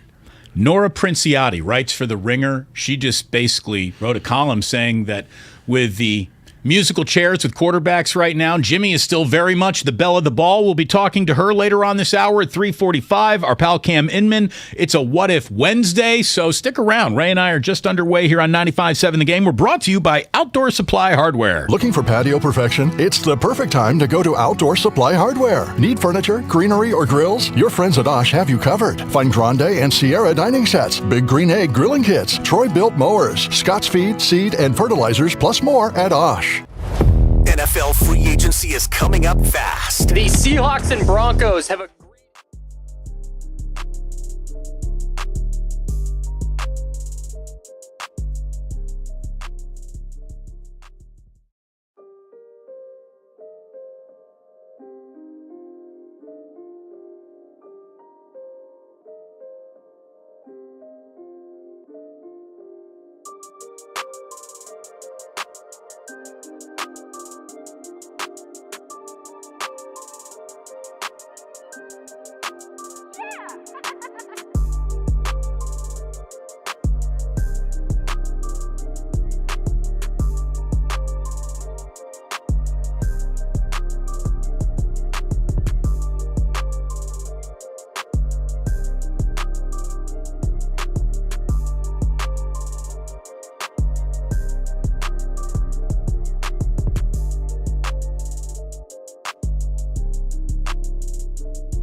Now open in the Fairfield Auto Mall. Visit bmwfairfield.com today to book your visit. Welcome back, Damon and Ratto. If you are not watching us on Twitch or YouTube, I don't blame you.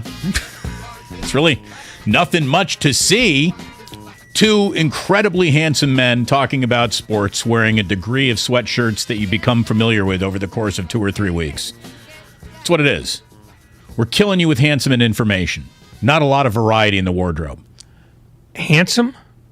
I'm talking about you, baby. We're tire fires with feet. Oh, come on. Seriously. I'm looking at a handsome man when I see you.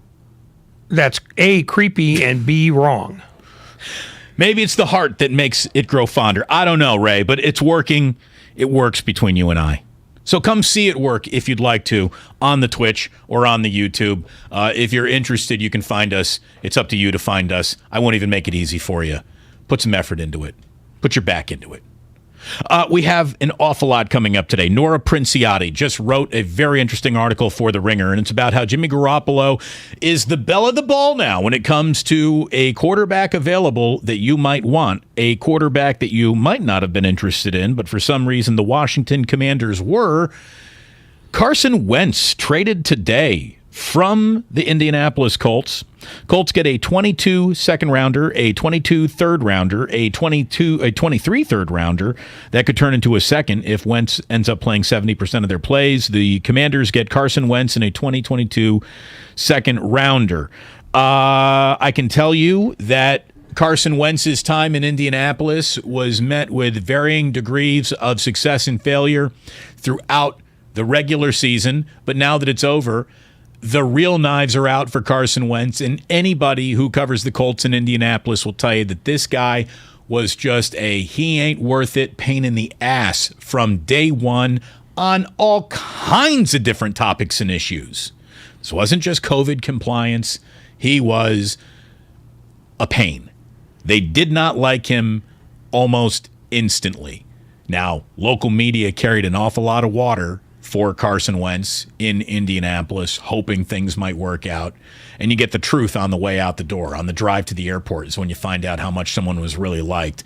It's just that, let's just call it Midwestern stubbornness that, you know, they want something to work so well, they won't tell you it's not working in real time. But the minute it's not working at all, they'll tell you why it didn't work, and they'll tell you why, we knew it the entire time.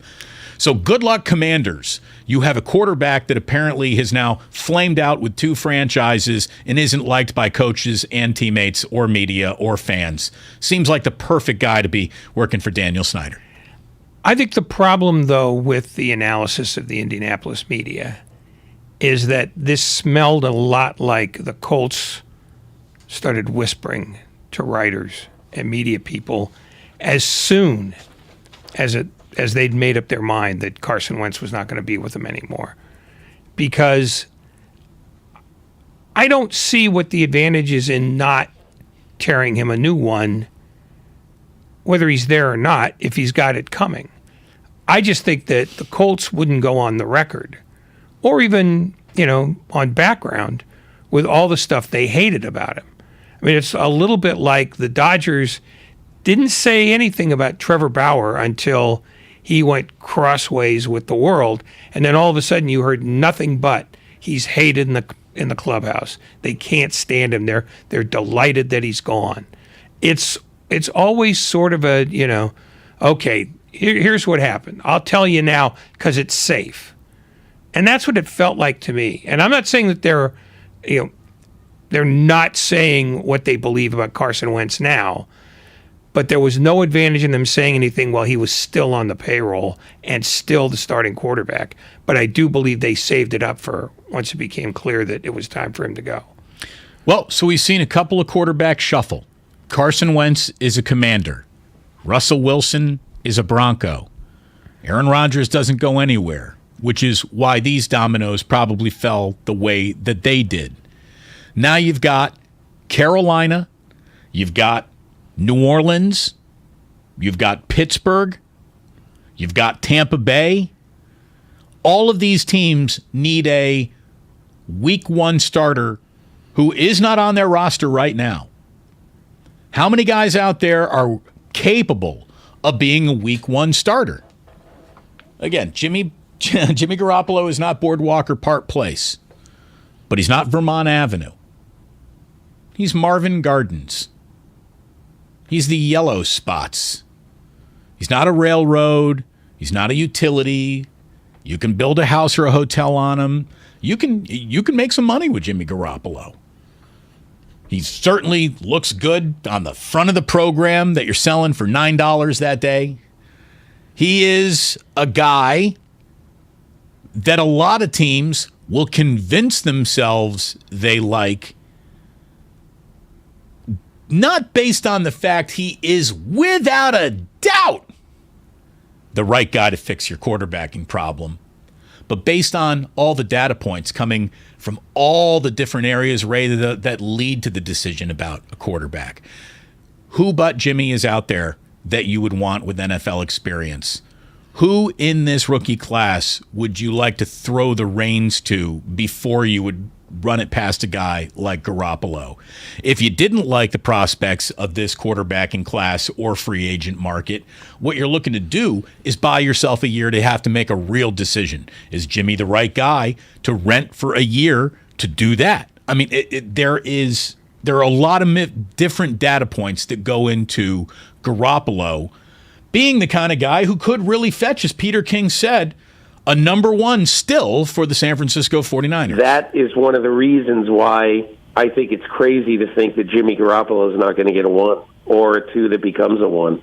I think especially if you view yourself as a contender, you have a choice. You have a choice if you're the Steelers. You can take one of those quarterbacks who's an absolute coin flip about whether he's going to be any good at number 20, or you can take a guy who has, in the last 3 years, one time gotten his team to a Super Bowl and the other time gotten his team to an NFC championship, even though he has not been the absolute seminal figure in either playoff run. He's been good enough.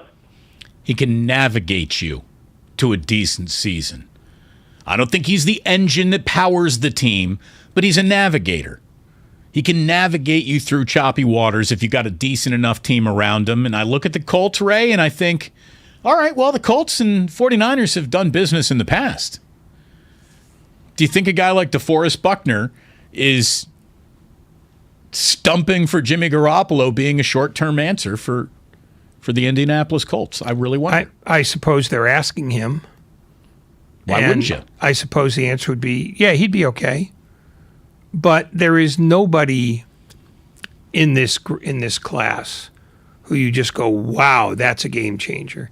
Even Russell Wilson going to Denver, he's got a lot of miles on him. So I don't know what Denver's getting and they're whether all winning miles, though. They're all winning. Every miles have got to win. But at some point, the miles weigh more than the wins do because the wins are in the rearview mirror. And I'm not convinced that Denver is a team ready to make a jump yet. Not in that division.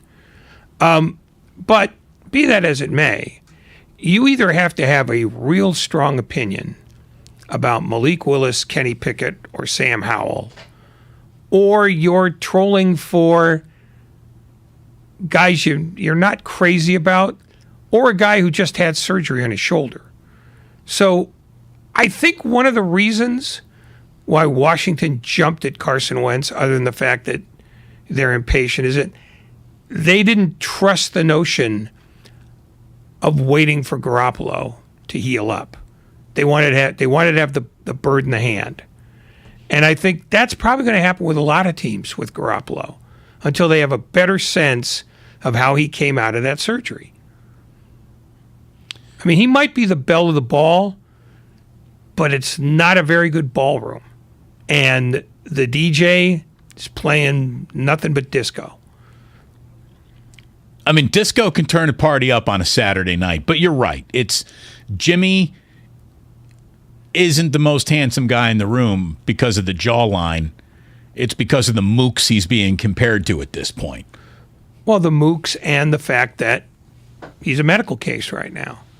Let me put it to you this way.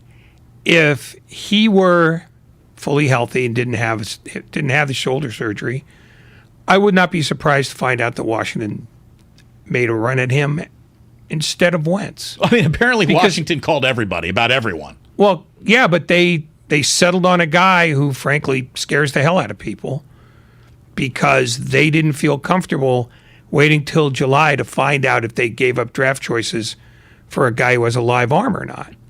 I mean, that's what makes this complicated. It's not, what Jimmy Garoppolo did or didn't do in San Francisco. It's how healthy is this guy? Because what if we need him for 2 years rather than 1, or 3 rather than 2? Because you never know when you employ a bridge quarterback how long you're going to have to use him. I mean, you can plan for 1 year and out the door if you want, but a lot of teams have done that in the past, and they found out that they got rid of the quarterback and then found out, oh my God, now we have 0. The Chicago Bears, for example. I don't know how excited they are about Justin Fields for next year. All I know is they ran through Andy Dalton in record time, and he was supposed to be their bridge guy. So he was a bridge to nowhere. Well, he was a bridge to Chicago, which is, they could have dug up Sid Luckman and gotten better quarterback play this year. That's your second Sid Luckman reference. Yes, because he's the last quarterback you guys have had. You don't get to use a Sid Luckman reference tomorrow. You're going to have to find someone. Well, if we're talking about the Bears tomorrow, then we have run out of ideas. I'll tell you what is now the next hurdle the Garoppolo market really has to leap over before we know what the Garoppolo market truly could be. Friday is supposed to be a big day for Deshaun Watson's legal position. On Friday, grand jury is supposed to return what? He's got to go away because he's bad, or what he did was certainly unsavory, but it's not a gots to go away situation. We're supposed to learn about this week. Friday news dump, right? If Deshaun Watson is cleared of, here's the thing, what would we be clearing him of? Any criminality. And the only thing he is a little creepy. The NFL's willing to work with creepy with that guy's level of talent. He becomes the number one, far and away above Garoppolo choice for an aggressive NFL team. So then Garoppolo is now second in line. What needs to happen, and when does it need to happen to make sure he's no further away from second in line if Deshaun Watson is cleared to play and ready to go? Are you trading him on the day of the draft? Do you think there might even be like a backdoor gentleman's agreement to do a deal right now, possibly with Indianapolis? And that's why Indianapolis is, because to be coming off of a quarterback right now, and we said this about Seattle yesterday, to be walking away from a competent starter at this time in quarterbacking history feels like a real gamble if you don't have any kind of a plan. Oh, yeah. I mean, I think that's what influenced Ron Rivera to say, I just want a quarterback now. I don't want to wait and find out I ended up with nothing. I mean, I would avoid Carson Wentz because he's the kind of choice that bad teams always make, where whatever you pick, you're wrong. The Warriors did that for years. Whoever they drafted, whoever they traded for, was always the wrong thing. Right. The next guy was Kobe Bryant. Yeah. But I think it's really a statement about how thin this draft is, how uncertain people are about Garoppolo's shoulder, how nobody can either venture a guess about Deshaun Watson, or they're thinking that he's probably going to do time that made Washington do what they did. That said, Washington is never right. So this might be, proof that Deshaun Watson is going to get a slap on the wrist and have to, pay some settlement money. But he'll be able to play, because that's the kind of move that this Washington team does all the time. It's, let's make the wrong pick, but let's do it in a hurry. Do you realize how crazy next week might be? Because we have NFL free agency, the tampering period, is officially going to be underway. And if baseball owners, Ray, could ever get their acts together and reach an agreement, there is going to be a rush to baseball free agents like it's the Oklahoma Sooner land rush. I mean, the amount of news. Monday show, Lucas, we better get prepared for this. Monday, Tuesday show, if baseball gets its act together, could literally be us for 3 hours just going over, like, Ken Rosenthal's reporting, Adam Schefter is reporting, Ian Rappaport is reporting, Bob Nightingale is reporting, John Heyman is reporting. I mean, that's what Monday could be. Just NFL free agent, football free, NFL free agent, Major League Baseball free agent, pitcher here, outfielder there, closer here, closer there, back to quarterback play, back to wide receiver. It could be nuts next week. Whatever it takes to get us to Thursday, because I don't know if you know, but Thursday is the opening of the NCAA Tournament. Oh, yeah, I had absolutely no idea. Thanks for very much for putting that on my radar. Yeah. Oh, Tuesday. You got to watch the play-in games, too. First four in. If you're serious at all, you got to do that. And your team might be one of those. Hey, look at it this way. We got a game 8:30 in the morning against Michigan tomorrow. If Indiana loses it, I don't think I'm going to need to take any days off that Indiana might be playing in the NCAA tournament if they lose to Michigan in the first game of the Big Ten tournament that they play. They got to win at least 1 or 2 games to really get into this tournament. And even then, they're going to bow out quickly. Oh, they suck. They bother me. That's the spirit. I just can't have anything nice, Ray. It's just truth. Well, I mean, you know, you're rooting for a team whose greatest days are well behind them. Indiana basketball is a memory. Indiana football never happened. The Chicago Bears are the cheapest screws in the drawer. I can't stand Virginia McCaskey. I can't stand the Ricketts. I've broken up with the Cubs. I filed for divorce. I might take legal action against all of Major League Baseball. No visitation with the kids. Speaking of baseball, yes. we got a little update. Sorry. I'm sorry. I'm getting into a woe is me segment. I'm sorry, everyone. Let me bring it right out with Major League Baseball has officially canceled 2 more series and says that opening day is now April 14th. For the Giants, that takes a Marlins-Padres homestand off the Giants' schedule. At the moment, they would start their season in Cleveland. Oh, they suck. Wait a minute. What are you talking about? The Guardians. They'd be the first team to ever play the Guardians. Ooh, you know, that is the way to reframe the entire thing, which baseball will try to do. They'd be the Ivica Zubatses of Major League Baseball? No, because it's the same old building. Where does the statue go? Where's the Zubat statue go? Look, I can tell you this. Jeff Passan nailed the owners to the cross. Did you see the story that baseball owners are like miffed that the media stopped carrying water for them, Ray? Isn't that great? Isn't that great?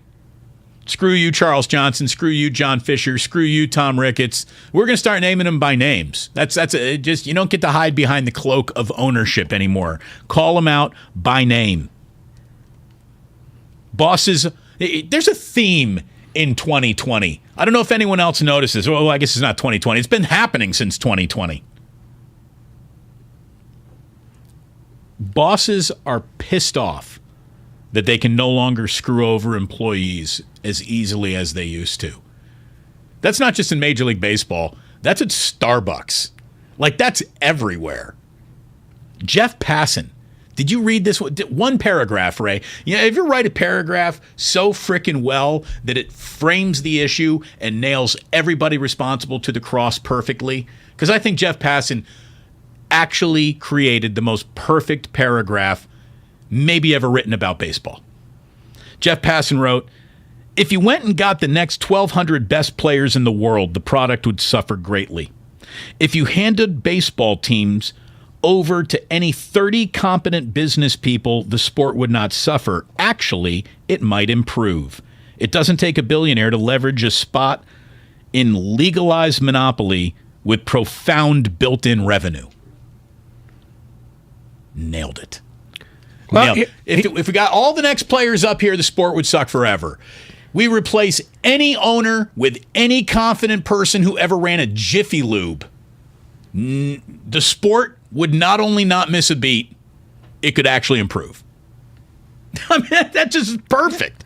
Oh, by the way, today, with no collective bargaining agreement at all, with no games to actually put on anyone's streaming service, Major League Baseball reached a multi-million-dollar deal, hundreds of millions of dollars, to start streaming Friday nights on Peacock and Apple. So there you go. Even though there are no games available, you can now catch the games that are not available exclusively on Friday nights on Apple and Peacock. Screw all of you from Major League Baseball. The Peacock thing is interesting because it means that NBC wants to get into the baseball game. And I'm not sure why. Because they haven't had baseball in forever. And other than Sunday Night Football, their package, their whole package, is pretty damn poor. Well, you get From regional the moment NBC, regional NBC affiliates though, because some Friday night but games. those are not those are not going to be around Giants much longer. They're trying to shed themselves of those. Well, that's why I think Peacock is now your clearinghouse for that. It might be, or they might. Well, I know they were trying to talk to Bally and Sinclair for a while about just selling them all. I don't know where that is now because I don't pay that much attention. But NBC lost the hockey. The Olympics was a white-hot shambles. It's been years since they had the NBA. Again, other than Sunday Night Football and Notre Dame football, it's clearly it's the Zinc network for sports in America. And if you're trying to say we'll take baseball on our streaming service that not very many people have, that's baseball saying, well, we don't care who sees it, we just get the money. And that's sort of been the theme of this whole thing. It's what the Facebook games have been over the last few years. Not that anyone should complain that something's on Facebook, because last time I checked, everyone's got a Facebook account. But people don't like. Look at it this way: you and I are in a business where just making somebody reach over and push a button on their radio is a hard thing to do.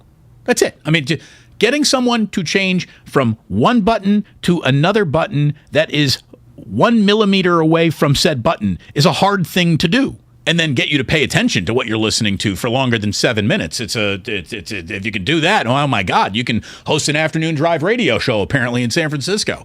I don't know how we do it, Ray. Again, it's our magnetism, it's the handsome, it's just the the alcohol, it's the machismo that just drips off this program. It's because we're drunk and the listeners are drunk. Well, let's bring in someone who is sober and wrote a fantastic article kind of summing up where Jimmy Garoppolo is in the pecking order of available quarterbacks right now. Her name is Nora Princiotti. She did it for The Ringer, and she's going to join me and Ray Ratto right around the corner here on 95.7 The Game.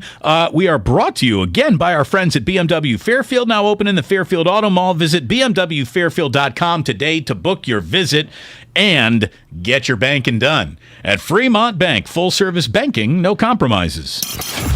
Listen to Steiny and Guru with the Odyssey app. This kid, James Wiseman, represented the next Warrior big. He's not off to a good start. No.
services and are not insured by NCUA.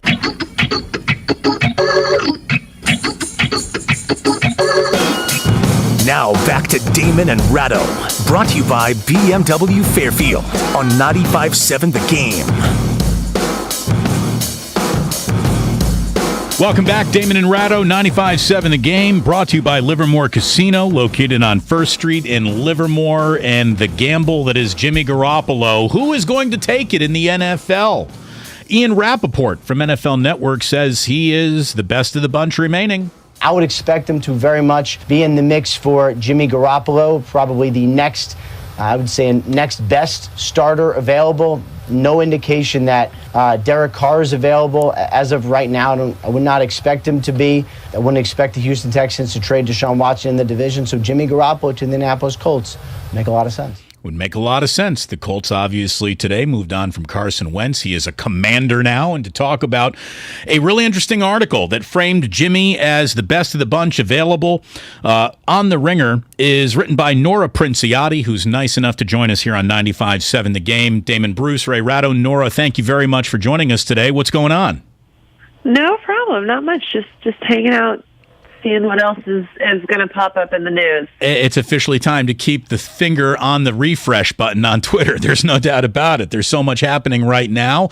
Your article, I think, summed it up pretty well, saying that look, here in San Francisco, we have done nothing over the last few seasons than measure, all of Jimmy's attributes, all of Jimmy's demerits, what we like about him, what we don't like about him. We've discussed it to death, but it really does seem like a confluence of data points about the market, about who he is, about who's available, about this upcoming draft, have just equaled, and the moves for Russell Wilson and Wentz and Aaron Rodgers not moving have equaled a situation where now Jimmy really is the prize to be had if you're looking for a week one starting quarterback who can actually go out there and play.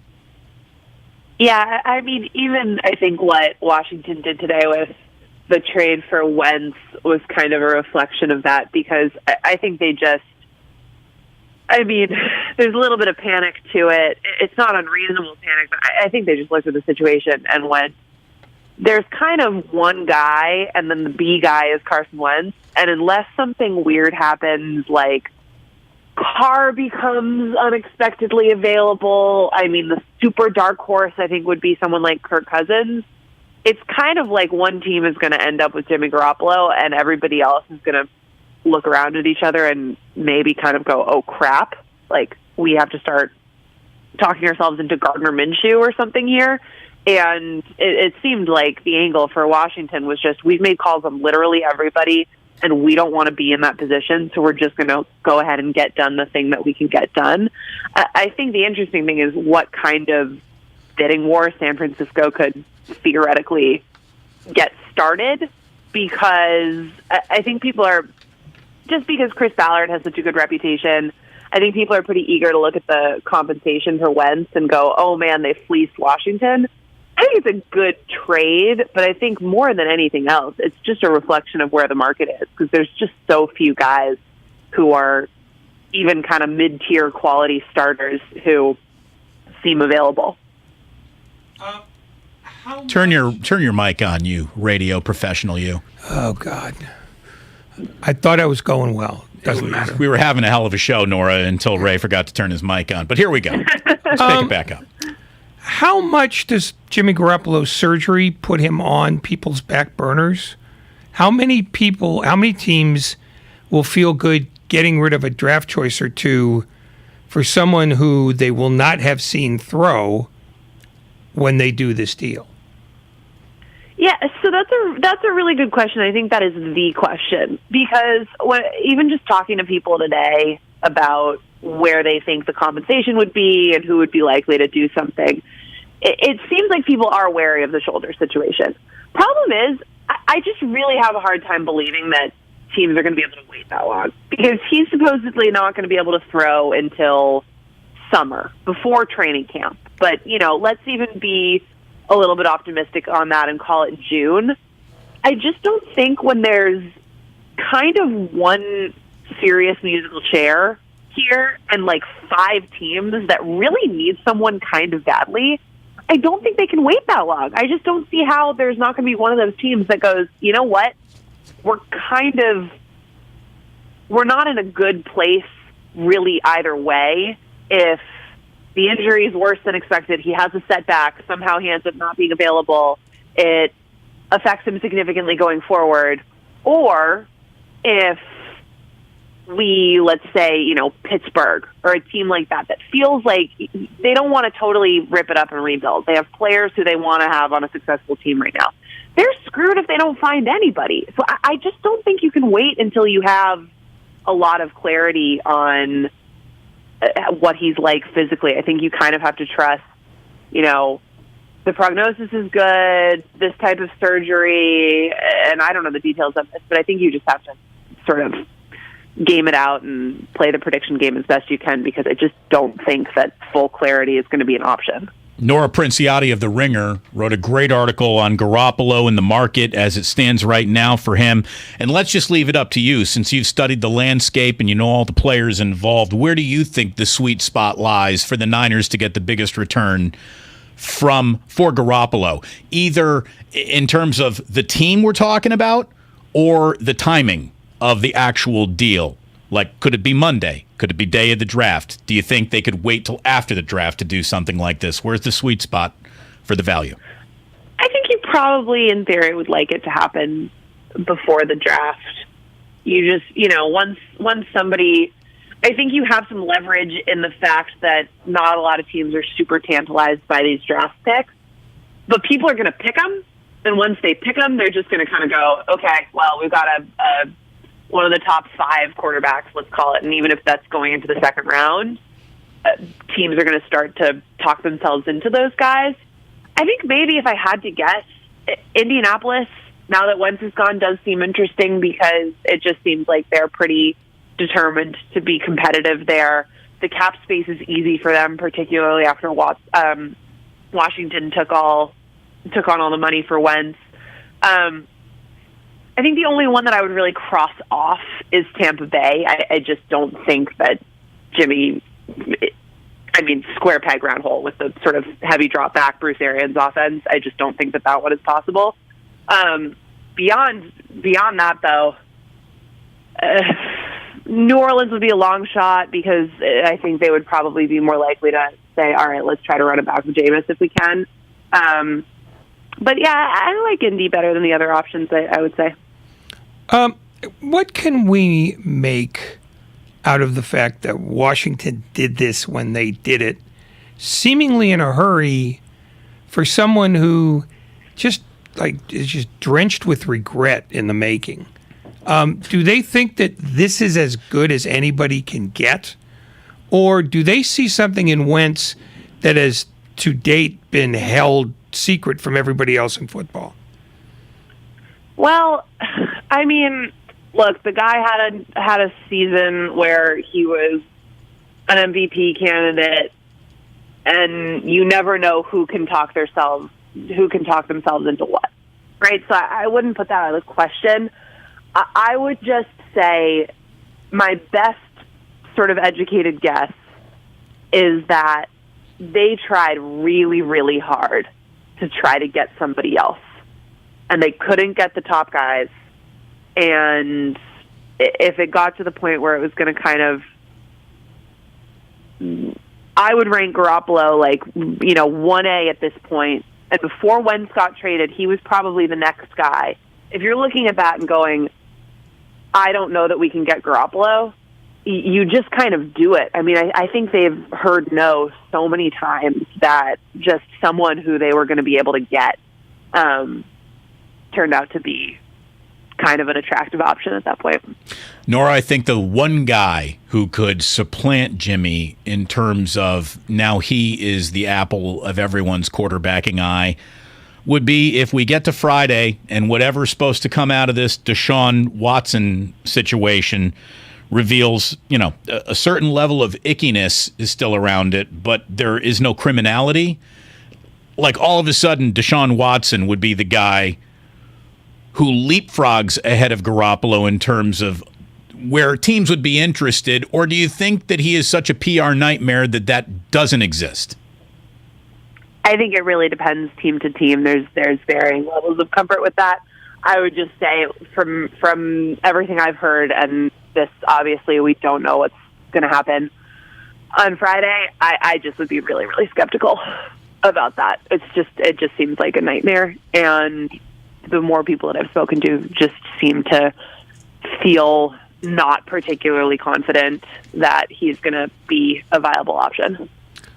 I find it ironic that Washington could say no to anything, given that they've been denying that for months on end. But ultimately, when you look back, is this going to be one of the worst offseason quarterback markets ever, when you assume that Tom Brady's not going to come out of retirement and Aaron Rodgers basically has said, I'm staying where I am? Are we about to run into a few years of quarterback shortage?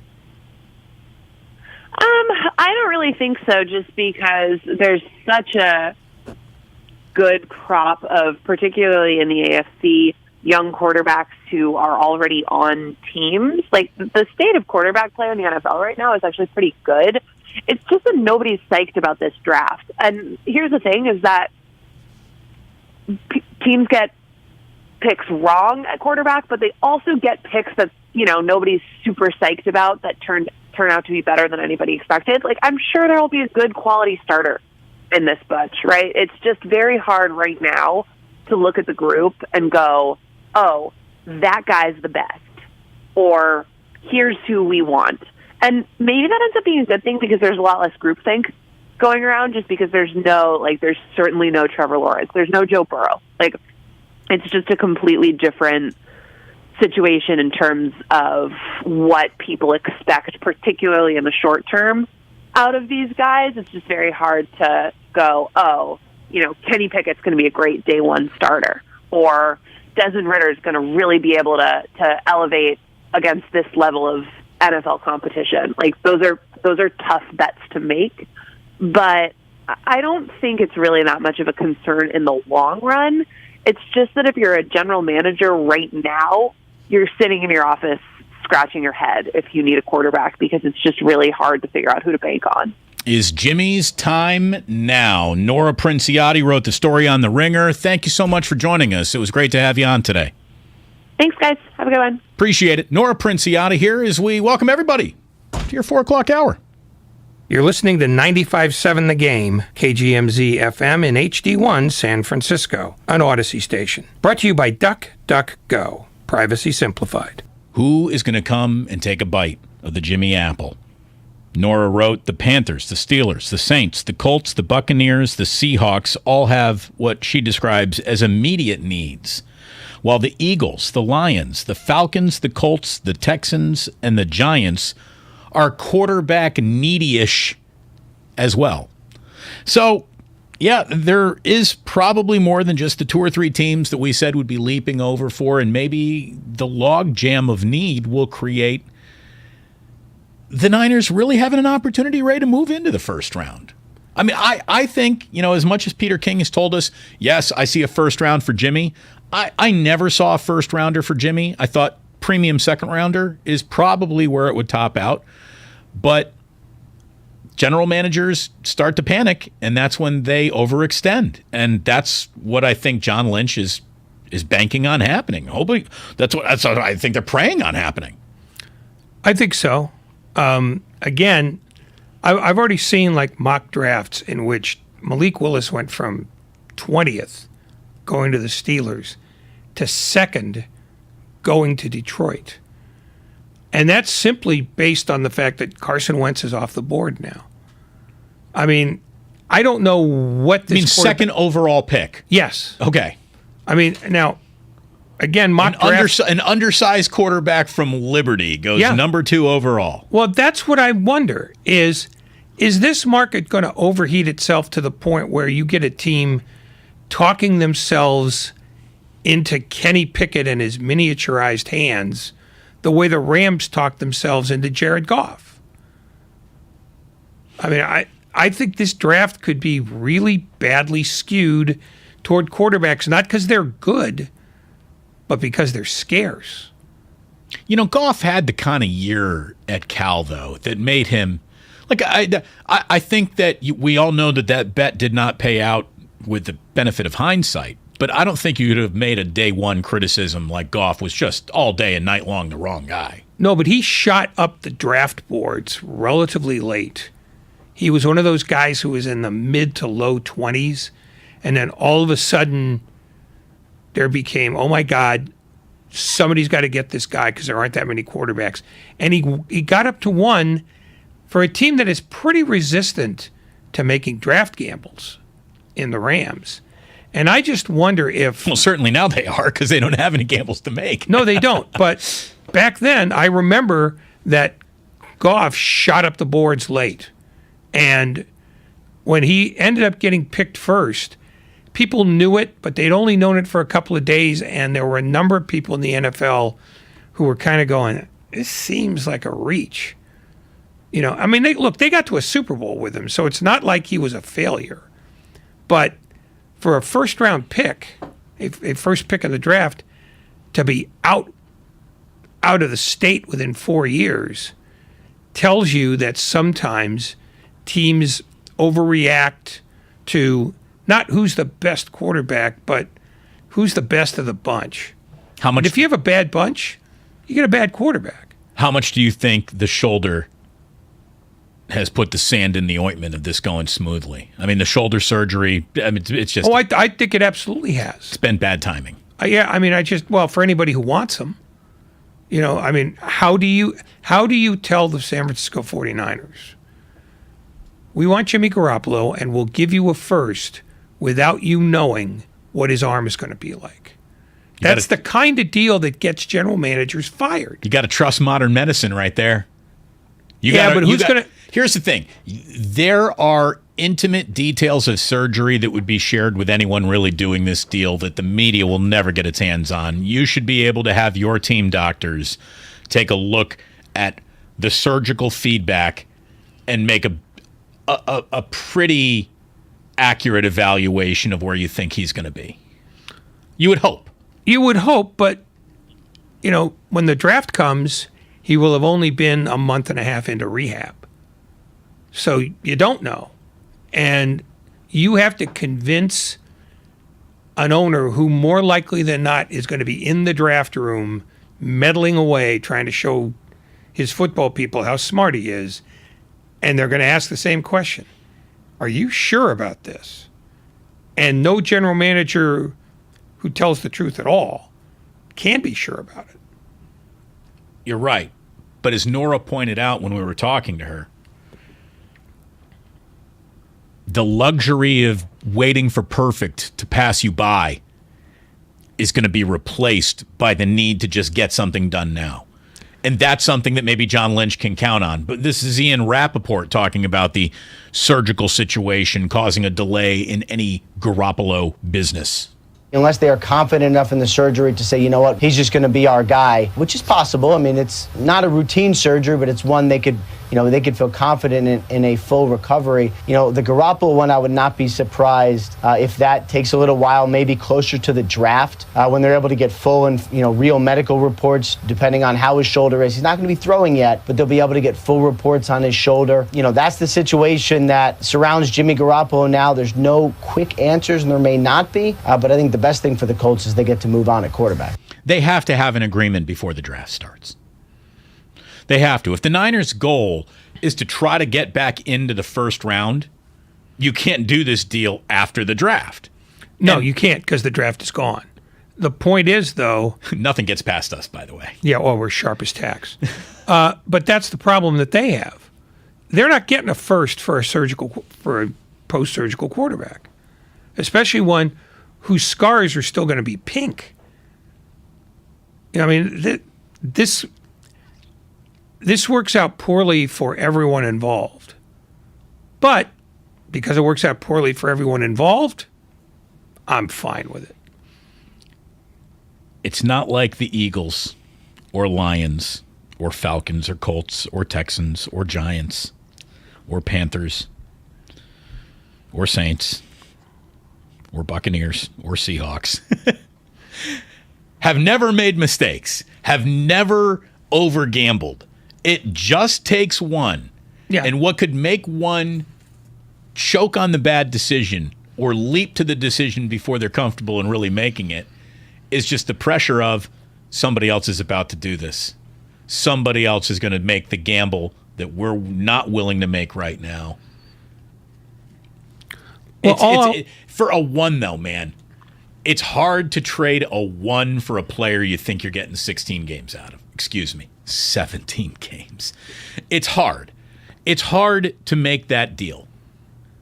I think the Niners are going to have a tough time getting a 1 for Garoppolo under the current shoulder status, but a high 2 is out there. I think they're going to have a hard time getting anything for him come the timing of the draft and the timing of his surgery.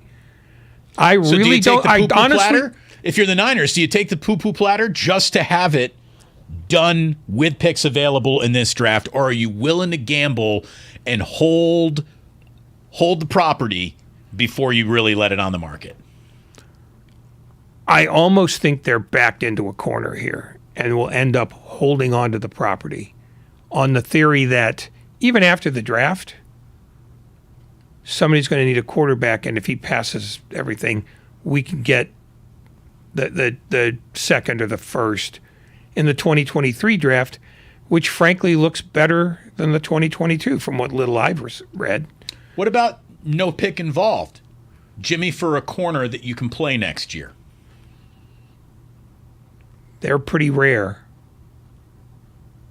A cornerback you could play right now that basically you're trading to get he becomes your best cornerback. I don't know that anybody's going to give up that cornerback again for a quarterback whose arm is in a sling. You'd have to have a ton of depth at that position and be willing to come off a contract that you think would hurt your cap. I mean, you got to have the right dance partner to do a deal like that. Yeah, I mean, it's incredibly complicated, and it's not even about the money. It's about interesting people with assets to get rid of some of them for a guy who just had his arm operated on. I mean, I'm saying the same thing, and I'm sorry, but it boils down to that. He's a guy who, in 2 months after the draft, might be incredibly desirable. But you have to be willing to wait that out and say, okay, let's talk 2023. Because if somebody needs a quarterback close to the start of the season, they'll do that deal. You know, maybe this is not a deal that gets done before this draft. Rare are the days in football where life gets easier. But life got easier for the San Francisco 49ers yesterday with Seattle making the trade that it did. So that means one of the great rivalries that the Niners ever participated in has come to an end. We have to look back at what that meant.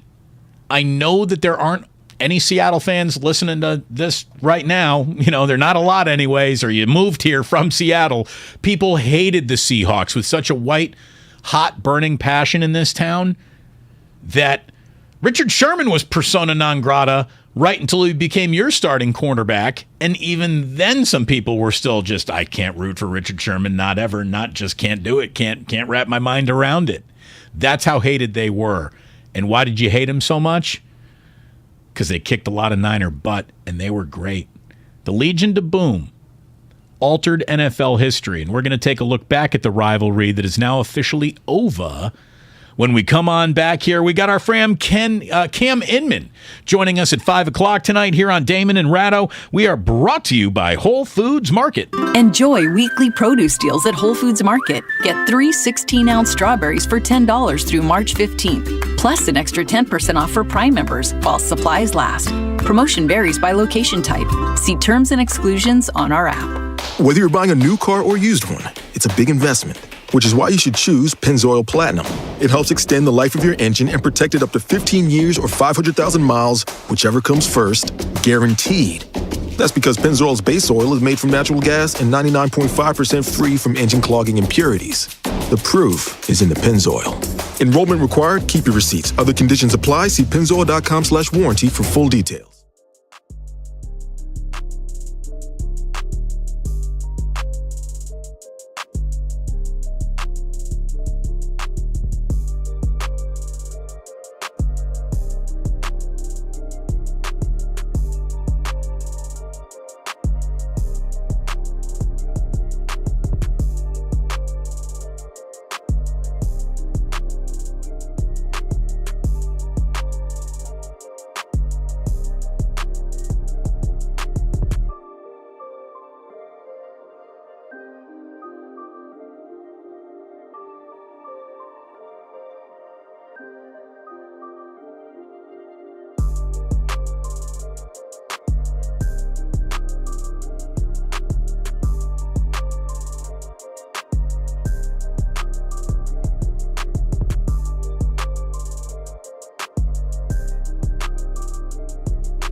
Now back to Damon and Ratto, brought to you by BMW Fairfield on 95.7 The Game.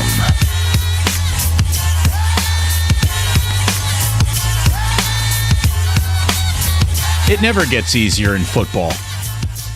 Even if it's an easy week on the schedule. It's the Lions. They suck. It's never easy.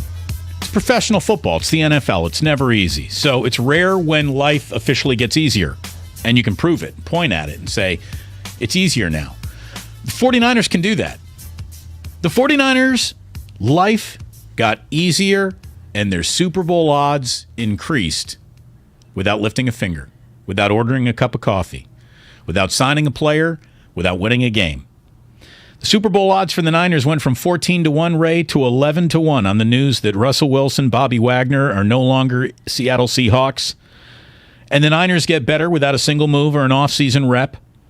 We're seeing now that DK Metcalf could be on the block. Have you seen that happen today? They've backed up the truck. Yeah, blow it up. Basically, we're watching Seattle in real-time punt on the next half decade of ultra-competitive football.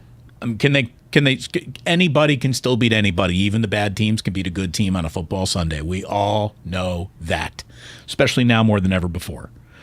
But basically, Seattle just punted on real competition over the course of about 3, 4, 5 seasons. And at that point, you figure Pete Carroll is in his mid-70s.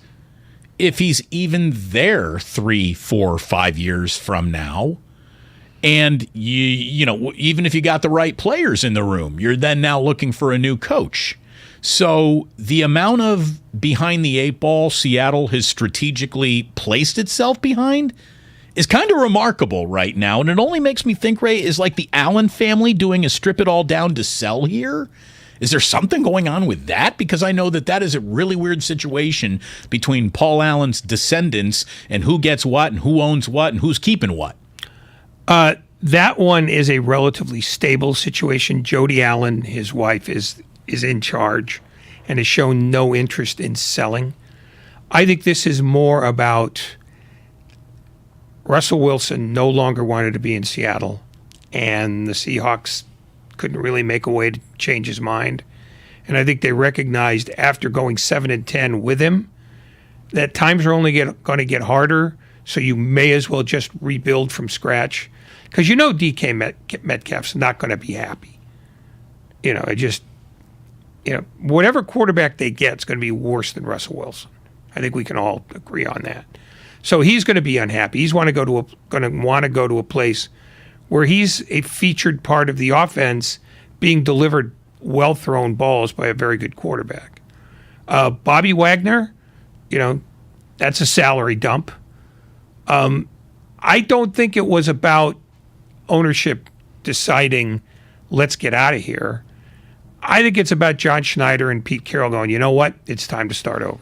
And this is the best offer we're going to get. Thanks to Aaron Rodgers staying put, maybe that just said, the Broncos didn't get their 1A, and so they said, well, we can't walk away without 1B, so throw Noah Fant in there and just get it done. Yeah. I think that's exactly what happened. Without knowing for sure, it just smells a lot more like a football decision than it does a business decision. Because first of all, the Allen Trust has billions on billions. Yeah, they're not short on cash. No, and they have not scrimped on cash. I think this was presented as a football decision to her by John Schneider, and she said, you're the football people. Because she's never interfered in football before. Well, here's the thing. Does she even have a track record of that? Not because that she wasn't in the room to interfere until Allen passed away, right? But that's been a while now. She's been running his team for about 5 years, but she's never in the room as far as I know. She's not an absentee owner. She wants to know where the money's going, but she's never been an impediment to what they wanted to do. Well, I know there won't be a lot of mourning the death of the Seahawks here in the Bay Area. As a matter of fact, I believe they might be planning a parade up Market Street. That team was just the largest pain in the 49ers' rear end since the height of their, rivalry with the Dallas Cowboys, Ray? I mean, I don't think that that's an exaggeration at all. Maybe the Green Bay Packers there for a minute in the, the Favre to Rodgers early era on. The Seahawks became the primary rival of the 49ers, who already have a list of primary rivals established throughout their team history. The Niners are a Vanderbilt, a Rockefeller. They're really not there to get involved in nouveau riche money conversations. And the Seahawks are nouveau riche. They just got here.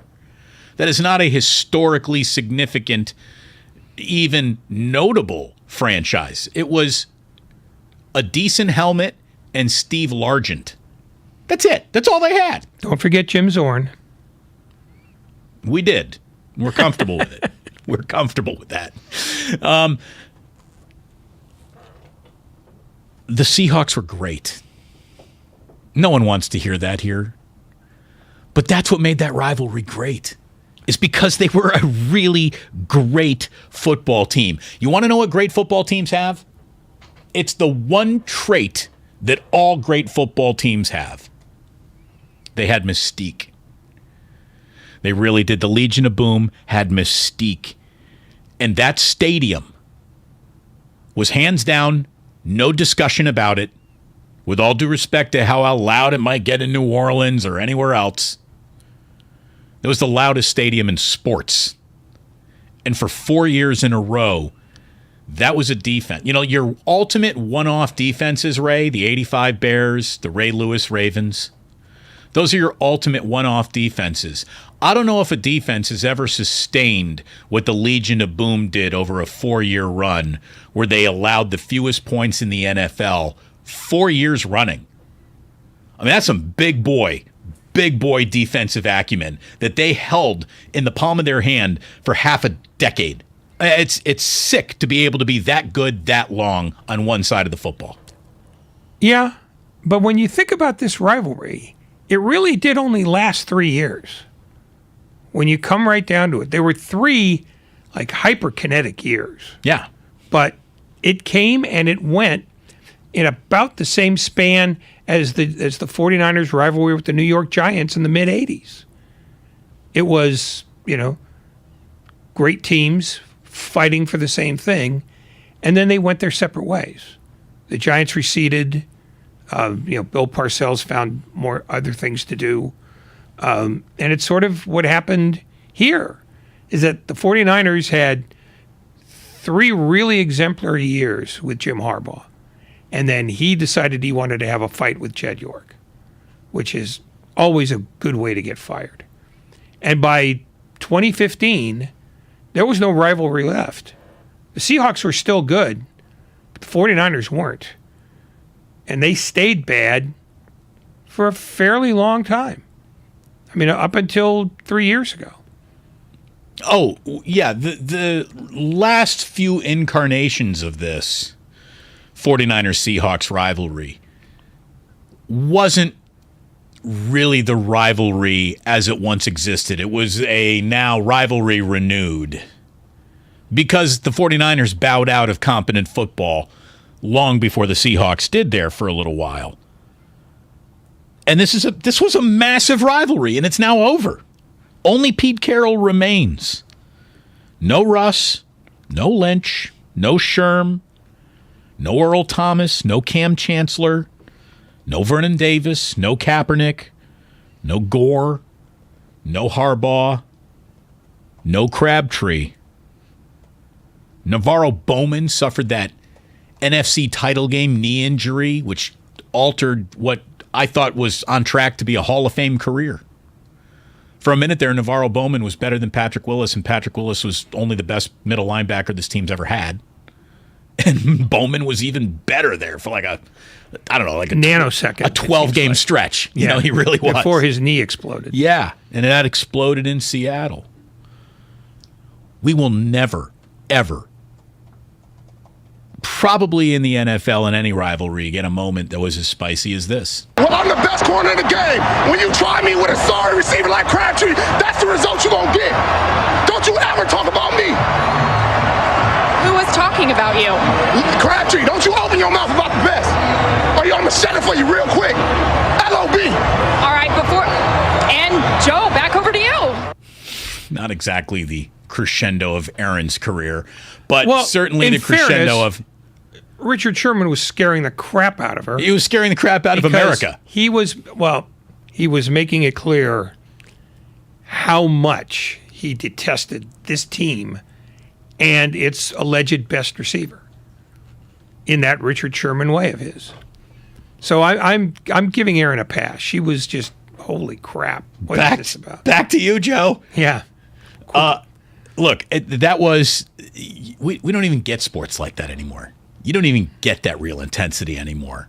That's before the social media nonsense took over the whole world, and you could really still not like someone in person and in real time, and the entire world of sports wasn't sleeping with the same 12 Instagram models, and they're all friends kind of behind the scenes. That was a day where there was true hatred after a win, and it was awesome. I mean, that's what football's missing right now. That's what it's missing. It was great. They were awesome villains. You got to tell. I mean, here's the thing. What makes a great movie?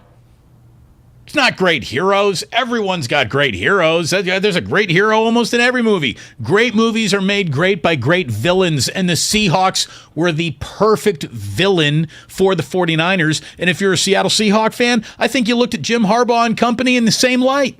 What perfect villains. If you weren't rooting for Jim Harbaugh, you know how easy it was to root against him? He was a glorious prick.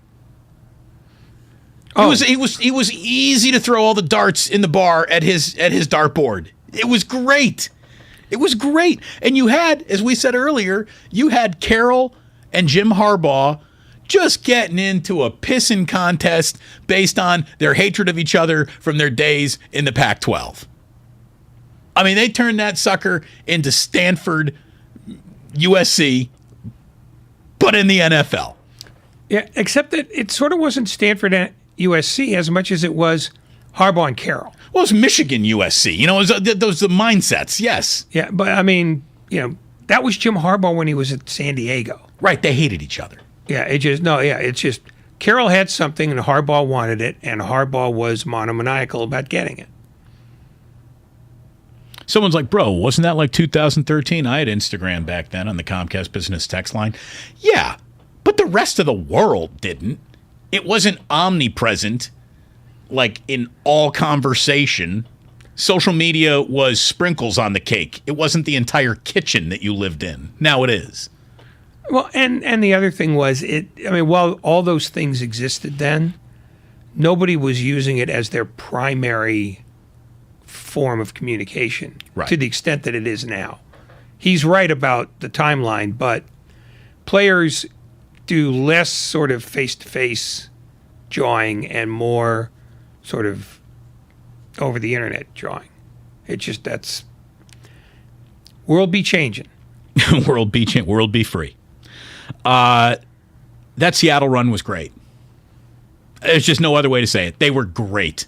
I know Niner fans don't want to hear it. They were great. The Legion of Boom officially altered NFL history. They directly kept the 49ers from back-to-back Super Bowl appearances.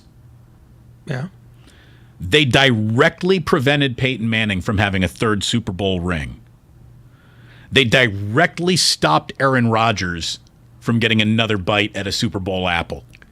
They altered the course of history. They hastened Jim Harbaugh's departure from the NFL. Oh, very much so. Because he wanted a contract that suggested he was a Super Bowl winner, having not won a Super Bowl. And then came back the next year and didn't get to the Super Bowl and was still unhappy about the contract. And that's what exacerbated his problems with Trent Baalke and Jed York. I mean, what's funny is that Kyle Shanahan got the extension that Jim Harbaugh wanted after producing the same result. This is where relationships matter. Well, it's where relationships matter, and it's where 5 years of making more money matters, because Shanahan is making money that even Harbaugh didn't even think to ask for. Now that's coin of the realm. Guys are getting $12, $13, $15 million as a head coach. And that's just in the Big 12, but Yeah, and Harbaugh wanted, I believe, it was 9. So inflation had something to do with that too. But the other thing that happened was he changed the way Jed York does business. In that York took such a beating that when he decided to hire Kyle Shanahan, he gave him a ridiculously long contract and immediately vanished into the fog. You never see him anymore. Kyle Shanahan is the face of the franchise, more than any player, more than any executive. Well, it's because, look, say what, and we said plenty about Jed York. Jed read the clippings. Yeah. Oh no, this was not a bad thing that he did. No, he did it right. He did it right. He knew that fading into the background and letting the football team speak for football matters and not tweeting after disappointing losses or trying to go away or try to rally around, wasn't that a great win? Like, less is more. He figured it out. It took a couple of years, but he did it. And none is most. Yeah. And I think some of that, too, was the other owners in football showing him, hey, Jerry Jones can be the front guy because he's good at that stuff. But you're better off never speaking. Well, you're just not there yet in your career. Well, no. Guys who are in their 70s never appear. Nobody ever hears from Woody Johnson. Well, they barely hear from John Mara. You know they don't hear from Steve Bisciotti or Danny Snyder. When was the last time Ginny McCaskey showed up for anything? They don't make themselves available anymore. I think that Jed saw himself early on in his ownership tenure as finally the York that can stand up and talk to Niner fans and then be one of the younger owners in football trying to step into a young new owner power vacuum that really wasn't occupied by a young owner because there aren't a lot of owners Jed's age. And I think he realized that he bit off a little bit more than any other owner or even his own parents wanted him to chew. He found out that 70-year-old billionaires aren't going to listen to 40-year-old billionaires. That's the first thing. The second thing was he thought that he could, by going public, sort of smooth over the troubles that his dad and mom had in the public. And that didn't work because you can't do that without wins in your pocket. And he thought he was getting the wins. He thought he was going to get that Super Bowl, and that was going to throw him into the driver's seat of I know what I'm doing. But he ended up trying to hold the tail of a crazy man. Yeah. And he found out, you know what, this is making things worse. I mean, he hired Jim Tomsula, which was a mistake, but you didn't see him standing around preening about that.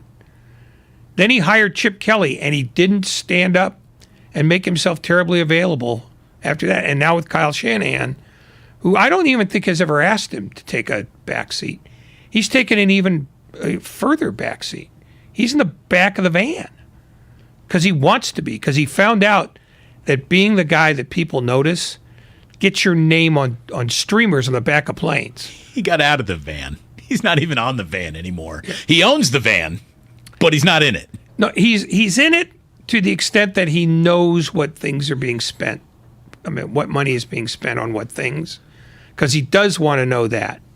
But he doesn't ever express a preference, because the more preferences you express, the more you become the thing you're trying to avoid being, which is the lightning rod.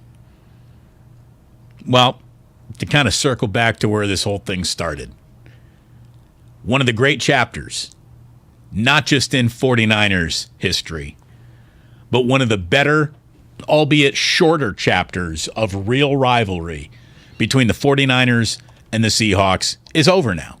It's over. There's no getting that back.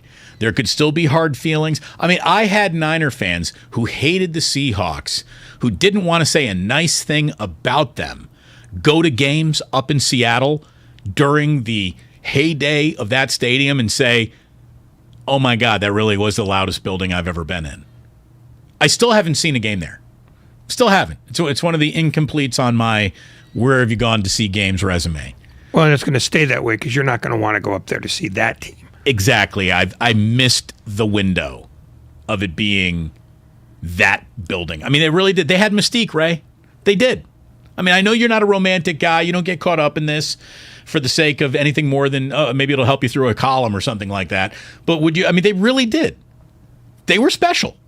They were special, and what makes really good teams special is a defense that scares everybody a little bit. And they had a defense that scared everybody for real for about 4 years in a row. Yeah. They were great. They were great. They really were. Sons of bees, but they were great. They gave the 49ers a thing that no team can create on its own. It's a reason for people to get interested in them all the time, based not looking at your team, but looking at a team that's trying to take the thing you want to have. So, yeah, absolutely. Again, one last time. Well, I'm the best corner in the game. When you try me with a sorry receiver like Crabtree, that's the result you're going to get. Don't you ever talk about me. Who was talking about you? Crabtree, don't you open your mouth about the best. Or I'm going to set it for you real quick. LOB. All right, and Joe, back over to you. And that's where Aaron really blew it. It wasn't in the Joe back to you because she's got a producer in the air saying, Joe, go back to the studio or back to the booth. But her whole, like, who are you talking about? He's screaming about Michael Crabtree, and her follow-up question was, who are you mad at? Well, but if you listen to it, when he says you know, your first instinct. Here we go. Let's listen to it. Well, I'm the best corner in the game. When you try me with a sorry receiver like Crabtree, that's the result you're going to get. Don't you ever talk about me. Who was talking about you? Crabtree, don't you open Did she think that he was telling her not to talk about him? That's what it was. No, I think she thought he was talking about sort of the army of media or critics or, he didn't exactly sort of nail it with specificity, but I get why she was a little taken aback. And then, as I remember the video of the interview, she went back to you, Joe, because Crabtree had started to walk off. I'm not Crabtree. I'm sorry, Sherman. So that's all she had to do, other than stand there and look silly. I mean, I give her a pass on that entirely because she stared into the face of a whirlwind she hadn't expected. Because nothing is more softball than talking to a winning player after a game. Except that guy. Except that guy.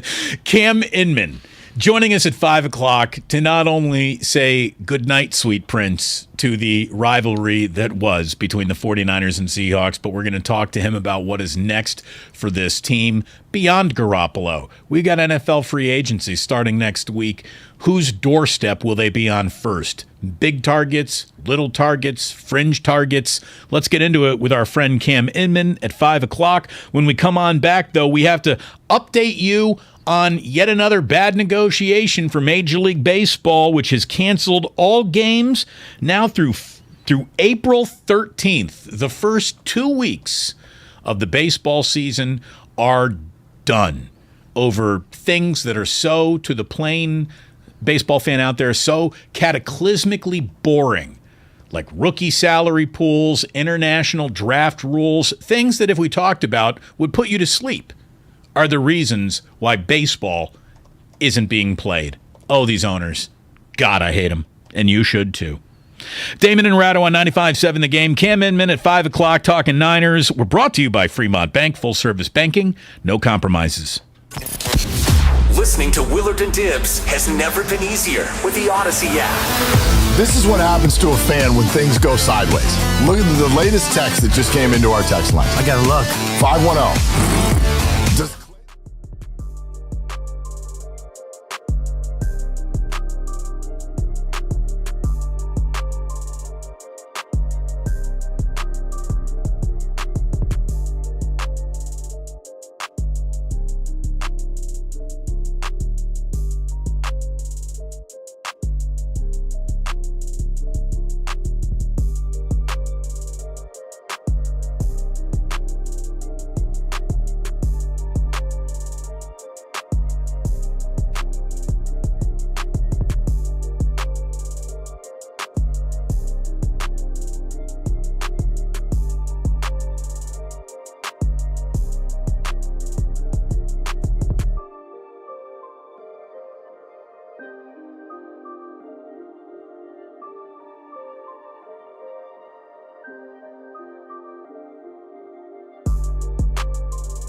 back to Damon and Ratto.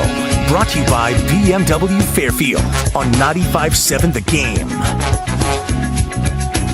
Well, if you're looking for all the best Warriors content we got, you're going to get more of it after we talk to Cam Inman coming up at 5 o'clock. Because the Warriors got back in the win column last night. Officially 1-0, baby, in the Jackie Moon era. Text the word Warriors to 20357. It's the word Warriors to 20357. You hit the subscribe button, and everything we do that is Warriors related goes right there. No baseball talk, no 49er talk, no Russell Wilson. Maybe get a little Russell Westbrook, so that's basketball related, but it's just Warriors content if you text the word Warriors to 20357. Ray, we're going to have, again, Cam Inman joining us in about 10 minutes, and we'll get back to the 49ers and the Garoppolo market and what free agency will mean to the Niners beyond just Jimmy Garoppolo. Who could they be looking to add? What's on John Lynch's and Kyle Shanahan's wish list? We'll get into all that in a second. The other piece of news that broke today is that baseball has canceled all games through April 13th. The first 2 weeks of the season have officially been wiped out, even though this morning you might have gotten up and read stories saying like, oh, we're getting really, really close. The numbers are, the wide gap is narrowing. We're getting closer to a deal. They ordered McDonald's on DoorDash just last night. They worked late into the wee hours. A lot of progress. Well, nope, didn't happen. It's ridiculous. And it's so greedy, and it's so disgusting. And as owners complain that they're not getting a fair shake in the media anymore, I invite all of them to screw themselves. Seriously. I mean, let me just frame this in a way that I think a lot of people can relate to more than just from a baseball standpoint. Because somebody on our Comcast business text line has said, baseball, nobody cares. Cancel the entire season. Well, that's you. I care about baseball, even though it drives me mad. A lot of people love baseball. Baseball's important, not just based on it gives us something to talk about all summer, but there's an awful lot of business being done in communities around the sport of baseball, especially these spring training communities, which, have been going through a little bit of a rough patch over the last 3 spring trainings, Ray. It's been a disaster because of the pandemic. And for baseball to do this to their spring training partner towns, after everything that those towns have been through, without a single normal spring training to offer for 3 years in a row now, this would have been the spring training that suggested a little air of normalcy to do some business in as we relax mask mandates and requirements and people are more comfortable getting back out with each other. This could have been a suggestion of normal. It wouldn't have been all the way back, but it would have been. Baseball is costing these towns upwards of $1.2 billion when they just got skinned alive. And baseball owners are doing nothing to lift a finger to help these towns that they've got partnerships with. Doing absolutely nothing for a dollar amount that will never, ever, ever change their lifestyles, not for a minute. Whether Charles Johnson agrees to every single point the players want to make, whether John Fisher agrees to it or not, they don't lose a thread count in their sheets. You used one word incorrectly. Partners. I knew you were going to pick that out. It's not because it's not a partnership. It's a fiefdom. No, it's not even a fiefdom. It's you're there to provide me with services. You get some money on the side, but it doesn't come from me. It comes from others. It's an abusive relationship, man. It really always is. has been. But it's good to remember, because I don't think people keep mentioning this often enough, Major League Baseball basically got rid of 42 minor league teams a couple of years ago. That took care of a lot of people's livelihoods in smaller towns than the ones at spring training. Why? Because it didn't matter to them. They're not partners either. Baseball would be an infinitely better sport and an infinitely better business if the players were partners with the owners, but they're not. Because the owners, I'm sorry, not the owners, but Charlie Johnson, we'll just pin it on him, doesn't want partners. Partners implies, well, wait a minute, some of the money that I'm getting now goes to somebody else. Right. You know, I'm sorry, if somebody else is getting money that I want, I object to that. I mean, they're to call them contemptible is to just repeat yourself. I mean, they've made it clear what they stand for, which is them and them only. And it's probably true in every CBA. What makes this one different than everything going back to the one in 94, 95, is that everything since then was either Bud Selig trying to maintain a good relationship with the union and its players, or the union rolling over because it didn't have a bulldog the way the owners have a bulldog. Now they have one, and he's biting back, and the owners don't like the fact. There was a story in the Washington Post yesterday about how owners are incredibly angry because the people who cover baseball, who they could rely upon to take the side of the owners or at least remain neutral in a CBA story, are now overtly pro-player and overtly anti-owner. You know, I don't even think it's overt pro-player. It's overt fair playing field and knowing when – I mean, here's the thing. If you can't tell the difference in who's got the talent and who's just trying to manipulate the talent in Ike and Tina Turner, you know what I mean? Like, there's someone here with ungodly talent, and there's another person here that provides the platform for the talent to perform on. And that's what it really is. And the baseball owners have reached their abusive Ike to Tina Turner relationship, where now they just want a deal that screams no Vaseline. Oh, Vaseline. I mean, that even the hint of that is absurd to them, because they want not just what the players have, they want what the owners in the other sports have, which is a salary cap.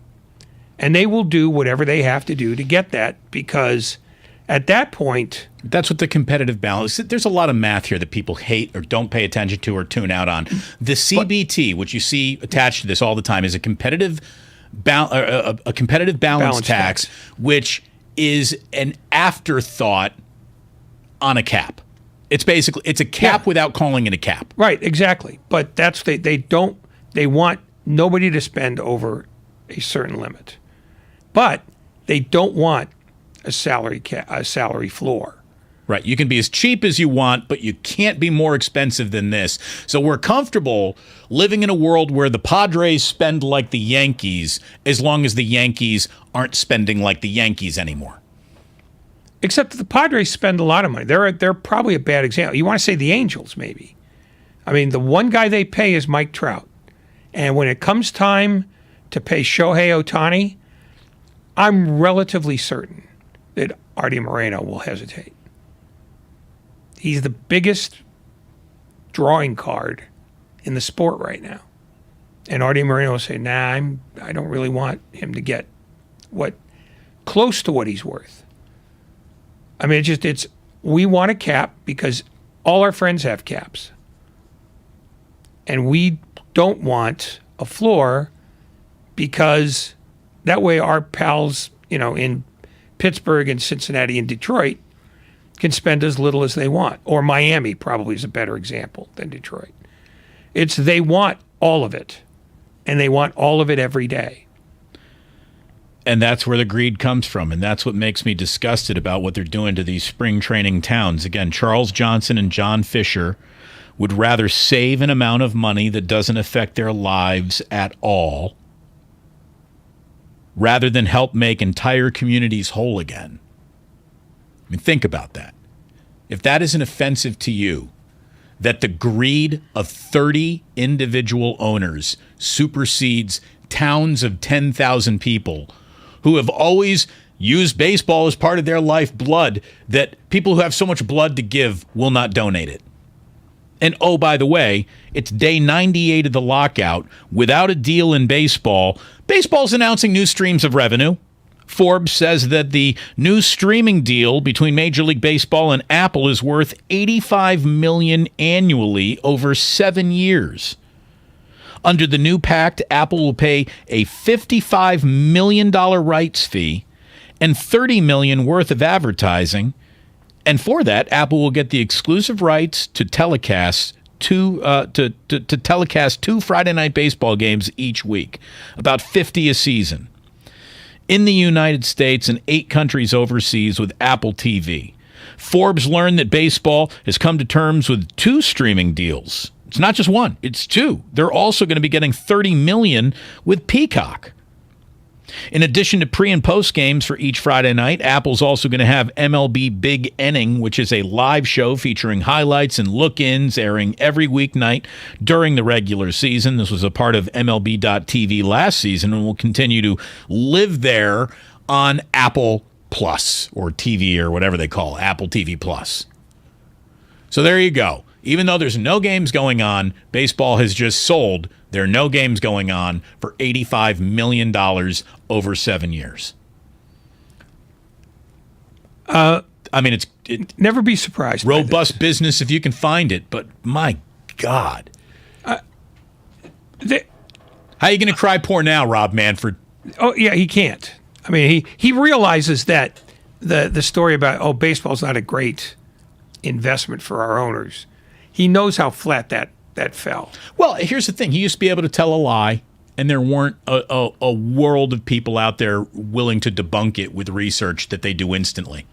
And that world now no longer exists.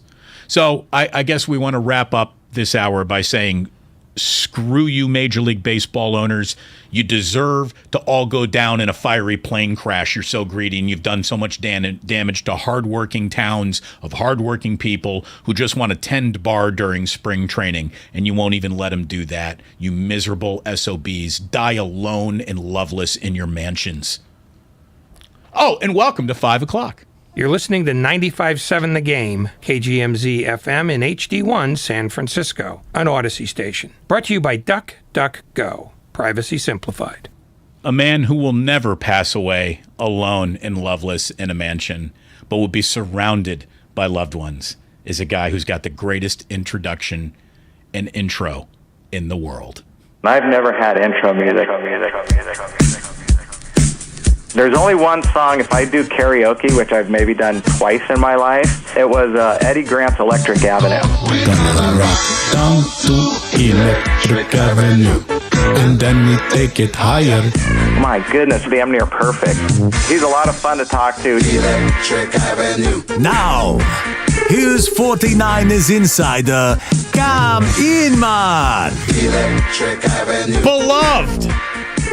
Because he gives you the goods on the 49ers. Cam Inman joins us here on Damon and Ratto. Cam, it's been an awfully long time. I don't think we've talked since the season ended, or if we have, it wasn't important, but now all of a sudden it is again. We got action. How are you, pal? The season's never over. We're just in between which part of the season you want to talk about. So, well, now we need to talk about how life actually got easier for the 49ers based on a couple of decisions that the Seattle Seahawks made that brought to an end this once great rivalry. I mean, there we go. We close the chapter on Niners-Seahawks officially as Seattle decides it's not really going to be interested in competing at a high level over the next half decade or so as they go through what is now a clear rebuild with even rumors of DK Metcalf now being on the block. Russell Wilson gone. On that alone, what's it mean for the Niners?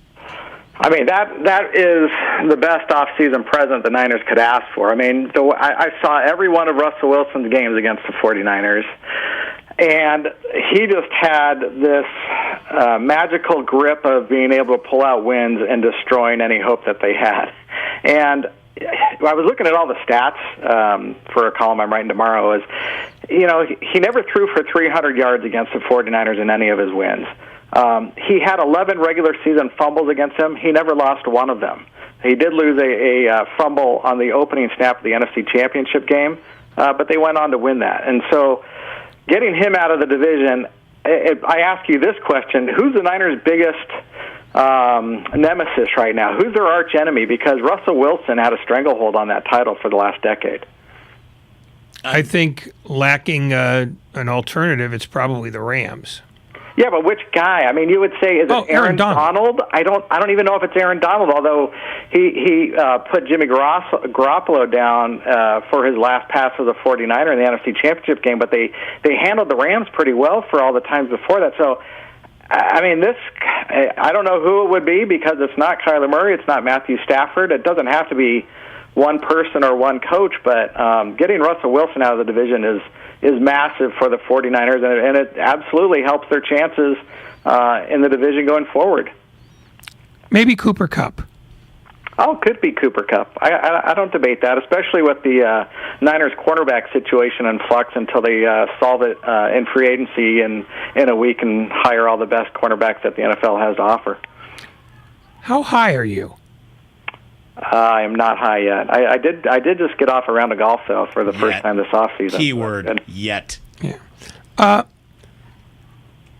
Go on. If Carson Wentz, I'm sitting here imagining you like just toking away while trying to line up a putt on 16.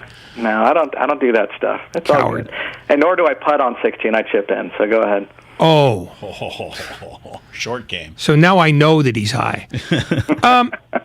With Carson Wentz in Washington. Yeah. And Jimmy Garoppolo being post-surgical. Yep. Have we reached a point in the quarterback chase where basically there's nothing to be done other than wait to see if Deshaun Watson is going to go to jail or not? I mean, because you can wait on anybody else, it seems. Yeah, I mean, that's a good question because it's like, is that the last hurdle we have to figure out what that's going to be the determination for Garoppolo's mark? And I don't think so because if that was the case, I mean, do you see Deshaun Watson going to Indianapolis or Pittsburgh? Because I sure don't. I mean, he can go to Seattle a lot more than Jimmy Garoppolo could. I don't see that happening. So I don't think Jimmy's market actually weighs anything at all on Deshaun Watson's case. It's the fact that the Denver Broncos and the Washington Redskins, or Commanders, excuse me, have cleared up their quarterback situations, that eliminates two options for Jimmy. And that's fine. There's still so many teams out there that need a veteran quarterback or want one, and one of those teams will jump after Jimmy Garoppolo, and I think the Colts and the Steelers absolutely make the most sense. Cam Inman, here on 95.7 The Game, do you think circumstances or desperation, whatever you want to call it, bring a team to Garoppolo ahead of the draft, day of the draft? What sweet spot is John Lynch looking for to make this deal? I mean, yeah, I think that your mile markers are within the next week before the league year, before the draft in a month, come training camp once he starts throwing again, if he's still on the Niners and goes through the rehab process with them. And then the final one would be before the regular season opener, if somehow, I don't see any way possible that it goes to that extent, but those are your 4 mile markers. And I know Jimmy would probably want to get this done the sooner the better. I mean, he talked about that a month ago when he was had his emotional farewell press conference that he hoped it would be done quickly. And the shoulder surgery yesterday complicated things, put it on a different timeline, I'd imagine. But still, I can't imagine that it's going to totally scare off all his prospective suitors because there's such a need for quarterbacks. The draft pool does not offer anybody with the enticement of what Jimmy Garoppolo could do. I mean, so many teams are fooled by the idea that they're a quarterback away from the Super Bowl. And if they can get the quarterback that's played in a conference championship game 2 of the last 3 years, they're going to bite and go after him. That said, though, the 49ers aren't going to get the kind of return for him if they deal him before this draft, because who's going to give up a 1 or a 2 for a guy who still has pink scars on his arm? Correct. And it almost sounds, I don't mean to interrupt, but it almost seems like this is a trade that's going to be made with 2023 draft picks in mind. Yeah, I would agree, Ray. It'd probably be a conditional pick, which to me says, why are we so consumed by this? I mean, the Jimmy Garoppolo status really has no bearing on the 2022 49ers. I mean, everything is Trey Lance going forth. If we're fretting over whether they're going to get a second or a third round pick, or multiple ones in 2023, great. I mean, have at it. Go get your next Aaron Banks, get your next Solomon Thomas. It's not as if a first or a second-round pick is going to guarantee you success. What 49er fans should be more concerned about, in my opinion, is how are things going to go with Trey Lance and a new coaching staff? Trey Lance is down in Huntington Beach. He's in his off-season program for the next few weeks until the Niners report back together for the off-season workouts April 18th. And this Jimmy Garoppolo market talk is just kind of it's something that Niner fans can entertain themselves with, because I think everybody's grown to appreciate and respect what Jimmy Garoppolo did the last 4.5 years, and I was in that camp. I thought what he did was fabulous. I mean, he did not win a Super Bowl, but gosh, he came darn close, and he did it with a lot of class and integrity, and you saw why the team rallied around him. All right, let's just, for the sake of talking about some other element of the 49ers, assume Jimmy Garoppolo's been traded. The Niners love their draft pick, and they are going to use it wisely. Congratulations, everyone. That's been accomplished. Free agency begins basically Monday. Yep. Where are you going? I mean, it's got to be cornerback. And could the 49ers, with their current cap situation, really get into most expensive available cornerbacks on the market? We're talking Carlton Davis, J.C. Jackson, if those guys are out there. Or are they going to have to settle for an over-the-hill, Chris Harris, or taking another run at Jason Verrett? How much money can the Niners throw at a corner, and can they get into an argument for a cornerback if there are 9 other teams in that argument? I mean, you brought up some really good names, so good job on doing your homework there. I do a free agency preview like in the next coming days, and I have like at least a dozen cornerbacks that are pretty nice cornerbacks that you'd be willing to splurge on. The 49ers, this regime does not value cornerback at a position where they want to spend money.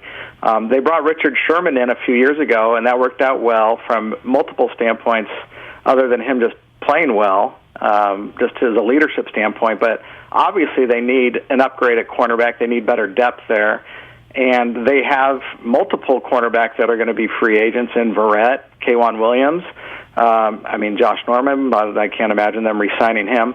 But there's a lot of guys out there. So now you go back to the question of, will they spend? And to me, this is not the free agency time where you're spending money. I mean, they spent a lot last year to re-sign Trent Williams and Kyle Juszczyk. They top of the market salaries, right? Deservedly so.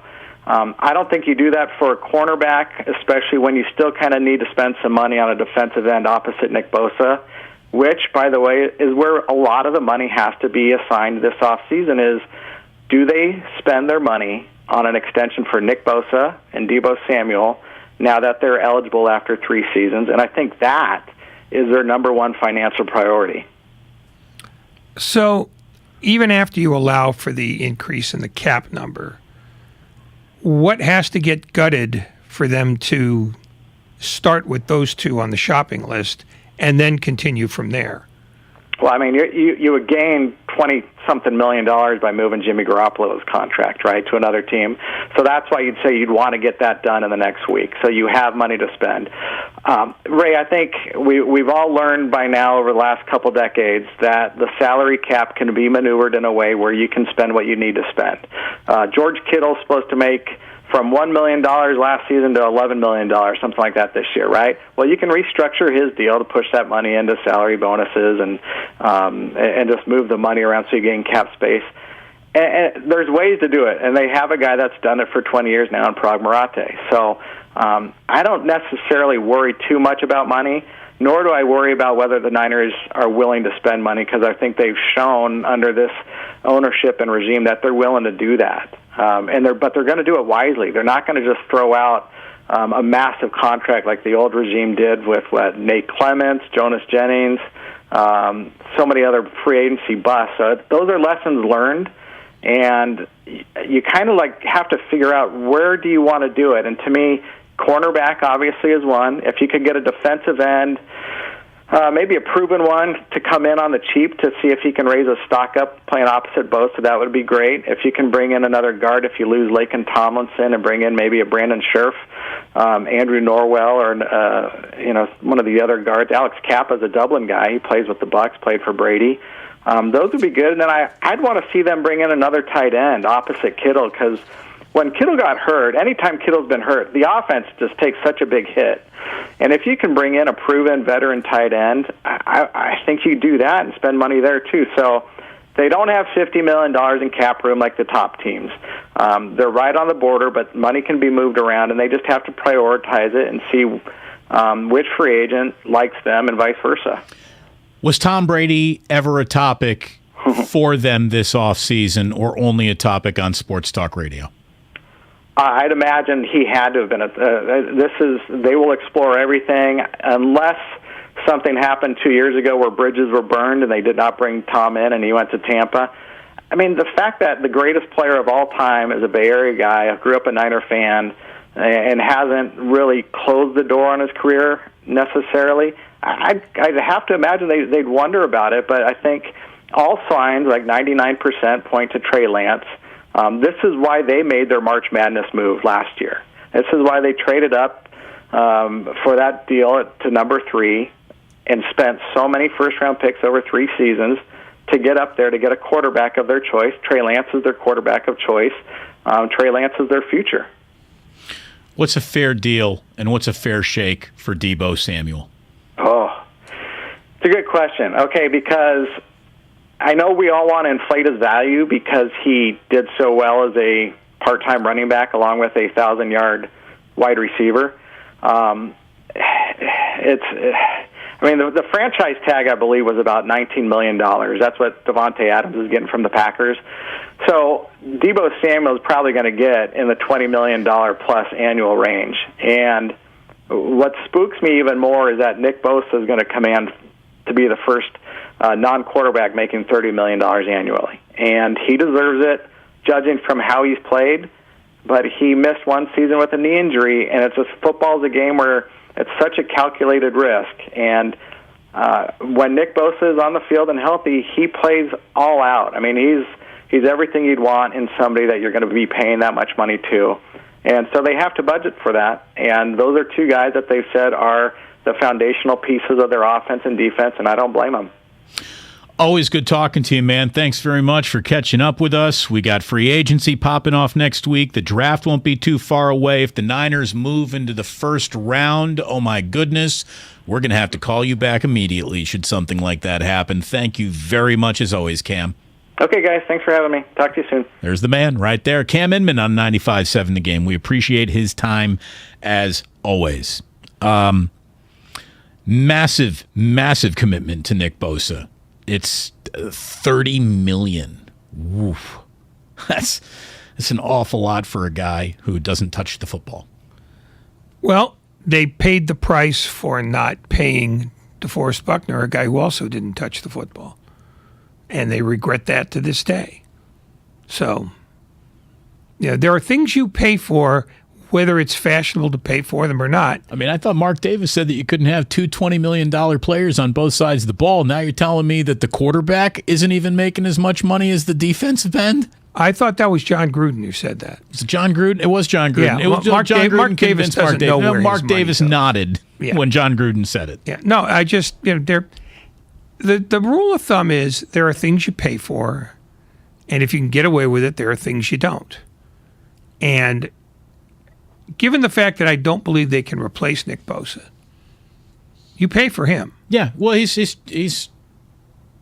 A+ at the position. I mean, there's no doubt about it. The Niners have 3 different positions where the guy that they have at the position is no worse than the second best player at the position. Left tackle, tight end, and Bosa. And I'll even throw Warner in there. Maybe.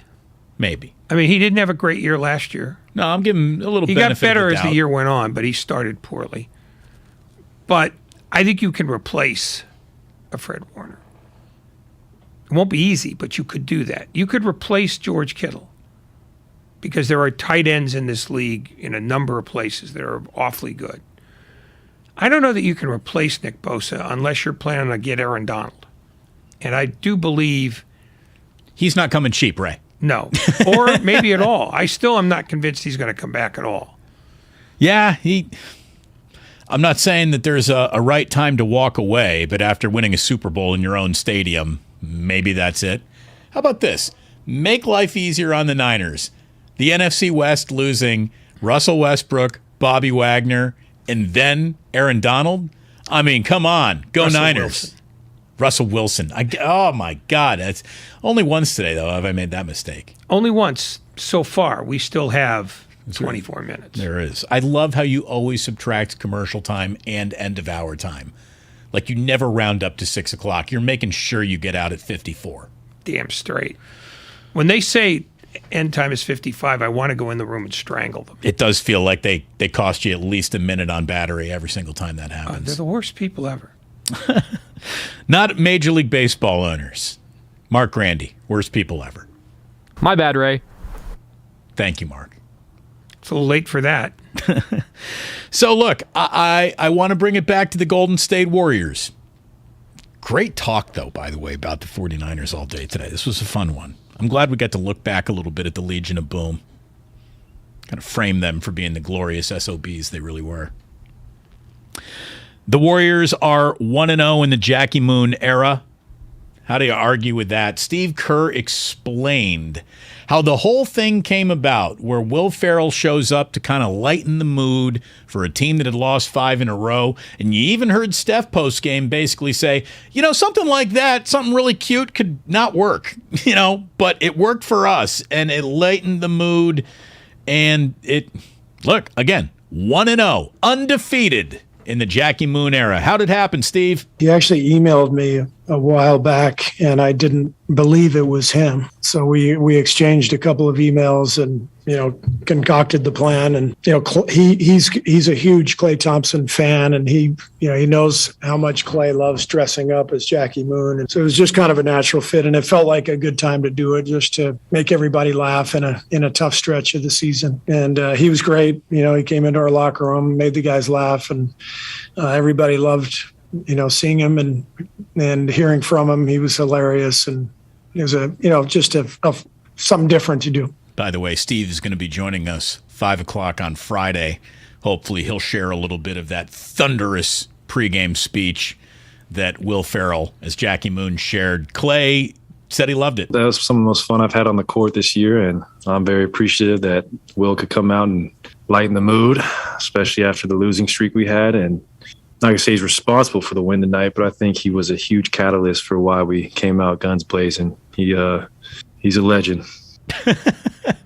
And look, whatever it takes to make you laugh, whatever it takes to let a little pressure out of the tire or the balloon is sometimes what the doctor calls for. And how you think about, is a 5-game losing streak the right time or the wrong time to kind of joke around a little bit? Well, how you answer that question reveals an awful lot about your own personality or how you were raised or how you just think about the world.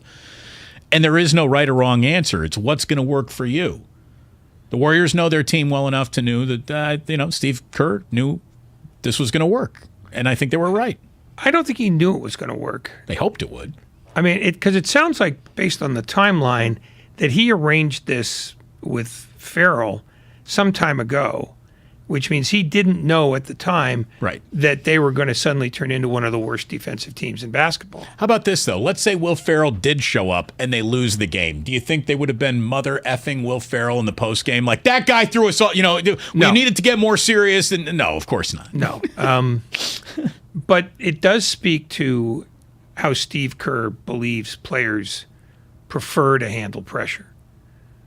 And maybe it's because he has an older roster of guys who have been together almost as long as the core of those Boston Celtics teams in the 60s.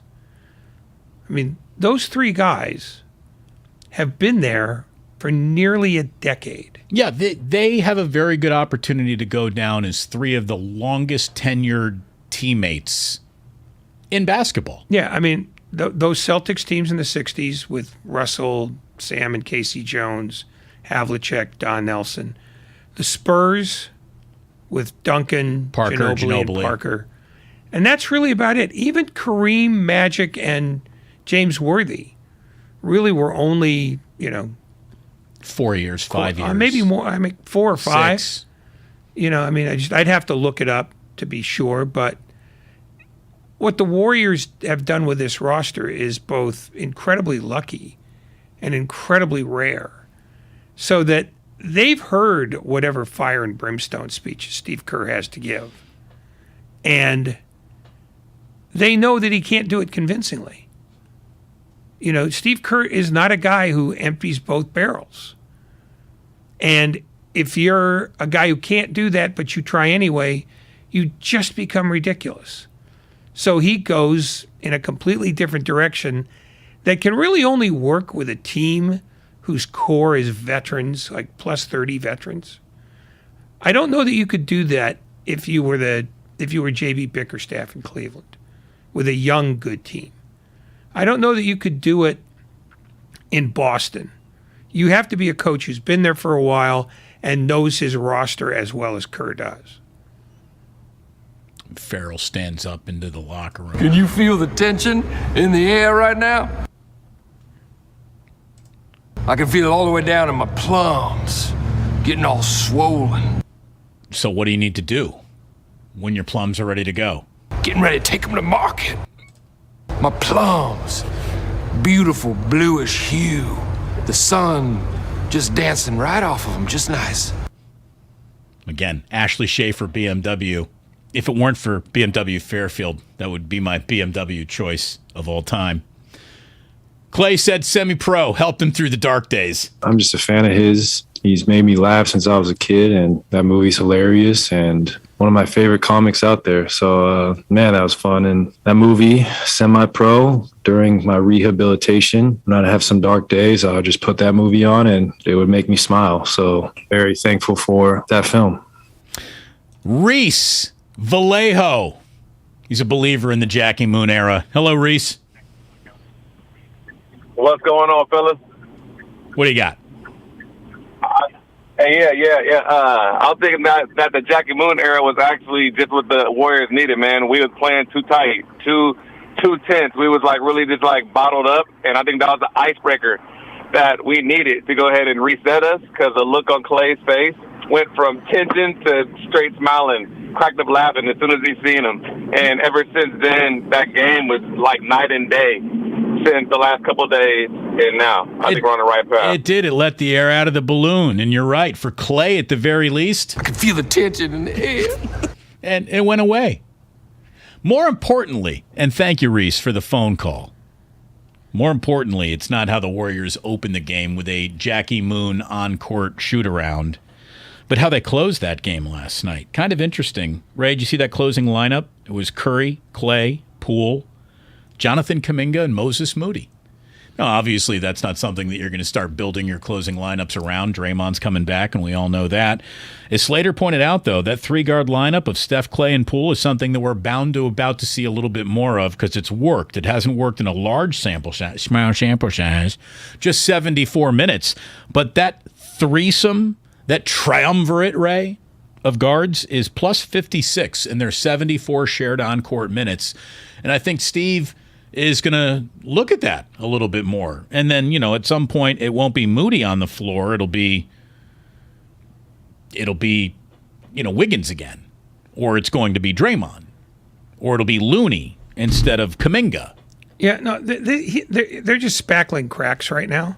So you're going to see a bunch of different things. Last night's thing worked, but it doesn't necessarily mean it would work tomorrow night against Denver.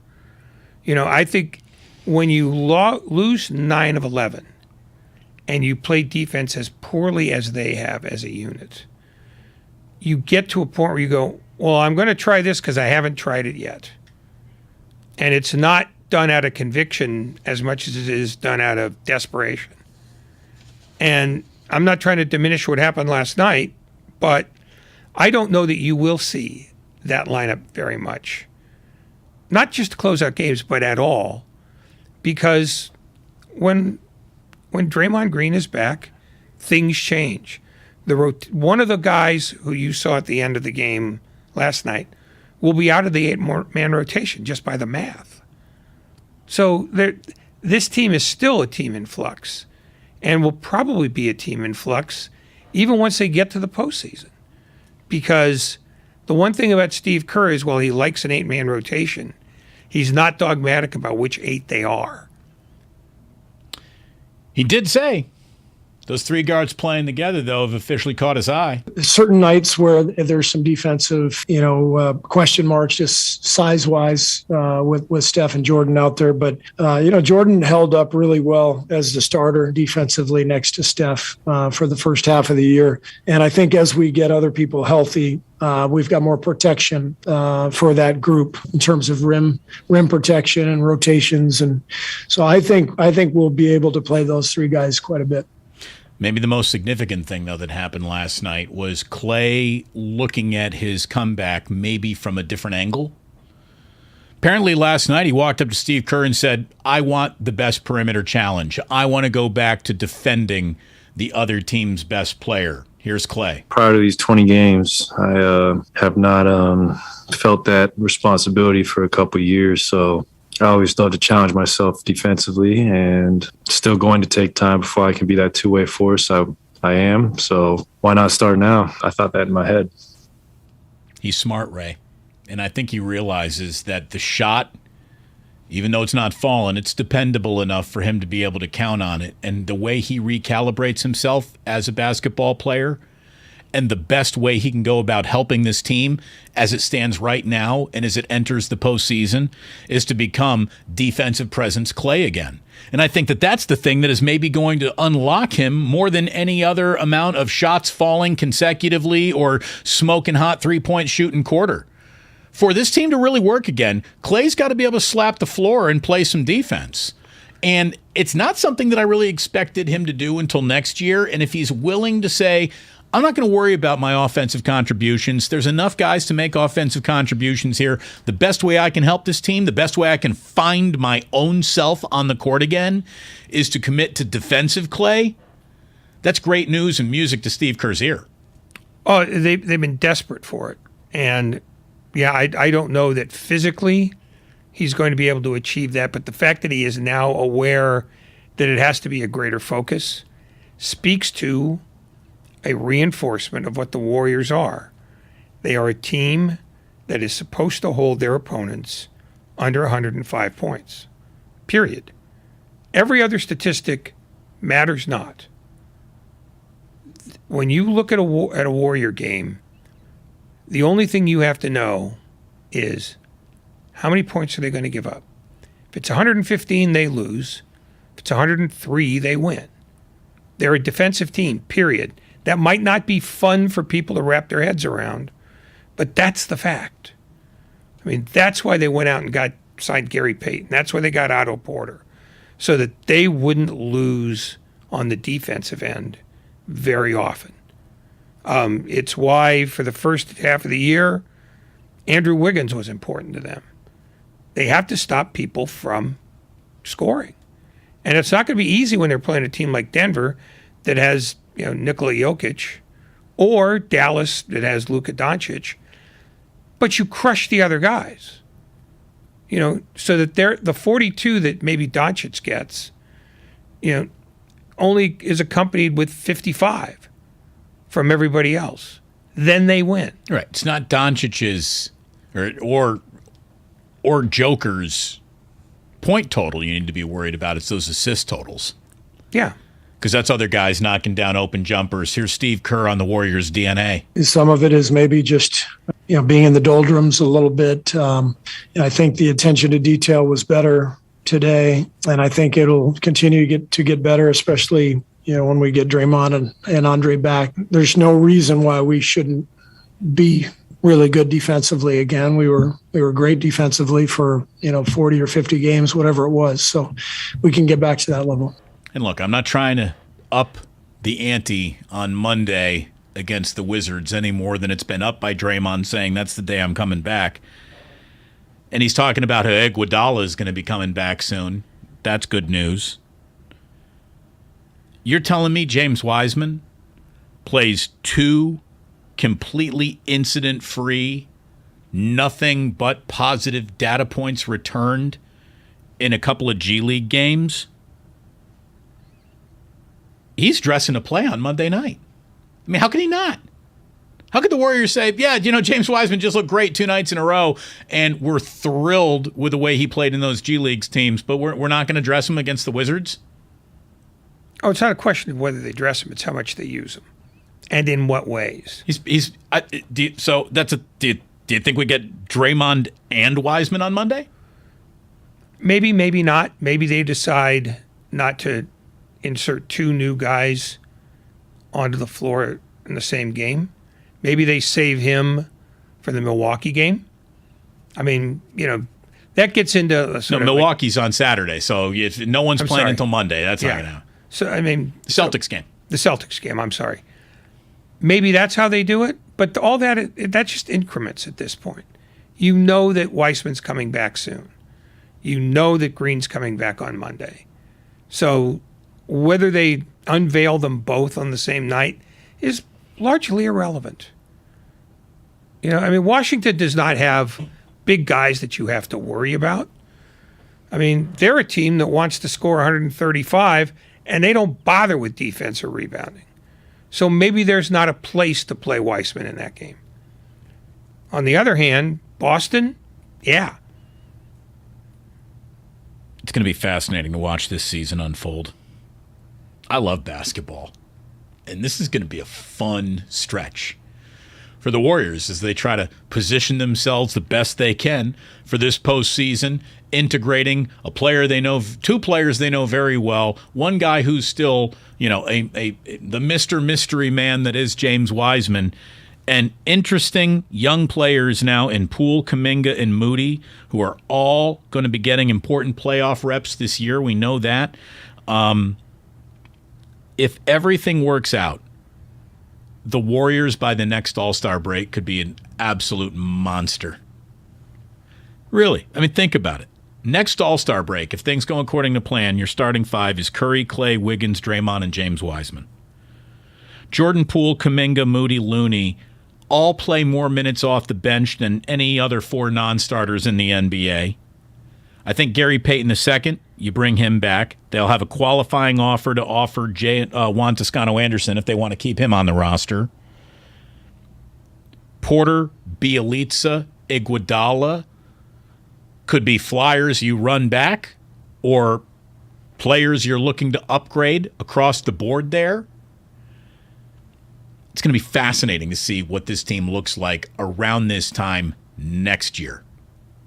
Like Klay, a year removed from his return. That's what's got me excited. I know no one wants to hear about the next year when we're getting so close to the end of this year, but that's really the way I see it. This is going to be a really interesting team, and I know, Ray, you're about to tell me, I want to see more defensively from Dude, Jordan Poole's a player. Straight up. Like, you're going to have to readjust your calibration on that guy. No, I don't. I don't have to readjust it at all. Well, then you're going to be wrong. Because if you can't see right now that this guy's a stud, he is a scoring machine. If he wants to get 30 minutes a game on this team, he has to be a better defender. He has to. He won't get that level of play if he's a cipher on the other end. Steve Kerr won't have it. Right, and Kerr just admitted, hey, we started him next to Steph, and he did what he needed to do defensively in the first half, maybe let off a little bit because he daubered down over the whole Klay thing. Get over it, dude. You're going to get 30 a night off the bench if you want. Well, but he has to want it, and he has to want it the way Steve Kerr wants him to want it. I'm not saying he can't be that, but I'm saying that there is a bar he's got to clear, and it isn't going to be done on the offensive end. But the first bar any young player needs to clear in this league for anyone is, do you belong? Like, do you seriously belong in the NBA? Yes or no? Oh, I think he already cleared that. Oh, but now it's like he's approaching that bar of, are you seriously one of the 20 best scorers in basketball? Just pure shake and bake. This kid can fill up a bucket scores in basketball. Yes. I mean, I see it now. I don't need any further information or data points. This guy can play for real. I mean, he made 2 layups last night that humans don't make, that NBA humans don't make. Can he do it night in and night out, though? And can he do it at the other end? Because those are the things the Warriors ask of players. I mean, they've had other guys who can do some of those things, but Steve Kerr doesn't trust guys like that with minutes if they can't give them minutes at the other end.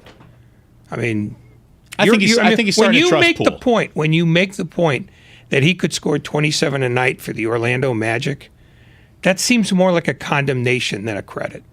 Because Jordan Poole, if he's as good as you say, can do all the things that he hasn't done yet.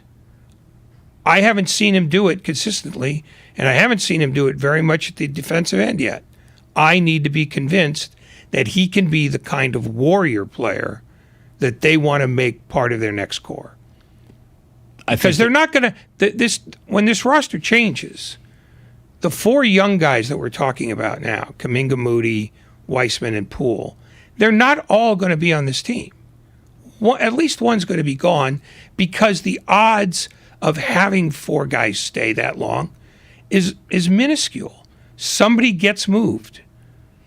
And I don't know who it's going to be. You're right, but this is the team, that might buck that trend. That's maybe the new light years ahead thinking that Joe Lacob will show us when it's all said and done. Joe Lacob's got nothing to do with this. He's just the guy who pays the bills. Well, and if you want to keep that much talent in the room, the bill gets high, and he seems to be willing to pay those high bills. But let's say they, it is hard to imagine, and we just talked about this. The Spurs, the Lakers, the Celtics, the Warriors of the middle of the last decade. That's probably the only 4 teams that kept guys together that long. So to expect them to do it a second time in a row seems incredibly unlikely. Oh, the odds are against them. I mean, the odds are way against going to 5 straight NBA finals too, but they did that by sticking with players that they believed bought into what they sold. And if they get these young guys to all buy in, Jordan Poole becomes that defensive presence that you're talking about. They ain't moving off of him. Kuminga, you're not going anywhere. Moody, we're falling in love in real time. If Kevon Looney can find his way into this team's full scholarship heart, those guys are going to be able to do it too. Boy, it looks really, really good from where I'm looking right now. When we come on back, What If Wednesday, the big, bold questions that no other show would even dare answer or be asked. But we'll find out what Lucas has cooked up for us. It's been a while since we've done the segment. That's how we're wrapping up today's show here on 95.7 The Game. In the meantime, we are brought to you by Cal Hope. The more we learn about COVID-19, the more questions and worries we have. Cal Hope can help with free COVID-19 emotional support. Call 833-317-4673 or live chat at calhope.org today. In this market, you'll find Fisher Investments is different than other money managers. Fisher is different? How? Don't you just ride the wave? Nope. We actively manage client portfolios based on our forward-looking views of the market. In times like these, we understand that clients want proactive communication and guidance. You don't just provide cookie-cutter portfolios? No, we get to know our clients.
To you. Sadly, still a big backup. Rely on your Northern California Honda Dealers Traffic Center. From the traffic leader, KCBS.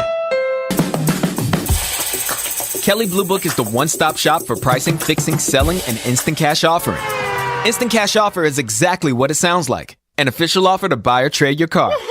Just enter your VIN or license plate, answer a few questions about your car's history, and what kind of condition it's in. In minutes, you'll receive an offer to sell or trade your car that you can be sure is fair. Then choose a dealer to purchase your car and schedule a time to meet. For all of the its, KBB.com. Hey, it's Tiki Barber. When part of your offense isn't firing on all cylinders, it shows. And sometimes the only solution is to replace that part with something new. It's true on a championship team, and it's also true with cars. That's why I love eBay Motors. They have all the right parts at the right prices. 122 million of them. That way, you can get the parts you need to make your car a winner. ebaymotors.com. Let's ride. Anywhere fans go to cheer on their team, there are behind-the-scenes MVPs, ensuring everything is game day ready. We see you, Joe, fixing seats so every fan can enjoy every game. And Allie, who keeps her stadium running smoothly from the moment the first game starts to the last play of the season. At Grainger, you're our MVPs, and we're always here for you with supplies and solutions for every industry and 24/7 customer support. Call, click Grainger.com, or just stop by. Grainger, for the ones who get it done.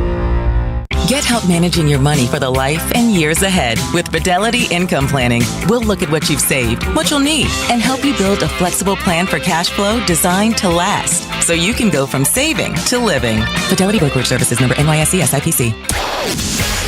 Here's what happened today on The Game. Presented by the County of Santa Clara. The Morning Roast from 6 to 9. Klay Thompson's going to start. You're not going to mess around here with him coming off the bench because you may lose Klay Thompson. You may lose him. Willard and Dibs from 9 to noon. I'm putting Jimmy on the Colts this year. Actually makes a lot of sense for the Colts. Steiny and Guru from noon to 3. Warriors win the title this year, yes or no? Steinmetz says no. Guru, no. Spadone, no. Evan, no. Oh my. And Damon and Ratto from 3 to 6. Hooray. Undeniable. The Warriors are 1-0 in the Jackie Moon era. Don't worry, guys. I got these. Very good at free throws. Seriously, free throws are probably the best facet of my game. The best of the game. Presented by the County of Santa Clara. Book a COVID-19 booster shot now at sccfreevax.org or call 211. Now back to Damon and Ratto. Brought to you by BMW Fairfield on 95.7 The Game. What if I told you hindsight is always 20/20? The Minnesota Timberwolves select Stephen Curry. That everything happens for a reason. With the first selection in the 2005 NFL Draft, the San Francisco 49ers select Aaron Rodgers, quarterback from California. What if I told you it's time for What If Wednesday? Well, the first thing I'd tell you, it's been a while since we've done this, so welcome back. Segment to end a show with on a Wednesday afternoon. All right, Grandy Maldonado and Lucas, what have you cooked up for us in the studio today? What's our first What If? I have two fun non-sports ones that I am excited to get to, but I always feel like I'm not doing this segment justice from the great Elena, who you guys created it, and I know she started it. So I got to start off with sports. The Bouton Vixen approves. The greatest. Go ahead. What if Jimmy didn't hurt his shoulder and the season ended still the exact same way it did, losing to the Rams? He's probably off the board right now. The deal has, in theory, been consummated that has him possibly landing somewhere already. So I just think it would have taken business that will be done and put it on an even brisker track. Carson Wentz would be a backup somewhere because of that. Because I can't imagine. Jimmy could be a commander today, is what you're telling me? Yeah, he won't like it because I just think of Alex Smith, who also didn't like it in Washington.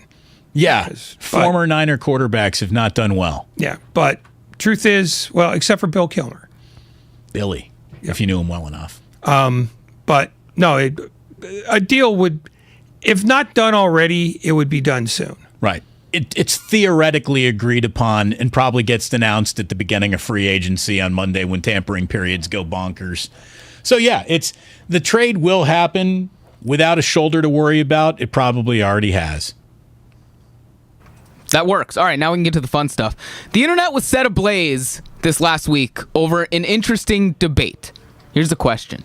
You may have heard about this. You guys are all over Twitter and the internet, so you may have heard this. They're incredible internetsmen. Yeah. Do you think there are more doors or wheels in the world? What if your life depended on this answer? Which would you go with? More doors or wheels on this globe? Are there more cars or buildings is really the question. Is that not it? Well, it's cars times 4. Right, but I mean, we're in a building that has a lot more than 4 doors in it. I mean, there is a door. I'm looking at 1, 2, 3, 4. I'm looking at 6 doors right here. I think the answer is doors because there are lots of places in the world that don't have vehicles. Amsterdam. Well, not Amsterdam. I'm talking about the Sahara. Okay, right. But Amsterdam has a lot of bicycles, though. Not a lot of doors in the Sahara either, Ray. No, but you have cities, and they don't have a lot of cars. I'm going with doors. I would go with doors because, look, let's say my wife and I have 2 cars sitting in our driveway. I'm just going to use my own house as an example. We got 2 cars in a driveway. We got 8 wheels. There's also 8 doors on those cars alone because there's 2 4-door cars. So we're at a door-to-wheel ratio that is 1-to-1 on the car. Now we go to the home. Are we counting a garage door, a front door, a back door, a bedroom door, the kid's door, the bathroom door, another bathroom door? It's got to be doors. Do you have an office chair in that house? That's like 8 wheels right there. Get to the answer. The office chair. Oof. Or shopping carts? I don't have any shopping carts. But think of all the shopping carts. Look at it this way. I will say this, that we do have a staggering amount of stroller situations going on in the house right now. That's 4 wheels on every stroller. We're not going to get an answer from these guys, are we? There is no answer. There's no answer. I don't know that anyone's crunched the numbers. There was a poll with like 300,000 votes on it, and I believe doors got 54% of the votes. Doors coming in ahead of wheels. Look at it this way. I don't know the answer. That is my single favorite What If Wednesday question I think we've ever been asked. That's outstanding. It'll stay with you. I've not heard that one. That's like the would you rather fight a duck-sized horse or 100 horse-sized ducks? Or no, duck-sized horses. Duck-sized horses. Yeah, duck-sized horses. Horses the size of a duck. Would you rather take on 1 duck the size of a horse or 10 horses the size of ducks? Oh, the one horse-sized duck. Boy, that's a great question. It really is. I think that's the right answer too, because we don't measure anything in duck power. We only measure things in horsepower. So the more amount of horses, the more danger you're in.